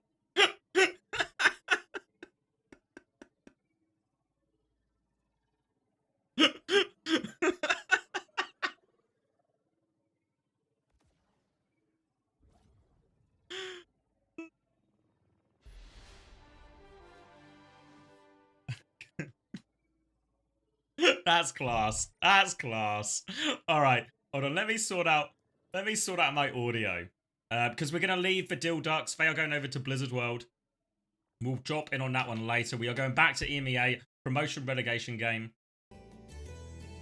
Hit you with a full screen. Oh, get him on stream. You trialed as a coach for my team like 2 years ago. Wait, who are you talking to, Hannah Sophie? Me? Or to Tom? Wait, Normal Tom nearly coached your team? Guys, we live in a simulation. There's only 4 real people in the world. It's me, Nuki Volo, Mr. Farrell, Hannah Sophie, and Tom. That's 5, but who's counted? Everyone else is a simulation. Alright. Guys, it's a super... That's enough memory lane. That's enough memory lane. Because we're here for another Esperanza. Keo is cracked open this one wide for Frost Tales. 1 map up in the series as we get back-to-back Esperanzas. Junker Queen for Crocs. It is unbanned. Vision Esports have also banned Kiri first, and this is what Crocs is doing this all the time. Anytime there is a Kiri ban, Crocs just says, Junker Queen? Why not? He probably says it in French, but I don't know French. Well, Mr. Farrell was my PE teacher. He taught me no French, so I don't know how to say it in French. Slight positional advantage now for Frost Tales. Control of the choke and the high ground. Shout coming in, knife onto the brig, should confirm this kill. Torpedo comes through, but Crocs with the meat shot into his face. Opening pick. Now they start pushing forward again. And we're not even, they're just winning the neutral as well. Really, some of this Junker Queen ban is to punish for the lack of Suzu. Downpour comes out, will take down Go-Go. They're still forced back though, pinned in right now. Simple will re-swing. Crocs is trying to slow it down. Slow dive nails the shot on that disengage. Q has been forced a very far way back, so now they can take charge of payload. Deny pack, sneaking this cap. I'm going to go into a pretty big ult fight coming up. Worth noting Frost Tales much closer to their ults, especially in that beat. The Rampage as well, and there's no good answer for it. Pole spawn from Pack! See you later, Slow Dive! I don't have time to read it now. Opening pick for Pack. Thank you very much. Frosttails will come back onto this one. Keo nails for shot 2. And this is going to be... they're going to lose Keo, but they should still be good for the retake. One is going to commit for Ray. Rampage comes out to that. Only catches for 1. They're going to invest a lot of ults. It's turned into a massive ult trade. But beating the Rampage will be too much for Oi to live. Doesn't have the rally to survive. They will clean it up. Ends up being a big, expensive trade. And yeah, probably, I mean, ultimately for Frosttails, you're probably a little bit disappointed that it cost so much after Pat gave you such a beautiful opening pick. But Vision Esports invested heavily. They use for Ray. Kiwi has that Ray advantage now, can combine it with the overclock. Vision Esports, though, they can use the rally with their overclock, shield up the slow dive, and give them a bit of an advantage in that duel, even if Keo has more damage. They're going to try and deny the payload now. Ray will come out from Kiwi to try and force that objective. Kiwi is forced to fly forward, maybe into the sides, but Simple dies on point. Overclock out. Taejong gets 1 kill with a pulse. The cap goes through. Slow dive still swinging, looking for another kill. They are all trying to DP it. Ayumin for the Juno. Weak. Disruptor shot out, pushing for the kill. Kiwi tries to fly away, but Slow Dive is there. Finishes off the 2 low HP targets. Rally was out from Oi as they flood onto point. Now deal with Crocs too. They got the checkpoint though. It's not the end of the world for Frosttails. Into this next fight, it'll be overclocked for Keo, down port for Simple. Pulse bomb chance for Pack. The last one was a beauty, but surely he can't do something like that twice in a row. Pulse bomb out. Maybe he can do it twice in a row. When you've got it, you've got it. Downpour from Simple locks a lot of people up. Don't think it will turn the fight. Defensive shout comes through from Crocs, helps everyone survive that. And Pack for Pulse Bomb Master. Now, they already got checkpoint in that last fight. They sneaked it in, and now they can start putting proper meters on the board. They're going to have a Rampage coming up in this next fight, even an overclock to start with before that. Pressure onto the Tracer. Pack will just try and force the recall out. Stealing a few meters while he waits for the rest of his team to get here. Low ground for Vision. Choice now for Frosttails. Do you just try and take the fight with your Rampage, or do you try and play it slow? With the high ground, Knife is a miss. Instead, Crocs is going to drop into main. Looking for an opportunity there. Simple has control of the high ground, but Crocs is forcing the payload. So Vision, they have to pivot back. They can keep that position for Slow Dive. Doesn't land the shot by onto Go-Go. Crocs has swung the choke now. Torpedoes coming through. Rampage is there. Catches 3 of them. They're all so low. Taejong Slow Dive. They're going to beat out. Taejong survives on a sliver of HP, but there's an overclock still going. Oi is alive on the high ground, but half HP. Where can he really go? He's trying to stabilize, but they're conceding meters. He wants to dive on. He goes there with Taejong. They get 1 kill out of it. Trying to trade it. Simple will fall on point. Crocs is going to get some more meters. Dealing with Tracer. Back-to-back knife kills. Keo lives. Will get topped back up. They did lose some players here, so Frosttails will have to gain some meters, then take a bit of a back step, I think. Ray available for 1. We were at 100 meters for Frosttails before their aggression stops or their push stops. All of a sudden, a pretty good looking situation. Ray's going to come out from 1, trying to walk forward. Go-Go taken down by that. No chance to get the beat. So now probably just dying on point here if you're Frosttails or get out. Yeah, Pack's going to die on point. The rest of them have disengaged. Plenty of time to work with. Late kill onto Keo. Good find by him, Simple. Crocs is going to die here as well. He's really stuck in there. As a painful one, Frosttails looked like they were out of that. Downpour to chase these kills. They're all dead, Simple. Are you okay? We're so far behind, we can't afford to piss away ults. They'll clean up Pack on the point, who was just trying to save for forward spawns for his team. I think did they all get it, actually?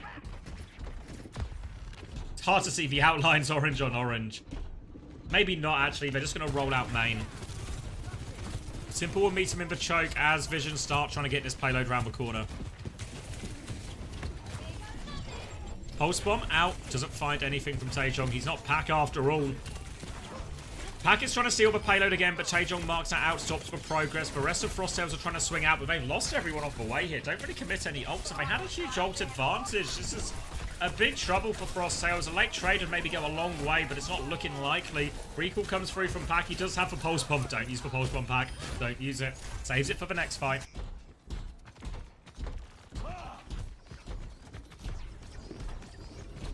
Double support ult and Rampage. Nearly both DPS ults as well for Frosttails. Vision don't have anything.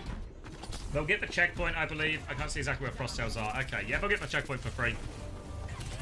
A reasonable marker as we enter the final 2.5 minutes. Slowdive has the overclock on the high ground. But he's going to have to make... He's going to have to turn some bread into fish to win this next fight. And Frosttails, they don't have to push with this lead, but it feels bad to let this ult advantage go. If they don't go soon, though, One and Oya are going to get up to their own support ults. Pack goes for a pulse bomb.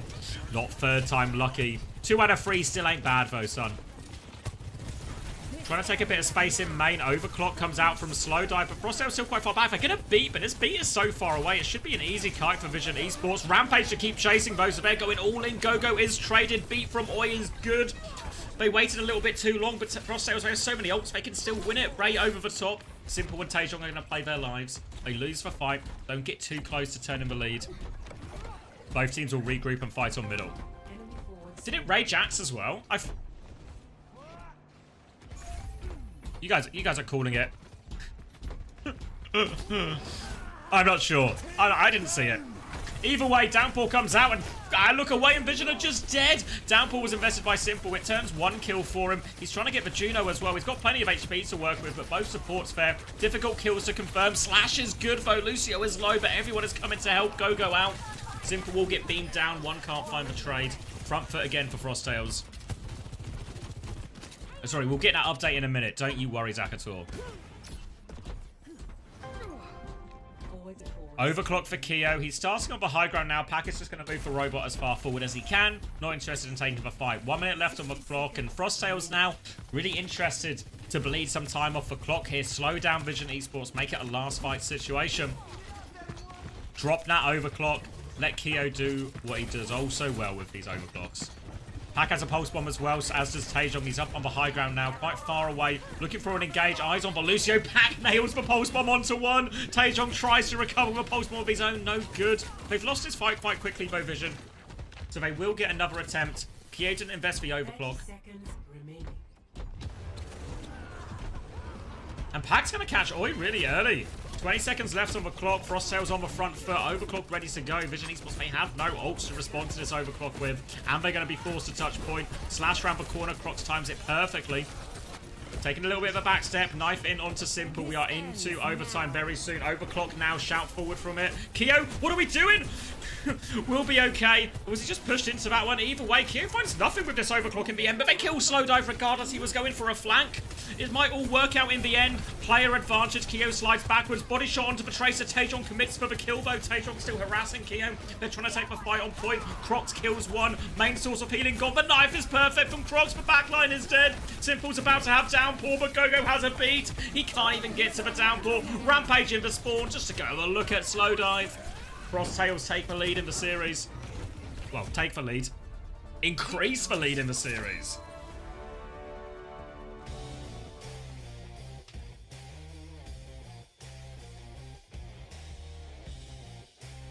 Two maps down. Time to check. Time to check on the Ducks. Alright, we're on Junkertown. A rare Junkertown. It's been a while. Zen and Anna have been banned. Come on, Hannah. I know this can't be correct. Someone drop me the correct ban information when you can. I think the Zen will be correct. I think the Anna is left over from last time. Zen Widow? Okay, beautiful. Thank you.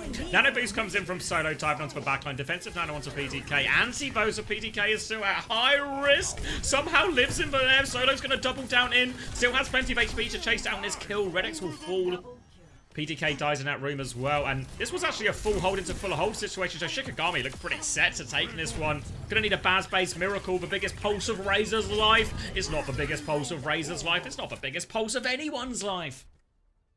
And the full hold will be converted. Shikigami take the lead in the series. You're initiated. Play of the game. Play of the game from solo. Let's catch up on this one. You're alright, Hannah. Just a bit of cleanup here. Nowhere for the Kiriko to go. Nice and easy. What are they playing? Ball? What are they playing? Like Ball Hanzo? No, you're all good, Hannah. Don't worry. Alright, Deal Ducks. Obviously have more lives in this as well.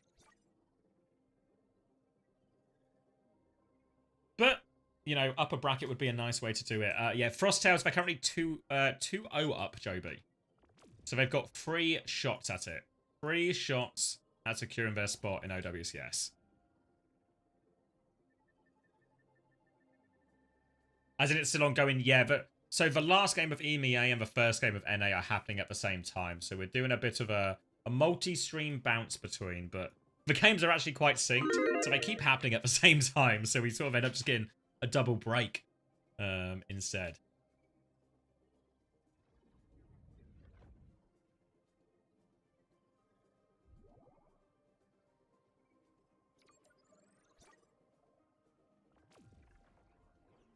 All right. Oh, I've got the audio the wrong way around. Hold on. I've got... that one needs to be unmuted. This one needs to be muted. My guess is, yeah, this game finished first, so I expect map 3 to start first as well. So yeah, control and push used. Escort or hybrid / flashpoint.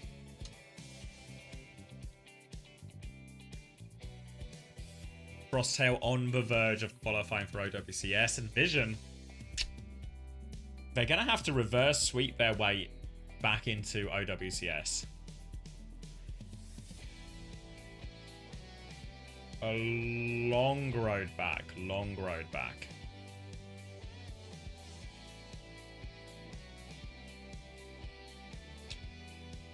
And I don't know how they do it, obviously, from what we've heard from people as well, they want to play a lot of a hazard in a lot of these situations, but they're losing that matchup, they're losing to the Junker Queen as well. Remember, Vision used the Junker Queen ban on...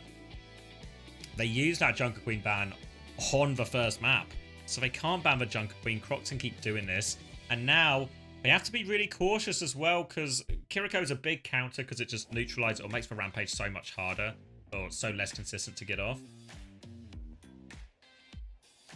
But remember, Frosttails have the chance to ban Kiriko as well. Because the last time it was banned, it was actually Vision who banned it.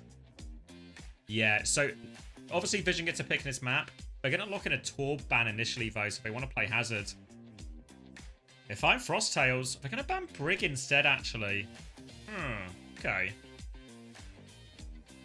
I mean, obviously Frosttails, maybe they save the Kiriko ban for when they can pick the map.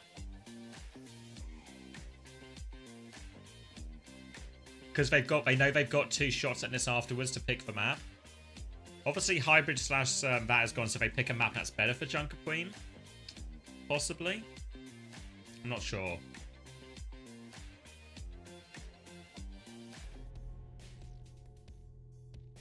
Sorry, would it be wrong to say that IMO cost them this spot? No, not at all. Not at all. They've looked much weaker since IMO was banned. I mean, which team wouldn't look worse with their tank banned?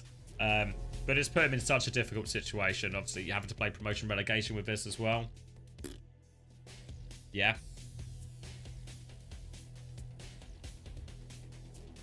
Why was he banned? He was banned in game. Some form of toxicity. Don't know the specifics, but his account was banned in Overwatch. And if your account is banned, you're not allowed to play in OWCS. That worked. Oh, listen in. Listen. Can nade when you rotate, by the way. They will look to stuff every time.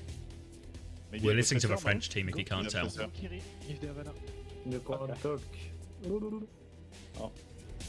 vu mon charme qui est sur mon arme?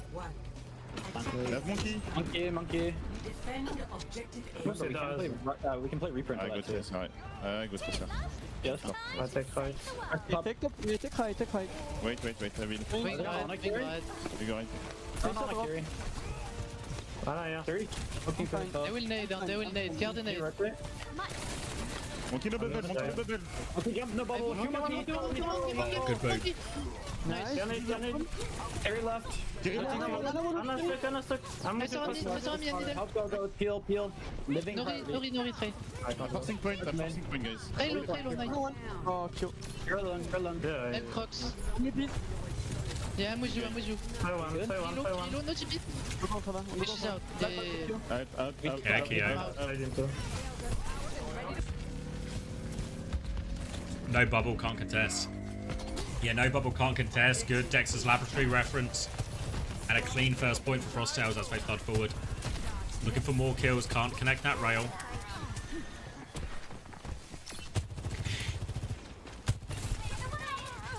We'll get a chance to stabilize back up the choke here, but really until they get some of their key ultimates up, Vision Esports, they're going to have to rely all around those nades. You heard Croc saying it, care nade, care nade, care nade. Such an important call. Remind people when that nade is up. If you think about nades, you are more likely to dodge it. Presence of mind is half the battle. Kitsune Rush nearly available for Kiwi, as it is for Oi, but this Nano is the key timing for Vision Esports to take the fight, I think. But Simple just dies in the neutral again.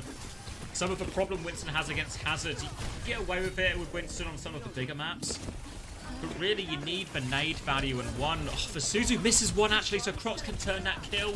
They are going to stagger out here. This is going to be so much cart progress. Need to be careful. Pac's going to recall. We'll be okay. Only one trade in the end. They're coming back with a couple of their ultimates. Now walking up, and you can see Crocs wants to poke that tank early. They are happy to play through the tank. Simple's back jump doesn't go quite the way he wants. It's a defensive bubble. Kitsune Rush to keep pushing the advantage. Simple is dead again. And Crocs is going to run over them. And Vision Esports are crumbling on the defense. Crocs will drop the wall in front of himself. This cart is going to roll in.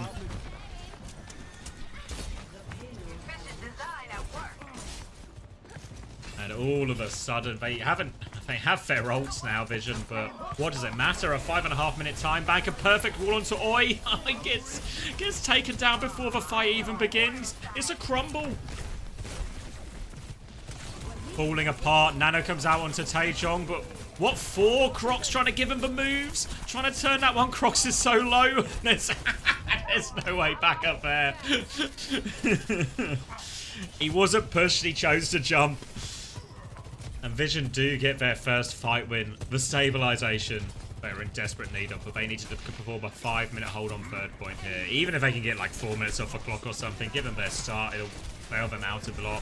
Frosttails now pushing forward. They have it overclocked to start the fight potentially. Kitsune Rush first from Oi, so Frosttails might try and disengage. Disengage they do. Downpour, bubble protects Simple. Suzu out and Simple back jump. Crocs though, he's not been so fortunate. I think he was stuck in there.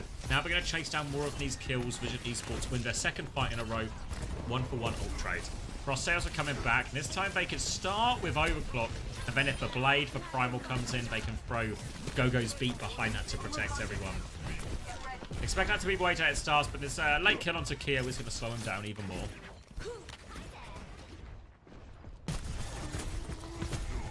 Simple trying to hold forward. They need as much time off the clock as they can. Simple back jumps now. Overclock from Keo, but he's already on the way back here. Simple still has bubble to pop as well. Now he has to pop a primal. Took a lot of damage there. Wants to focus down Crocs, but Keo has found one. Gogo hasn't popped a beat yet. I think saving it for Blade. They dive in one more time. Simple trying to find a trade, but it's not looking... Oh, it is looking good, actually. He is Korean. Gets the late trade onto Keo. Might be the saving grace here, as there's still plenty of space for Vision Esports to give. But still a very big time bank, 3 minutes 40 seconds. And that's with Vision taking 2 minutes off the clock. Beat still available now. Pack goes for a pulse bomb. It's not Esperanza, so it doesn't connect, and Pack is going to die. Vision Esports a chance to stabilize for free without having to burn any ults there. Crosstail will slow it down. Wait for Pack. They have the beat for this next push. The answer to Taejong's blade if they need it. Crocs down to half HP. One has for Nano, and another pick. Pack down again.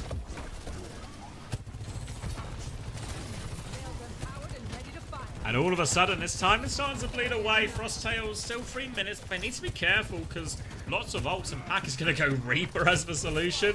What is this? My quick play games? Slow dive, where are we? That pick turns into a beat push. Nano out from Taejong. He has the blade afterwards. They traded Keo. Now the blade comes through. Needs kills. Taejong misses for connect. Gogo is gone. They're still chasing him down, but Gogo somehow trying to juke this. Winston has an amp available as well. Pack has a Ray form back towards his Kiriko. Gogo will get traded late. Overclock from slow dive. Should be able to turn this one. Alright, they have stabilized. Not a good blade in the end from Taejong, but it works out in the end, but it costs Vision Esports more than they really would have wanted. They'll have Ray and Primal in this next fight. Just needs to get to that last little bit. Should have time to build up this Ray. Then they have the perfect answer for the Kitsune Rush. Just need to be careful, don't get too many people caught in this downpour. Crocs' fight to win if he can find a key connect. Kitsune Rush push, disengage coming through. Vision now traces it down. Downpour is good. Taejong locked in back. One raid back from Oi right now. They get one kill and take the back step. Simple as for Primal to keep going. No more ults for Frosttails just yet. They walk forward. They take the neutral onto the backline. Crocs kills Viana. Nade comes through onto Pack. He'll get traded back. Simple now for Primal. Any kill will do. Onto the Sojourn. Awfully low. Onto the Kiri. Finishes that one. They're getting kills in the front line as well. Simple will get back out to the Mega. Jumps in. Should be able to confirm this kill as well. Oh, just round the corner. We'll get Go instead. Both so low, neither full, but we're down to 1.5 minutes. That's a 4-minute hold already for Vision Esports. They've got more to do, of course. But hell of a start, hell of a start. Swing in the corner. Kyo's going to get naded, has the chance to use the overclock after this. Vision Esports probably their best bet. Will they play for trades or try and play it slow? Simple's going to jump backwards. Overclock now. Bubble has been used and Kyo can just swing freely. Now Bubble's not blocking any of it. Slow dive. Doesn't quite have the overclock yet. Few percent away. One dies late. Simple dies. All of a sudden, it's just the DPS for Vision. They nearly have ults, but they also need to contest for point. Crocs is pushing into spawn. Slow dive pops the overclock, but he's just in spawn with this one. Taejong, 5% from the blade. Won't be getting there. They will finish the map with time. 43 seconds. 43 seconds. Which is, normally on King's Row you'd be happy with that, but actually that's almost a 5-minute hold on third point for Vision Esports, so they've recovered massively from the worst case scenario. Initiating match.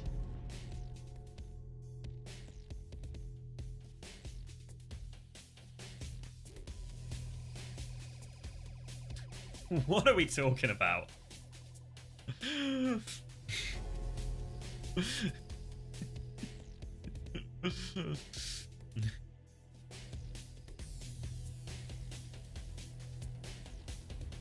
Hi Commander X, it's me. One of the simulations for months I've created the illusion that you are streaming to a large audience, but here's the truth. All needs people but 4 in the chat on me.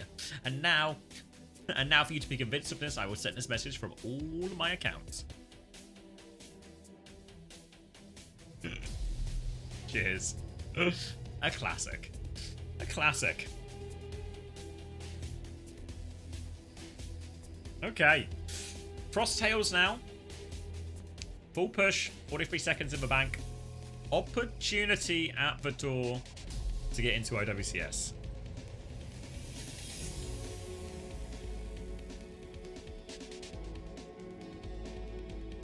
I am one of the 4. Good to know, Guild 4. Good to know who the big 4 are. Alright. Vision Esports. There is no room for error. There is no margin for failure. Unfortunately, we're going to run immediately into an error and a bit of a failure. We're on attack though, so a quick enough reset, but a nice easy one for Kyo. Bit of time off the clock. Pushing forward for more kills as well. Oyen one on low. I think they both managed to squeak out of that, so they'll have to restabilize. Crocs is going quite deep for that, but yeah, he's back over the wall, back with his team, and they will take another neutral. Not too much to speak of. It was a quick one and done thanks to Kyo this time. First rail doesn't connect. Then Slow Dive is going to connect the first rail. Opening pick the other way. Advantage Vision Esports. Frosttails. They're going to try and slow it down. Kyo won't be getting out of here. Another for Slow Dive. 3 chasing down the hazard as well. They've got capture progress coming through. 4 for Slow Dive. Where's this Tracer when we want our ace? No such luck. But 4 will be more than enough to secure a first point and a good start for Vision Esports on a must-win map.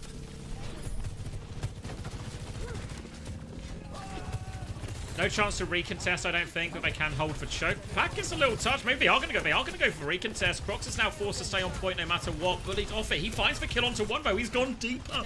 Combines with Pack for that. They're not out of it yet. They're trying to stabilize Crocs. They need to be careful not to C9 the point. Slide on from Kyo. He has to get the touch. Pack has gone down. Risky for Kyo, but they pocket him through it. Crocs has taken over the touch. He needs all the pocket now as well. There's not barely enough healing, but Kiwi is keeping everyone up. 99.4%. And Frosttails have recovered. What a touch. What a recovery. What a play from Crocs. What a good wall. Oh, doesn't quite get the kill out of it. They Kitsune Rush, they downpour. They see the opportunity, but downpour misses. The Kitsune Rush has separated Simple. They need to get kills out of this. Frosttails have invested so much. They do get the kills. Okay. They get the kills. Expensive, though, in the end. Kitsune Rush and Downpour for that one. Frosttail's now ult disadvantage. They either need to disengage one, but it's hard when you've only got a tick, or you go aggressive. I know what Frosttail's like to do. It's a beat push in. Downpour comes out defensively. Oil match beats as well. Catches all of these teams. Go Fools and Vision should be able to weather this storm. Trade for Crocs, but they need more. Crocs is half HP, getting focused down, trying to live, trying to play his life. Boot off point. Gonna try and get out. I don't think he's getting out here, really. Oi and Simple are on the chase. Gonna get the Kiriko instead. Does Kiwi sacrifice himself so Crocs can live? Anything for their fearless leader, but they're gonna be really careful they don't turn us into a load of ugly staggers. Pack is deep behind as well, trying to fight this Genji. Taejong is low. He's back in spawn though. So Pack is just gonna have to play his own life, regroup. And Vision have plenty of ults for this next fight. Ray Blade combo available. Ray Overclock, suitable combo as well. Pack has successfully regrouped with his team, and Frosttails can walk forward with Overclock, but if these big ults come out, they might have to take a step back, but an opening pick on Taejong will go a long way. They still have to be careful for Ray turn. They're actually going to pop the Overclock. I think they want to try and bait for Ray. Vision Esports, disciplined, dead. Not pressing the ults though. They're going to push forward for more kills, and Frosttails will not let up on them. They are going to get more. At least they didn't use the ult, but they're getting forced all the way back into spawn, and Frosttails aren't letting up the pressure. Keo continues to swing, 80% to a rail. Crocs and Pack are right there. Slowdive's just going to die. And Vision Esports, after such a good start, that retake has really seemed to have sucked out all the momentum they had there. Ray Blade still available, but Frosttails with more time off the clock. Kitsune Rush available. Pack up a flank with a pulse bomb. One in his sights. A difficult stick onto the Juno, but there is no Suzu for them to worry about. Going for the attempt. Blade Ray coming forward. Pack will recall. Gets a kill immediately. Downpour will get deflected. Now they will just slash through with the tail end of that. Kitsune Rush was invested in all of it. Crocs actually still finds a kill. Just ignores the Genji. Pack will come back. Tap point. Suzu there as well from Kiwi. Falls. Is Pack still alive behind? He's recalled. Is Pack living? Pack's living. He's all the way back on first point. 2 minutes on the clock still, and Pack continues to have this really deep position. One's also swapped onto the Kiri now, so it will make him a little bit less vulnerable to Pack in a lot of these situations. Only a pulse bomb for Frosttails as well, so they need a special from Pack here. Vision Esports on the other hand, they can go with Overclock and Downpour, locking that down. Defensive wall comes out. No value out of that Downpour actually, but the Overclock still clears space, but Pack is good for it again. He stopped for payload pressure. Taejong has to come back. Keo pushes the other side, finds another kill. Simple dives in, desperately trying to make something work, but Pack lands the pulse. And all of a sudden, 1.5 minutes on the clock. Vision Esports spot in OWCS on the line. Out of time, out of chances, but not out of ults. Oi still has the beat. Gogo will have it to match soon. Ki will have the Overclock over the top. So it's a tough fight, but they have no choice but to take it. Overclock comes through early. Gogo dies 99%. The beat can put him over the edge. Trying to get a trade. Keo finds one. Traded immediately from Simple. Minimizes that threat. Now they just need the fight to be as clean as possible here, Vision, but it's not clean at all. They've not even won it yet. Crocs has turned 2 kills. Dives onto the Kiri. Suzu is available. Crocs and Pack combined for another. Crocs is out on 24 HP. Simple has died. I thought the beat would be enough. They stuff out that Keo threat, but Crocs and Pack continue to combine beautifully onto the backline. Crocs is typing for sure. For sure. 36 seconds match point, of course, for Frosttails. OWCS awaits. They have beat. They have Downpour. Downpour out early. Oi is locked in. Crocs is right there. There's no escape. An immediate kill. No ults just yet for Vision. Gogo still has the beat. Dives onto it. Gogo dives without using the beat, actually. Downpour from Simple all of a sudden turns a couple of kills. And Frosttail, they choose not to invest. They nearly had double support. So, I don't know about this in the end. All of a sudden, there's a bit of a chance here. Pack will die on point, so they will get a recontest on this second. I think they're all going to die before overtime spawns as well. Or, sorry, they're all going to respawn before overtime spawn. Yeah, die before overtime spawns. So Pack is right back. Double support ult coming in here. Vision, Kitsune Rush, and Blade. Taejong needs to do so much. They'll get a time extension if they cap this Vision. But they need Taejong to hit something special. Immediate pressure onto Taejong. Suzu comes through. Kitsune Rush as well. Full pocket. Oh my god, it's a triple pulse bomb! Pack, the triple pulse bomb. The Blade dies as well. He's done it. He sends him to OWCS. Just when you thought there might be a chance, maybe some magic from their star Korean DPS player. It's all about Pack. What a pulse bomb. He's hit some beauties in this series today. But that for 3k, when was the last time you saw a 3k pulse bomb? Beautiful from Pack. Beautiful. And that's devastating. That's Vision Esports out of OWCS. Go Keo stream. Good shout, good shout.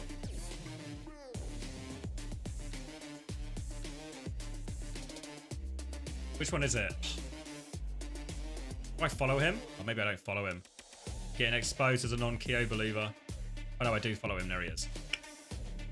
Lucia. Kiri. Plus one. Kiri. Has one. He's gonna jump me. Kill one dead. Has On one. yours. Nice. Bro. I got it. Alright, we got time to see all of it. Do not get mega. If you get mega, I'll kill you. They use beat. They will have Kitsu, I think that's all. Kitsu blade. Build me beam. Take damage. Kitsu blade. We will have more ult this fight. I only beat blade, I think. This is the one they choose to use, like to save essentially. Genji close. Look, Lucio is in it. So you want? Lucio dead. Has on me. Has. I can't beat. I'm dead. Oh yeah, they wanted to take Genji one on me. Genji one. Just a good play from Simple that stops him. If you don't die point, I'm gonna shoot you.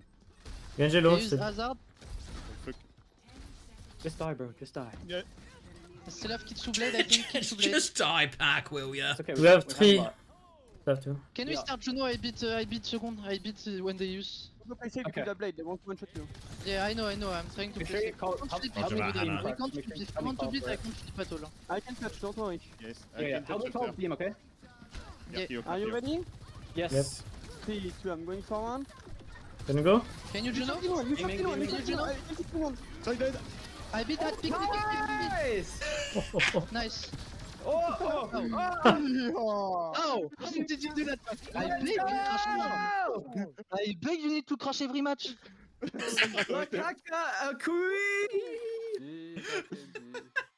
For Africa! For Africa! Why did you say free Africa? Are you okay? For Africa! We did it for Shakira, bro. Hey, What is this pulse, bro? Mais ils ont tous arrêté de bouger. Il est fou! Hey, man! Oh le mec. Français, guys. Français. Allez, le bleu. Wait, I gotta go spoil the map for my friends. Can you join the broadcast for interview? Do they need cam or no? Yeah. Alright, we're gonna get a Crocs interview. But also, I'm being told Dildux is going to map 5. Wait, are we in lobby yet, Hannah?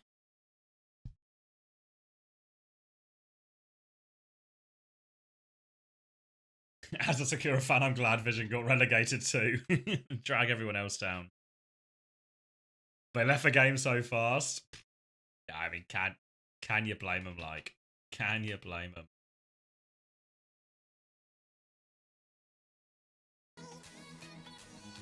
Who's player of the match? Crocs?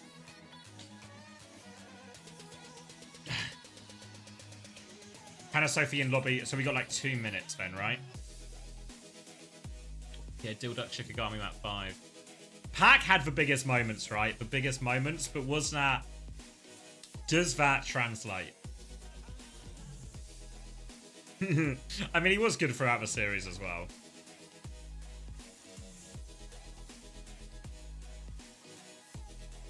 It's either... Honestly, I think it's either... Crocs, can you hear me? Oh, wait. Let me get the Crocs interview. Hello! There they are. There he is. Congratulations. Map 5 How does Dilduk it feel? Shikigami, GB. Easy. As usual, easy. Part of the plan to lose, and we learn, and we win. Crocs, what were you the typing plan. in match chat when you were out near the mega on second? Every Was that- time. I saw you I standing never still. stop. Typing Yeah, what were you saying? up, What were easy. you saying? You were quick with it. I saw you stand still and I was like, he's typing in match chat. I've never seen it more Oh, I obvious type. type in match Okay. chat. Okay, I type hee ha for the Clash of Clash Royale email. Oh my god. Oh And they my were God, not there's answering, unfortunately. no mercy for Vision Esports, man. Their mentals must be so boomed right now, but you guys got to be on top of the world. How does it feel qualifying to play in OWCS in the next stage? I mean, we take back our place. That's where we belong, kinda. Like, Now we have new people to slap on the butt, and like we straightforward for it. We're all happy about it. How did you come back? What happened in the first series? Because you did lose the vision. We didn't see that match on You guys broadcast. slap But on the then butt. you just go on this insane lower bracket run. You play just unrelenting aggression. What was the big difference from the first start of the day to now just dominating 3-0 against Vision? Okay, basically we didn't sing our song against Vision on the first part. We put Shakira on the second one. We win everything. So we put Shakira again. We sing again. We win everything. Is that Shakira? Easy. So We just need Shakira to is sing a before secret. match. Yeah, exactly. Hips don't lie. I like it. I see And that. waka waka, really important. Okay. Waka waka. Lock in. Pro tips from the OWCS team. Fresh minted. Exactly. I can't wait. Can you promise me that going into stage 2, you just keep up with the aggression, just pushing through chokes and just run it down mid? It was such a treat to just watch you guys play today. Yeah. I mean, Twisted Mind do it better. We screamed them recently, and they cannot destroy us on doing that on us. So I can feel enemy team right now, frustration, but we will try your best, and we're gonna go first again.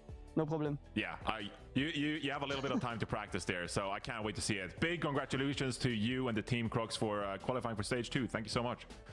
Wait, is that Thank Zerion you. Cronus? Love everybody, and I was shout out wondering to who Tempo, Crocs' we're the mate best. was. Frostales, sorry, Frostales. Hello, Frostales. Shout out to Frostales. Love to see it. All right, thank you so much, Crocs. There you go. We have our 2 teams qualifying for OWCS stage 2. All right. All right, don't unmute. All right. All right, jumping straight back in. Ducks map 5. All to play for. And this is not an elimination promotion game. Both teams still have multiple lives, but this is to go into the upper bracket.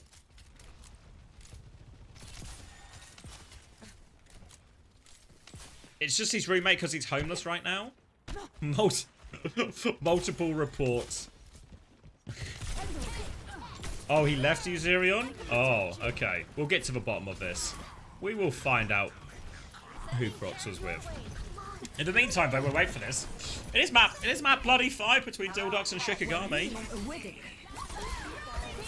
Nano comes out onto Solo. Baz is going to get deleted by that, but Rally not helping at all with that one. Solo continues to go forward. Razor trying to get the wall off, and the wall of a bash, actually. Solo's taking so much damage, has the self-destructive there in trouble.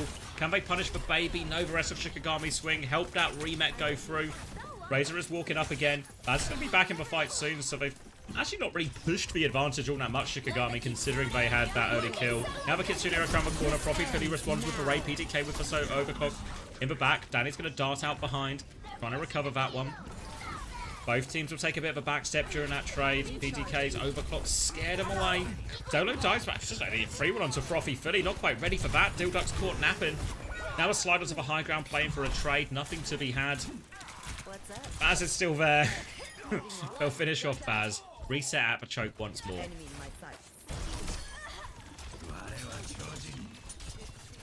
Ult's coming back. Annihilation Blizzard for the Ducks. It's going to be DPS ults versus DPS ults. The Blizzard's here. Quite tricky to get off. There's going to be a Suzu and Matrix to worry about. Shikigami's ults might be a little bit easier. Can just drop this blade. Target the backline. Shield to swing the choke. Walking through now, Dilducks. Slow is eaten. Form out. Sleep there as well. PDK killed immediately from that Bob. The Bob gets both of the DPS, and this fight is just over before it begins. Swing and chase into spawn, but Dilduck's support's trying to play their lives, but completely outnumbered there. But have they got away with it? Profi Philly's a little bit separated. Chuking back out. And the supports live. Chance for a slightly quicker retake now, but they are pushing into a Nano Blade. No good answers for this at all. Dilducks might be better suited just playing for their own kills. Get a lot of trades, make the fight after this one a bit easier. There goes the Nano Blade. All eyes onto Danny. Dashes through defensive Blizzard. Danny gets the other side of that, but now he's stranded. Nano Blade, no problem. I guess you just counter out with a Blizzard there. They were quite far away when they actually pulled that one, asking a lot of Danny to do it all himself. Now, all of a sudden, Diva flying in, playing for trades. PTK slides a little bit away from his supports, but he's got a second slide, so he slides right on back to his supports. Moves all the way out. Graveyard pushing for trades, but Baz is still getting the clean up. Had to invest for Rally here, too, and they still lost Frothy Philly. Solo is stuck behind. will be dropping onto point. They can clear that one. Solo doesn't want to lose mech here. Needs to be cautious. Baz has killed a Rise in main as well. And I guess Solo is just going to die on point and they'll take one good retake. They'll have Kitsune rush for it as well. But Dilduct, the ults are better for fighting on point. Danny has made the Pharah swap, which matches up quite nicely into the Mei. Even the Ram as well. Lots of opportunities to bully that Ram back. Solo's going to go on to the Orisa. It's such a tough fight for Shikigami. They get a chance at a retake. Kitsune rush with cheap. Suzu's out and Brave Kitsune rush off for high ground. Niddy dies for it. Ray and Overclock in response, and PDK is going to delete everyone on point. Annihilation from Baz is most certainly overkill. A little bit anxious maybe about closing out that second point, so a wasted Annihilation at the end. Dilduct will wish they can have that one back. But they do cap second.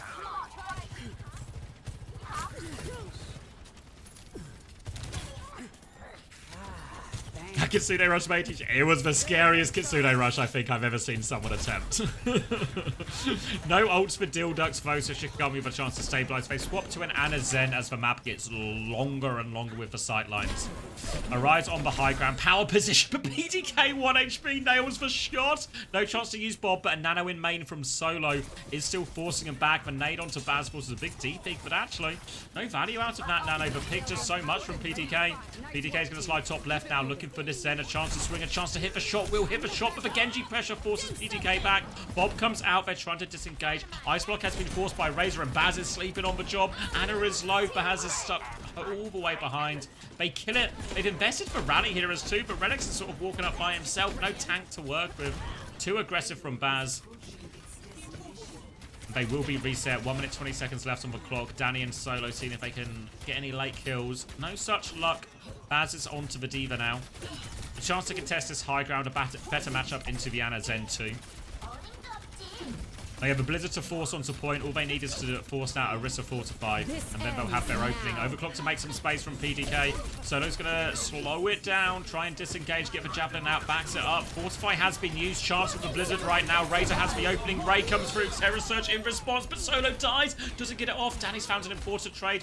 Blizzard was invested on point. Ray still going forward. They deal with the dive into the backline. Frothy Philly lives. Redex lives. They were all so low. Now they can smother this Ashe on point. Full pocket from Graveyard and Nano as well. Still trying to smuff it. They wall her off as well. And Redex is just body blocking, marking it. Arise doesn't get any decent shots or attempts at it. Solo is back on the Malga. Blade coming back from Danny. Needs an almighty clutch. Danny's looking for it. There's a Transcendence with it, but Danny's just got nothing to slash. He can't connect onto any target. Now onto the Brig. Still can't turn the kill. Pocket is good from Philly.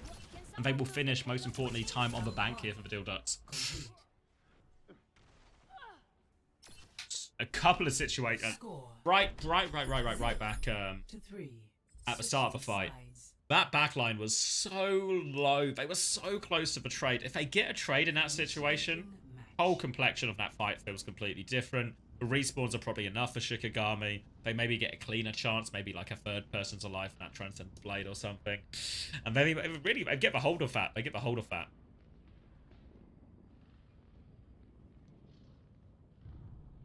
And now we'll move over to Shikigami's attack. Dilducts give themselves plenty to work with. Map 5. Ready for battle. Important to get off to a good start. Stay sharp. It's harder to keep you alive when you're distracted. Hello. Dilduct starting on the defense. It's going to be Ramatra, Juno, Brig again. Looks like Solo might be interested in starting the Orisa this time. I'd be interested to see if they try and play the Ana with it as well, because Ana, Pharah, Cass, maybe a chance here for them to actually play quite a slow and pokey version, actually just play through the Ram on a lot of occasions, really puts the pressure on Razor and even Redex to support that side flank to deal with some of these DPS positions. And Tracer on the defense here. Not sure I'm a huge fan. I think we're asking a lot of Razor in what can be quite a tricky first point for Tracer. It's going to be Anakiri out from Shikigami, so a version of Brawl, but really I feel like this comp is designed just to get wide angles with their DPS, stop Baz doing anything aggressive with the nades, with the sleeps, even with Pharah spam. Little Javelin from Solo forces it back as Solo seems to be keen to take over this right-hand side. Probably clear out top at a certain point as well. There's not too many people there, but the Javelin hits. Redex will drop down. Bit of space now.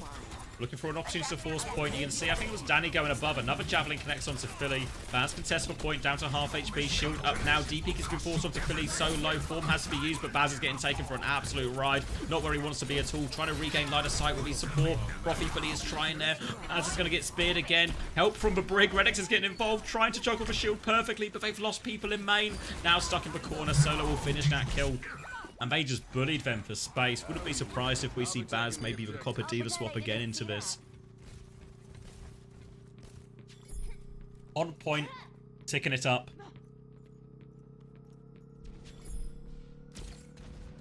No way Skeng has actually tweeted. No way. We'll tune into this afterwards. The Skeng tweet deserves our full attention. So I'm going to savor it. Deferred gratification this. Let's see what Skeng is saying after the game. We'll enjoy this map 5 first, because there's 5 minutes for Shikigami to attack in his second, which is... that's a lot of bloody time, really, isn't it? Ult advantage as well. Nano Terror Surge nearly up. Could even wait for the Nano Barrage if they want. Multiple options here to start this snowball. Shikigami, though, because they have such a big ult advantage, don't want to make it too expensive. Nano onto the Pharah. Danny walking forward. So much damage. Drops the Barrage. Not really where he wants it. It ends up being a 1-for-1 trade only. They get through the choke. Terror Surge to try and catch for Ramin only. Don't know about that. They do get the kill. Oh, I just said I didn't want it to be expensive, but this is incredibly expensive. They're forced all the way back, but Dilducks now get a chance to come back with double support ult and a barrage of their own. Danny's made the swap. Onto the Echo. A little bit of a nicer matchup here, but still doesn't really change the playstyle massively for Shikigami. Still similar situation in terms of how we want to start these fights, even if the DPS have changed slightly. Coming back with their ultimate Dilducks, they'll swing out onto this. Looking for a raid timing Philly all the way forward. Gonna drop that one. Kitsune rush in response. Solo has killed PDK immediately. A 1-for-1 trade as Varani comes through. Relix is awfully low. Solo's actually found 2 kills here. In deep, can they turn it? Javelin's a miss. All over this Juno. Trying to hit this bloody Juno. Playing around the lamppost and Razor. Not messing around anymore. Drops for Barrage and... it's a messy situation, but Barrage still feels like overkill a little bit. Razor, is he swapping anyway? Maybe onto an Echo himself. Not quite sure exactly the full depths of Razor's hero pool. Just back onto Tracer. Probably the hero we've seen him play the most.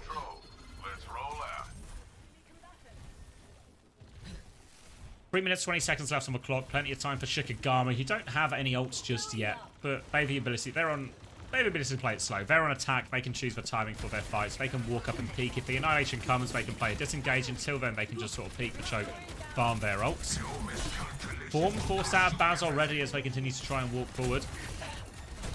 Annihilation available for Baz, but doesn't want to rush into it if he doesn't have to. Happy to stall it out and build their own ults as well. No need to rush.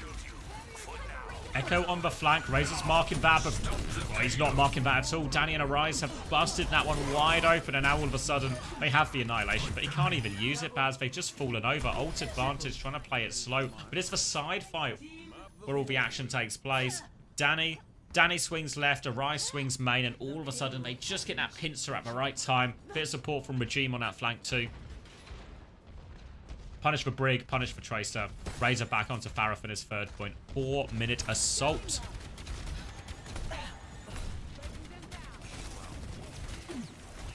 Solo playing the off angle. Sort of just the side angle, trying to get a bit of damage onto Baz. You see no spears just being thrown out.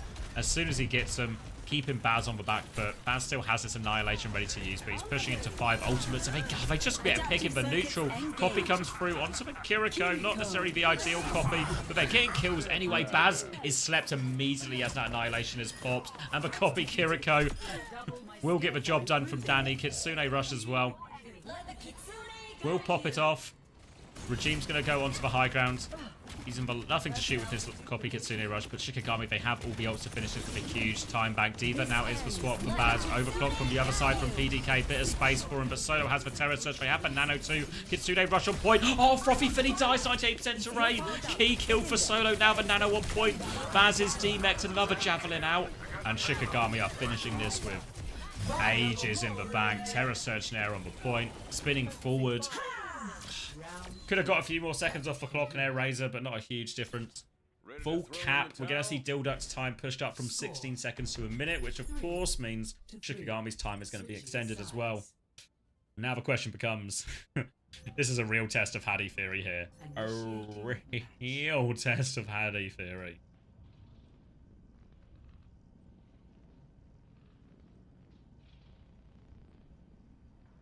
Were either of these teams... Yeah, Shikigami were in OWCS to begin with. Dilducks are the face it, Masters top 2 team. Okay, 1 minute on the clock. Ready for battle. All you can ask for is Dilducks, is give yourself something to work with. First point and a few meters. Something to give you multiple fights. A bit of margin for error. Just a little bit. Doesn't need to be perfect, but something. Shikigami going to stick to this comp. I think I'd really like to see Baz start D.Va once they spot this comp out. Really would like to see him go D.Va.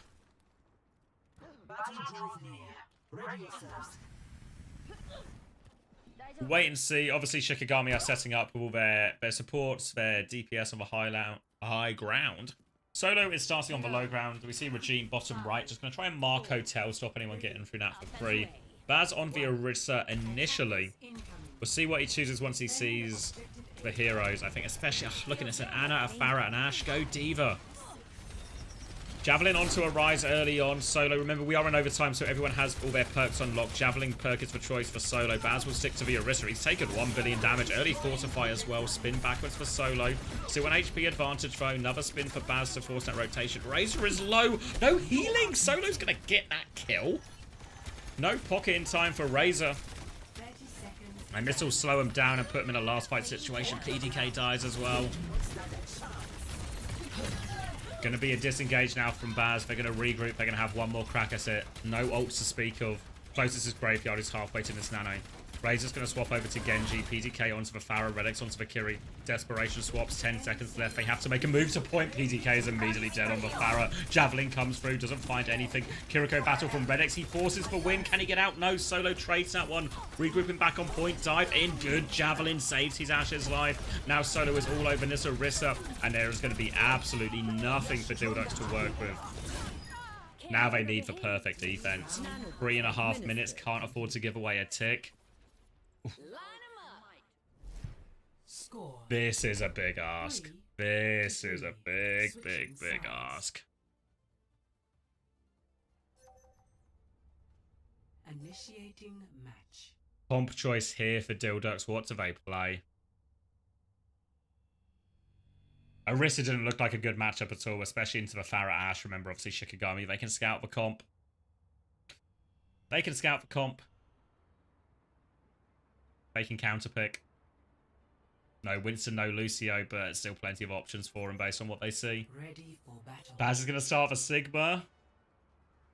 I mean, Solo can't go Winston, sure. Will Solo just go Rambo? I feel like Solo's just going to go Ram once he sees this. A lot of problems defending with Sigma on this point too. As Hannah continues to try and get into the hand. Oh. Did I just lose it? Oh.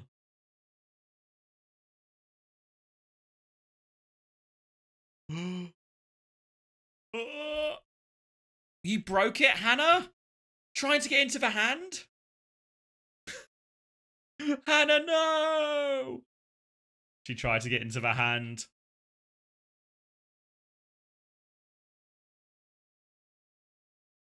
Fire me. I hit the wrong button. Oh, her fingers. They're too fat. Is Regime streaming it? All right, let's hit an emergency swap. Regime live. All right. Thanks, like we don't need it. We need one tick. Yes, give us a lot. That's all right. We've got an emergency backup. You guys can see. You guys can hear. We've got comms as well, so I've been talking a lot. I'll just let the comms play. Let's watch together. I guess we're going far. Arise, hit the shot. Wait, Arise. Play Widow.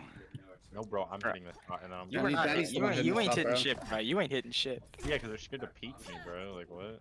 They ain't scared to peek Rise. Yeah, you know Redix better back jump in the air, right? I can imagine. Go on Sig, Silver, go on Sig. Playing ramp. Yeah, okay. I thought they Ram would pick Kiri, up Ram, more. I mean Sig, they have Kiri though. Ashe, Kiri, Sig. Ashe. Okay. No, we. Let me rotate up, right? You have Wait to for me, rip. wait for me. Can we get a Juno? Can we get a Juno and just full int on their sig? I'm still playing the game. Carry one. Come on, mate. Still playing the game. I can't, not yet. They're not taking this that seriously. I can ring you, so I can ring you. Yeah, can you go? Wait, they're flanking me. 3-1, dead. Peek me. Come on, Raj. I'm sleeping. 6 out. Just shoot point. On the top right. Yeah, she's on the sec. Me. I'll help you, I'll help you. I'll help frontline. Help me point. Kill Sig, we win. If we kill Sig, we win. If we kill Sig, we win. 6. Sig win. GG's. Yeah, never mind. Yo, this is me. Oh. Okay, bro. A little bit of a heart attack, guys. Little there. bit. On a few of those maps, but Yeah. GG's, guys. But I mean, we did it. Play Fluffy versus Nova next. I guess. When do we have it? How much time do we have in between Rise is matches? brilliant. Yeah. I actually don't know. I think we're supposed to play them. It depends on broadcast, right? Okay. All right. All right. So that's all right. Let's do a little catch up. Let me. I meant to hit end stream, but I accidentally discarded delay. Actually, anti-clutch, unfortunately. All right, there we go. We got that back. All right, should we do... Where are we in all of this, then, hey? Where are we? Oh, press B. Let's get our bracket up. So we've got a few things to, I guess, wrap up. So obviously our two teams, congratulations, Frosttails, Quick Esports. We've had a complete swap. 2 teams leave OWCS, 2 teams enter OWCS.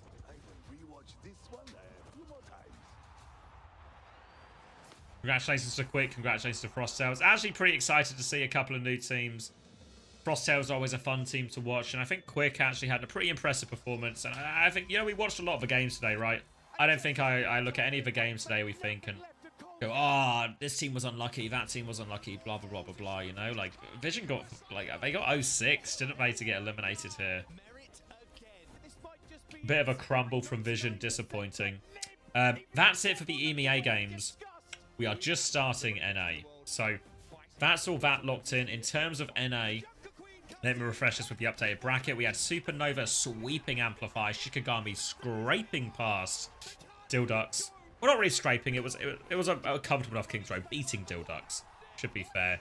So what's going to happen now is Dildux and Amplify are going to play an elimination game. That should be our next game if I'm not mistaken. Yeah, that game first. Then we go to our promotion game between Shikigami and Supernova. Supernova, obviously the team that failed all the way back in Swiss right at the start of the year, not really expected to win, but this time redemption on the cards. And then we'll get the lower bracket final as well. So 3 more games. 3 more games. Let me cut the VOD. Let me grab a drink. Let me reset a little bit. Because we have plenty more to work with, okay? And I don't know how much time I actually have since we watched the tail end of that game. So, okay. Let me turn this all back on. Let me refresh this. Let me cut the VOD and upload it out of respect. And then I'll do an ad break. And then we can jump straight into this, eh? Let's see where we're going there. Stop recording. Start recording. And this was Vision versus. I think it's actually Team Vision. Team Vision versus Frosttails. All right, uploading that now to work with. We're now going to get 1 game at a time. We're going to have a clean feed. Everything will be a little bit smooth sailing. Thank you again to Hannah. Appreciate you sitting in and sorting this all out. So we got access. We got a little bit of the ducks, and we got all of that Sakura quick as well. So thank you very much, Hannah. Greatly appreciated. Enjoy the rest of your night off. And yeah, let's lock in for North America. Let me grab a drink and everything else I need. And we can get ready to root for everything. Thank you, Hannah. I'll see you all in a couple of minutes. All of NA coming up still as well. 3 more games to go. Plenty of Overwatch action if you want to see it. All right. Yeah, I need a drink. Need a drink. Need a beer. Be right back.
Alright, we work today. Predictions are up. Beautiful.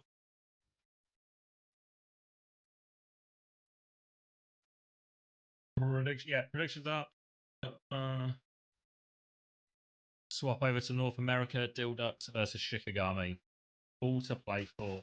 Hopefully, time for you to enjoy a little cookie.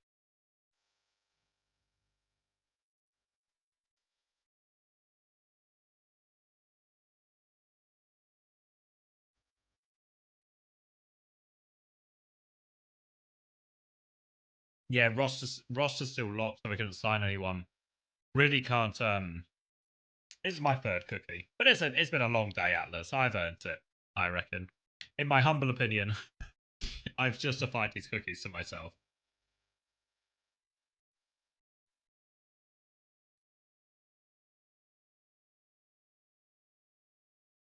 Oh, wait, versus Amplify. Sorry, yeah, versus Amplify.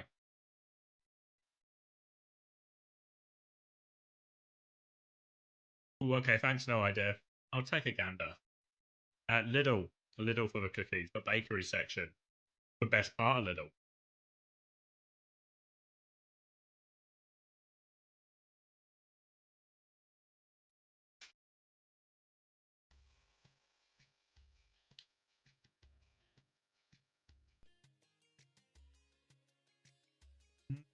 Oh.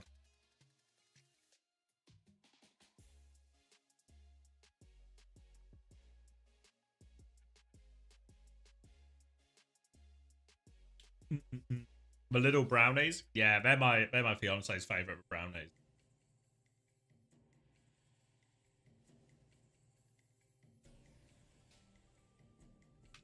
Hold on, let me crank the volume. Let me lock in for this. It'll be a bit quieter as well, out of respect for the time of day it is. My fiance's going to London tomorrow, so she's up early for the train.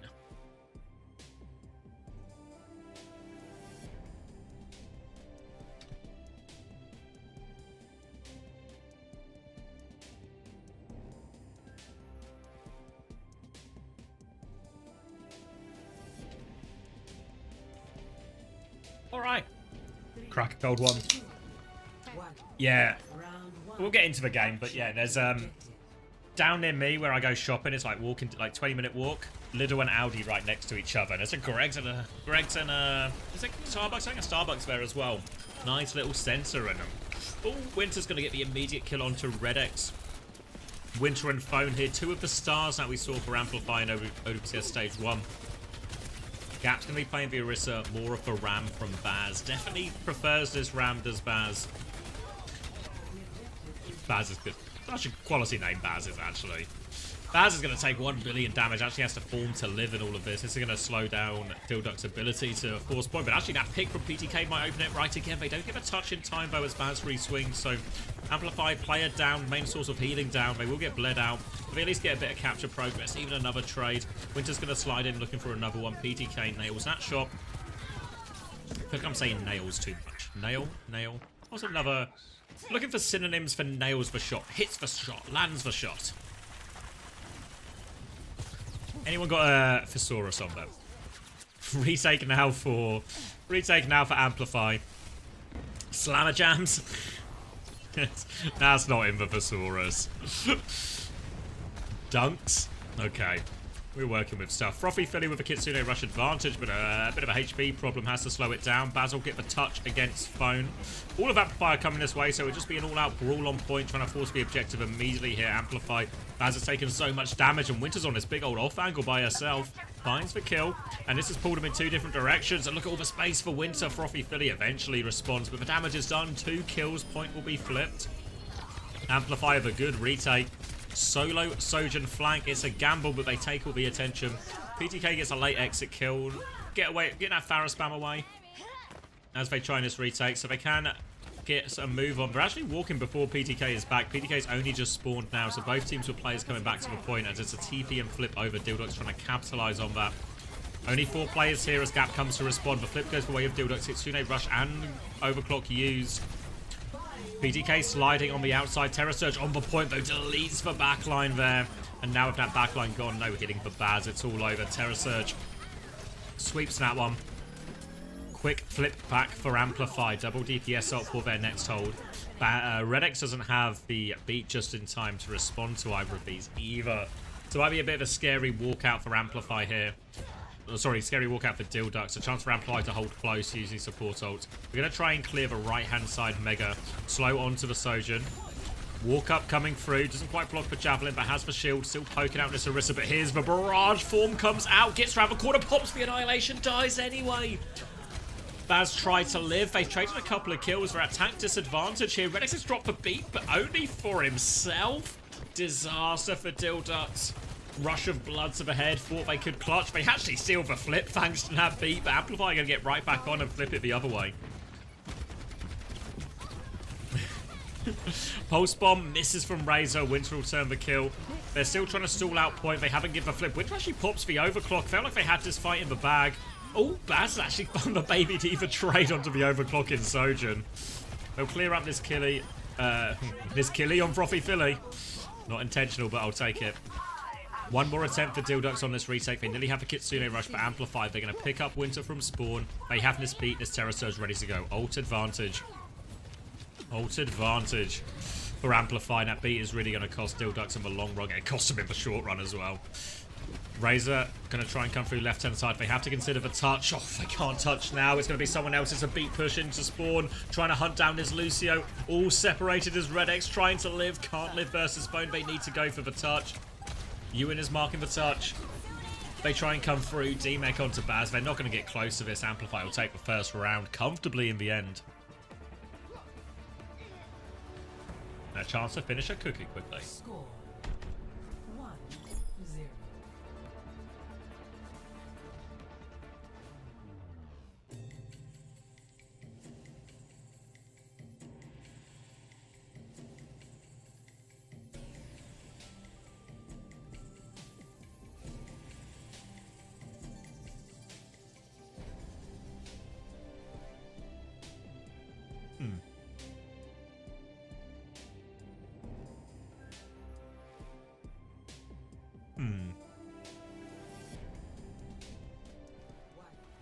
Round 2.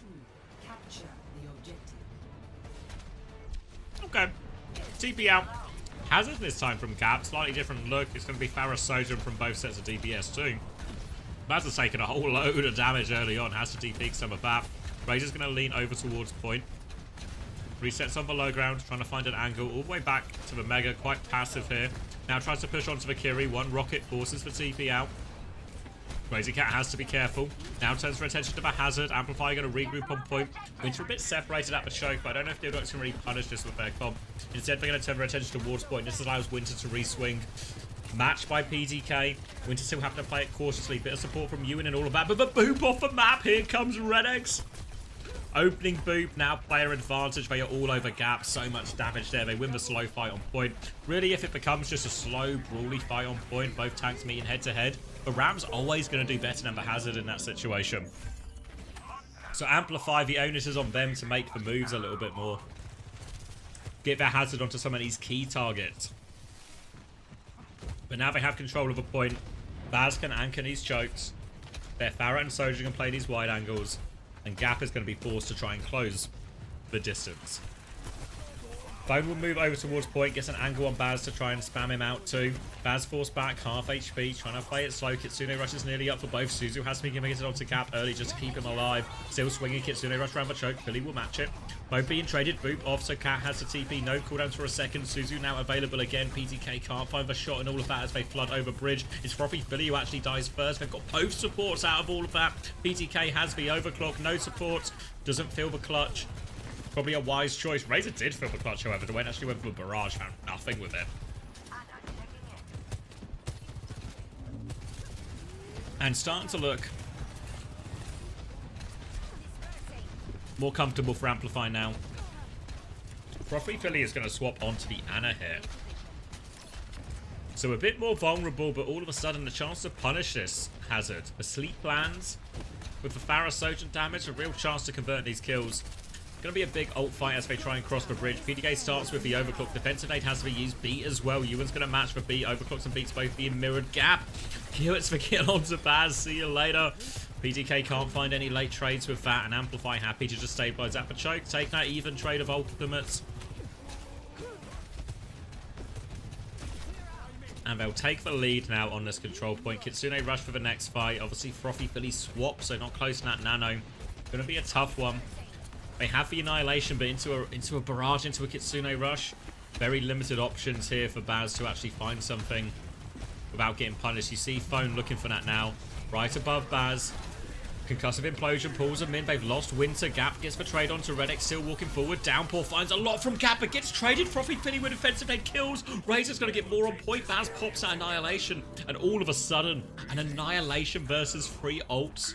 The Downpour even hit so many of them. Somehow, someway, Dilducts have got that fight out of nothing. No right to win that fight with the ult situation. No right at all, but such an important one, because now Dilducts, they have a Nano, they have a barrage to combine with it. Gap has gone on to D.Va because they are very much scared of that Nano barrage timing. Gap is going to try and walk up. Lots of damage coming his way. Going to try and clear out his Sojourn on the right-hand side. Can't commit to that one yet.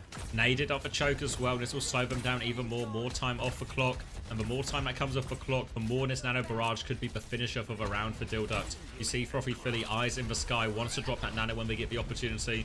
Phone is trying to force point a little bit as they swing the choke. Eyes on the barrage, and there we go, looking for it. Backline in trouble. Suzu not in time for Winter TP. They're reset. They're trying to reset off the point. They need to reset quickly. Supports are not resetting quickly. They will die late. And this touch is going to be so hard. Sim from Phone, Tracer from Winter. Winter's blinking for it, but Redex has got the kill early. Overclock from PDK. Gap's not going to get close to point. Disruptor shot out Suzu there. They have triggered overtime, but now the Baby D.Va's running forward. Ewan's trying to get onto point. The damage was done. Good forward hold. And that fight in the middle. How on earth did Dilducts make that work? It felt an Annihilation pushing into a Kitsune rush, pushing into a barrage. Should be a death sentence. Or at the very least, it stops for Annihilation finding any value. But Razor on the flank finds free picks during that fight on the Pharah. And gives Dilducts a chance as we go over to Control Center for all of it.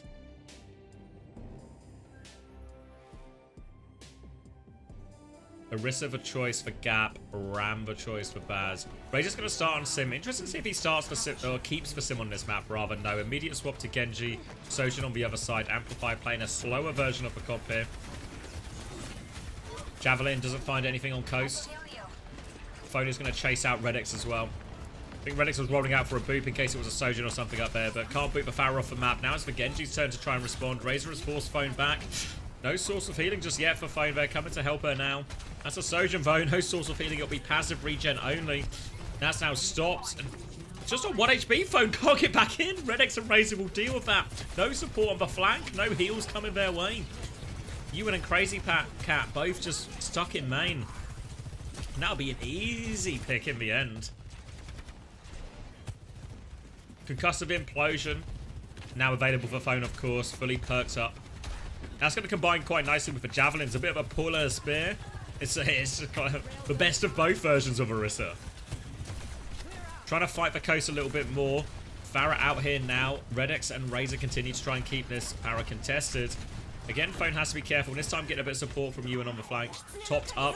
Will swing now. Trying to clear it out. Razor responds to that as the Kitsune rush comes through on point. Frothy Philly doesn't quite have it yet, but Razor again deals with a Pharah threat on coast. They've lost Razor for it, but now a much later Kitsune rush for Frothy Philly as they come on point. They've conceded the flip, but they are all over this Orisa at choke. Gap nearly has the Terror Surge to turn it back. Pushes back forward. Javelin comes out for slide back. Terror Surge to try and chase. Overclock coming through. Gap is trying to line up for Terror Surge. Beat was out in response. PDK has swung. Doesn't find anything. Terror Surge out for choke as they swing the corner. So much damage, but now the Annihilation from Baz. They trade onto Gap, and Baz is plowing forward, buying valuable space for his backline to stabilize. Finishes off Crazy Cat, pushes for Soja, another form timing.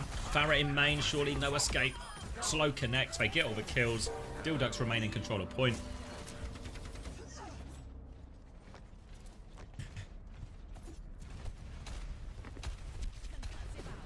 And the downside of a Pharah in some of these situations, normally when you see the Pharah Sojin, it's often combined with, say, like a Juno or a Juno Brig backline rather. And all of a sudden, the Brig's ability to pack and support the Pharah on these flanks much more direct than Lucio. Amplify having a hard time winning this side fight right now, and Razor and Redex have dominated it. Redex now has B for this next fight too. Beat Blade is the option. Overclock to start from Winter. Redex is going to beat back, doesn't just catch PK. They get the Farah kill on the side as well. Blade over the top onto the Kiri. Suzu has been forced, just get shut down. They're still pushing forward. They'll get all the kills regardless of the Blade getting shut down. And Dilducks are now one fight away from taking the first map. Profi Philly has Kitsune Rush at the same pace as Crazy Cat. Phone has the barrage, but really Phone has just had no ability to have impact in this control center so far. Need a clutch with this barrage to keep the map alive. Coming through, Razor with a chance to deflect it, but a little bit harder when the Farah can move with that barrage. Phone now rolling out left-hand side, not Coast. Barrage comes through early. No Suzu for it either. PTK shuts it down. Kitsune Rush trade. The player advantage for Dilducks. They flood forward. Annihilation is getting ever closer for Baz in all of this. They might not even need it. They've got the off angle. They've got control of a point. It's just Gap left alive. He'll fall, and Dilducks will close out the first round. This Farah needs to give me a phoner right now. It did not. I'm not saying PTK. PTK. PTK, PTK, PTK. I'm softening the D, I guess. Yeah.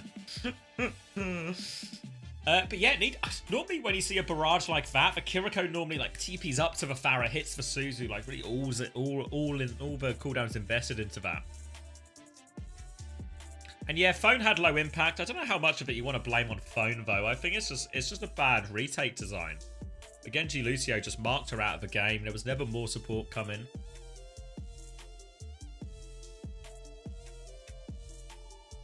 Bad news, Facey decided to not record the scoreboard for a game between Amp and Supernova. Alright, can you put it in the fantasy admin channel for me, Toby? Can you link the match page as well? I'll drop someone a message afterwards and see if I can rustle up a solution.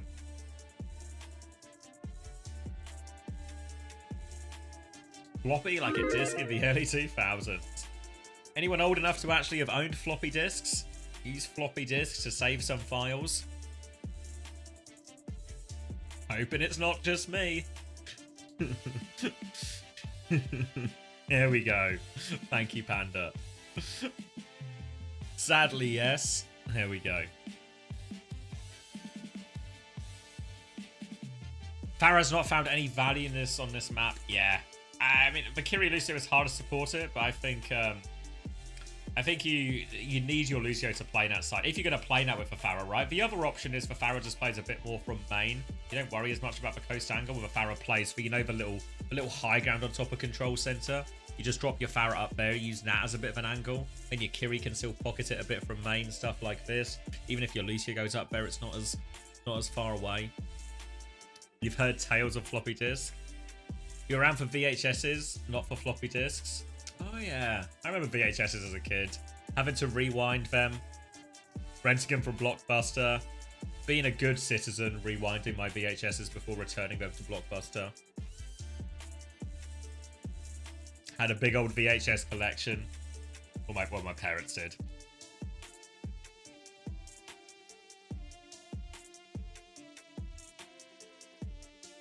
Just old enough that you've seen a box TV once as a child. What about the, what are they called? Is CRT the right word? The old big monitors.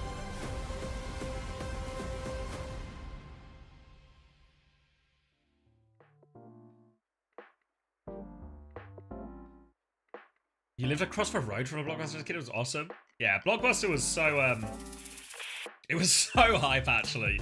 The idea of going into Blockbuster as a kid, my parents just saying, go find a movie. And you gotta...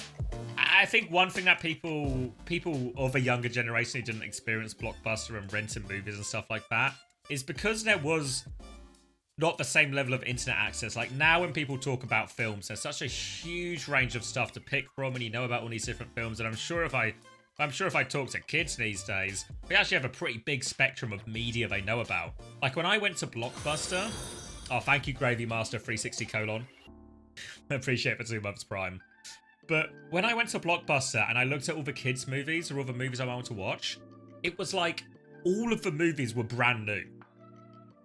essentially, right? Or like 90% of them I'd never even heard of or seen, you know? It was like a complete blank slate, and all of a sudden there was this incredible luxury of choice.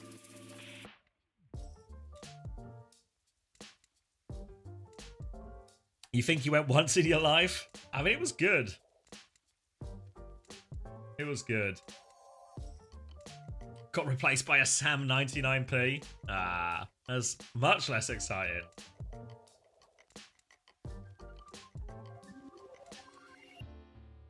Toys R Us was great. Yeah, Toys R Us was a day out. And we go to Toys R Us and we just spend the day at Toys R Us. And I don't know if we'd even buy anything half the time. We just take the kids to Toys R Us to look at all the toys. Just look at the toys.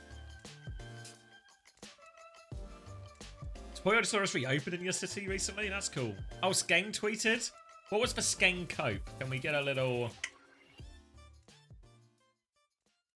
Start your climb to OWCS. Same, my dad would take you to Toys R Us. Yeah, I used to go, so I had 3 little sisters, so we go to Toys R Us, and then I'd be straight over to the boys section. The girls would go to the girls section. Just be looking at all the action figures, all the different, you know, like, you know, they have like those packs where there's like a random figure packs essentially. And yeah, it'd be so good. All right, let's see. Oh, thank you, Power. Let's see what Skeng's saying. What's the cope? We started the day with belief. One situation outside the game took the wind out of us and changed everything. We weren't the same after it. This one hurts. Yeah, pretty mild. Why do I have 9 notifications?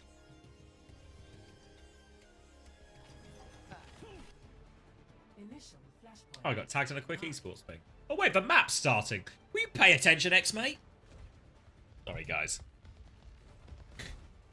We've reached the NA portion of the stream where my brain begins to slow down. Predictions closed. We're on Surabasa. Amplifies choice. They have banned the Genji. Orisa has been banned in response from Dildux. Don't like playing the Ramatra into that. Much happier playing the Ram into the Hazard. Phone is on her trademark Sombra. She is now going to be respawning on her trademark Sombra. And that'll be a quick first fight. Maybe, maybe not. Winter's found a trade. PDK swung left side.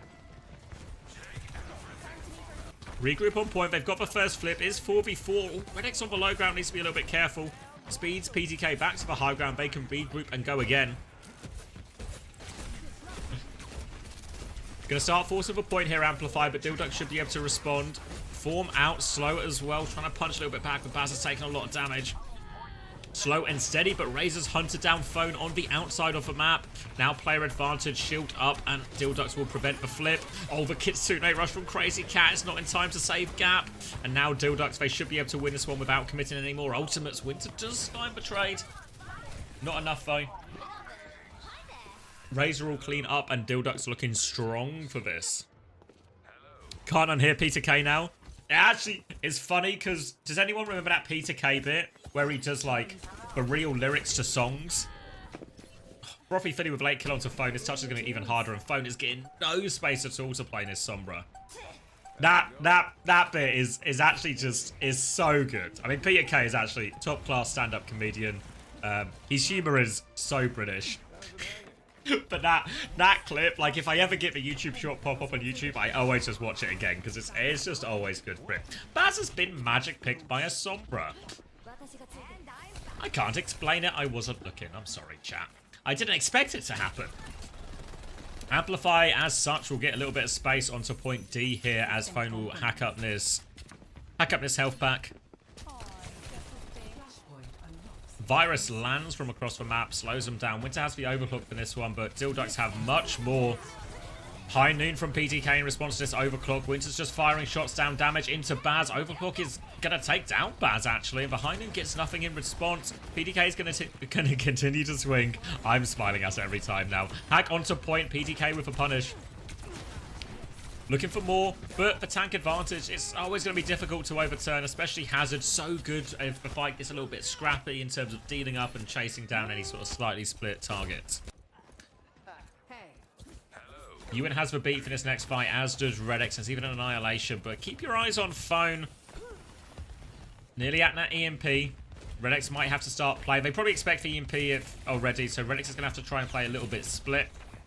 Chance to try and line of sight for EMP, get the beat off. All the other option for Dilduck, sometimes a bit more easier. Just play super aggressively. Now they see the Sombra, they pops it out. They press it. Virus, EMP, Annihilation in response from Baz to weather the storm. EMP over the top. Now so much damage and Baz gets one shot through it. Nice EMP from Phone. Redex has pushed through and got a kill on point, actually, so it's not quite over yet. Again, tank advantage, though, will do a lot, but Dilducks don't have much choice but to commit to it. Crazy Cat uses for Kitsune Rush, wants to try and steal this one, but they need kills out of this Kitsune Rush. Razor's going to go for the Pulse Bomb, didn't even need it in the end. PTK, the bullet faster than the Pulse. They get betrayed, they can extend overtime. Razor blinks in, doesn't have recall, remember, trying to play his life. Ducking behind, has lived here, and all of a sudden, they found it. Didn't find enough value out of that Kitsune Rush from Crazy Cat. A bit premature, really. If they had a kill locked down, they press it and they chase down a particular kill, would have felt much happier about that. Instead, they use it just to try and win it, but there's no clear targets with the Kitsune Rush, so it's an easy enough kite from Dilduck. Razor does a good job juggling the touch. And now they're right back in it. Kitsune Rush advantage for Frothy Philly. Winter nearly has the overclock to walk up with. Bone's going to cloak up into the tree, try and find an opening with this hack. Wall onto the point, but doesn't really deny all that much. Left-hand side angle for PTK as the overclock is going to become available. Kitsune Rush comes out now. Pressure onto the hazard. Gap taken a lot. Overclock's invested from both Sojans. Trying to find the shots. They're disengaging. Only PTK finds the tank. Slides onto the Sombra. Looking for it. Invisible though. The Lucio very much visible. The Sombra's visible again now. And PTK, all sorts of danger for Suzu. TP from Frothy Philly isn't enough to keep him alive. Winter's found this kill, and they are bullying their way back into this. Dilduck still have their Ramatra alive on point. Redex has come to try and respond to this angle. They force Winter back to point, but both teams are regrouping. Razor dives in. Recall has been forced. Baz stabilizes on point. Kitsune Rush now for Crazy Cat.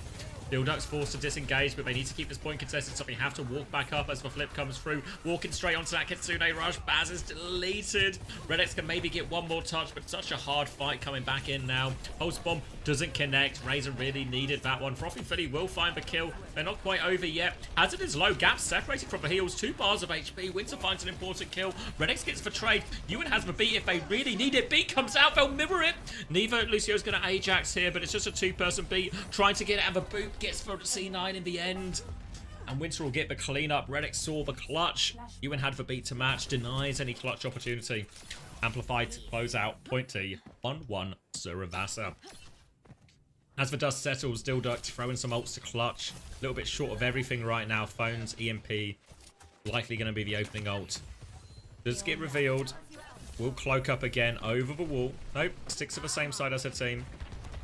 Redex trying to scout this out. Aware of the danger. Dilducks have to be paranoid. They have to be ready for this. Slash comes in. EMP to keep chasing. Virus connects. Frothy Philly finds the kill, but the Virus finishes the job. EMP is successful. They'll force for a Ramatra back. And a nice clean fight for Amplify. That will give them a first flip. A classic Phoner situation. Overclock and Downpour for this next fight. Kitsune Rush for Frothy Philly for the retake. Expect the interaction to be something like Frothy Philly using the Kitsune Rush to force point. Gap using that as the opportunity to go for the Downpour. Obviously, if Frothy Philly can also save for Suzu, can negate that Downpour. Walking up now, Kitsune Rush out, Downpour there. Suzu in response from Frothy Philly. Saves himself, but doesn't save for Hazard. The Kitsune Rush healing will keep them alive. Baz now has the Annihilation to keep going. Winter's Overclock hasn't found anything. One more rail, one more decent attempt, but they've just forced point with this, and Baz being conservative with his Annihilation will be good for Dilducks. In the long run, Winter, though, anticipates that shot. Razor is dead. Now, Wall of a Choke. Annihilation still available. Baz wants to clutch. This Kitsune Rush comes in, and PTK and Baz have deleted them as they come on point. They thought they had the advantage, but not if Dilducks just pop both their ults at the same time. Absolutely obliterated on that retake, and Dilducks continue the hold. A deficit of ults for a little bit here for both teams. Ewan's beat will be the next ult up. Razor will have a pulse bomb attempt as well, but always a bit tricky into Kiri Lucio. Have to try and work around Suzu. More of a mid-fight ult than an opening. Winter trying to get an angle for a bit of a retake here. Charge up. Phone is going to try and cloak as well. They've seen where Phone has cloaked, so they can be ready for it. PDK wins the duel there. Opening pick. Ewan has beat. are a little bit low. They might just try and win this 4v5. Beat round the corner, 4-person push, looking for kills. Pressure onto Baz. Dildux just trying to take a step back, survive, live right now. Razor's threatening into the back. Hack comes through onto Razor. Can they turn the kill? Recall just in time. Gets all the Blinks back to team. They lost Redix. It was pretty close to beat. They traded it for Gap, so really big net win there. Baz has to be careful. Low on HP, getting off angle, run out of it. Suzu to save his life. And Razor's able to clean up a couple of these kills. Second point for Dildux. And they'll get the remainder of these kills too. EMP nearly available again for Phone. Last one was a clean one and done. This time Redx might have a beat in time, or should have a beat in time really, to respond to it. As long as Redx can get this beat off, Dildux have the ults to win this. The opening is really if Phone can find something early, but 11%, 10% from the EMP be a little bit annoying. Runs into the Tracer as well, just in trouble. PDK and Razor pounce that. Another punish. They got a lot of these on first point as well, just catching Phone split, trying to set up. Now a big opening, player advantage, post bomb available from Razor, will get forced out. Blinks back to team, saves his recall. And that'll be first flip for Dildux for nothing at all. Now double support ult, double DPS ult very soon as well for Dildux. Looking for Phone. Phone is there. Hack comes through and Baz is just dead. Where's the rest of Dildux? Where did they want to take that fight? And this is going to be a free retake unless the DPS can make some magic happen. PTK has found a pick and thinks, I'll make some magic happen. They beat on top of it as well in response to Winters. They dodge it. Double slide to get back into position as well. PTK looking for more. No kills, but when now here comes the hazard. Dildux try and clutch, but they might regret it. Really poor hold. Back to spawn for Winter as well. What's the swap? Cass, potentially? Tracer. Alright, going all in on the dives. Just want to ruin PDK's life. Keep the finer updates coming, guys.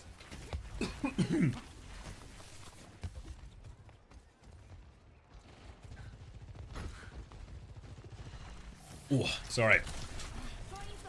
Profi Philly has the Kitsune Rush Crazy Cackle. What? Kitsune Rush trade is going to happen regardless. Annihilation available for Baz to layer on top of this. Slow comes through. Baz still has the Annihilation.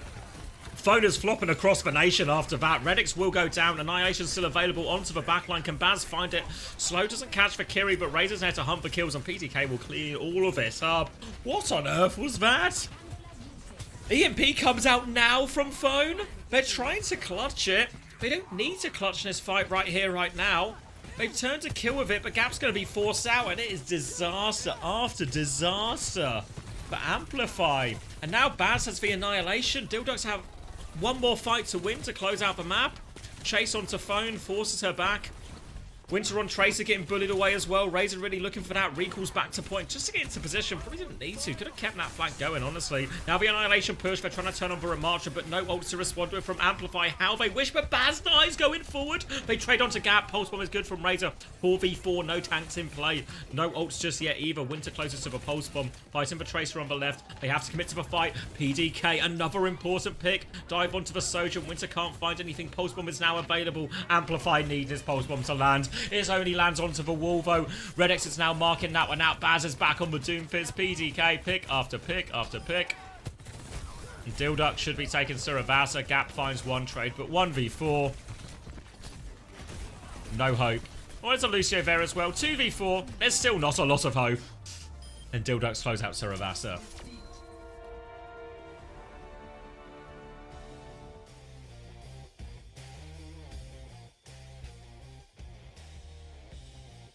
Damn. Looking rough for Amplify, and we've seen already in EMEA the two OWCS teams both drop out. Obviously, this is what the promotion relegation system's designed to do, you know, let the best teams get in. And all of a sudden, it looks like Amplify might be the third OWCS team to exit, the first one in North America. Yes, Bazo, Supernova's going to play. We got 2 more games after this. Supernova in the upper bracket. I can show you the... Where am I looking? That's EMEA. This is North America. So we're right now here in the lower bracket semi-final. Next game will be Shikigami versus Supernova. If Supernova win that, they qualify for OWCS. They're back in for... well, they're in for stage 2. And then the loser of that game will play the winner of this current game for the final spot.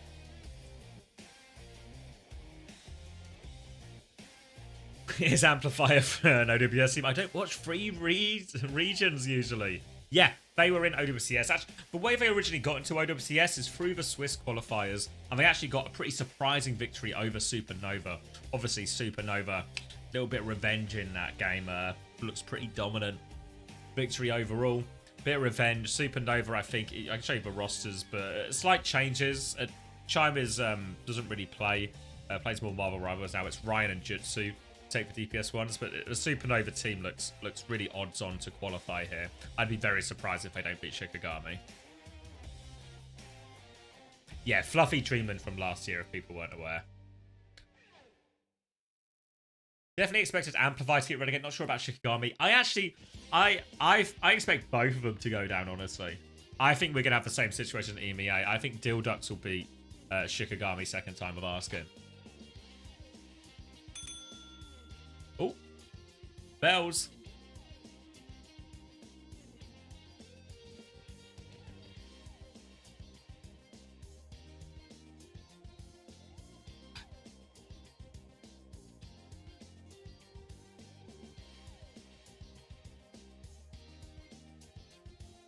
I feel like individually the Amplify players are good, but their team play and ult usage is dragging them down.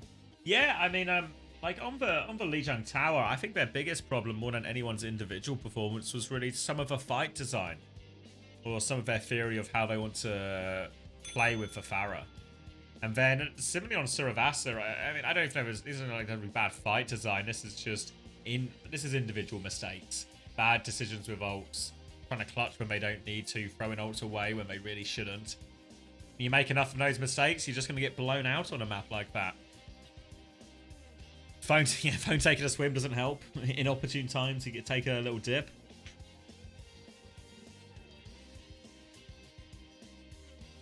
Whatever street is they're not very happy with each other nowadays. Oh, okay. Ah, the town gossip. Spinning some narratives.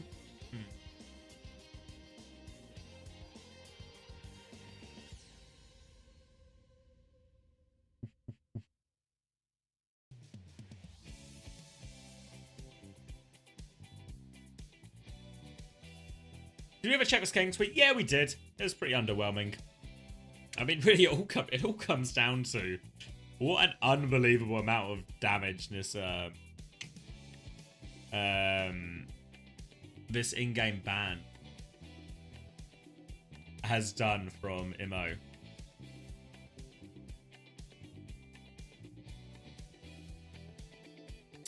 Oh, hey, sexy vanilla freshness. Chicken for phone.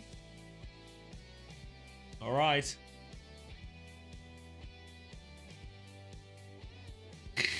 Sorry. Thanks, fish. Circuit Royale for the next map. Do we know what he did for the ban? Not specifically, but it was just like a Overwatch account ban for toxicity. But we don't know like have the logs or anything.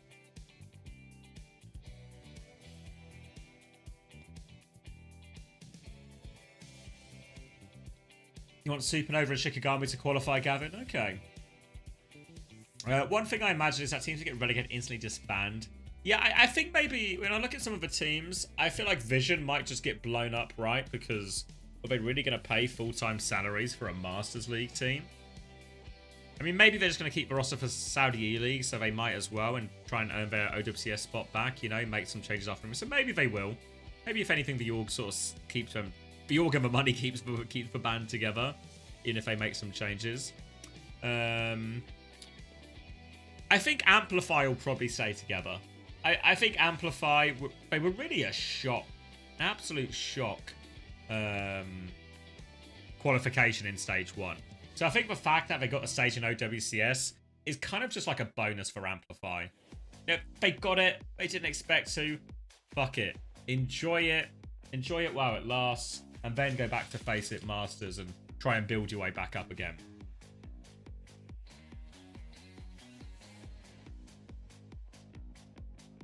You might have actually put 2k and Amplify when you met 1k. It can happen. Wait, don't pros just play on their alt accounts so they don't get disqualified for getting mass reporters? Well, yeah, that would make sense. all your accounts, yeah, like all your accounts have to be in good standing, but also only the accounts you tell them about. So if there's ways around it, there's ways to avoid this situation. Sakura also plays in Calling All Heroes as well. Is it like how different is the roster? Do they have like 2 different versions of the roster for it? Or is there like pretty significant overlap? The easiest way is not to be toxic. Yeah, there's actually plenty of plenty of ways to avoid it, I reckon. But you know.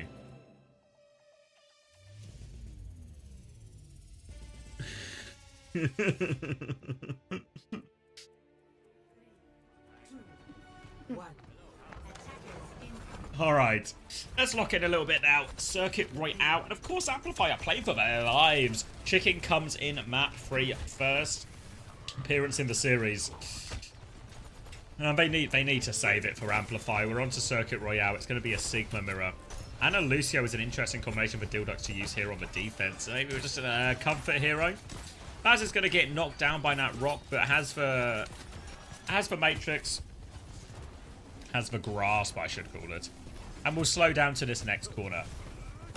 Winter on the Hanzo, trying to find a few of these picks. The Shimada brothers just trying to spam their way in on high ground. It is a Zen Juno, which is a greedy comp from Amplify, but it's Circuit Royale. If there's any way you can get away with a Zen, it's here. Dash comes into PDK, force back, and I guess if there's any way you can get away with a Zen, it's actually also not here, as Razor's going to dash in immediately. 3 kills with that. And I thought the Ana Lucio was a bit of an interesting choice, but it seems like they're doing the classic. We see it so many times in I guess modern Overwatch or recent metas, where the Lucio Genji, they work as a duo. They double up on the flank. And Redex and Razor, it wasn't really a flank, it was more just for high ground straight over the top. But they get all the kills, and Frothy Philly is going to have a nano for this next one, so it might be more of the same. An important pick from Winter's going to create some space, but if Frothy Philly gets this nano anytime soon, they can maybe just turn that one. You can see Razor doesn't want to give up the space. They know that nano is coming. Deflect has been used from Razor. Now the nano onto Razor, needs to find kills. One secured onto Chicken, who has swapped onto the May. Doesn't change their fate, though. Looking for a little bit more. Rock is going to be avoided by Razor. Just about jumps over that one. Gets the trade back, and this has brought valuable time for PDK to get back into position. They can't really push Amplify, but they can stabilize. Flux is up quicker for Baz. Gap's not far behind. Swinging the choke now. Got the last of it. Rock will come out, tries to duck underneath it, but too bloody tall. Uses the Flux afterwards. No chance for it to be cancelled. Baz doesn't have the Matrix, will die. Miscount there, wasted for Rock. No sleep to connect onto that one as well. They're going to take all the space. They are threatening Cap already. Chicken with a late pick. They're just going to have to give it up, Dildux. Razor can die on point. They're going to beat Blade, actually. They want to clutch. They're throwing all the ults into this. All over the Lucio. You would just even have beat Ray on point instead. Catching through. But May is going to die too for Razor. The clutch is looking good. Trying to float away his Gap. There's Genji all over him, though. Forced all the way back. Rock comes out. Baz is back in position now. An anchoring point. Beat Blade. The clutch is good. There'll be an ult disadvantage. And oh, there's going to be a player disadvantage. Razor goes one dash too far. Punished for that overextension. 1 minute 15 left on the clock, only for Amplify, but all the tools they can possibly want. Baz is going to try and Flux early, gets both of the backline there, no Rock to cancel it, but no follow-up damage on the Flux. They actually lose PDK trying to swing for that. Winter's going to drop the overclock now, and Baz is in big trouble on point. May all up in his grill. Beat from Ewan, it was one. It was a nano onto Razor, I guess, so it was just, you know, okay, yeah, it's a bit more justified with the nano. Don't want to take any risks. Can't actually afford to lose that fight there. So it doesn't feel like the highest value, but yes, let's at least get to second point. PTK now has the overclock. I hear it every time now. Rock's going to be blocked. This trade up a choke. But May is going to be a huge swing factor in this frontline fight. It's going to make Baz's life really hard in a lot of situations. Also, the Blizzard, also very hard. They get out of the choke. Ice Block has been forced, so PDK invests that one. Rock in his face, though. He'll get traded. Great Rock from Gap. Now the Blizzard on point. Freezes up Baz. They trade one kill. They get Baz in response. Now they have to deal with this Lucio Genji. There's the Lucio part of it dealt with. Walking forward. Look, Vianda's looking for a trade. Dies as well. And this payload keeps on rolling for Amplifying. Ray and Flux at the choke. PDK has gone on to May too. Sacrifice for hit scam. Maybe they're going to use PDK just to try and juggle the touch a little bit. It's a very difficult touch. If they can get to Blade, they have the outside chance. But here comes the Flux. Gap has taken a lot of damage. Awfully low. Flux still goes off right over the top. Baz gets deleted by that. Use both of the ults, but it gets the job done. Again, Amplify. Using quite heavily in these final fights, but if it's to secure a checkpoint, always feels a bit more reasonable. They're going to get Gap round onto this high ground early. Try and commit to a forward hold while that cart is pushed all the way behind. It's for Genji they've left on point here, so Chicken not with the team, but they will have we'll have Winter. Close to that overclock. Winston swap from Baz. Bubble behind, just trying to bully the Sigma out of position. Blade to follow up from Razor. Avoids the rock. Swings. Dies as they go around the corner. Redex and Baz are still in as well, but Redex is going to get taken down. No hope for Baz. Now low on HP. No ults, nothing like that. And it'll be another reset. And this payload has not stopped. The rock is good from PTK. Onto PTK, rather. Another great rock from Gap, and he has had PTK's number. Anywhere you go, Gap will be there rocking your face. Nano and Beat coming back, so the clutch is still possible for Dildux. And Amplify don't actually have the Beat or anything to answer yet. Frothy Philly onto the high ground, Nano onto the Winston, looking for the backline. They're kind of all gone, though. So there's Nano not really getting. Does actually manage to connect onto the Sigma. They're also low. Razor dies again. Should be able to get a couple of kills out of this. Trying to finish for Genji. Bubble just as it boot back as well, so Baz can't really chase that. They get the stabilization off that Nano, but not a full reset. Now Reddick's going to have to rely on the Beat. Baz is close to the Primal. Dildux, they need to be aggressive in this situation. I think if they just stand there and let the fight happen on point, Amplify the Ray coming up, so they have everything to win it. They're going top right now. I think if I'm Dildux, I'm looking for a way to take this fight here. Trade him on coast, get a Primal going, make it awkward for him, making this Beat scary for Ewan. Baz looking for it. Nade comes through onto Chicken. Chicken has to dash back. This is the timing to go. Boop there. Beat push around the corner from Ewan. Reddix is going to respond. Catches everyone except for Baz. Now the Flux onto point. Catches for Winston. Baz doesn't have the Primal yet. 7% short. PTK with an important trade. And Nade and a sleep onto point from Frothy Philly. Can they follow up that kill? There's a Ray on point. Trying to pocket it through. Gap connects another rock. Razor falls. PTK with a flank. Overclock. Desperate for picks. Needs to do so much. Genji in his face. Takes care of Chicken. But needs to do so much more. Winston back on point. Baz has for Primal, actually. Can stall this one out for a long time. They've lost PTK. Primal is out. Needs to be careful not to C9 as he chases for kills, but Razor can take over the touch. They're going to try and peel this Primal. Boot back in onto the Juno. Awfully low. Gets the kill in the end, Baz, and back out to the team. Double jumps back just to be safe. 1 minute left on the clock, and they survive Dildux. Now it's the big, scary push. Now, all of a sudden, Dildux are actually getting very close to a Nano Blade for what will potentially be in his last fight. Slow on the choke. Winter nearly has the overclock. They're going to go top again. Dildux just need to buy enough time. They're going to have the Nano slightly ahead, but you can always drop that Nano onto the Genji before Blade. Let that final Nano dash charge up the rest of it. Frothy Philo with a Nano onto Baz, actually jump onto the backline. They're kiting out. The Sigma's a little bit separated. Can they find the Lucio? Not quite. Frothy Philly with the nade. PTK with one in the front. Quick reset there. Reddix will get traded by this overclock. Don't think Winter can find any more, though. Desperate for it. Just a shot into Baz. Bubble comes out, though. Amplify going on to Fast Heroes. 13 seconds left on the clock. A Tracer and a Ball. No ults to speak of. Razor has the Blade. Razor's had a pretty rough defense so far, but a chance to finish the hold. Deny the full cap. Pressure onto the Tracer. Looking for the backline. Onto the Lucio. Force back. Deflect. Forces Ewan into PTK's sights. Finishes that. Now the Blade on point. Looking to hunt it down. Just a slash onto the Sojourn. Used the dash too early there, actually. Doesn't confirm the kill. It's a bit of a nothing Blade, but they have the numbers advantage. They've killed the tank on point now. Should just be a matter of time for Dildux to close this out. Hold is secured. One last touch from Winter. Maybe another one from Ewan. Not quite. And they get the hold at the end of third. Okay. Not too bad. The dive swap really solved it for him in the end. Or saved him from that full cap.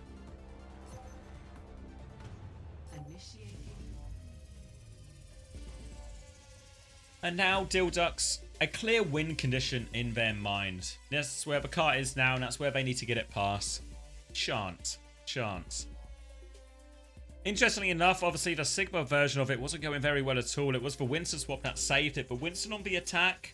Second point, third point, not so bad. Talk about this a lot. Like, I know we don't see it a lot, but I really feel like dive isn't that bad on Circuit Royale, except for first point where it's really horrendous. But if you can either just play a slightly different comp for first point and then swap onto it, like maybe what Dilducks are doing now, right? Like maybe that's kind of what the Lucio Anna's designed to do, as we sort of maybe reverse engineer someone is thinking. Is they start on the Sigma because it's you just can't play Winston on that first point. And then as soon as they get the opportunity, they swap over to the dive on second or third. Maybe there's a version of that and that works for them. The problem is, obviously, your comp on first still has to work. You need to get to second and third to give yourself that chance. Force beat. That is our play with our Flux. If they do not have beat, we can win with Flux easily. Like we beat reactively off. Like our beat is our only thing off of the Flux, and I'm just going to play off our our core and not get Flux and go play it after. Zenyatta? No, May. Oh. Checking top room for glitch. Duck listening. Push car, keep pushing car. They won. You good, Jack? I can't get there. I'm very good. Nice. I'm walking high. Give me time. Walk up, leave. I want to swing left. 3, 2, 1, swing wide. Your Lucio is coast. Or your Lucio is car. Just remember this. He said that with such confidence. No rock, no shit. No rock. Low shield too. That guy not even go anywhere near PDK. Really low, really low. Show me that guy. Okay, so we need to let me kill the wall. Yeah, I'm careful. I just watched the... Fine. Has care. Ring. Shield. Walking PDK. Walking coast. Live. In a wall. In a ring. We're loading. Really wide. I'm taking my. I'm made. You guys ready? I'm we need to do something soon, actually. I can answer it. 6, 1. I can't kill him. 3, 2, 1. I was already the rock. Live. Almost a nano and Soj. And they have no wall. Nano Sigil. Okay. Push your sec. Nobody left room. Yeah, I have. 3, 2, 1, hit me. Amp you. Take purple. 6. I'll be everything. Back up the room. Hey, noise. Throw it to the back. Hey, noise on me, by the way. This is cover save. I think it's okay. Nice block in there. Nice. Just holy fuck, I went so much. No, it's okay. You went for a... It's alright, BZK, mate. Did enough. You got it over the line. The Peter K boosts are enough. Get that guy a special right now.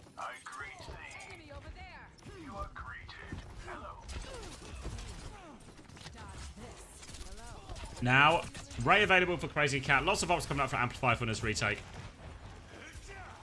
Really enjoyed as well. I think it was Redex who said with such confidence, I am Coast. Car.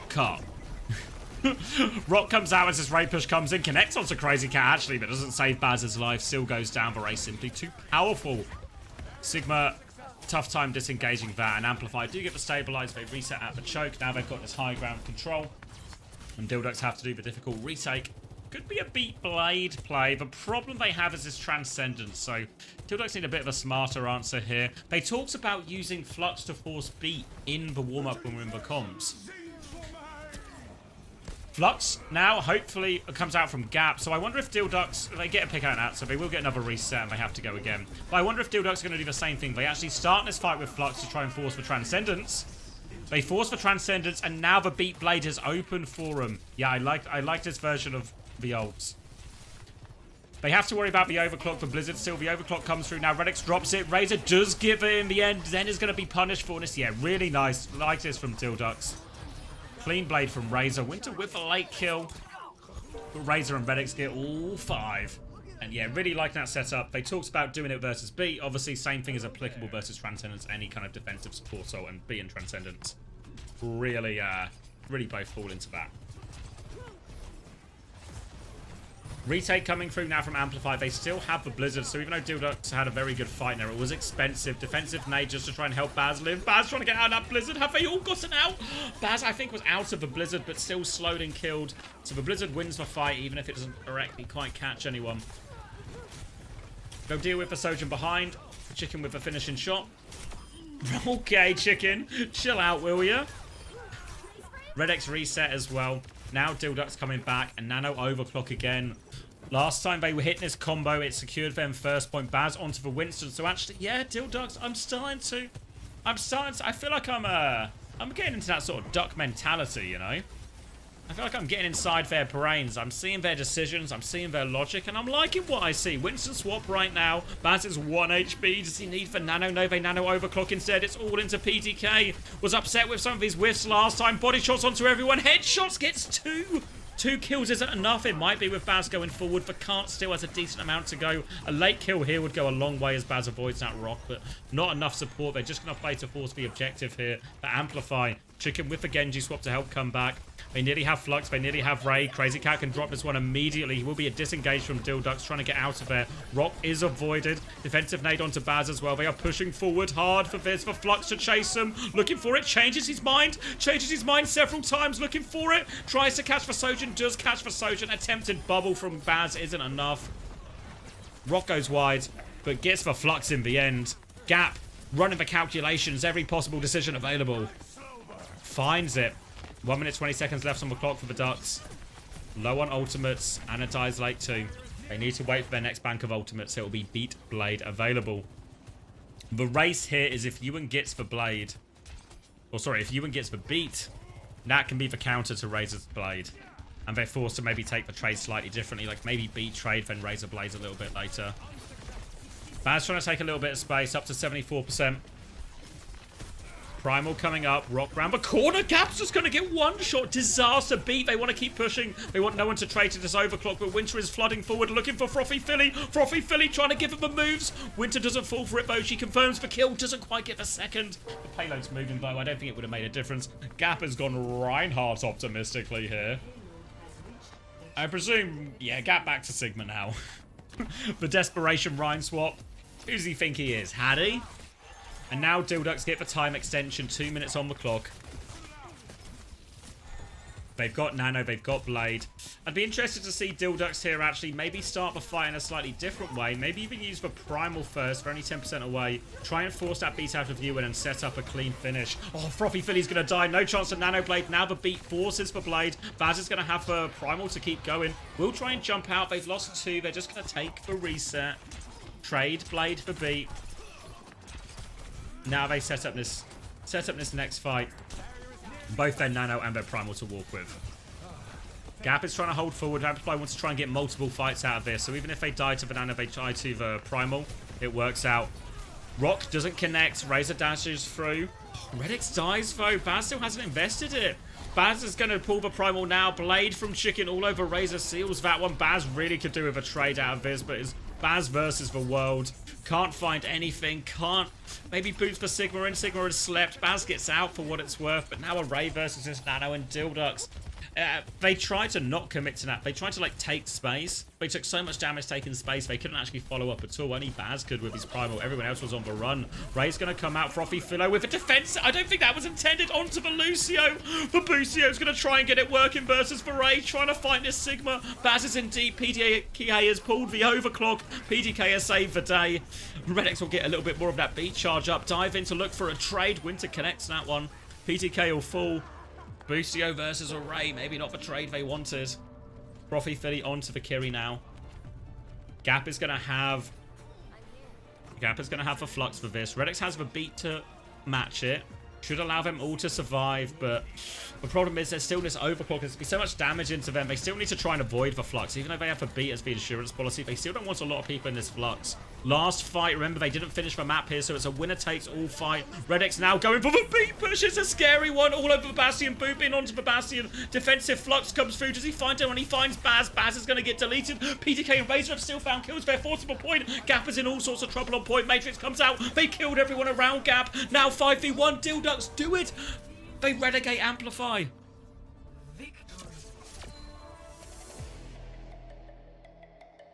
Unbelievable. I thought Gap had done it, you know.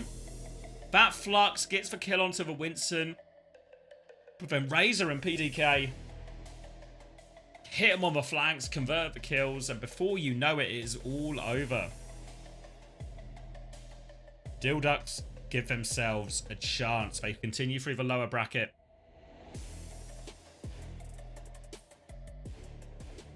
That beat was so greedy. What, you mean the Redex one around the corner? Fuck yeah. I don't know why he didn't just, like, cast it at the door. Like, casting it halfway out like that is just... It is asking for disaster, but... if you get away with it, you get away with it. And during all of that, while the Flux caught the Winston, but people who weren't caught in the Flux doing all sorts of damage to Amplify. And Amplify's run in OWCS is over. You do it for the aura. You did it for the thrill. And all right, now it's a really... I mean, it was one they had to absolutely scrap for. I do really like the approach from Dilduck's phone. In terms of a compositional swap and everything like that. Oh, slow motion replay of that rock. It's a nice one from PDK. Would have had for kill. Sorry, from Gap onto PDK.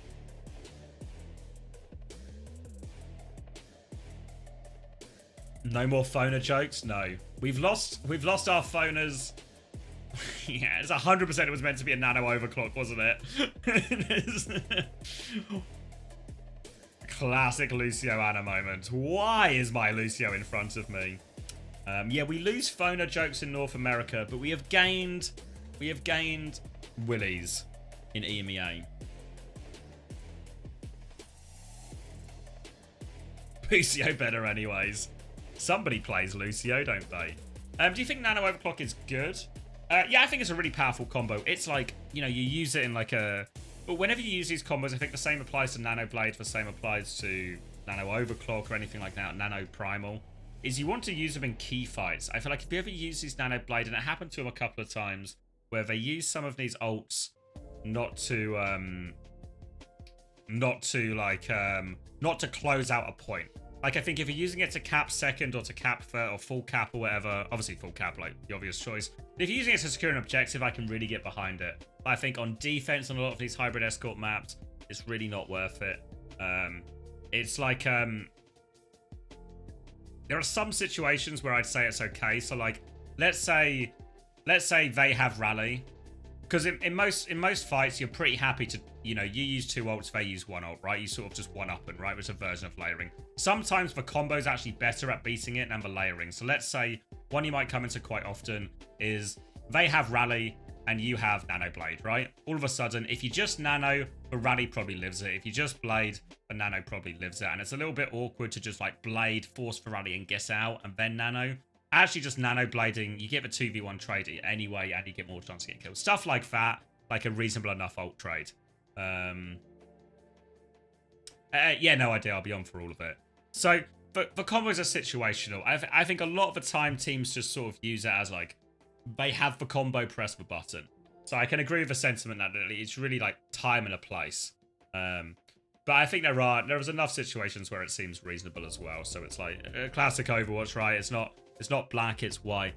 It's always situational.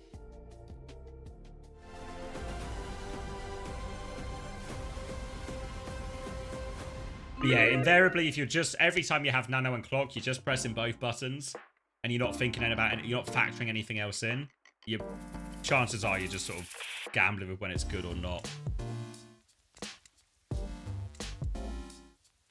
Ults are bad in general, just only really use cooldowns.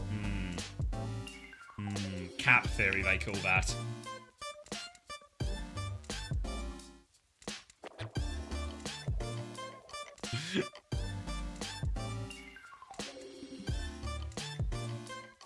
The trick is as well, get all your players to stand in one location, so when they use their cooldowns, you can all use your cooldowns together. Sometimes at the back of a map as well, because sometimes holding close is overrated. It's nice to get more of a panoramic view when you hold a point sometimes.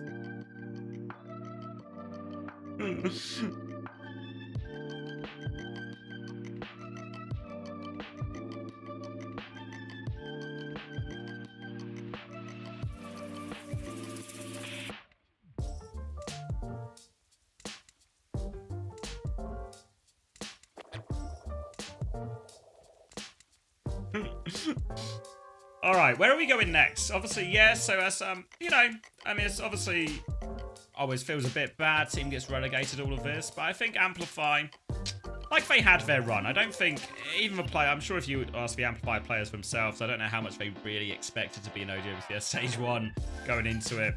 They had their stage. They had their period of always getting their one map. So I think a nice little cameo from Amplify. And now we're guaranteed at least one new team in OWCS North America as well. We're going to get Shikigami Supernova next, and that one will determine that. I should probably get a... Oh, what just happened? Did I just close that? Did I mean to do that? The answer is no. Stream ended, it says. That's not true, though, is it? There we go.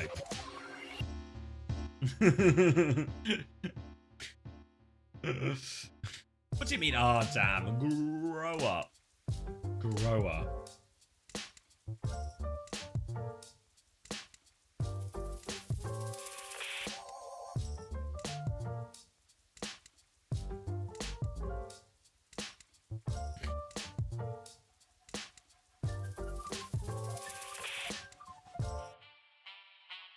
What was I doing? Oh yeah, cutting the VOD, wasn't I?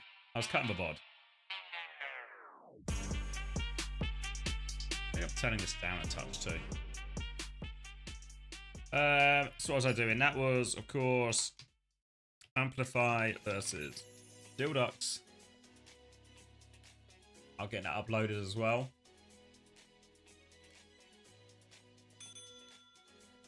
All bells.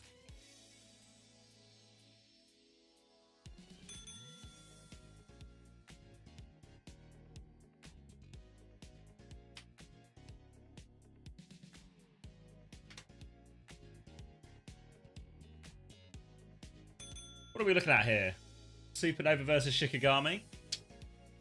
I mean, I think Supernova got to be heavy favorite, heavy favorites.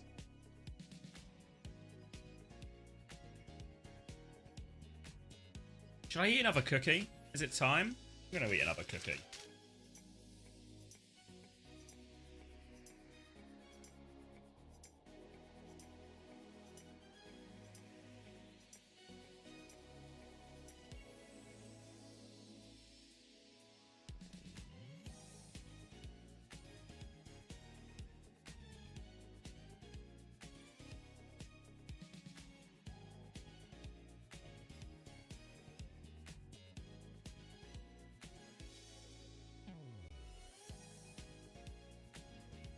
I was surprised if they don't make it. You are surprised the first time? Yeah.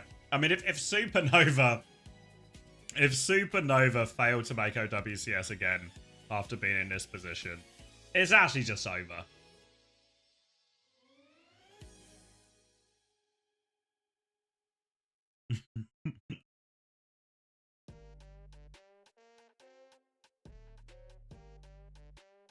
There's no recovering from that situation, yeah.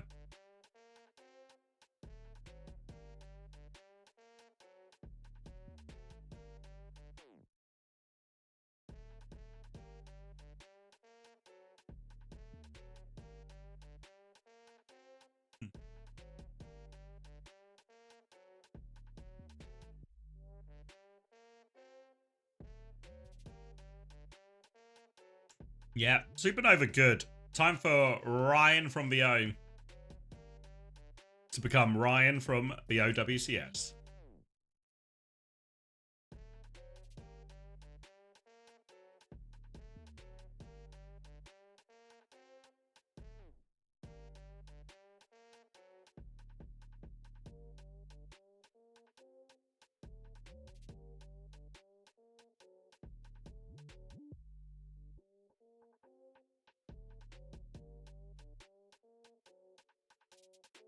Yeah, I've been reliably informed there'll be no dinner-based problems here. So, a little bit of information, I guess, on these teams. Maybe Supernova, aka Fluffy Dreamland / Fluffy Aimers from last season. Team you're probably a bit more familiar with. I think Astro, a pretty versatile tank. Ryan is the star player, for sure, right? For sure, Ryan is the star player. And I'm sure we'll say Ryan's name a lot. We'll talk about the O he's from. We'll talk about all the kills he's getting on Genji, on Tracer, everything like this. But I think one of the underrated parts of the... I thought it was the same with Fluffy Aimers. I think a really underrated part is Grapes. I think especially on Brig. Grapes is actually one of the better Brigs in North America. Forget like Basic Masters or whatever. I think he's just one of the better Brigs, full stop. So I think he's a huge part, especially in like the more brawly versions or like the Juno Brig versions where you play it with a ground tank. On the other hand, we've obviously seen Shikigami play through a season of OWCS already.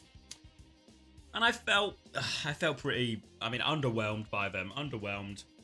A lot of the time their play seems quite messy and disjointed. I feel like, well, there is definitely some individual talent there. Maybe Graveyard for kind of the star, really, on flex support. I felt a lot of it has just felt, I guess, maybe just not fitting.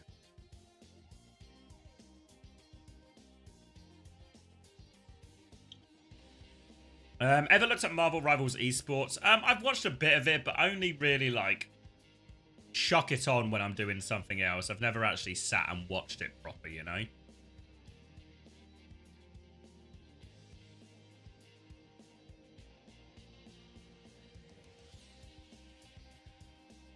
Who left apart? Yeah, I think, well, Chime is still on the roster, but he's basically sort of, he's just like an emergency sub at this point. He's playing Marvel Rivals primarily.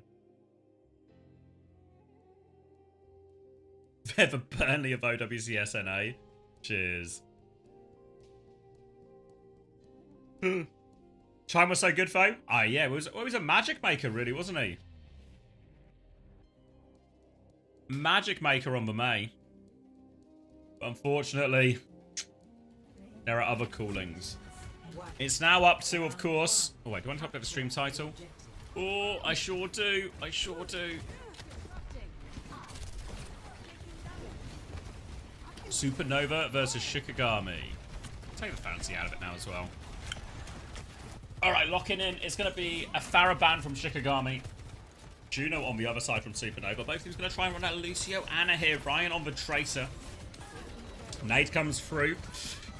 Disengage from Astro will not get out versus that Nade. Counter Nade onto Solo, but no follow-up damage. So, huge advantage for Shikigami. They will force the objective, no problem. They can go try and catch any of these players on the left too. They'll get Grapes on point. Ryan will get one more touch, but will then try and play to get out. Late kill onto Renko too. Hunted down underneath. And alright. Quick first fight. Late kill onto Ryan too. Looking good for Shikigami. Not the start I think a lot of us anticipated. But a big nade from Graveyard gets it done. Retake now, no ults just yet. Graveyard's actually the closest on this Nano. Swinging around. Renko's not far behind, but they have to be careful as they walk up Supernova. Little stun onto Ryan too. Nade onto Solo as they clear that space. And Astro is looking for the finisher. There we go. Matrixes for heals. Or spins for heals, I should say. Solo's going to get picked. And alright. One good tank opening pick deserves another. Deal with Lucio on point. And they'll get the point right on back. Nano trade coming up. Astro with all that damage into the wrist from a previous fight actually has a bit of a Terror Surge advantage here. So a chance to combo those two ults. A Nano Terror Surge can be brutal if you get one of the key targets. Really looking for Lucio's or a hit scan in this. Where are these bells coming from? Am I going crazy? Swinging right-hand side. Nano boost onto the Echo, actually, as Danny goes flying in. Looking for that backline. Pulse Bomb connects. Roll there to save his own life there from a rise. But Jutsu shuts down. No copy for Danny. Overclock from Jutsu walking forward now. And this is just going to overwhelm them. Was a Nano overclock bonus to all that. So, devastating. Deals with the copy. Deals with everything else. Now they're holding forward. I think that's, yeah, you can see, look at that Astro looking like he wants to commit this Terror Surge nice and early. Does Danny spot him out? Danny's just playing the coast. I don't think he's seen him yet. I think they backed up and cleared Astro. No, Astro's still there. Nobody's seen him. Nobody's seen him. Jutsu's found a pick. Goes for it. Doesn't even need for Terror Surge now. Just onto the Ana. Both cooldowns. Terror Surge to finish the job. All right, kills both backliners. Solo is trying to trade, but doesn't get that Terror Surge off. Disaster here. Oh, good shout, Smile. Yeah, keep reminding me about Preds, because the mods have gone to bed. So it's I'm now in charge, which is going to be disastrous. Beat coming back. DPS advantage for Shikigami. Both their ults available. High Noon can even copy. Probably a copy onto Vianna is best. An early nade from Graveyard is going to force Astro all the way back. Fortify has to be used as well. No cooldowns for Astro. Life support. Grapes is going to use the beat to turn it. But there's a High Noon at the back. Nade comes through. Counter beat from Regime. Both beats very early. A bit premature. Danny's got a copy Sojourn on the go. Trying to swing for the rail. Walks into that one. They deal with Ryan in the back as they force the point there. Shikigami. So they're in control of this. Danny really trying to get to that overclock. Won't be able to get it. Will be forced all the way back. Now turns his attention onto the coast. Looking for Grapes. Grapes is going to dip out onto the wall. Play his life. Little peek shot from Jutsu. Doesn't turn the kill. Regime has pooped Jutsu off, though.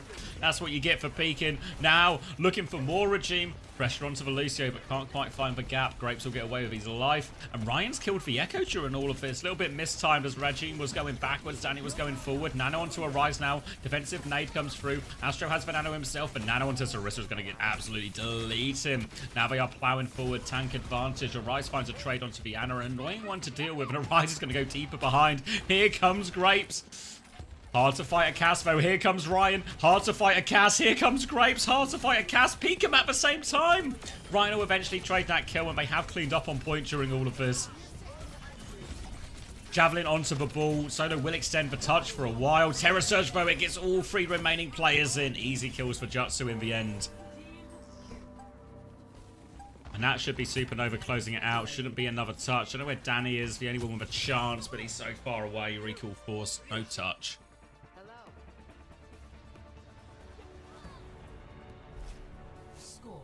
Please say Jutsu.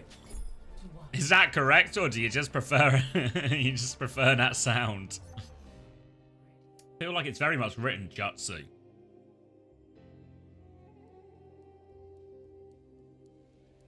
Is correct. Jutsu? Okay. Alright, Jutsu. He should have written the Ute then. Like Jiu-Jitsu, but not. I think that's not helped at all, Quark. It's from the Japanese pronounced Jutsu. Okay. Take it up with the Japanese? I just might. I just might. Winston, Mirror now, and a Brig on both sides. Cass Tracer versus Sojourn Tracer. Jutsu on the Sojourn, Arise on the Cass. Nade comes through onto Solo, and that's going to force an immediate back jump. Space for Astro to work would be taking a lot of help, so he's actually had to bubble from this. Bubble advantage for Solo as he is topped up. Chance to reclaim some of his space as a point unlocked. Astro will drop to point. Just a bubble onto the Winston here. Conservative from Solo. Nade land onto Ryan during all of that, but no kills. Jutsu's actually going to be knocked to the low ground, but they can turn to a push forward. They jump onto Solo with their bubble advantage. You see there the difference. Solo drops the bubble onto the Winston just to get betrayed, but the rest of his team relatively passive because all of Supernova on high ground. When Supernova get the same opportunity, they all push behind the timing from Astro's bubble. Difference in the value there, also difference in the starting positions helps out. They'll clean up a fight at the back of that. They did lose Astro late, but they've got the first flip. Now they are hunting down this Tracer behind. Danny on the run. Regrouping with Solo. Nano boost going to be up slightly quicker for Renko. Chance to go early if they find the opportunity. Most importantly, though, they have this high ground position. High ground position for their Anna, which is going to provide Renko with these better nade opportunities. He'll hit one of them early on onto Solo. Doesn't find any follow-up damage, though. Pulse bomb, good from Ryan. Regime will fall. Might just be the end to this push as well. Needs to keep their eyes on the cast. Ryan dodges the blink. Doesn't have recall, but has full pocket. Now he can push back in on that bubble timing, and Arise will be taken down. Getting that one for free. Plenty of time off the clock as well. Oh, we'll check it out afterwards, Tom. Did the sound just desync for anyone else, or am I losing my mind? Am I losing my mind? Alright, overclock comes through. It's a nano overclock. Jutsu's going to get naded. Danny finds the late trade onto Grapes. I say late, early trade onto Grapes from behind with that pulse bomb. Astro takes down Graveyard. Now dive comes in from Solo. They are trapped in. Tries to rotate forward. Can't do it. Scrappy fight. No healers on the side of Shikigami, but they try and go forward. But Solo doesn't have a primal yet, but he's got the snipes. Gets that late kill onto Astro, and they might just get the flip yet. Limited healing. But Ryan's taken care of by Arise. Walking forward, back in control of point. Regime's going to be coming back for Rally, as will Grapes. Primal's available for both, so it's going to be a gap on the Winston's. Solo's Primals haven't been the most impressive so far. Astro, a bit more of a reputation on this hero, but both Rallies will do a pretty good job of neutralizing this, or neutralizing the Primals. Oh, Danny's going to fall quickly. Now an opening. Astro can take this fight to them. Could just be a bubble at choke, try and bully it without the Tracer to juggle for touch. Might force Solo to make an earlier move. Sleep comes through, looking for the bash as well. Arises there, right click. They have the Primal still. Astro's trying to milk this one for as long as possible. He's really milked it out. Kashi cops another bash, doesn't get punished for it. Lack of aggression maybe there with that bash timing. Now the High Noon forces Astro away. Solo's going to get the later one. Grapes has the Rally going. Supernova are just trying to live, but the boop in sets that kill up. Solo will finish it off as well. Going to try and respond here. Astro onto the backline. Arise will try and burst the bubble. Pulse bomb's good from Ryan. A second one. Now the dive onto the cast. Ryan, though, got eyes on the Winston. Split targets for the Supernova frontline, but they are focusing down both targets. They've lost Grapes in the middle of all this foam. Split targets don't find anything. Astro will eventually kill Regime, but the damage has been done. Didn't even get the flip during that Supernova. So they're going to have one more chance in this retake. Coming back with a nano of their own. Expect it. They can actually wait for enough. They can maybe wait for an overclock, nano overclock combo again. If I'm Graveyard, maybe I'm just looking. I could just nano the cast, honestly. Just taking that jewel. Still not straightforward even with a nano overclock. Renko with the nano ready to go. Rotating left hand side. They want to take the high ground for free. Shikigami seems to have no interest in holding the high ground themselves. Supernova allowed to do all of this for free. Seems a little bit illegal from Shikigami. Nade onto the Winston's a miss actually from Renko. Nano available as they look for their opening move. For both teams this is. We're into overtime. Supernova have to find a way through. I think they are just waiting for that nano overclock. Graveyard hasn't spotted an opportunity yet either. And there is the nano overclock comes through. Nano response. Whip shot is good from Grapes. Knocks him down. Jutsu gets naded though, but still has this overclock going. Burning through it. But Ryan and Astro, they die on the dive. Doesn't make a lick of difference. Arise's damage is just enough. Now they're trying to get on point, but Regime is back there. Swings out. And Shikigami ties up 1-1.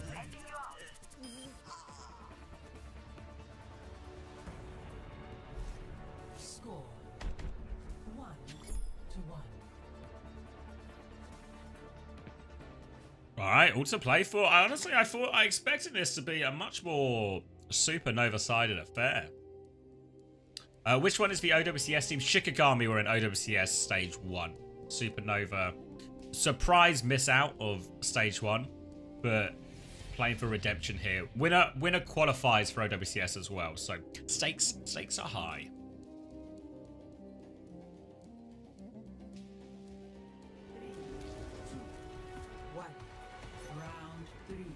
Okay, now we've seen an Orisa mirror, we've seen a Winston mirror. Now we're going to see a different approach on Gardens. Winston for Supernova, Orisa for Shikigami.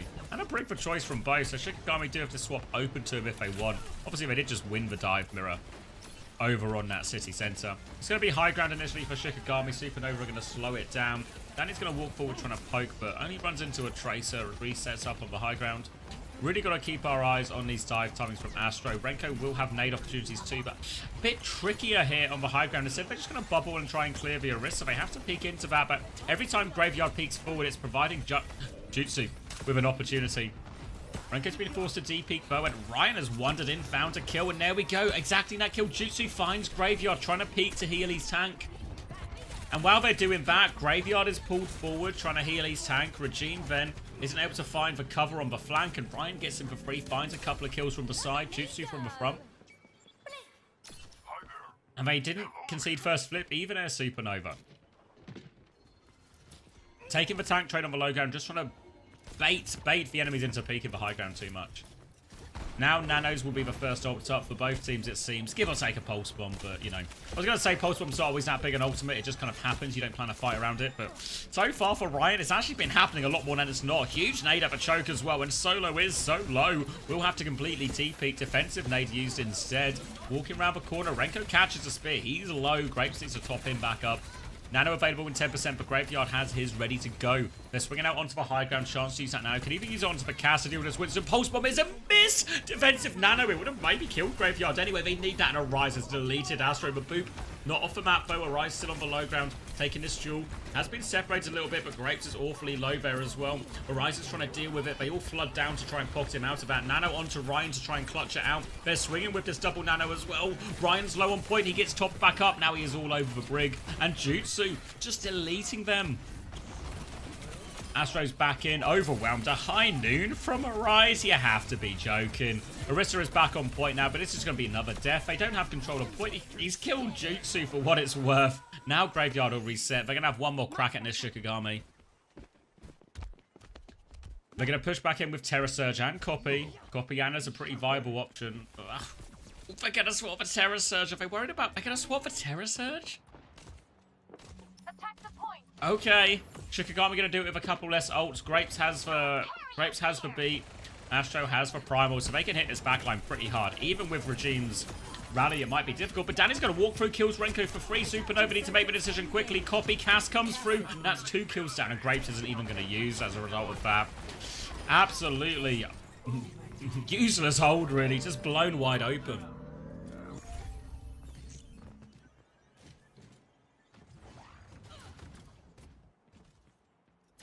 Okay, Diva the choice. I mean, the matchup is fair enough. It was more just surprise face what for Terra Surge. Danny's going to go over to Tracer now after finding the value with that copy. 4 ult retake for Supernova. Can use the Heine to start the fight if they want. Beat if Jutsu gets into trouble. Primal to keep going. It's a rally push attempt actually, but Graveyard has died immediately in this. The beat, the sleep, the pulse. Everything connects for Supernova in the same moment. Knew Ryan would have missed 2 in a row.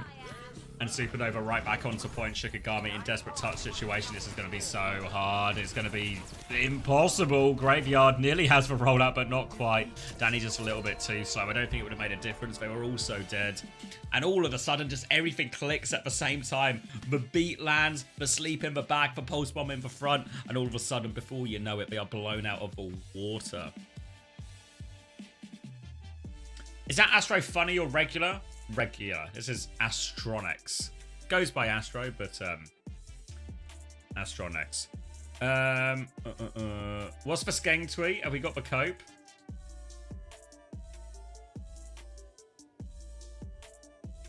Let's see. They can't hire more than 2 casters? No, I don't think they can. What am I looking at here? Alright then. Is this in response to anything, or is this just general yapping? Alright, general yapping. Let me just turn this down a touch.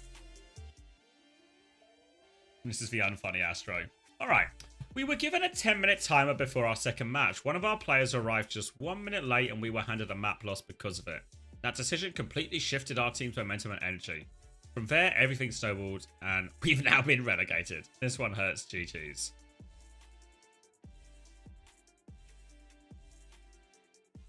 While we understand the frustration, we have to follow the timer. It's been 10 minutes. Ah! I just fuck, man. Can't believe you got punished for breaking the rules.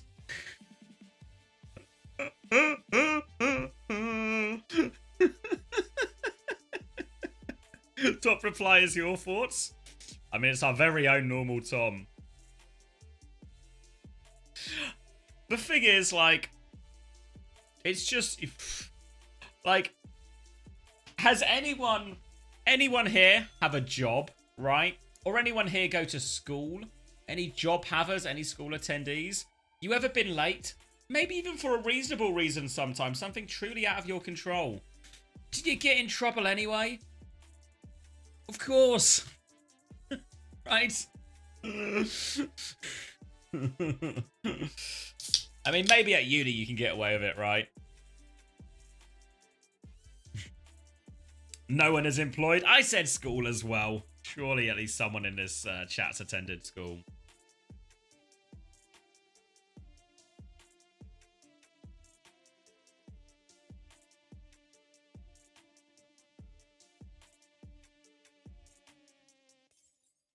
Yeah, uni you get away with it.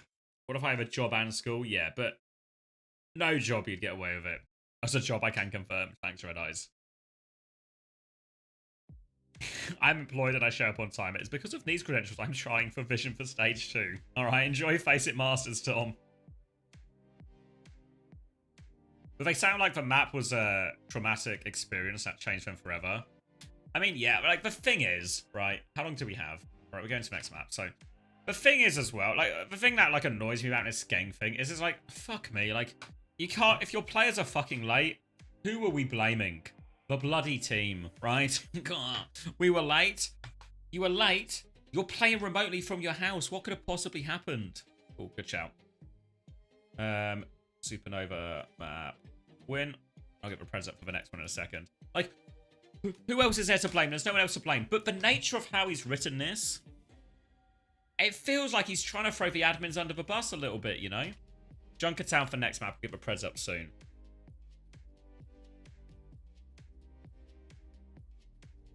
You know, like, why post the screenshot of the admins? Where he's like, oh, he is here, we can play. You know, like, why is he doing this? He's like, he's not saying it. And when he replies to Tom, he's like, did I say we shouldn't have been punished? Or did I say how it affected us? I was like, why are you saying it? And also, all you're fucking saying as team manager here, you know what? I'd actually, if I was Vision Esports, right? If I played on this team, I'd be so fucking pissed off at my manager. Because you know what my manager has gone and done? My manager has gone on Twitter and basically just said, oh yeah, the only reason we lost is our mentals are the fucking weakest shit in the galaxy. Our mentals are so piss poor, we can't handle losing a single map for our own fucking mistake. Our mentals are so fragile and vulnerable. All our years of experience and playing and competition, it means nothing because our mentals are so fucking poor. Thanks, Skank.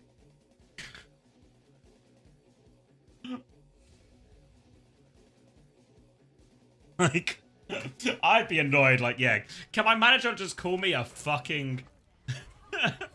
Can my manager not throw me under the bus on Twitter, please?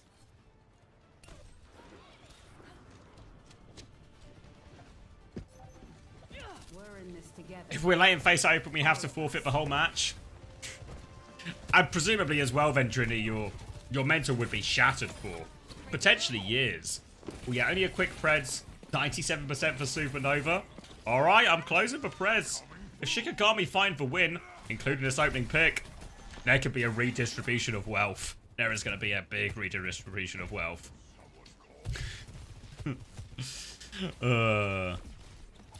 Anyway.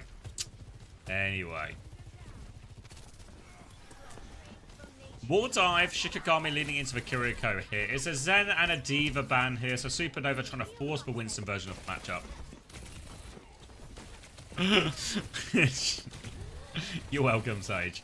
Trying to force that version of a matchup. With the Diva ban, they're going to try and play the Kiri. Obviously quite a big and open map. It's a 1-for-1 trade. Astro's going to get a much later bubble dropped on top of him, so he has to DP. Astro's going to reposition on underneath. He's behind them right now. I don't think they realise they've lost Grapes in main, but Astro still goes for the dive into the backline. Regina's going to get traded, trying to take natural solo all over the backline. So Graveyard will live. Shikigami can stabilise. Nano boost up already for Graveyard too. Primal 10% closer. Someone needs to fill this apple. How's it going? Walking back up. No, there's eight very lucky people who are hoping for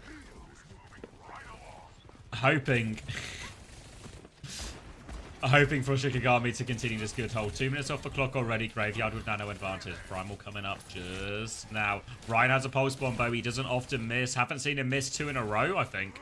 Hit the last one, though, so there's always a chance. Jump forces for Suzu. Now an opening for Ryan if he can find the pulse. Other side of it, Danny goes for the easy pulse onto Astro, but he actually lives. He got naded, he got pulsed, he lives. Ryan going for the pulse, he's missed this one, but as we know, Ryan never misses 2 in a row, so the next one is going to be a slam dunk. Nano boost still available for both Annas here. No one's really committed to that now. Solo's going to get it slept up by Renko. Nano in exchange onto Astro, and Ryan will finish in that one. Now the hunt onto the Sojourn, trying to swing, trying to get away. Arise, desperately looking for a trade.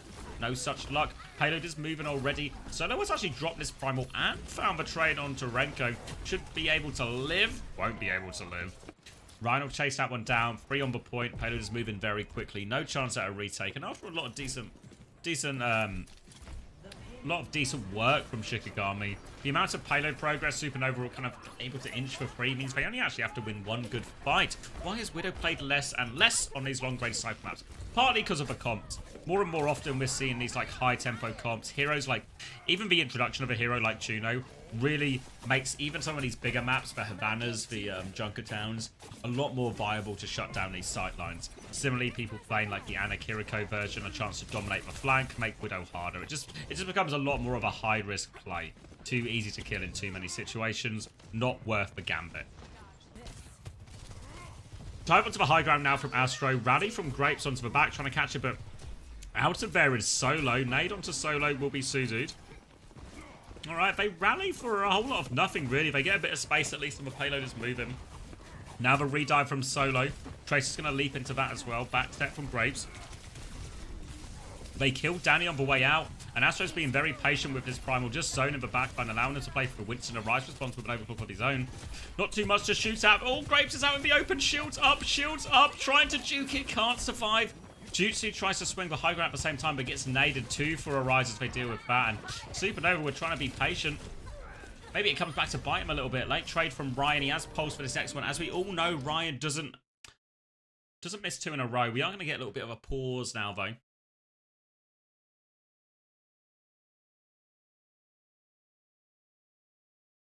As we were going to the retake, and yeah, Supernova were trying to play quite disciplined. I mean, sometimes I think it always feels, if you play the slow, disciplined one, you save your ultimates, it always feels pretty good. But sometimes you just, you know, I think Overwatch increasingly is a game that rewards initiative and making stuff happen.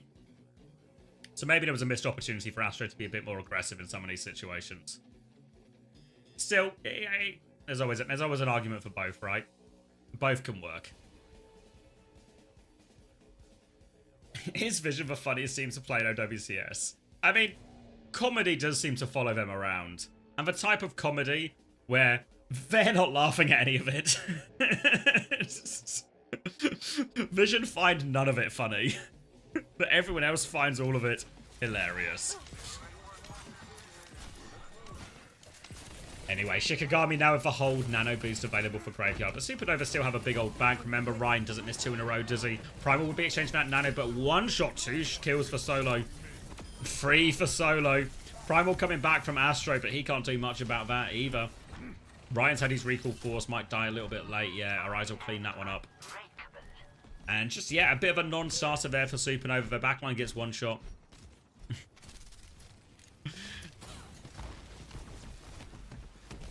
Hiding with Pulse Bomb is Danny. Goes for it. Oh, doesn't connect it. Just over the shoulder in the end. Nade does land though. Supernova will survive that one. Solo tries to jump in. Renko continues to backstep. Nano to turn this one. Sleep as well onto him. Remember, Solo does have Primal after this as well, so not out of the woods yet. Renko's going to be taken for a ride. Don't think he'll die. Oh, Danny's fair, actually. Forces for recall. Yeah, I think Renko will be okay versus this. Just to keep a brig up as well. Grapes is awfully low. Good separation, actually. Forces the Ana away so Danny can secure that kill. Astro and Ryan still trying to walk forward. They kill Solo. Nade is going to slow down Jutsu. 3-person nade from Graveyard. He's hit so many big nades in this. Astro's going to zone the Ana now. Force him a little bit further back. Looking for another dive attempt. Ryan's cleaned up Danny on points. His payload is moving. A late kill onto the Ana would go a long way if Astro can find it. But without their Ana there, they're just going to slow it down a little bit. Sleep is... Was that Sleep coming out, actually, from Graveyard? Forcing this objective. Is Renko there yet? Because Graveyard nearly has Nano. Jutsu's going to use the High Noon to try and force for point. Nano available for Graveyard. Just trying to de-peek it right now, Solo. Jutsu is low on HP. Nano comes out now onto Solo. Astro is 1 HP. He falls immediately. Ryan still has the pulse, but there's not a lot else left in the bank, and Ryan's going to probably end up having to hold this. Supernova going to have to go for a sort of staggered retake. Ryan needs to get the touch. 10 seconds left on the clock. They have Rally and Primal coming back if they can get to the point, if they can extend it. Danny is trying to trade resources up front, looking for this pulse bomb kill. Grapes was dropped for Rally. Ryan is going to skip a point. Oh, doesn't get recall off. Doesn't get recall off. Astro can take over the touch. He is pulse bombed though. Danny just happy to throw his pulse bombs onto that tank. Astro is still alive, awfully low, 99%. It's a C9. Oh, Ryan. Oh, Ryan.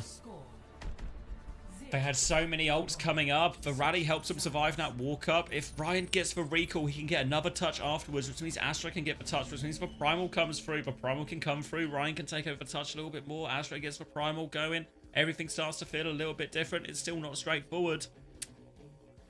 Still not that straightforward.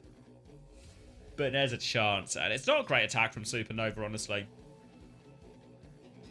Stalled out in second a lot. Minimal value. Maybe more of a problem was their backline seemed to go down in too many of these situations. A little bit too easily as well, you know. There's always tough ults to survive. But like when Solo jumps in, he just kills free with a single nano. That's the sort of ones that I think you just really hate to see. Supernova on the defense are going to start Kiri Lucio. Okay. Going to change the nature of the matchup a little bit here. Remember, Ryan never used that second pulse. So as we all know, he's not going to miss 2 in a row. So this next one is a slam dunk from Ryan, don't worry. Ooh, Shikagami listening. You mean split screen? Lock in, guys. Lock in? Sir, yes, sir, right. Sir, yes, sir. We're locked in. We are Chambo. We are Chambo. Okay, I think same thing. Just take it slow on the side fights. We'll always have the advantage because we have guns and they don't. So I'm break. Yeah. We're swan camp.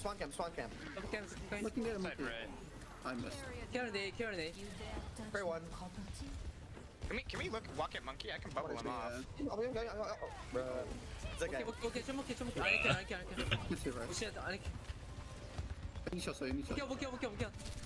This shit.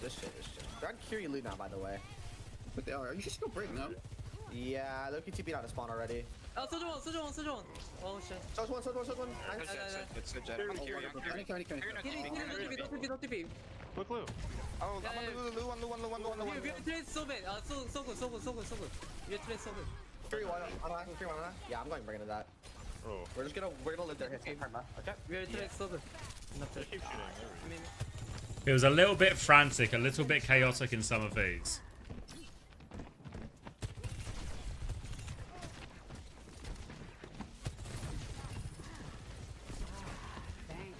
Alright, going to take the high ground. Kitsune rush pretty soon for Renko. Slightly ahead of the nano charge for Graveyard as well. Dive comes in from Astro onto it. Bubble off from Solo, trying to zone off those healings. Backstep. Jutsu's going to find that pick onto the Brigitte. Not surviving as they had hoped. Astro is playing with fire. Desperate trying to get this pocket, but he's got the backup from his team. He'll just about survive. Renko's going to get the Kitsune rush. He's having to pour out so much healing here. Just about keeping everyone topped up. And Supernova, they get stabilization. Chance to hold on this good corner, but actually they're not content with that. They want to push with Kitsune Rush all over the backline, go in deep. Lots of pressure onto Regime, who gets the defensive nano, but Astro goes a step deeper, 10% away. Jutsu and Renko continue to push, and they are going to crush him. Arise with 2 trades. 2 big trades here as well. Astro really doesn't want to have to use Primal for this. Arise is still lurking around. Hasn't got a full rail though. Will regroup with their team and go again. Still more time off the clock for Supernova, and they've got time to get their respawns. Bubble over the top from Solo. Bubble advantage now, but oh, Danny goes down going for that attempt. Ryan has Pulse Bomb. Looking for the Sojourn on the flank. Won't need it for this one, but Primal from Astro is going to get all the work done. Isolates him. Retake is looking good. We'll boot for Winston as well. No jump out for Solo. Another kill for Jutsu. Chance to stabilize out the choke again.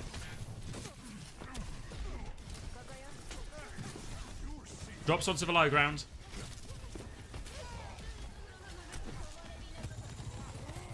Jutsu's found another pick, so they can just keep holding forward here. Jutsu's been good for picks. Solo wants to drop the Primal, trying to make something work out of nothing. No real support on this as well, and it's a disaster Primal from Solo. All of a sudden, it's starting to feel like a full hold. 1 minute, 15 seconds left on the clock. They have the rally, they have the nano for the walk up, maybe even a nano overclock at some point. Just needs to be careful. Ryan is marking his Tracer on the left. Tracer's gone past him, so he's going to go forward. Jutsu with the slide onto the high ground. All over this. There's a rally jack scrape, so it will be over the top. They'll clean up the rest of these kills. I think the Tracer is behind though, but Danny's blinked forward again now. They swing forward, 50 seconds left on the clock. Nano overclock is available.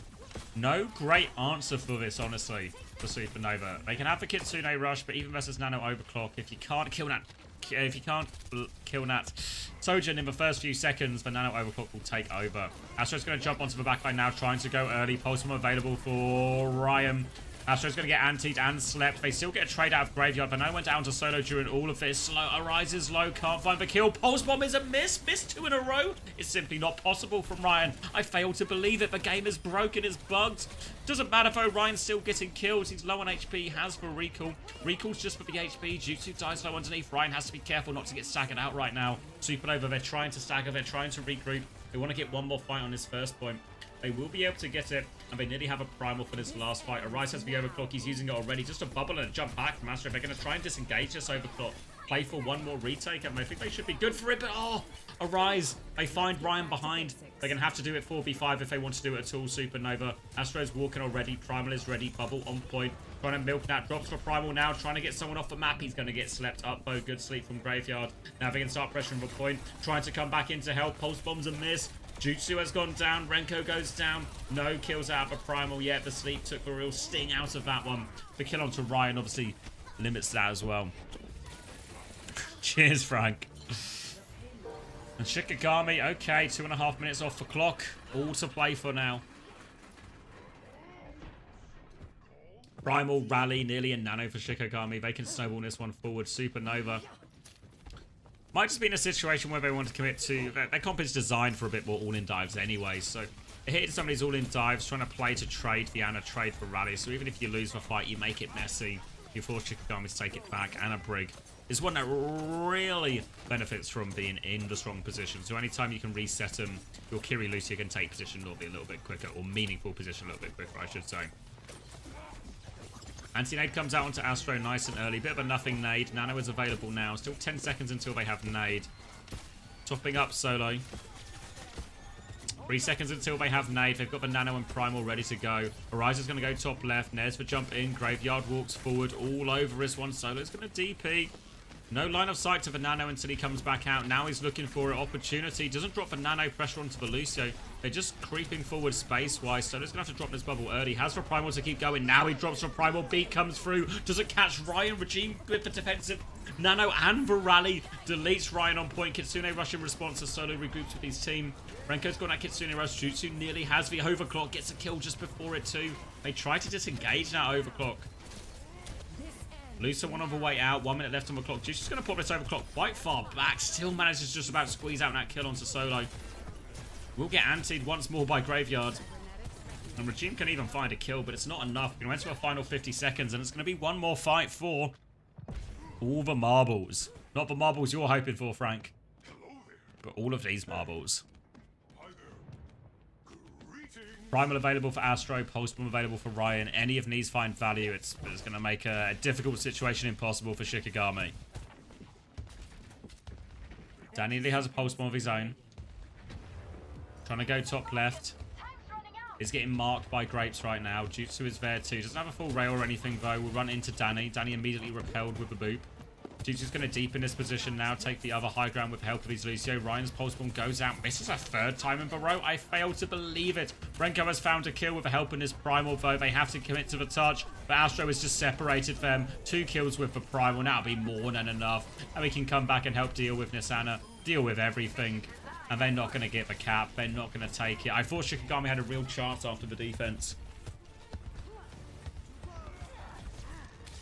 But they won't. They won't.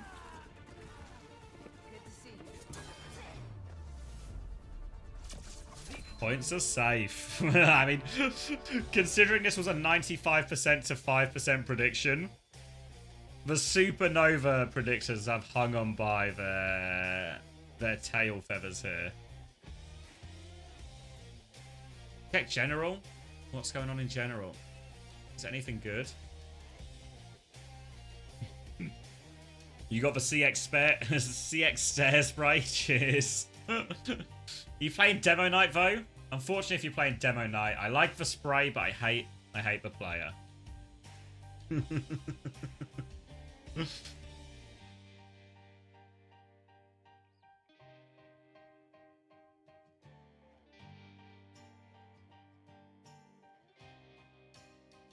I tried it once, but it was miserable, so I switched Soldier. Yeah, it takes a real type of person to enjoy demo night. All right, one moment. Let me put the predictions up. Let me grab some more water because I'm desperate for fluids. Oh, nice to see you, Witness. Hope you're alright. We'll get this map free up, but Supernova on the brink of securing their spot in OWCS. Surely nothing will go wrong this time, right? Nothing will go wrong this time. Come on. Come on. Alright, be right back. Don't tell me that's Danny Lim. That's Danny Lim, yeah. That's Danny Lim playing. Be right back.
Waste of time.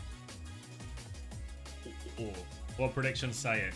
A little bit more balanced. People think Shiki can get a map.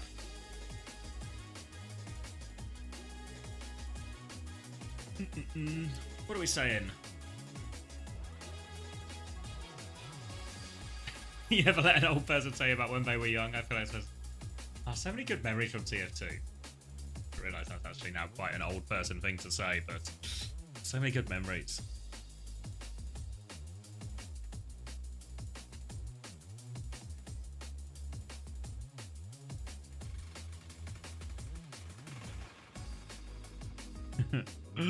Unk for sure.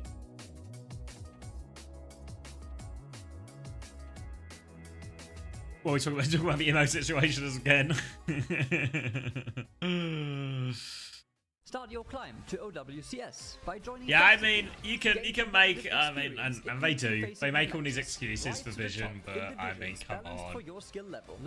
Come on. If it always happens to you, if it always happens to you, bit of no fire without smoke, I think.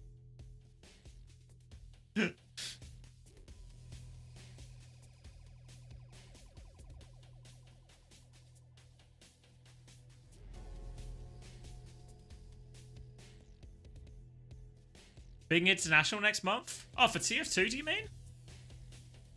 You think Shikigami win? I don't think so, Chime. Not even with you betraying your own team. That's cool, actually, Witness. Maybe I'll watch that. Can we get a TF2 international co-stream? Yeah, surely TF2 will be alright if I co-stream. Copyright issue free.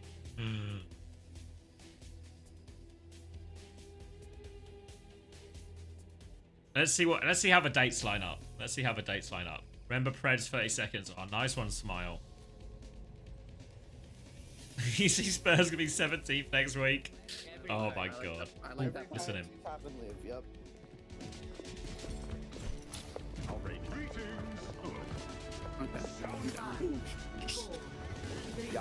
First try, I want to push right. That's Kiri. I knew he was gonna do that, bro. I'm pretty mad. I'm gonna do it. I think Monkey top right. Can you go angle him? Top right? Yeah, I'm looking. Slowly. Spurs.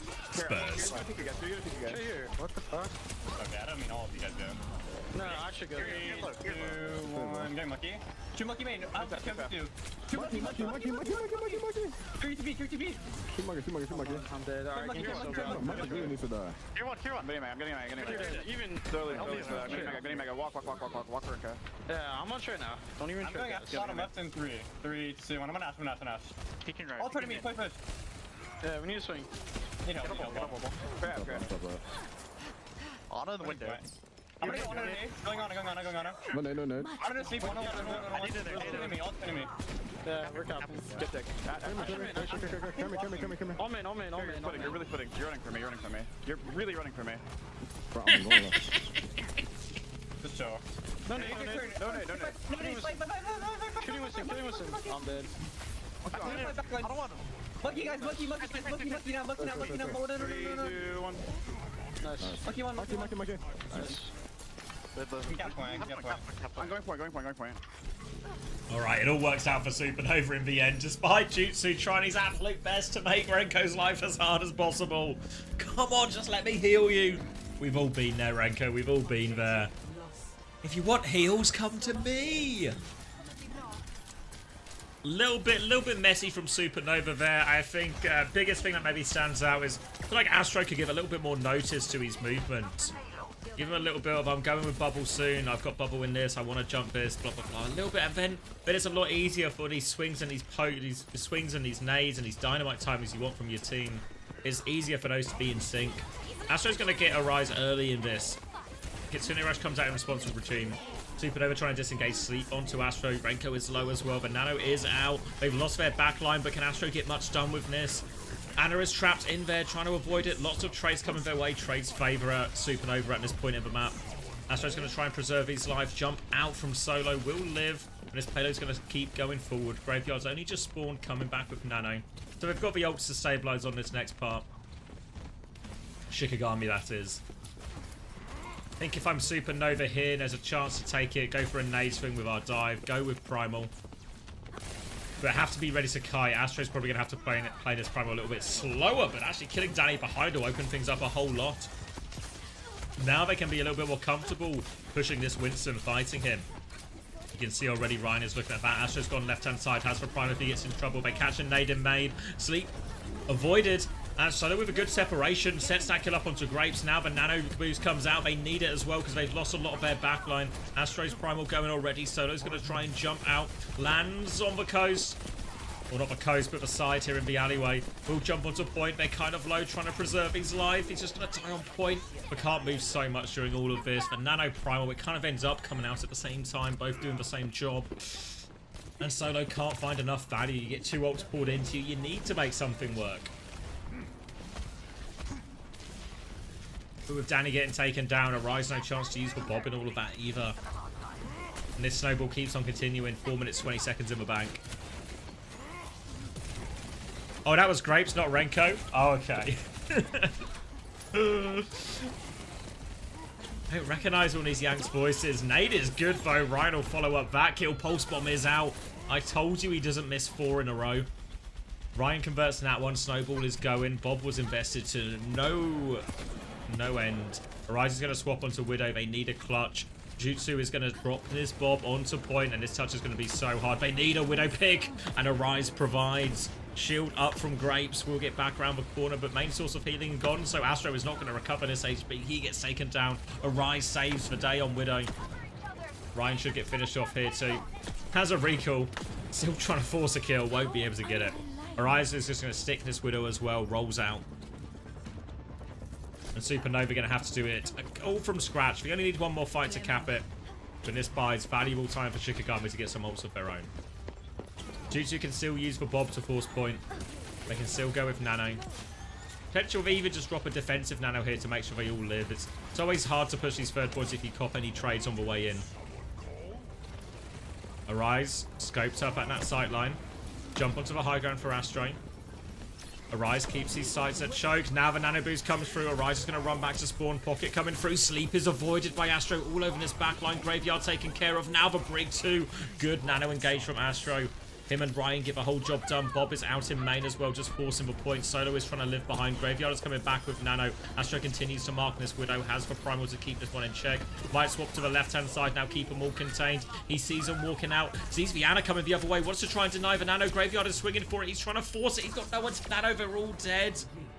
Astro keeps right-hand side contained. They finish everyone up on point. 2 minutes 37 in the bank. And Supernova have put themselves in a great position to head into OWCS. Initiating match.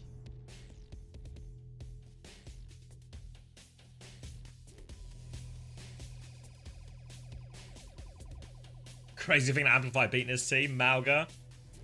But it was a Malga heavy meta at the time, and that was Amplify's best comp. But this time, on the dive, we're in a great position to convert it. Yeah, no news on the Violet situation. I know a few teams have explored the opportunity, but nothing's actually happened.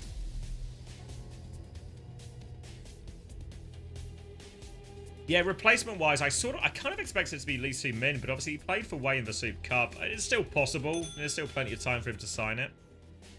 What do we get? What are we dinging about? Do you think that he just re-signs? It's not impossible, honestly. If there's no other options, would he really just dip out for a stage? I don't know. Feels like he's too good a player not to get signed, but it all happened at a bit of a weird timing for anyone to actually pick him up. Widow out spawn from Danny, doesn't find anything. Shikigami clinging on to this series. Need a good attack here. It's going to be Ana Brig for Supernova, Kiriko for Shikigami. You see Danny already taking this wide angle. A chance onto Renko. Nade does go through. Doesn't stop Danny at all, though. Nice, easy kill. Now onto the Ash. Jutsu is going to be forced all the way back. 1 HP. Danny will get topped up, looking for more. No source of healing means Astro was an easy kill as well. And Danny just comes through lowers. trying to bait the Tracer in there. Ryan's had his recall force. Might be able to blink all the way out here. But I don't know if it's going to really set him up for a retake. No ults to speak of. Might just be a chokehold. They can go for it if they want. But Astro's going to be forced to commit on point. He jumps to the side. Walking up his Grapes. Astro's going to get slept as well. Needs someone else to get the touch. Ryan can juggle it for a little bit. Now Astro is on point. They swing and they kill Danny. Wellness is bubble pressure on point. But now with no bubble, Astro's life is going to be a lot harder. But he catches the low Kiriko. And they've made this retake work. Should have been so hard for Astro. But Ryan's able to juggle the touch a little bit early for him. Oh, nade. Graveyard's looking for the trade. A Brig trade would do a lot there. But Grapes manages to keep the shield up. Blocks any follow-up damage.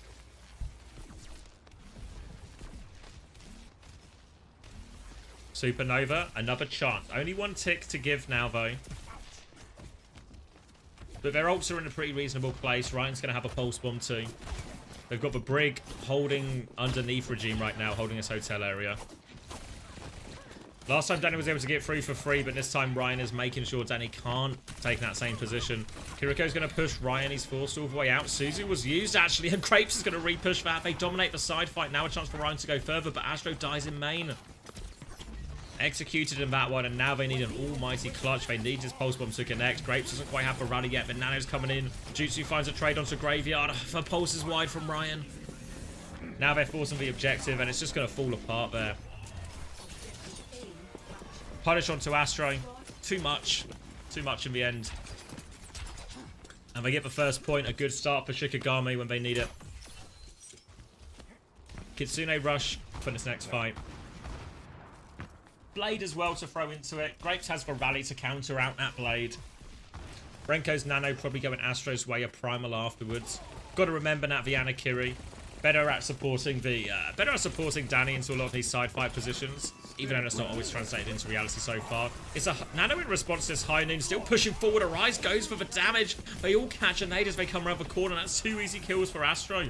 For back this Nano, they give a chokehold. They push forward looking for a few more late kills.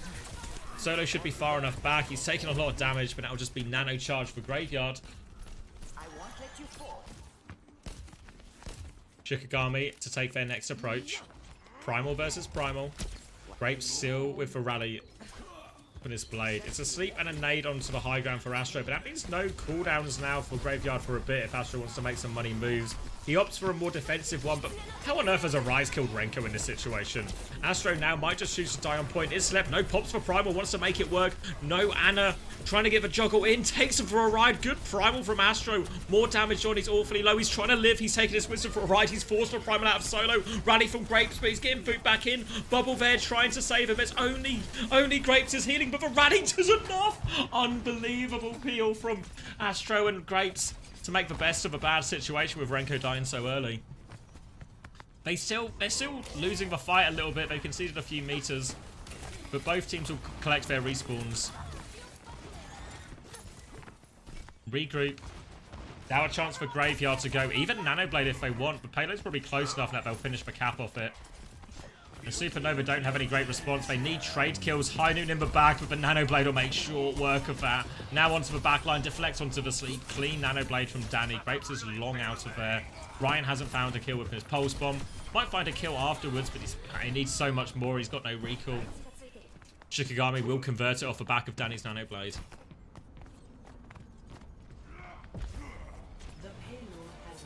A decent time bank for third. 3.5 minutes. Mike won't be able to beat the time from Supernova, but as long as they can finish with time on the clock, they give themselves a chance. Only a High Noon for this next fight versus the Nano. Knocked off the high ground is Solo. Renko's trying to swing into an aggressive position here as they're able to pocket that cast. They lose Danny actually. 1-for-1 trade only. Nano boost onto Astro to push out into main. They've lost this side fight and the sleep is good. Now they're going to burst Astro down. No choice but to bubble defensively, and this Nano gets nothing. Shikigami can walk forward. They've got High Noon to start taking the space. If they take that space, they can drop the Kitsune rush on point. Astro has the Primal. I think you want to be aggressive with this. You want to have them use their ults far back. Astro's going to go. Doesn't get it off. He dies on 99%. He doesn't have it. Ryan is still in trying to play for a trade. Kitsune rush in response. They clean up Ryan. The Supernova going to have to play for a desperate recontest. Now they need Astro to find something that's primal, or Ryan to find a pulse bomb. They need trade kills. Shikigami going to be dropping his High Noon to force the objective. Big pressure. Astro trying to come out his left-hand side. Jutsu has gone Widow. Doesn't do what Arise can do though, getting marked by Vigenji. Now Grapes is trying to help him out, sleep onto Solo. Astro's pop for Primal, he's found a kill. Ryan's got point anchored as well. They've lost Grapes in the backline. Tanny's killed for Widow as well. But here comes Astro, he's got a second kill. He needs to get on point. Boop away, playing for the C9. Astro's going to get finished off. They get the cap. And it's only a 34-second difference as the dust settles. And alright, Shikigami right in it.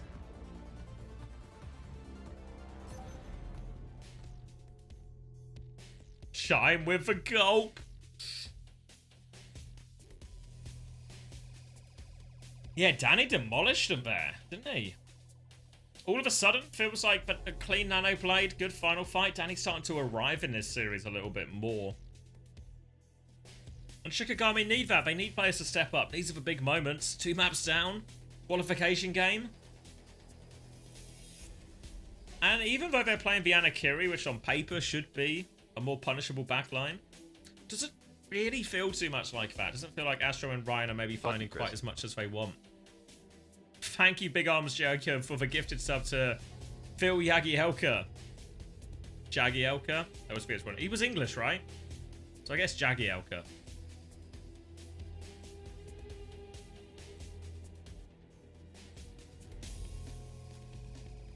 Right, extended into overtime, all to play for.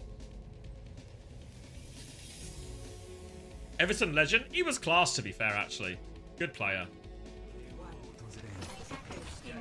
Sonic Arrow out just to try and see what's ahead of him. Widow 2, see if they can take anyone's head with him. But no, will be more of the same. Genji versus Tracer again as well.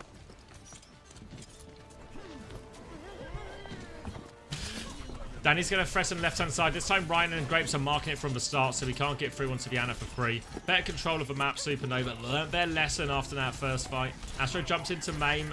Jutsu's going to find the pick while they swing. Forced into the back corner. Time off the clock. Shikigami will just slow it down and wait for their Kiriko, setting this fight up again. Regime's actually going to go Brig. Bubble onto the Winston, trying to get a bit of a body block going, but Solo can get out. Solo didn't use Bubble for this as well, so Bubble advantage now for Shikigami. A chance for him to do something.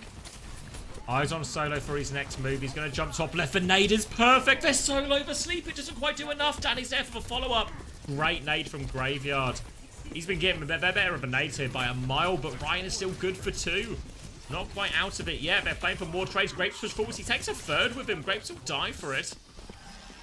But Ryan can live. They've not got any capture progress yet, but retake is on for Supernova. Saving grace as Graveyard has been alive this entire time and is only 11% shy of a nano. So they've got a significant ult advantage for this retake. 35 seconds still on the clock. Down to 1 progress. They'll secure the second tick. They find Ryan early. Does this change Supernova's decision? Yeah, it does. They don't go for that recontest without the Tracer flanking. Without the chance for that extra help on the touch. They slow it down instead. Arise. Holding the high ground. Shikigami now. We've seen snowballs go crazy in overtime before. Graveyard has the nano, but Renko has his as well. Astro closer to the primal.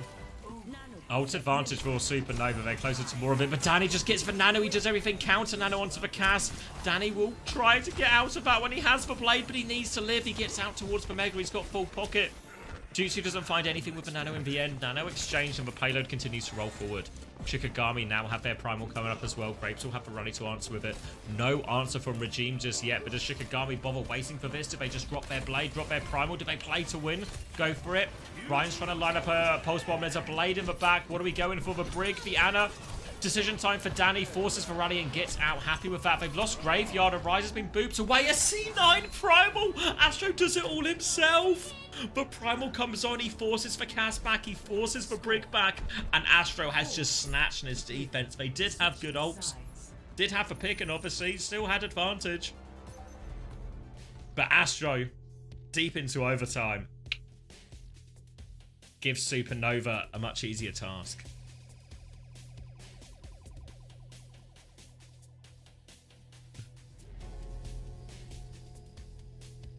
And Supernova might just be able to win it here and now.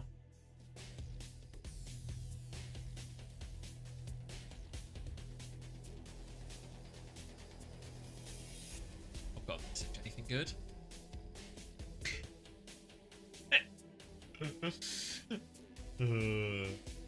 Cheers, Jacob.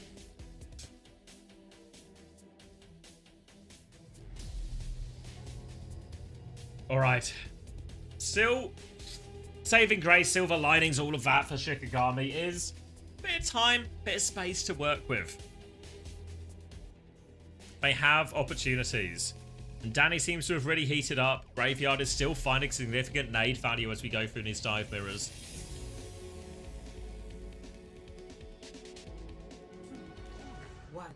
Widow shot out spawn from Ryan. No opportunities for anything. Solo is starting top right from Ryan's POV. They'll send a couple of players up top right to get that. Danny is LARPing as a hotel worker. He doesn't really work here. He's just trying to hold the space.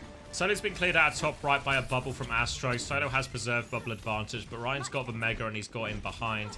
Is he going to play underneath? Yeah, he wants to get an angle onto Danny. Bubble hits from both sides here. Dash out from Danny. They've taken a lot of space here, Supernova, but they've not cleared for high ground. Chance for a re-engage on Graveyard's nade timing. Jump in from Solo, looking for the nade opportunities. Astro will get naded on the way out, but both nades are going to hit. Astro gets a kill out of it. Can he survive? No! Will get traded, but the damage is more than done. 2 kills for Renko. Arise finds one back. He's going to have to do a lot of shooting to get himself out of this, though. And I think they're just going to have to concede first cap, play for the chokehold. This is where Shikigami, obviously, they have something to work with. They have a fight to lose. Coming up to the next series of fights. Nano's going to be the first ultimates up for both teams. Renko and Graveyard neck and neck. All the attention onto the Winstons here.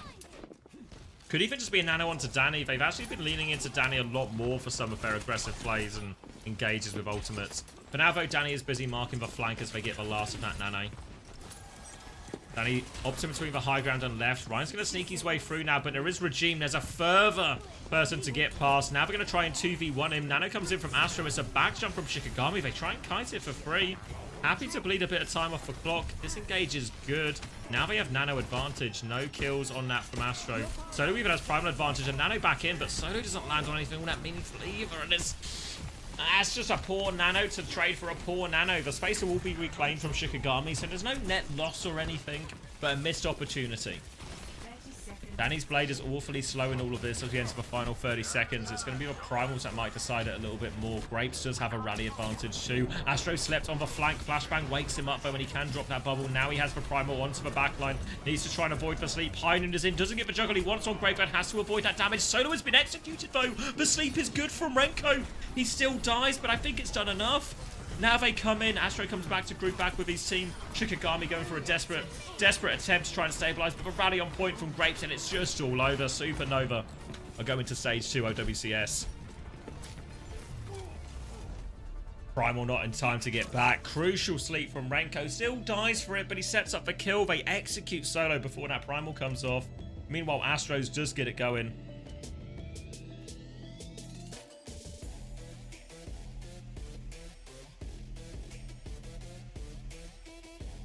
And there we go. Let's catch these spreads. Supernova, 3 in a row.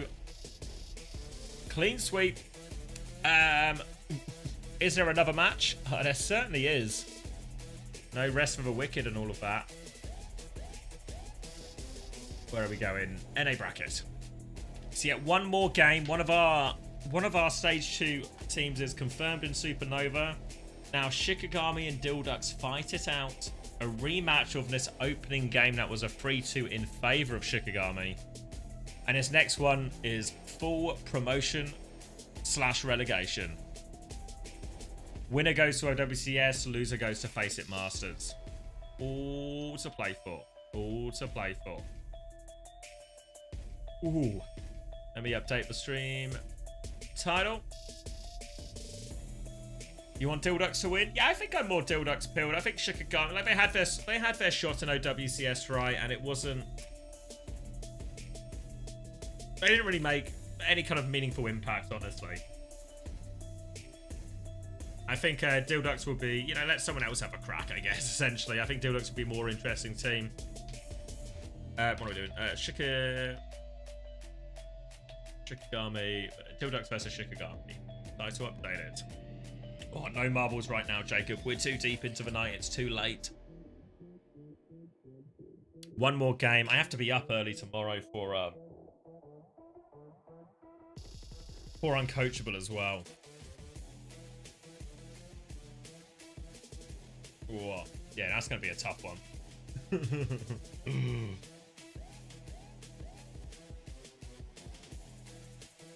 Is that not the opposite of your take on Uncoachable about not wanting Zed to qualify for LAN? Not exactly, no. Maybe I could have phrased it more clearly. My main point is Shikigami haven't done anything worth, I think, like, makes me want to see them play OWCS again, right? There's sort of been no inspiration or no sort of potential upsets or anything like that. What I want out of the two teams that are going to OWCS is challenge for status quo, you know? Take maps, take series, give us some close games, especially in North America, right? Give us some close games. And I don't think if we send Shikigami back there, we'll get that. Supernova though, like Supernova are a good example of a team that could really cause some upsets. You know, do I think Dilducks will cause that many upsets? Probably not, right? Honestly. But with Shikigami, I feel like it's a guarantee. So might as well gamble.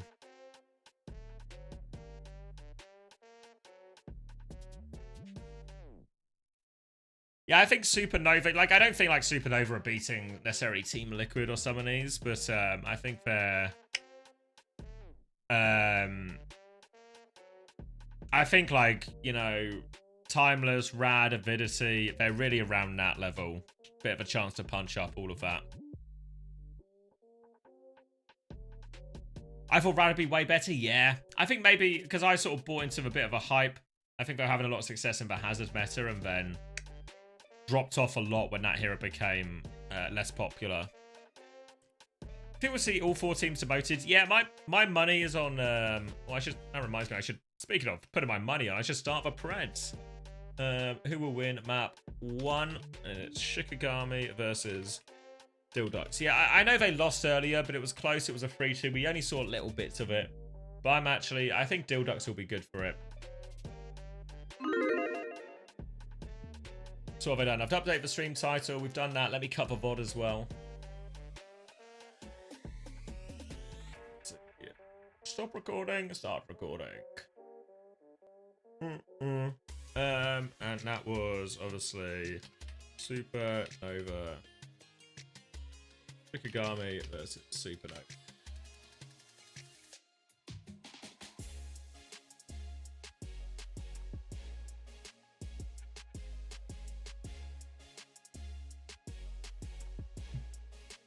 Is Monkey better right now? That's the question. Yeah, I think we've seen less of it in these sort of face it promotion relegation. Part of that because half the tournament we saw was EMEA, which is always a bit less keen to play that. But I think when we go to Hangzhou next week, we should expect to see a huge variety, really. I think Winston will be very popular, especially for Korean teams.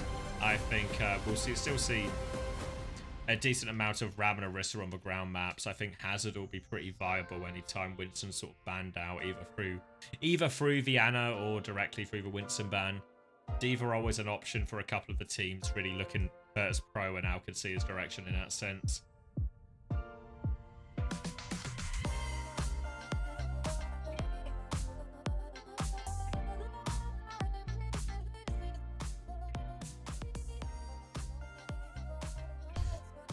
More Juno Zen? Hopefully not more Juno Zen.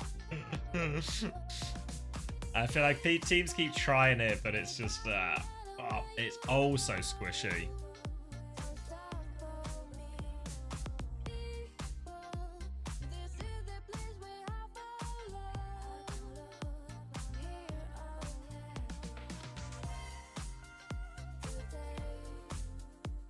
I want to play for a team like Face It Open or something. Yeah, I mean, there's, I don't know if you're on the Discord, Nuki Volo, but there's quite a few people who play like the Face It ranked pugs and stuff, so might be an area to meet some people who are keen to play.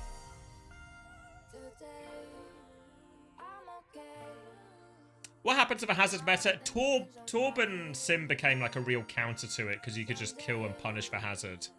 So then, oh yeah, also they're looking for team channel. Use that as well. It's not used all that often, but I think people do check it, so there's a few options there if you want to find people who are just, you know, like I don't think most of the people I think who play like the ranked pugs, we've got like a pretty decent skill range, but there's no like minimum skill or anything, so everyone's welcome. But yeah, even Sig on some maps, yeah, it's a fair point. But yeah, when Torb and Sim came out, it really sort of ended the Hazard meta, and then I think after people moved away from Hazard, it kind of just feels like people forgot about it for a while. But it definitely seems like it will have a presence at the Hangzhou Major.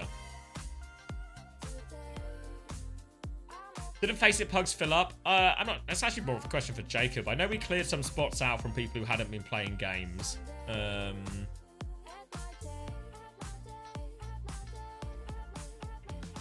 Yeah, I'm not sure. I think you have to sort of just start from the bottom.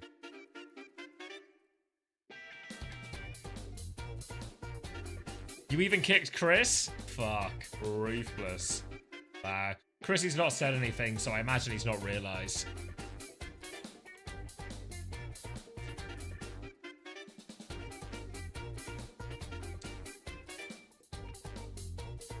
Yeah, I don't know. You know how they only did Swiss once a year? Do they do this? Is that only for to get directly into OWCS, or do they ever do like a Swiss again for the Face It tiers?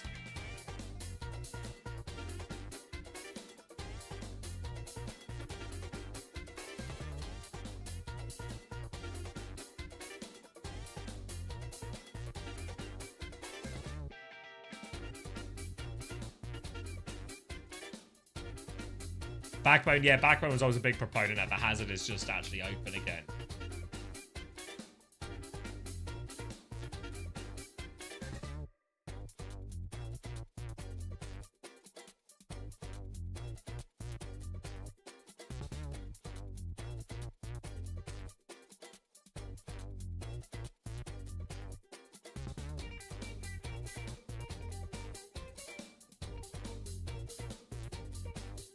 Where is Backbone? Oh, sure. Still around. Talks to him like the other week.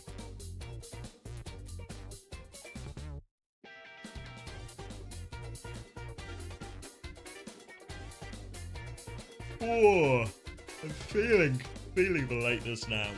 Feeling the lateness now. It's a super hype match for our last one, obviously, but the time is catching up with me. I'll hang in there for the final one, though.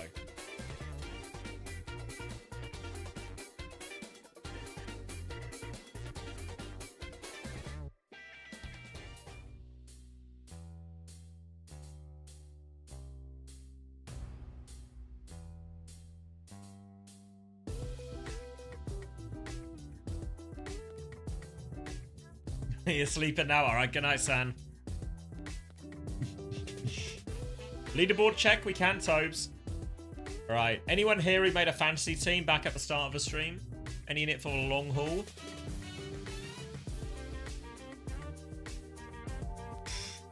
Ooh. Let's see, where are we going? Where are we going? It seems like people who got simple. Yeah, people who got simple on support have actually gone super hard, no? Look at these. My camera's in the way a little bit, but you can see all of these simple tops. It's Timini Happy at the top. All of their team have played, of course. Mango Juice, yeah. A lot of Willies, Taejon combos people going for. A few people went for Chime. Obviously unaware that Chime's actually on the bench. The Chime team's actually doing miraculously well, though, despite the fact that Chime has not contributed at all to those at-point total. Yeah, Yoham Simple seems to be the sort of go-to backline for success.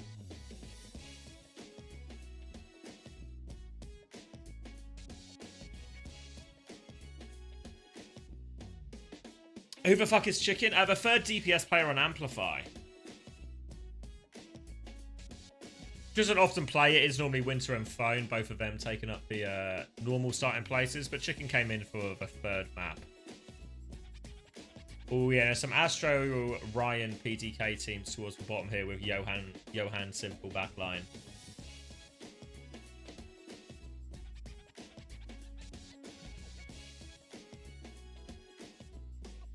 How many sign-ups did we get in the end? Quite a few people seem to have signed up, considering we just, yeah, like 120 people, considering I announced it, what, like, we had basically one map to sign up.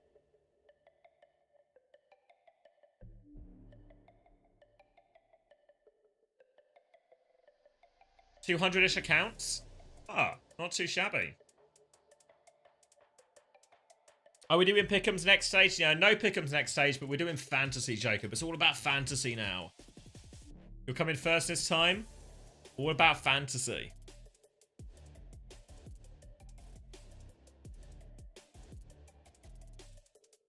Go down, screenshot of Volta? What do you mean? Oh, you want a screenshot of him in 118th place?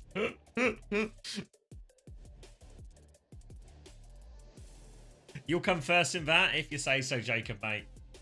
If you say so.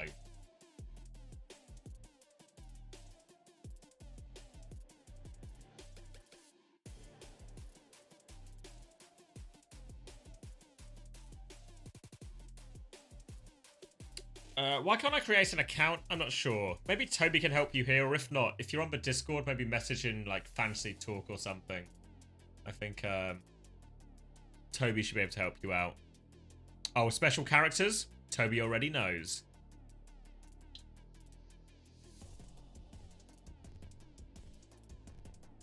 I got a friend request from Super Marks. Who's this? Is it a spam account? No mutual friends, no mutual servers. This is promising.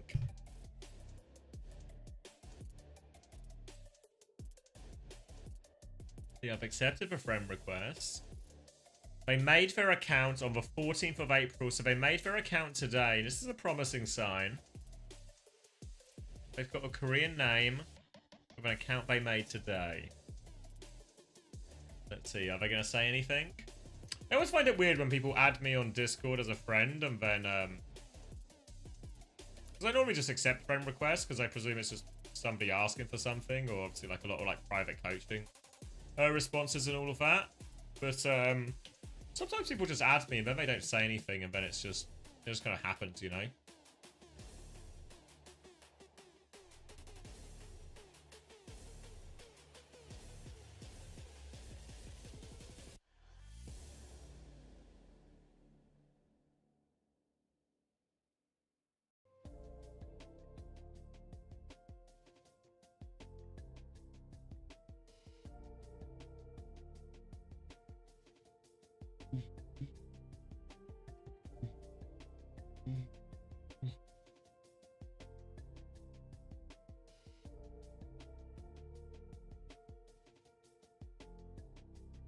Could be the next JWoo. Hopefully not Soup's lawyer. I want to talk to Soup. I hope they do reach out. I think I've got a contact so I can maybe do the chasing, but obviously it's going to be a busy week, so I'm kind of in no rush. So there's going to be no Soup Cup for a while, I imagine.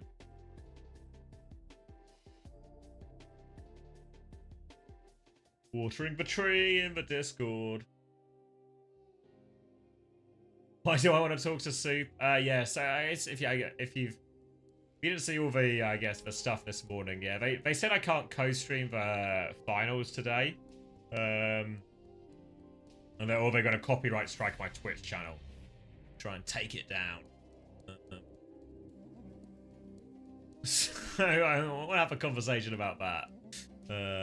Because I found out through, like, a message being passed on more than anything. Yeah. I mean, if it's tournaments exclusive to their platform, that's fine. Like, I understand exclusivity rules. The bit I don't... The handling is the bit for me where I streamed a Soup Cup, all of Soup Cup in December. Streamed all of this one 3 days in the last 7 days prior to this. And then I get a message passed on. It was passed on from an employee of another company that was passed on to one of the other co-streamers that was passed on to me to tell me I'm going to get copyright striked. And this all happened like 20 odd minutes before the game started on finals day. So I was like, come on guys, we can do a little bit better here. If you want me to work with you or you want me to stream on your platform, fucking pitch it to me. Come to me to work together. Don't just do this. So, wasn't super impressed, but I've not had a conversation with them yet, so I'll have the conversation before I sort of pass any kind of final judgment. Preds, good shout. I should lock in as well, because this is the final chance for both teams. The final chance for both teams to make it into OWCS. Winner takes all, best of 5. Last time it was a 3-2 victory to Shikigami. That was earlier tonight. Now everything to play for. Baz, who reluctant to play the Orisa, has just been playing the Ram in all of these situations. Start off on the back foot. No, I don't think he can. I don't think I can earn any money from Soup either, which is obviously the big problem for me. Arise with the early kill onto Razor as they try and deal with that high ground, but the Lucio Genji group shut down heavily from Arise there. A late trade onto the Juno. It's not worth nothing, but it's not worth a lot. Dildux need to find a better way. They need more. DPS ults coming back, but Shikigami gonna have a 5 back, and Dildux, because that Lucio Genji group was shut down so early. Relic's is really slow on this beat compared to the other support ults on the board, so Dildux are gonna be left a little bit short as they go into what's their final attempt in this retake. They need to play it a little bit slow, at least get these DPS ults up, give themselves a chance. PDK, the perfect time for an opening bit of magic there.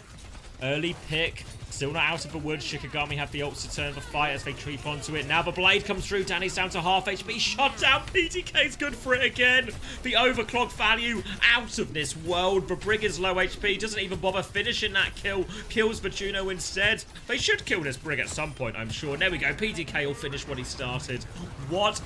Opening pick. Oh my god. Opening pick. 4 for PDK. Kills Arise twice. I mean, it was 5, actually. It was 5, but Arise was 2 of them. What an overclock from PDK. Baz dies late, so they can't hold close. But Dildux have robbed the absolute bank there. They do a retake. They trade overclock for Blade Rally. Can't ask for more. Dash in.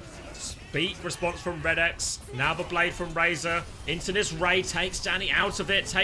Doesn't quite take the Brig down. Force back. Traded. Solo's Terror Surge just does enough. Baz still gets the trade. Has the Annihilation. But he's got 2 with just his form timing here. So they can slow it down. Stall it out. Drop and contest Solo. PTK on the high ground takes away Solo's healing. And he realizes the time is up. Has to go back. Now to Shikigami. They spent the entire ult bank. And this has turned in the flash of an eye. Now Dildux with the hold Annihilation advantage. Dildux can actually slow this down now if they want. They can draw this one out a little bit. They've got such a big ult advantage for so long. If they slow it down, don't take the fight until Shikigami force them to. Then drop this Annihilation, push in, make sure they get kills with it. It could be last fight. Shikigami roll forward for a rise. Wants to swing onto the high ground. Trying to challenge PDK. Base out the rail response now from Razor all over that. Baz has popped the Annihilation. He's got him trapped. It's a 1-for-1 trade only on his DPS. The Annihilation, can it do enough? He's going to get traded. Solo is weak in the corner. Fortify comes out. Can't find the Javelin. PDK trying to double in. Solo is getting topped back up by the Juno. They can force themselves back onto point. They slow it down for a second here. Javelin attempt out as they go for this next retake. PDK is going to have the overclock. But if Graveyard has that rally, shield up in front, let the team close the distance, threaten the bash, PDK will be on the run, but Javelin's good. PDK lives though. Slow pokey fight on point, overclock, body shot onto Graveyard, or headshot even rather. Rally still available, Graveyard pops it now.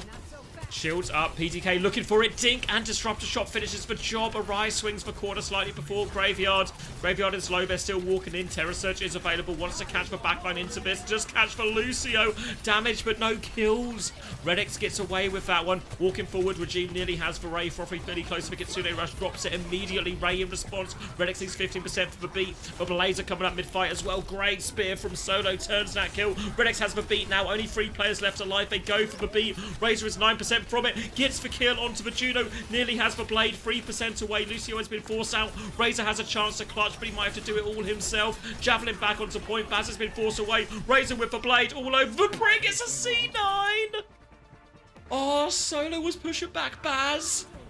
Razor was getting the kill. Oh no, it was open. A C9 from Dildux.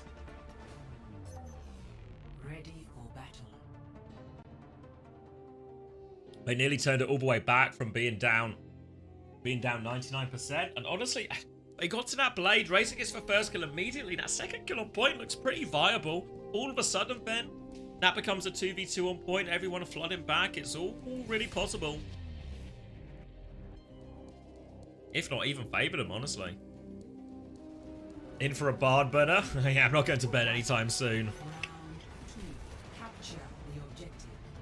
And now, so Ramatra versus Diva here as we go to City Center. Keeping myself awake. It's going to be a late one. Shikigami and Dildux going to push us all the way.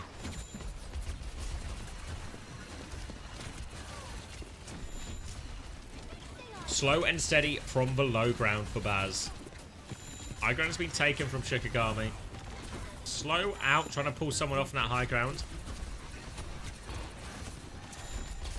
Baz just taking a slow pokey point. Point is unlocked, but there is no progress as no one has left point yet. PDK again, just good for it.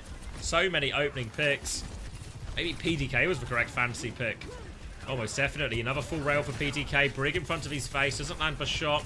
Doesn't land the follow-up shot either. Graveyard is still just stuck in the mincer, though. Will eventually... PDK is going to get infinite opportunities, so we'll eventually kill that Brig. Body shot now onto the Juno. Baz looking for the finishing blow. Razor will do that. And really, against the Ramatra Diva sort of matchup, these similar comps, if it's just going to be a slow pokey fight on point, eventually Baz can just find the timings to punish that Diva. And yes, Solo's going to swap over onto the Orisa. So now leans maybe a little bit more in favor of Shikigami in that tank trade. Kitsune Rush advantage is significant for Frothy Philly though, so they can play aggressive. Frothy Philly has it ready to go now. Fortify used on the point. Solo might be in big trouble here. Kitsune Rush comes out. Javelin slows down Philly. The rest of them disengage. Actually, Shikigami good for this disengage. I thought maybe it would be too low after we commit that Fortify on point. Now they're going to swing back with a hiding of their own. Arise goes right side. They're trying to boof everyone into it. Oh, Redex runs into trouble. Somehow gets out in the middle of all of that. PDK now with the overclock. Swinging left-hand side. Orisa is there. Low. Javelin does connect. Spin up as well. Solo is weak on point. Can they find the kill? PDK still trying to swing, but the whip shot buys more time. Saberlight another Javelin, but it's not enough. Solo was in too deep. No way out. And Dilduck stabilize. Force them all the way back. Shikigami are starting to push with some big ult combos. Ray, Terra Surge, Rally, Terra Surge, Blade, Terra Surge. It all works nicely. Arise is off the map, though. Why is he rolled off the map? I can't tell you. I imagine he can't tell you. And it won't be because of a language barrier. It'll be because there's no good explanation. Arise swapping to Widow to see if anyone's overextending in spawn for an opening pick. Down to their final fight here. Shikigami, they've got those powerful combos, but Dilducks, they could just go aggressive with Ray Blade. The touch is going to be a little bit awkward here. Eyes on Razor and Redex. What's the decision? Is it aggression or is it slow? They're committing onto point with this Ray. Baz is going to pop the Annihilation. They're playing it a little bit slower. Baz is just trying to weather this storm. Beat comes through. Now the Blade. Terra Surge pulls that one in. They get away from it. They turn their attention onto the Juno. Oh, good deflect as well at the end. Late trade for Redex, but it's not enough. Arise has to do everything. At least he stayed on the map this time. Get a bit of support for the Kiri's there. Danny pulls for Blade coming back from spawn, but too little, too late. Annihilation absorbs the first bit of that Ray push. And then the Beat Blade comes in. And I thought the Terra Surge was pretty reasonable from Solo. You see it pull. We were on the Genji's point of view, obviously, trying to follow Razor's Blade. You see it pull him back in, make it a little bit tricky, but Razor's still able to find the connection. Dilducks will tie us up 1-1. Over to University to settle it. Expect this to be Ram versus Orisa as well. Ooh.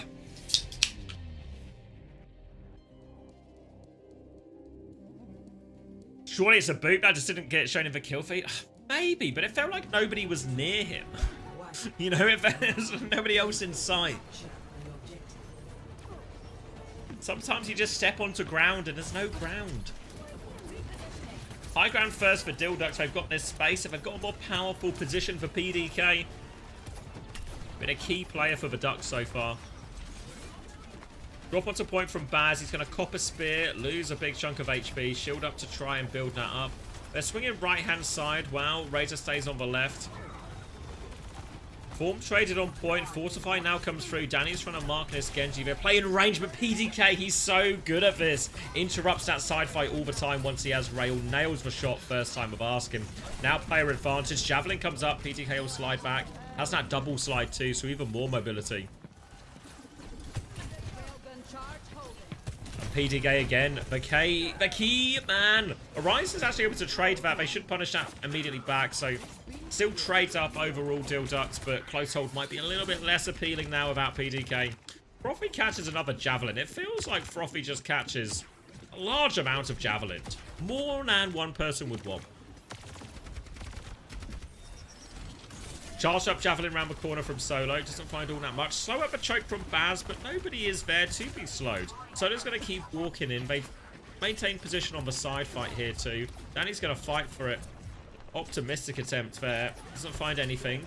Razor's now trying to push it a little bit. Hiding to force the objective. Frothy Philly has a Kitsune Rush, but not pulling the trigger yet. Don't contest for the flip, actually. They can see the flip for ult advantage now, but Kitsune rush around the corner. Solo has to disengage with his spin. They are all over Solo, though. PDK is sitting with this overclock. Finds a dink eventually. Dinks onto both. Will finish for kills. There we go. Finishes what he starts again. Oh, quick echo on the coast. Yes, please. Another reset, and we get into a pretty similar situation ult-wise as we were on City Centre. Shikigami have all the combos available. No Blade this time, obviously, but still the copy. Still Ducks have the Annihilation in 11%, maybe to absorb. Will they do the same thing? Will they absorb the first part of it with it, and then try and set up a beat Blade? Razor is 25% away, so it's a little bit far, and Shikigami are moving up already with their ults. Ducks could always concede space, concede the point, trying to disengage one of these two. But now Baz is going to form and walk backwards. Copy onto the high ground, boot back. Beats him, Ajax! Danny with the copy, Ajax. Takes Redix down. Redix wanted to be on point to trade with that Ray, but he gets destroyed. They still find the kill onto Danny on coast, but they've lost Razor in main. No beat available, no more ults, and Baz has been completely isolated underneath. Disaster, Ajax. Doesn't expect the dash. Should have expected the dash. Redix is back for one late trade, trying to redeem Big Ajax, but he can't. It happened. Now, all of a sudden, the ult situation looks very different. Shikigami have the rally to answer Razor's Blade, and they have a Terror Surge to make their own play with as well, so difficult for Ducks. Just going to swing onto this left-hand side. Razor's going to swap to the right. Cass is at the back of the map, so hard to close this distance. They need to take over one of the sides first. They're going to take their players up top now. Now PDK with a more powerful position. Shikigami just holding on point. Disruptor shot out onto the Venture here. Going to swing down. Razor looking for it. High Noon in the back. Venture unburrows. They're all committed in. Baz is low HP in the corner. Overclock for PDK to turn it. Takes down Danny. Looking for more. Kitsune rush. Judo taken care of as well. It's just PDK again, isn't it? A rally from Graveyard is not enough.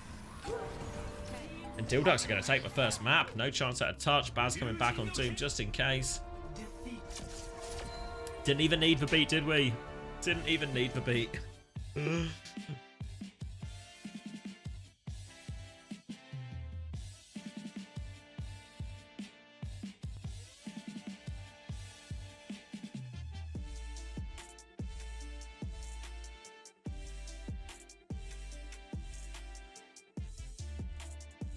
PTK old cycling. I mean, every overclock is brutal, isn't it? Great chance for the... Oh, great result. Map 1 for the Ducks. Looks in the balance there at various points. The Ducks won, Joby. It was a 50-50 pred, but the Duck believers are rewarded. PTK won. Yeah, PTK in particular. Alright, this is the comp we've seen the Ducks play the most of in terms of Remarch, and that's where they found the success here. Expect very much now. I think Shikigami will take it in a dive-based direction. Quack, quack indeed.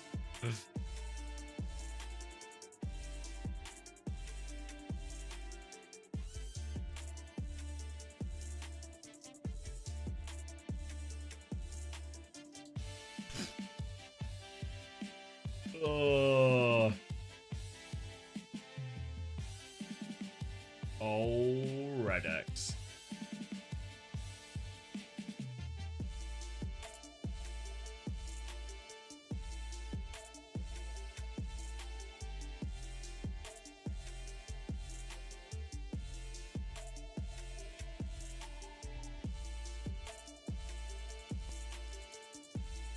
Holy stat diff. Yeah, I mean, considering that was a 2-1. Actually dominant in the end. Junkertown the choice. Saw didn't we, Shikigami play dive here in the end. So expect more of the same. What Duck's going to do. Are they going to try and force for Remartra anyway? I don't think it's the worst decision, right? Worst decision. What's quite nice for Ducks as well is if Shikigami ban tank, then you can ban Ana. If Shikigami protects support, you can ban Winston. So you can disrupt the comp either way.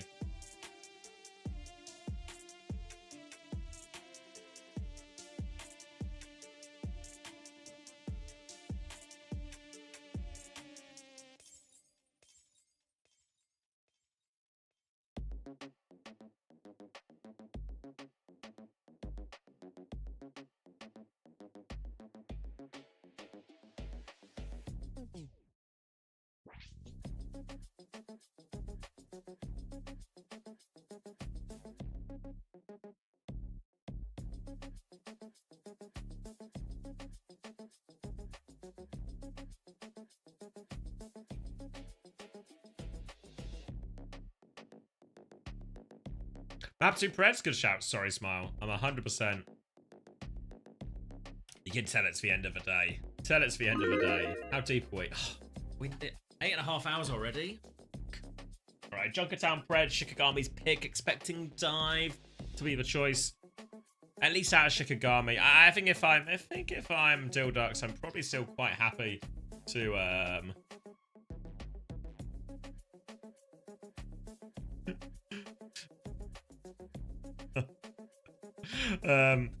I would be actually quite happy if they still just play the RAM or something here. I think it's pretty viable. Say when YouTube chat says, having only audio, I am disappointed if there isn't a player named Peter K. I swear I'm saying D. PTK, PTK, PTK, PTK. Yeah, I'm shoving it all together a little bit because I'm trying to say it mid-sentence.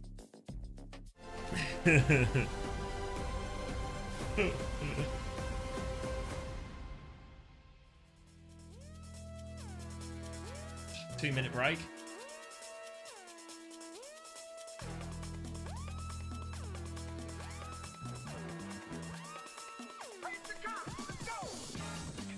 I heard GDK earlier, and I was like, who the hell is that? GDK is, he was an old Russian demo man player in TF2. He was so good as well. Super high talent, classic Russian, hyper-aggressive style. There was an all-Russian team in Overwatch that was like, in TF2, and it was a really fun team to watch. Just because they were hyper-aggressive in all these situations. Does he have any frag clips? He was crazy, mate.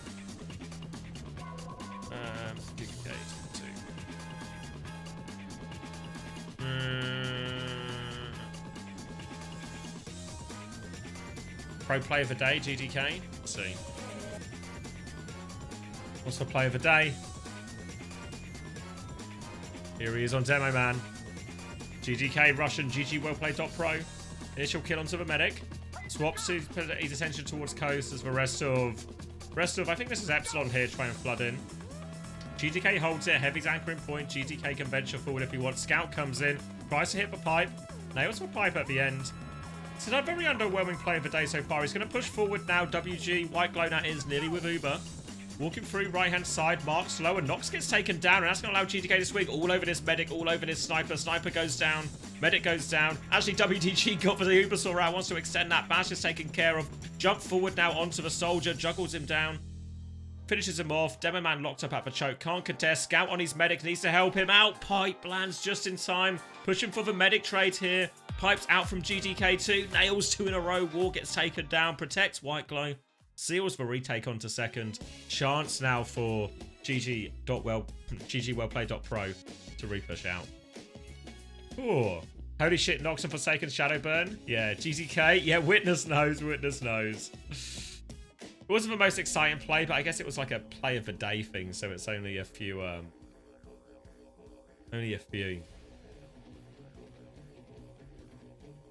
Alright, just in time for Junkertown.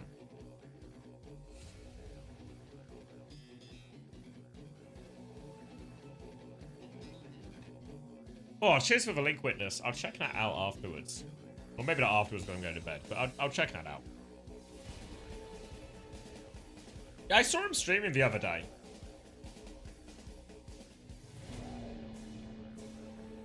Would I prefer casting TF2 and over Overwatch if the game was still popular? I mean, my idea would be I would just do both, right? If I had to pick one, thank you, Smile. I appreciate you just babysitting an old man through this. If I had to pick one, TF2 is so close to my heart. To be honest, though, one thing I would say is if you talk about casting like current TF2, I think the skill of the players and the storylines I don't have for the teams there, so I'm in love with the TF2 that I remember and the teams and the storylines that I remember. So I think if there was like a full competitive scene and it was still like highly competitive and the standard of play was really high still, I think 100% TF2 would be my preference. But in terms of like competitiveness and interesting and engaging games, I think Overwatch would be my preference now. Feels good, huh? All right. Yep. Well, it's nice to try the Zen sometimes. Anyway, Dildox will be happy to mirror the Winston here, but their choice is Kiri Lucio. The Diva has been banned, so a bit of a sidestep, but doesn't seem to be slowing them down at all. Anna Brig, in theory, better in this mirror as long as you keep the Anna Brig alive, play around your nade timings, but Shikigami can't keep anyone alive, certainly can't keep the Zen alive. Haven't been able to keep any of this alive, and this is going to be a quick first point for the Ducks. Previously, when we saw this series early today, or the bits of it we saw, it very much was a bit of a tit-for-tat, maps being traded back and forth. However, though, Dildox have started his second map with a bang as well, of course, Shikigami's pick. Danny is stuck behind, and where do we think we're going, Danny? Don't tell me he pulse-bombed. Don't tell me he pulse-jacked. Come on, Danny. It's the most important game. We can't be going for pulses like that. We can't be going for pulses like that. Plenty of time bank pick as well. Razor onto the backline. Pulse is a little bit short for that one. Baz is going to jump onto it as well, even though it was naded. Razor's been forced back. No recall. Needs some pocket, and Danny is shut down again. Come on, Dan. What do the documents say about this? Surely this wasn't written in those pages. Jump onto the backline for Baz. Nearly has it. TP in from Frothy Philly, but it's a death sentence. They can trade the backline for it, so maybe worth it long run. Baz has the primal as well, if he needs it. Doesn't want to use it if he doesn't have to. They regroup on point. Lucio healing only. They deal with a threat on the high ground and deal with this Winston behind. Solo dies 99%. No chance to primal, no chance to trade, no chance to clutch. The payload continues to roll forward. Dildox are going to pressure this objective. Danny can touch. Razor goes into that one early. Danny chooses not to touch, though. They just conceded second. 5 minutes, 20-second time bank. And Dildox starting it with a bang. Overclock available for PTK. Shikigami still struggling. Ult-wise, Dildox have got so much of this for free. There's a primal in spawn. Baz has taken a rise for a ride. Not one he will enjoy. Trying to get the Brig up too, and PTK will finish that one for free. One ult taken care of. Solo can't even primal, just jumps to give a reset. Shikigami continue to be on the back foot. They might be on the back foot so far, they don't even have any ankles left anymore. Redx going to regroup. Chance to go with a support ult push. It can even start with the overclock as well. Just bully them back. Try and force a primal or something out from Shikigami. Try and use their support ults later. Solo takes a bit of space, and Baz will just bubble that off, forcing Solo to take a bit of a back jump. Racers trade on the left-hand side, but here comes Redx. Beat push as well. Catches everyone. Rally in response. Primal from Solo as well. Trying to kit this Winston on the left-hand side, but PTK has popped the overclock. Solo tries to respond, but the damage is already done. Found a pick. Tracer behind. PTK has eyes on that. Looking for it, can't find it, will walk forward instead. Groups up, Drail into Solo's head. Nowhere to go. Solo is trying to walk into a wall. Give him a little client strafe. Arise with the nano overclock to try and clutch. PDK still in the back. Arise gets shut down. Nano overclock only good for one. Now Frothy Philly into the back. Kitsune rush finisher. It's 3 minutes 53 seconds. And this has not gone the way Shikigami were hoping at all. They got the dive mirror.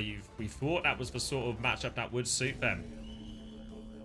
They got the Winston mirror as well with the Diva ban. Thought that would be the type of thing that suits them. And a Brig on a map like Junkertown. Thought it would be a really reasonable map for it too. None of that is translated into reality. Why is the cart moving? Just, you know, stay in limbo.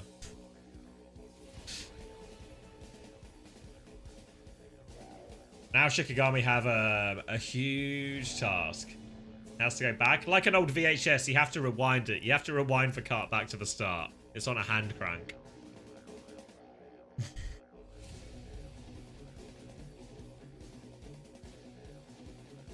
25 seconds left. And it looks like Shikigami have given up on the Anna Brig, at least out of spawn. Might just take the Kiri Lucio mirror.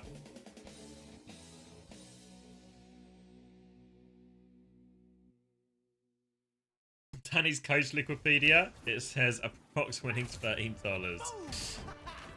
Sounds inaccurate to me. I think Danny's a little bit better off than that.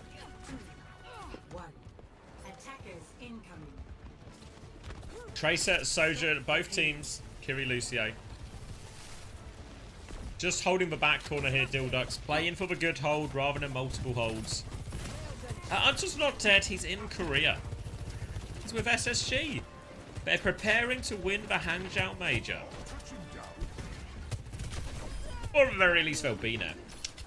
Little bit of an opening pick here onto PDK. Now they're going to turn their attention. It looks like Dildux, they're doubling down. They want to play aggressively and trades. They get Danny immediately. Bubble trade comes onto point. Redix helps with that one, but cops a body shot all the way through. Bubbles will get traded out. Both broken. Razor still threatening the flank. Can't commit onto that one. Keeping them at bay, though, and Shikigami haven't been able to push this advantage all that much with Danny getting traded. Carts kept forward a little bit, but will still get stopped at this corner. Bubble invested from Solo. Now a chance for Baz to make move. Wants to try and overload for flank with this jump. Just drop the bubble. He's got in awfully deep. They're trying to get him out of that one. Suzu's available if he needs it. Frothy Philly trying to hold it. Now the bubble off. Jump further back. Baz will get Suzu'd out on that one. Awfully low. Sojourn doesn't have Suzu for this, and Solo can finish that kill. Now the jump onto the backline. Frothy Philly. One more TP, but has to TP into a very risky area. Jump onto it now. Baz has managed to find a trade out of nothing. Frothy Philly dies just as the Kitsune Rush becomes available. They hunt down Baz. And just a bit of a mess from that all around. Baz goes so deep for that bubble, and you see as soon as it happens, he gets his HP chunked. All of Dildux have to shift their position to try and save Baz. And Shikigami, once they realize they have that cooldown and HP advantage, they just keep pushing and Dildux, they never reset, never stabilize. Kitsune rush on point now to try and close out from Graveyard. Frothy Philly will mirror that one. Redix has come down. Frothy Philly is also low. Overclocking the back from Arise, trying to find the kills. Beat from Regime over top as well. Only catches 3 of them, but should still be enough. They pile on 2 kills now. That's the backline gone. Baz has the Primal, but would be wise not to invest it. Primal was invested by Solo, so 4 ults committed, but they get the first point. Bit of an ult hole now for Shikigami. Now, it's their 4 big ults as well. The only ult they didn't actually invest is for Pulse Bomb, which you can't really plan a fight around. It just kind of happens or doesn't happen a lot of the time.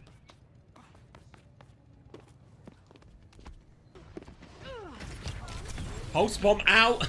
Danny will be good for that one. Redix takes it on the chin, and that means he won't be getting up to B, won't be able to B in this fight.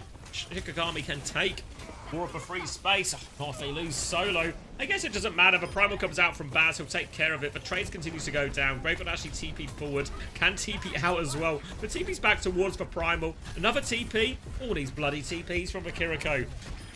They catch for Lucio. Graveyard is out. Dildux do stabilize as a result of that Primal. Regroup.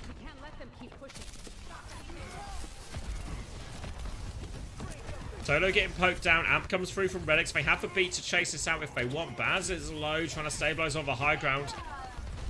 Scattered fighting right now. Players falling just left and right before the fight really engages. Guarding the window is Redix. Solo is 1 HP beneath. Yeah, they'll finish that kill as well. PTK can drop down. Now they can clear out in this Tracer on the left too. Danny, no escape. Frothy Philly with the 1-2 punch. Alright, 3 minutes left on the clock. Shikigami still no ults to speak of because of that fallback they missed at the end of first. Arise with an important kill. Now maybe a chance even without the ults to back it up. Then start walking forward. Clear a bit of space. Getting that payload moving forward again. Baz still looking for an opportunity to play aggressive. They've sort of traded high grounds here and the payload's creeping forward, so Dildux need to be careful. They're playing it slow to get back to 5. Graveyard now has the Kitsune rush to mirror one of these. Jump in from Baz. Overclock from PDK as they swing forward. Beat over the top from Redix to keep going. Chasing these kills. Going super deep. 2 tap onto Arise. They finished off Graveyard on the flank too. 2-player advantage. And it should just be easy clean-up kills from here. There we go. No trades for Dildux. Chance to hold forward again. Kitsune rush for this next fight. But Shikigami are getting to a very winnable ult situation.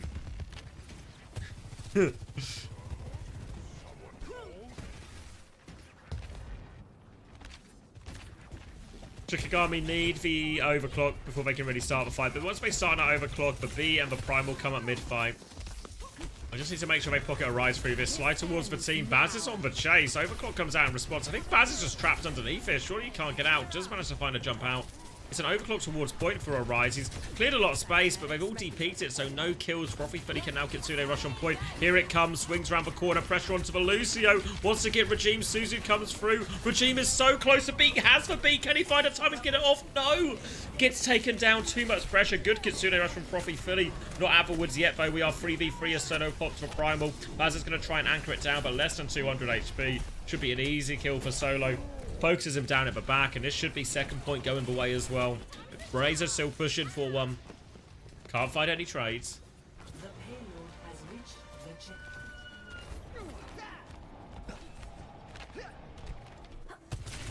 And Shikigami onto third point. I mean, they can't get a faster time bank, but they can push us into overtime. It's escort, right? So they get another shot no matter how little time they have left. Regime has for beat for this next fight. Baz has for Primal. Expect these two ults to probably cancel each other out to a large degree. Baz is going deep. Beat does go off. Connects onto everyone as well. Baz doesn't seem like he's been able to find any separation. Tries to juggle for Sojin in a bit. Now wants to get it off for high ground. Doesn't get the final boop in, so Arise should be able to slide out. And there we go. 1-for-1 ult trade, and Arise finds the pick on the way out. Now player advantage, Arise is low. PDK does get the trade, but Solo's putting more pressure on the backline. Danny's bullying back this Winston as well, and Dildux may need to reset. 1 minute 40 left on the clock. Shikigami keep pushing forward. They have Kitsune rush. They nearly have Primal. Dildux might have to rely on a PDK overclock. Pulse Bomb is good again. Redex again. Danny has got his number. Redex dies just before B. Kitsune rush out onto point. And they just have no response now. Dildux, that was the ult they needed. They're going to have to die on point. They come back with double support ult here, Dildux. They might have to bust a couple of these early. Solo can make the Primal, or can really disrupt it with this Primal. If Dildux gets to the ult, it'll be okay. Baz goes to Hazard. It's a beat out from Redex. Catches everyone but Baz. Primal now to focus them down. Kitsune rush onto the point. PDK is just stuck in a corner. No chance to use anything, but they have found kills. 3v3. Hazard trying to anchor the point right now. Razor has a pulse bomb attempt as well. Catches onto the Winston. Solo, incredibly weak, taken down. A little bit more now, only 2 players left. Arise finds another trade. Hazard slash doesn't land. Graveyard's going to TP away. They deal with Arise. They get the stabilization. They're on the Hazard cop now. They have no ult still, Ducks. Shikigami only have 30 seconds left. They are coming back with Arise overclock. Arise for last to spawn.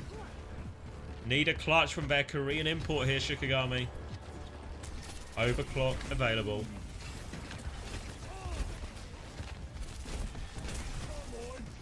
Dildux trades will do it for them.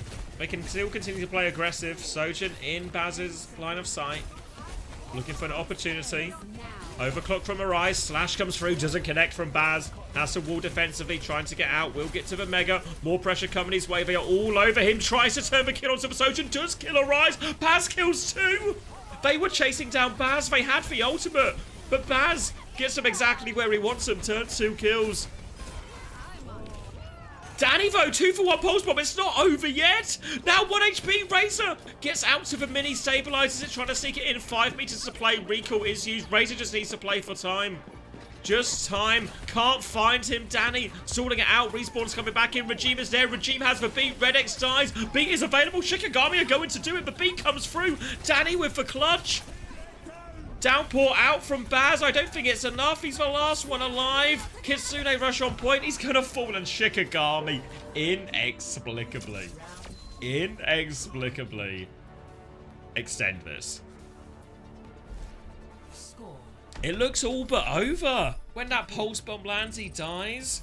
And then even after that, I thought Razor's just going to stall it out. Hard to kill. Danny couldn't seem to find the follow-up kill. The respawns come through. Was it a PDK slide? Let's see if we can get action replay during this. You guys can see that, yeah.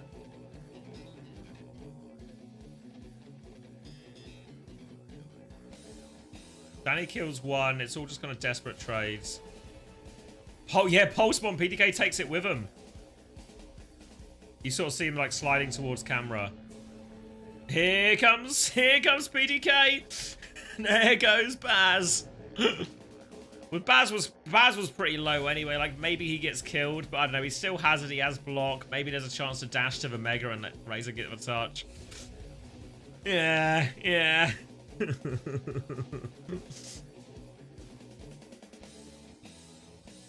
He had regen too. Ah, fuck.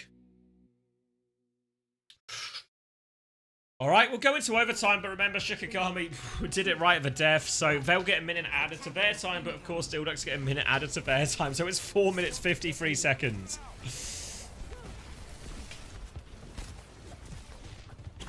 Far from simple for them. Shikigami just need to give themselves a chance with this minute. Bit of distance on the board. Something to work with.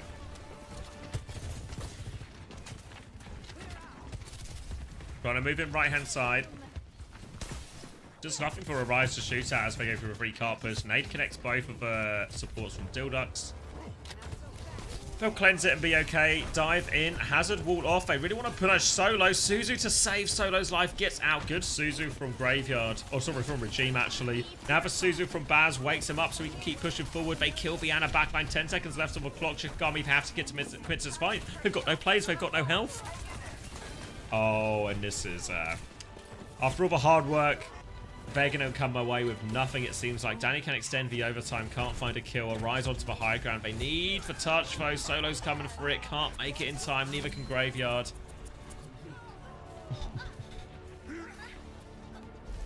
Score. 3-2. Oh, did I leave the YouTube stream on?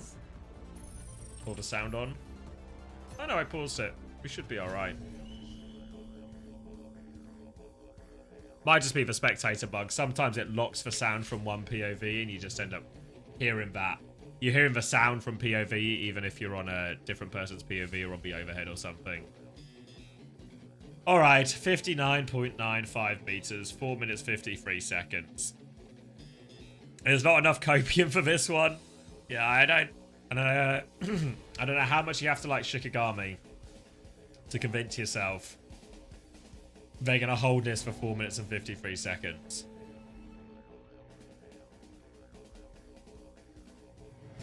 The slingshot theory is the direction we have to go with this narrative now to give Shikigami a chance. Alright, alright. Let's see it then.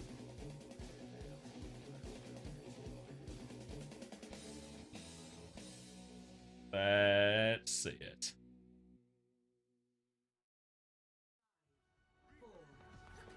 Alright, now or never. Well, not quite now or never. They've got another map to start the reverse sweep if they need Shikigami. But for Dilducks, this should be a tap in. 4 minutes, 53 seconds, 60 meters. Junkertown first. What could possibly go wrong? Anything will work eventually. A few trades will even get you over the line. PDK is going to swing aggressively. Remember, we are into overtime, so everyone has all the perks immediately. PDK not taking the double slide perk, but taking the sticky disruptor shot perk instead. We will obviously give him 150% on that overclock too. Walking through, jump onto the Tracer, and that's for Kiriko, sorry. Regime's actually just going to die before anything happens. Solo is forced to anchor point. Low HP. Dilducks turn their attention back towards point. Arise is swinging aggressively. Needs to find a trade. Needs to find a clutch. Can't find any of that. Bubble out onto point. That keeps them all safe. And it's just, as expected, a bit of a tap in here for Dilducks. 2-map lead in the series. And now pole position, right? Pole position. 2 maps up. 1 map away from qualifying for OWCS. Relegation Shikigami. Surprised it's so one-sided now considering how close. Yeah, we didn't see all of it. We didn't see all of it earlier. We just saw bits of it. But it felt even for a couple of maps we watched. It wasn't just that the series was close in terms of a 3-2. It felt like every match could have, or every map that we saw could have gone either way. Whereas now it just feels like a bit of a wash, actually. I mean, that was a close chunk of time. We we go into overtime, but like a 4-minute time bank. And really, Shikigami had to hit a huge clutch even to finish the map, right? So even though we're in overtime, I don't know if the overtime actually makes it sound closer than that Junkertown really was. And I feel like Shikigami, this was the big swing playing the Winston version. When this Winston doesn't work, now I have to ask the question, what on earth does Shikigami go now to try and change this matchup? Is there another matchup they have in their back pocket they think they have advantage on? I don't know. Vienna Brig was meant to be that swing, but they gave up on it. I mean, it also wasn't working. There's a replay of the XQC. Free for Danny. Downpour finds nothing from Baz coming back, but he's also in a 1v5. Yeah, alright. This could potentially be the last map. It was a bit like Dill Ducks have him on the ropes. Let me grab a drink, and we'll see if we can get any sort of form of fight back or bounce back. Reverse sweep, even, if you can dream that big for Shikigami. Not looking hopeful right now, but still their map choice. They get to ban first as well. Still chance to influence and take the series to somewhere they want it to go. So let me drop you an advert. I'll be right back.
I'm back. Oh, what are we saying? So used to me wearing the headset. I guess you guys only ever really, unless you saw me at Stockholm. You never see me like this. This is unnatural, right? This doesn't look right. Ooh, Preds. Choose outcome. Dill Ducks. 2 in a row. Kings Row, the third and final map. I'll let the display go through, then I'll put the other ones up. Uncanny Valley. You don't know who this guy is. You wouldn't recognize this guy. This guy you recognize.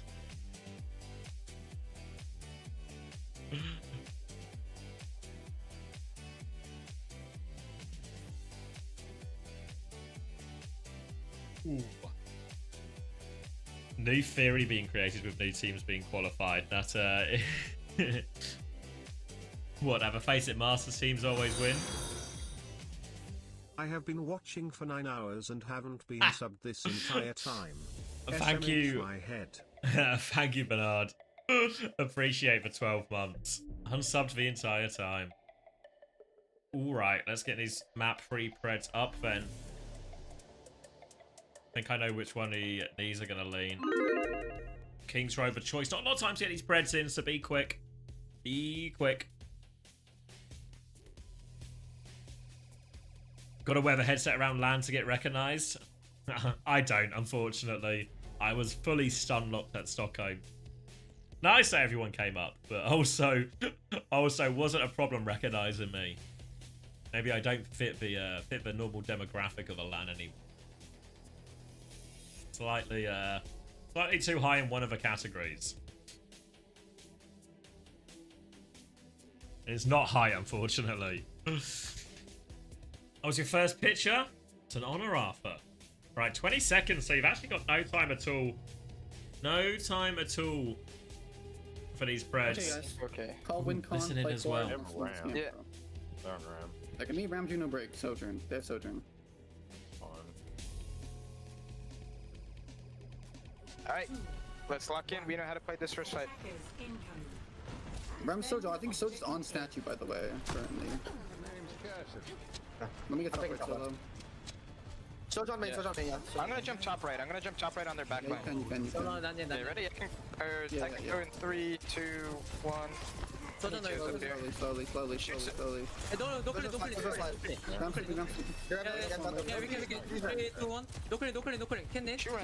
ram. Walk, I don't have yet. 2 seconds. Walk, 3, 2, 1. Ram purple, walk, ram.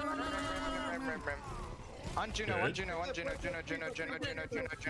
Soch, top Royce. 3, 1. Top Royce, top Royce. Going Soch. Soch slid in. Care. What's up? Nice, guys.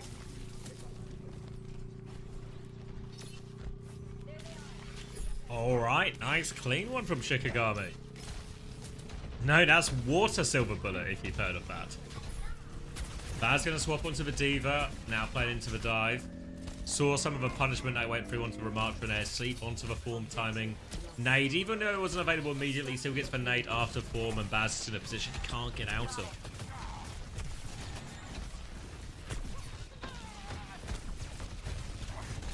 Looking up to the choke, Nano Boost nearly available for Graveyard. Chance to snowball with this ult advantage for Shikigami. All about the Nano value. We've seen quite a few of them actually go onto Danny in some of these situations. We'll see if we make the same choice here. Looks like it's going the Winston's way, actually. Just a bubble to clear it. Nade goes out. Good eat from Baz, actually. Keeps hold of that mech, too. They've still conceded space. No Nano out. Razor has snuck his way into the back on Farah. They know he's there now. Anticipating that Genji pressure, but can re-peek the angle now. More Farah damage coming as Baz flies through the front. Nano comes out onto Danny, nearly has the blade, 96%. They're attempting to disengage. He gets the blade with that final dash, kills Redex immediately. Looking for more, the rest of the team is gone. Deflecting those rockets back at the Farah. Razor is low, relying on that passive regen. Drops down to get the mini. So Razor is deep behind. They can't clear that position out. They're going to high noon swing up the choke. They try and slide out of it, but Razor just across the map with rockets. Unreasonable to kill a Brig in this situation, and Razor has provided them a little bit of magic. Arise is trying to respond to it now. They fly out instead. Arise can't find the kill. Razor, he's robbed the bank. He's walked out. This guy has clearly seen the documentary How to Rob a Bank. Available on Netflix right now. Would recommend. Primal now from Solo, trying to catch Baz back in. Self-destruct if he gets in trouble. There is for self-destruct. Barrage over top. More from Razor. And Dildux. We're in danger of getting snowballed on this second, but Razor has really cleaned this all up for him. Stepping up here on the Farah. Uncontested. Finding them a lot of value when they need it. And now Shikigami. Worst end of the ultimates now. They have to rally for this next push, but Redex can mirror it. Profitely can drop the Ray. Not a lot of great options for Shikigami unless Graveyard can find a nade through all of this. It's just a bubble onto the choke.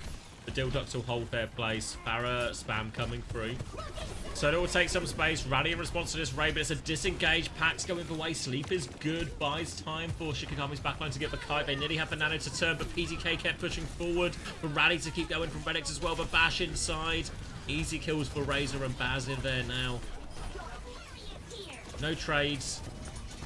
Little tap onto the point actually from Danny will go a long way. Stops the payload rolling back. Even I think maybe gained a few meters or at least centimeters.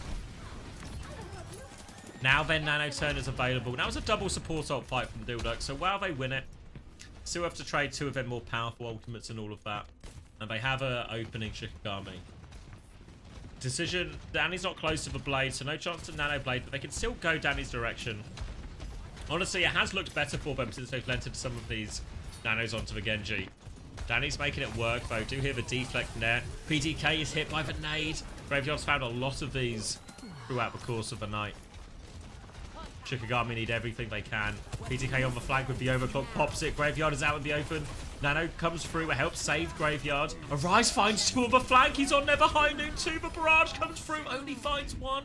It's not enough, but Payload's moving forward. Baz can die on point. He's going to self-destruct, he wants to try and get in. Arise has to go for the mini. Baz gets back into mech, they can stall it out. He's got the shield perk as well, so he's going to try and play for a recontest. Has he done enough to give Dildux a shot? They don't have any ults, but they can take it. Back onto point, but now Baz needs all the help in the world. Another deep flank from Razor. A concussive implosion doesn't help him out there. They do trade 1 for 1. They've got themselves back onto point. Less than a meter to spare.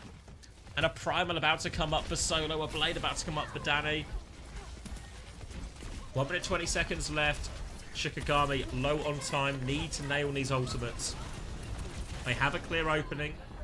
Flash and a sleep and a nade onto Baz, force him all the way back. Bubble behind as well. Solo has the problem to keep going, kills Renix immediately. Now the dash comes in. Danny's going to pull the blade too, just turning onto the Diva. If he demakes the Diva, yeah, they'll be more than happy with that. Now they can just force point. Might even get a late one onto the Juno. Not quite immediately, but the 2 ults. Happy to overinvest there. 2 ults versus none, but they secure second point. Didn't have room for error.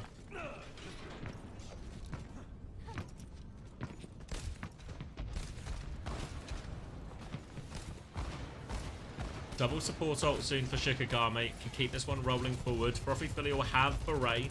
Needs to worry about nade as he comes into that too. Danny doesn't quite get onto the high ground with that one. Solo with a nano jump in. Separates the backline a little bit. Trying to zap onto PTK and Renix. They are low. Full pocket coming through. So much damage though. Solo gets that kill and gets out. More than happy with that. Can keep pushing forward with the trade.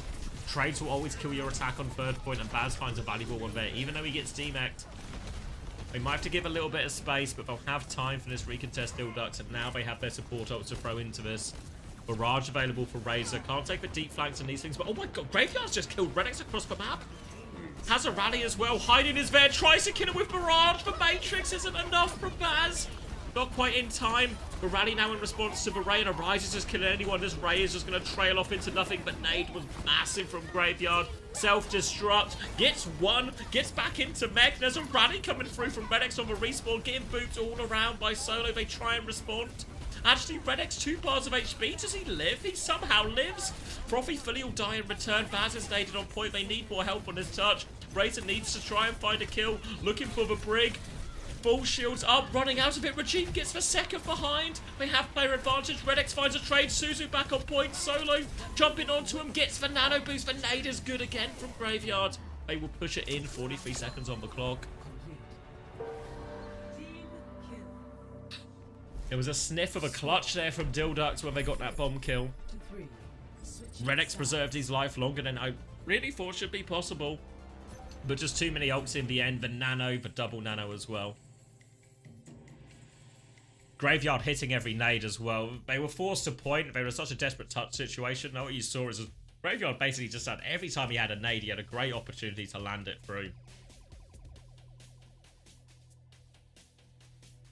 Okay, full push for Shikigami. Just the start they needed with their backs against the wall here in this series. Remember, this is the promotion relegation game, the final one of the night. Winner to OWCS, loser to Face It Masters. Reverse sweep? Surely they wouldn't. Surely they wouldn't.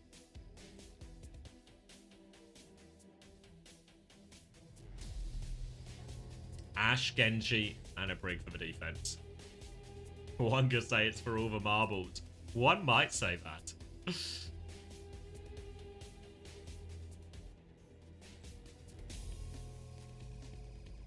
Okay, Dildux. We'll see what they decide to do. Play some of the Diva. Have played Winston earlier as well.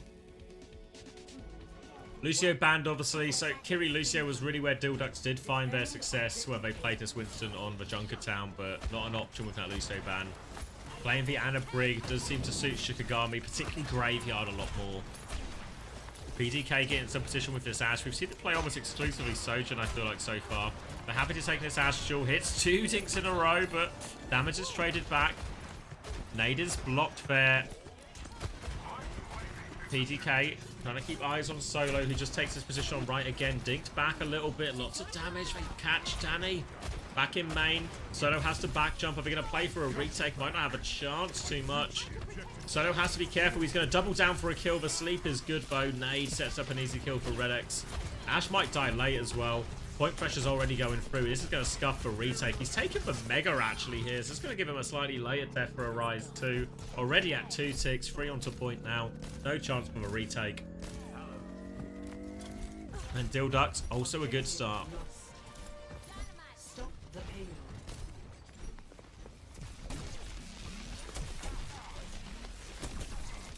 Draw here for a 6-map reverse sweep. My bedtime could not handle it, surely. Baz walking forward. Gonna be the nanos in this next fight. Graveyards is there quicker though. Zapping, trading ult charge on the Winstons. Baz is closer to the Primal. He is antied and forced back now. So a bit of an early investment for Graveyard. Doesn't have the nano for, or doesn't have the nade for this nano turn if they want to go for it. Nano comes through now onto Solo, jumps in. Defensive nano comes through onto Redex. Sleep there as well. They want to punish Solo. They are all over him. Solo doesn't have the Primal yet. They stabilize. Both teams still at full strength. Chance to walk forward. Redex walking up. Catches that nade. Has to bash backwards. PDK was also naded. Razor gets the kill onto the Genji on the high ground, and now a player down. Shikigami are going to choose just to try and concede the space. Dildux not too quick to push up on this as well. They'll just take the 3 meters.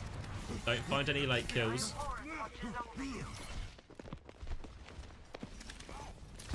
Bad set up on the high ground. Arise back in main. Bob flank comes in from PDK to try and force the objective. Has been slept up. Dive onto the backline. Baz keeps going. No sleep because it was absorbed by the Bob, and it sets up Baz nicely for the kill onto Graveyard. Baz just needs to try and preserve his life now. Payload pushing in. Shikigami. They have a Bob to help for recontest. They have Rally Primal soon. Ults to sort it out, but they're going to have to do it all without Verana for the first part of this fight. There's the Bob and Dildux. It's pretty early. Dildux might just take this ult for free and go, okay. Poke down the Bob, then take the fight. There we go. Bob goes down. Time only. Graveyard is now back in the fight, so it's 5v5 at least.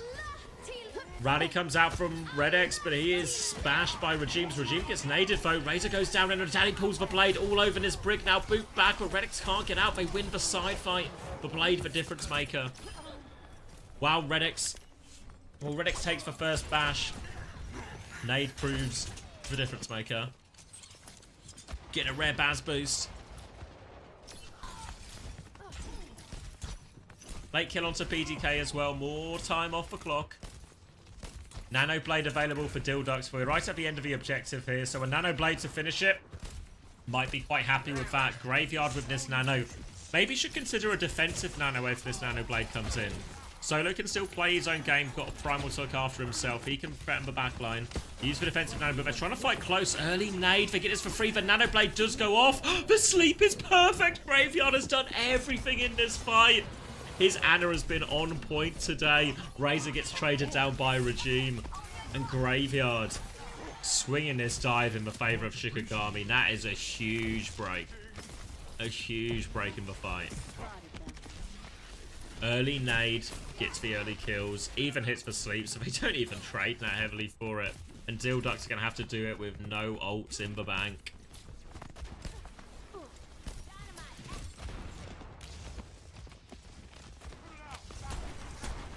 Onto the cast now. PDK wants to play a little bit more through punishing the Winston, but the Nano, the Primal, lots of tools to get Solo out of trouble with even versus his Cash. Cash? Cass. Dive over the top from Solo, goes with the Primal instead. Forces him down. Graveyard swung aggressively, has a nade opportunity now. Onto Redex, juggles PDK in. PDK will roll back and Solo can't find anything, but Arise has. 1 kill will be enough. They've used an ult, they've won a fight, more time off the clock. Build up still short of ultimate.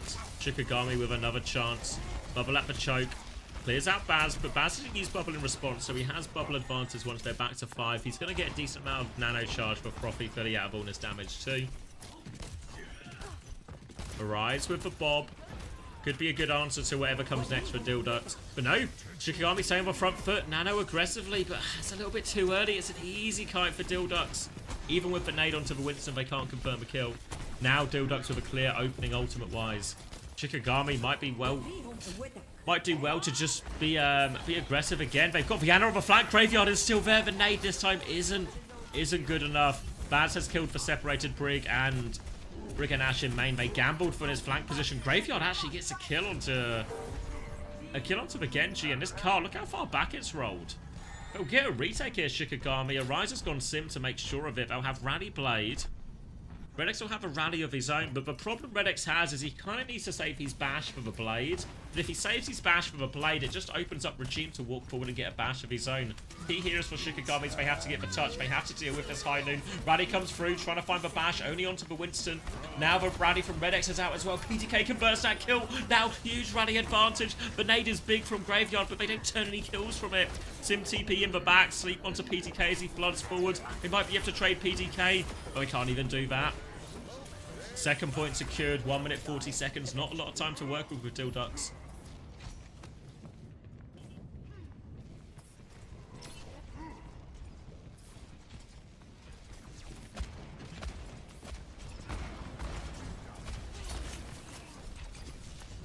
They're low on time, but they have a chance.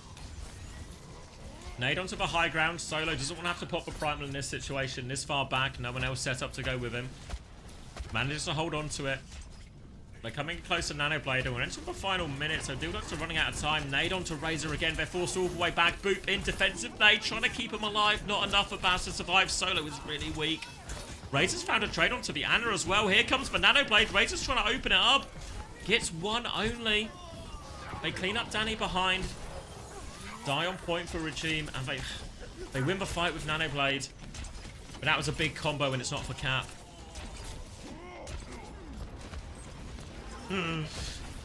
Pushing forward, high noon for PTK to force point. Oh, the nade! The nade into Dink from Arise. Graveyard gets traded for it though. Doesn't use that nano, so they can't nanoblade out of spawn. PTK wants to force the point. Bubble is dropped by Solo. They're gonna try and focus him down. They want to break the bubble. Break the bubble! He's so low, they can't break the bubble. We'll take the high noon refund instead. Still holding forward, threatening point. Redex is moving it forward, nearly has the rally. Primal in the back, Nanoblade out of spawn. Now whip shot is there. Redex doesn't quite have the rally. He has the rally, now the bash for nade. Danny still slicing though, he gets one kill. Can he find two? The flashbang, he only finds one, it's not enough. Time on the clock, do they get time on the clock? They get time on the clock. What a clutch. Redex just getting the rally in time. PTK just hitting the flashbang. Nanoblade from Danny.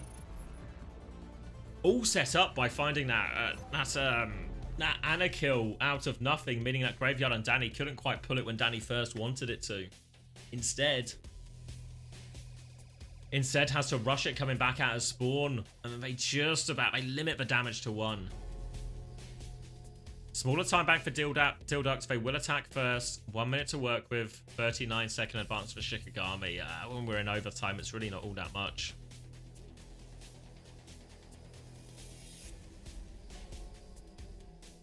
Dildux on the verge.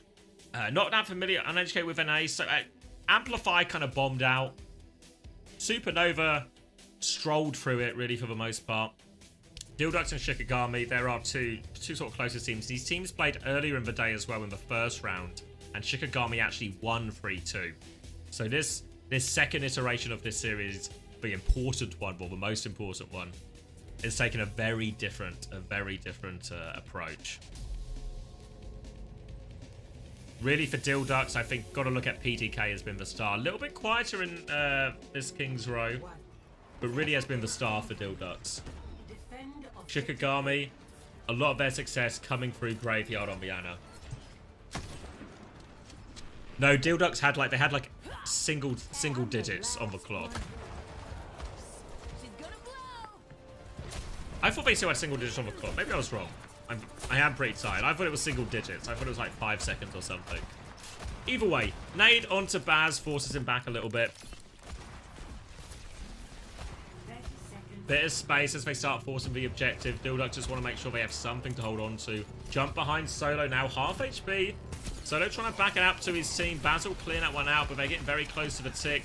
Tick has been denied for now, but not for long. Dive onto the high ground. Arise gets the trade, though. Baz keeps going deeper all over it. Can't quite find the finishing blow. They've killed Solo, though. If Baz lives, Bubble at choke, they can stabilize, keep forcing objective. But Shikigami, they're going quickly. PTK is de-peeking, trying to heal up right now. Danny's found 2 kills in this time. PTK with 1 trade. But Danny, for retake, it will be limited to 40%. Razor's find 1 kill on point, but it's a 1v2. He can't do it. And Dilducks will be limited to 40%.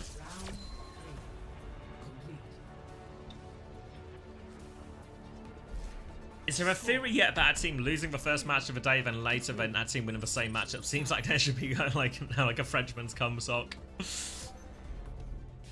I mean, it would be the second time today it's happened, right? I mean, Dilducks, this is as close as Dilducks have come to losing a map in this second series. 4.8 seconds. Plenty of time to spare.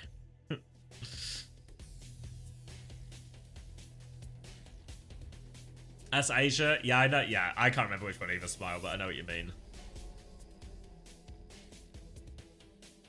All right. Shikigami, lives on the line.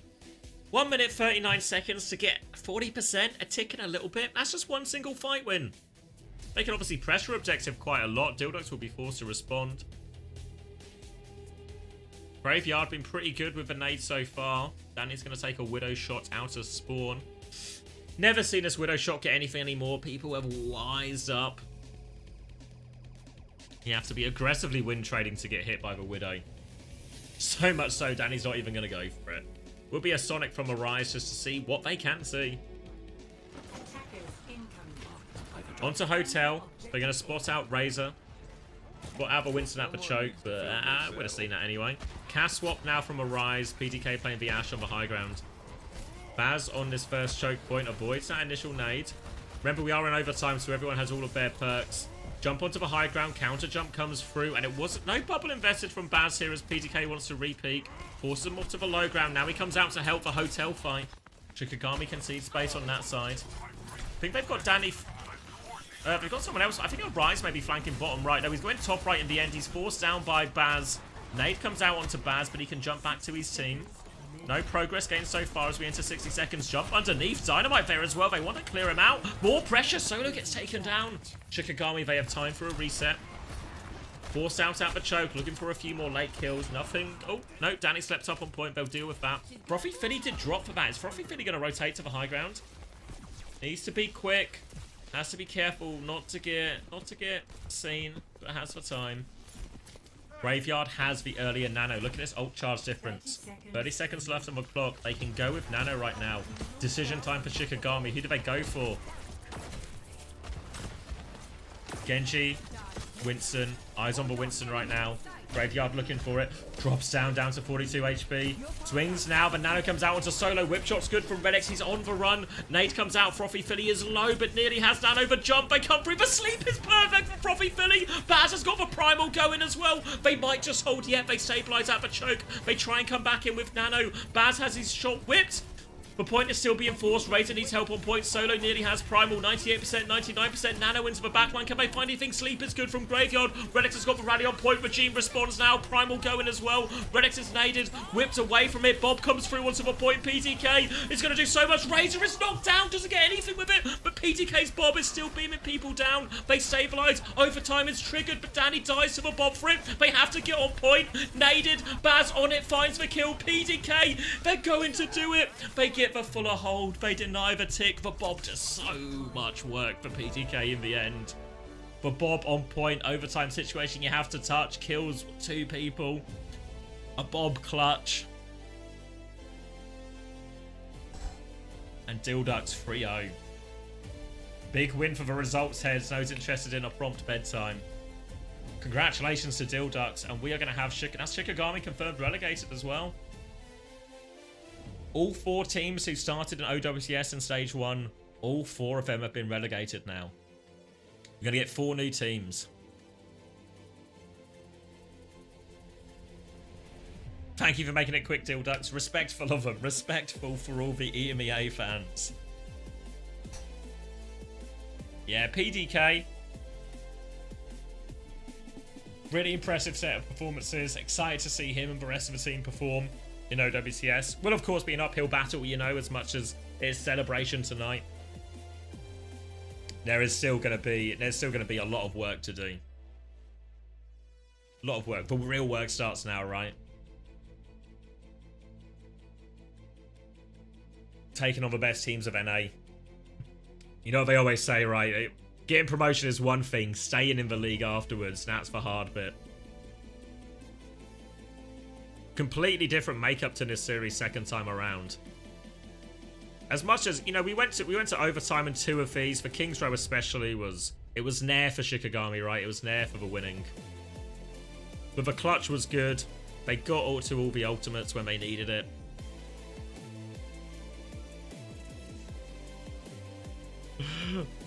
We can't right now, Cartman. Maybe another time, but now it's bedtime.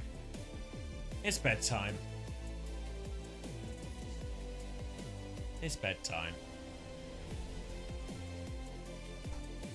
Let's see who else. There's got to be someone. Bunch of people streaming. Our Tree's streaming. Been ages since I've raided Tree when I've actually been on this late, so maybe I'll send you guys to Tree. No marbles, GCB. Alright. Yeah, thank you for joining me, everyone. Thank you for everyone who got through the scuffed version of Soup this morning. Thank you to everyone who joined me for this. Appreciate it. Pretty good games, a lot of action. Baz, player of the match. It was probably PZK. It was probably PZK. But, bloody Zoo. It's alright. But yeah, I had a good time. I'm tired now. We're recording Uncoachable in the morning, so I've got to sort it out. Is there an interview incoming? I kind of want to hear the Dilducks interview. Hopefully they're quick. Hopefully they're quick. Can already see the regular... We can... Yeah, the schedule's out, isn't it? So we know what games are going to take place now. We've got our teams confirmed in their order. So I don't know when they'll update it, but I'm sure they'll update it on the website shortly. Baz just says game is done. But yeah, a pretty entertaining night of action, right? Got to see a lot of teams we're less familiar with. And it's going to be PDK. Oh. PDK, are you there? Oh, there he is. Peter K. Hi. Let's go, buddy. You just qualified for OWCS Stage 2. What does it feel like? It feels great. Just being able to qualify with these people. We put a lot of time and work in, so it feels amazing. Tell me about this squad. Like, how'd you guys come together? How long have you been playing together? And like, what was the journey like to this point? So they've been a team for about 1.5 years. I've joined maybe about 4 months ago. They like sent me like the bat signal, and I was like, I'll accept the call. And then since then, we've kind of just been playing through Masters. SSG. We don't really SSG scrim mentioned. very much. I think we scrimmed 4 times in the past 3 or 4 months. So yeah, we're like just a big group of friends. So yeah. Did you say 4 scrims in like 3 months? Look, they scrimmed another. Don't need to practice. We scrimmed once this week, but I was in and out of the emergency room, so I have not been able to scrim at all this week. Oh. Well, I hope it's all right, PDK. Hopefully this makes you feel better. Of course. Oh, it feels great. Hey, this is an amazing achievement for you guys. 1 scrim per month. It's important not to over practice. I don't know if you can provide it, considering you got the bat signal and all. But what's the story behind the duck? Do you know? Honestly, not really. I think they just, well, our namesake Dylan, who is a big member of the Overwatch community, so we kind of named the team after him, from what I've been told. Yeah, all right. Shout out Dylan, yeah. Shout out Dylan. Shout out Dylan. All right, PK, I will let you go celebrate with your team. Again, a big congratulations. Confirms his coat. If you're better, you're better. Thank you. We've all learned an important lesson. Thank you so very much, and thank you for taking part in this interview as well. All right, here we go. Dilducks. They end up taking down Shikigami in a 3-0. All right. Okay, short and sweet. Again, a results head-based interview. So thank you very much, everyone. I'll send you over to Tree now. If you missed any of the action, the VODs are on my main YouTube channel already. They'll be going up in a little bit more organized, broken down by match on the YouTube VODs channel as well. Thank you to everyone who played Fantasy. I'd maybe take another look at that over the week. Confirmation of our top 8 teams here in North America. And yeah, all right. Yeah, appreciate it. Long night. Gonna record Uncoachable tomorrow, so stay tuned for that. I'll do some interviews as well. See you all when I next see you. Maybe my next stream might actually be the Hangzhou Major. Maybe. I'll figure it out. Maybe I'll stream a little bit before. We'll watch some of the Soup replays or something, but we'll figure that out at a later date. Good night, everyone. Enjoy next week. Sleep well.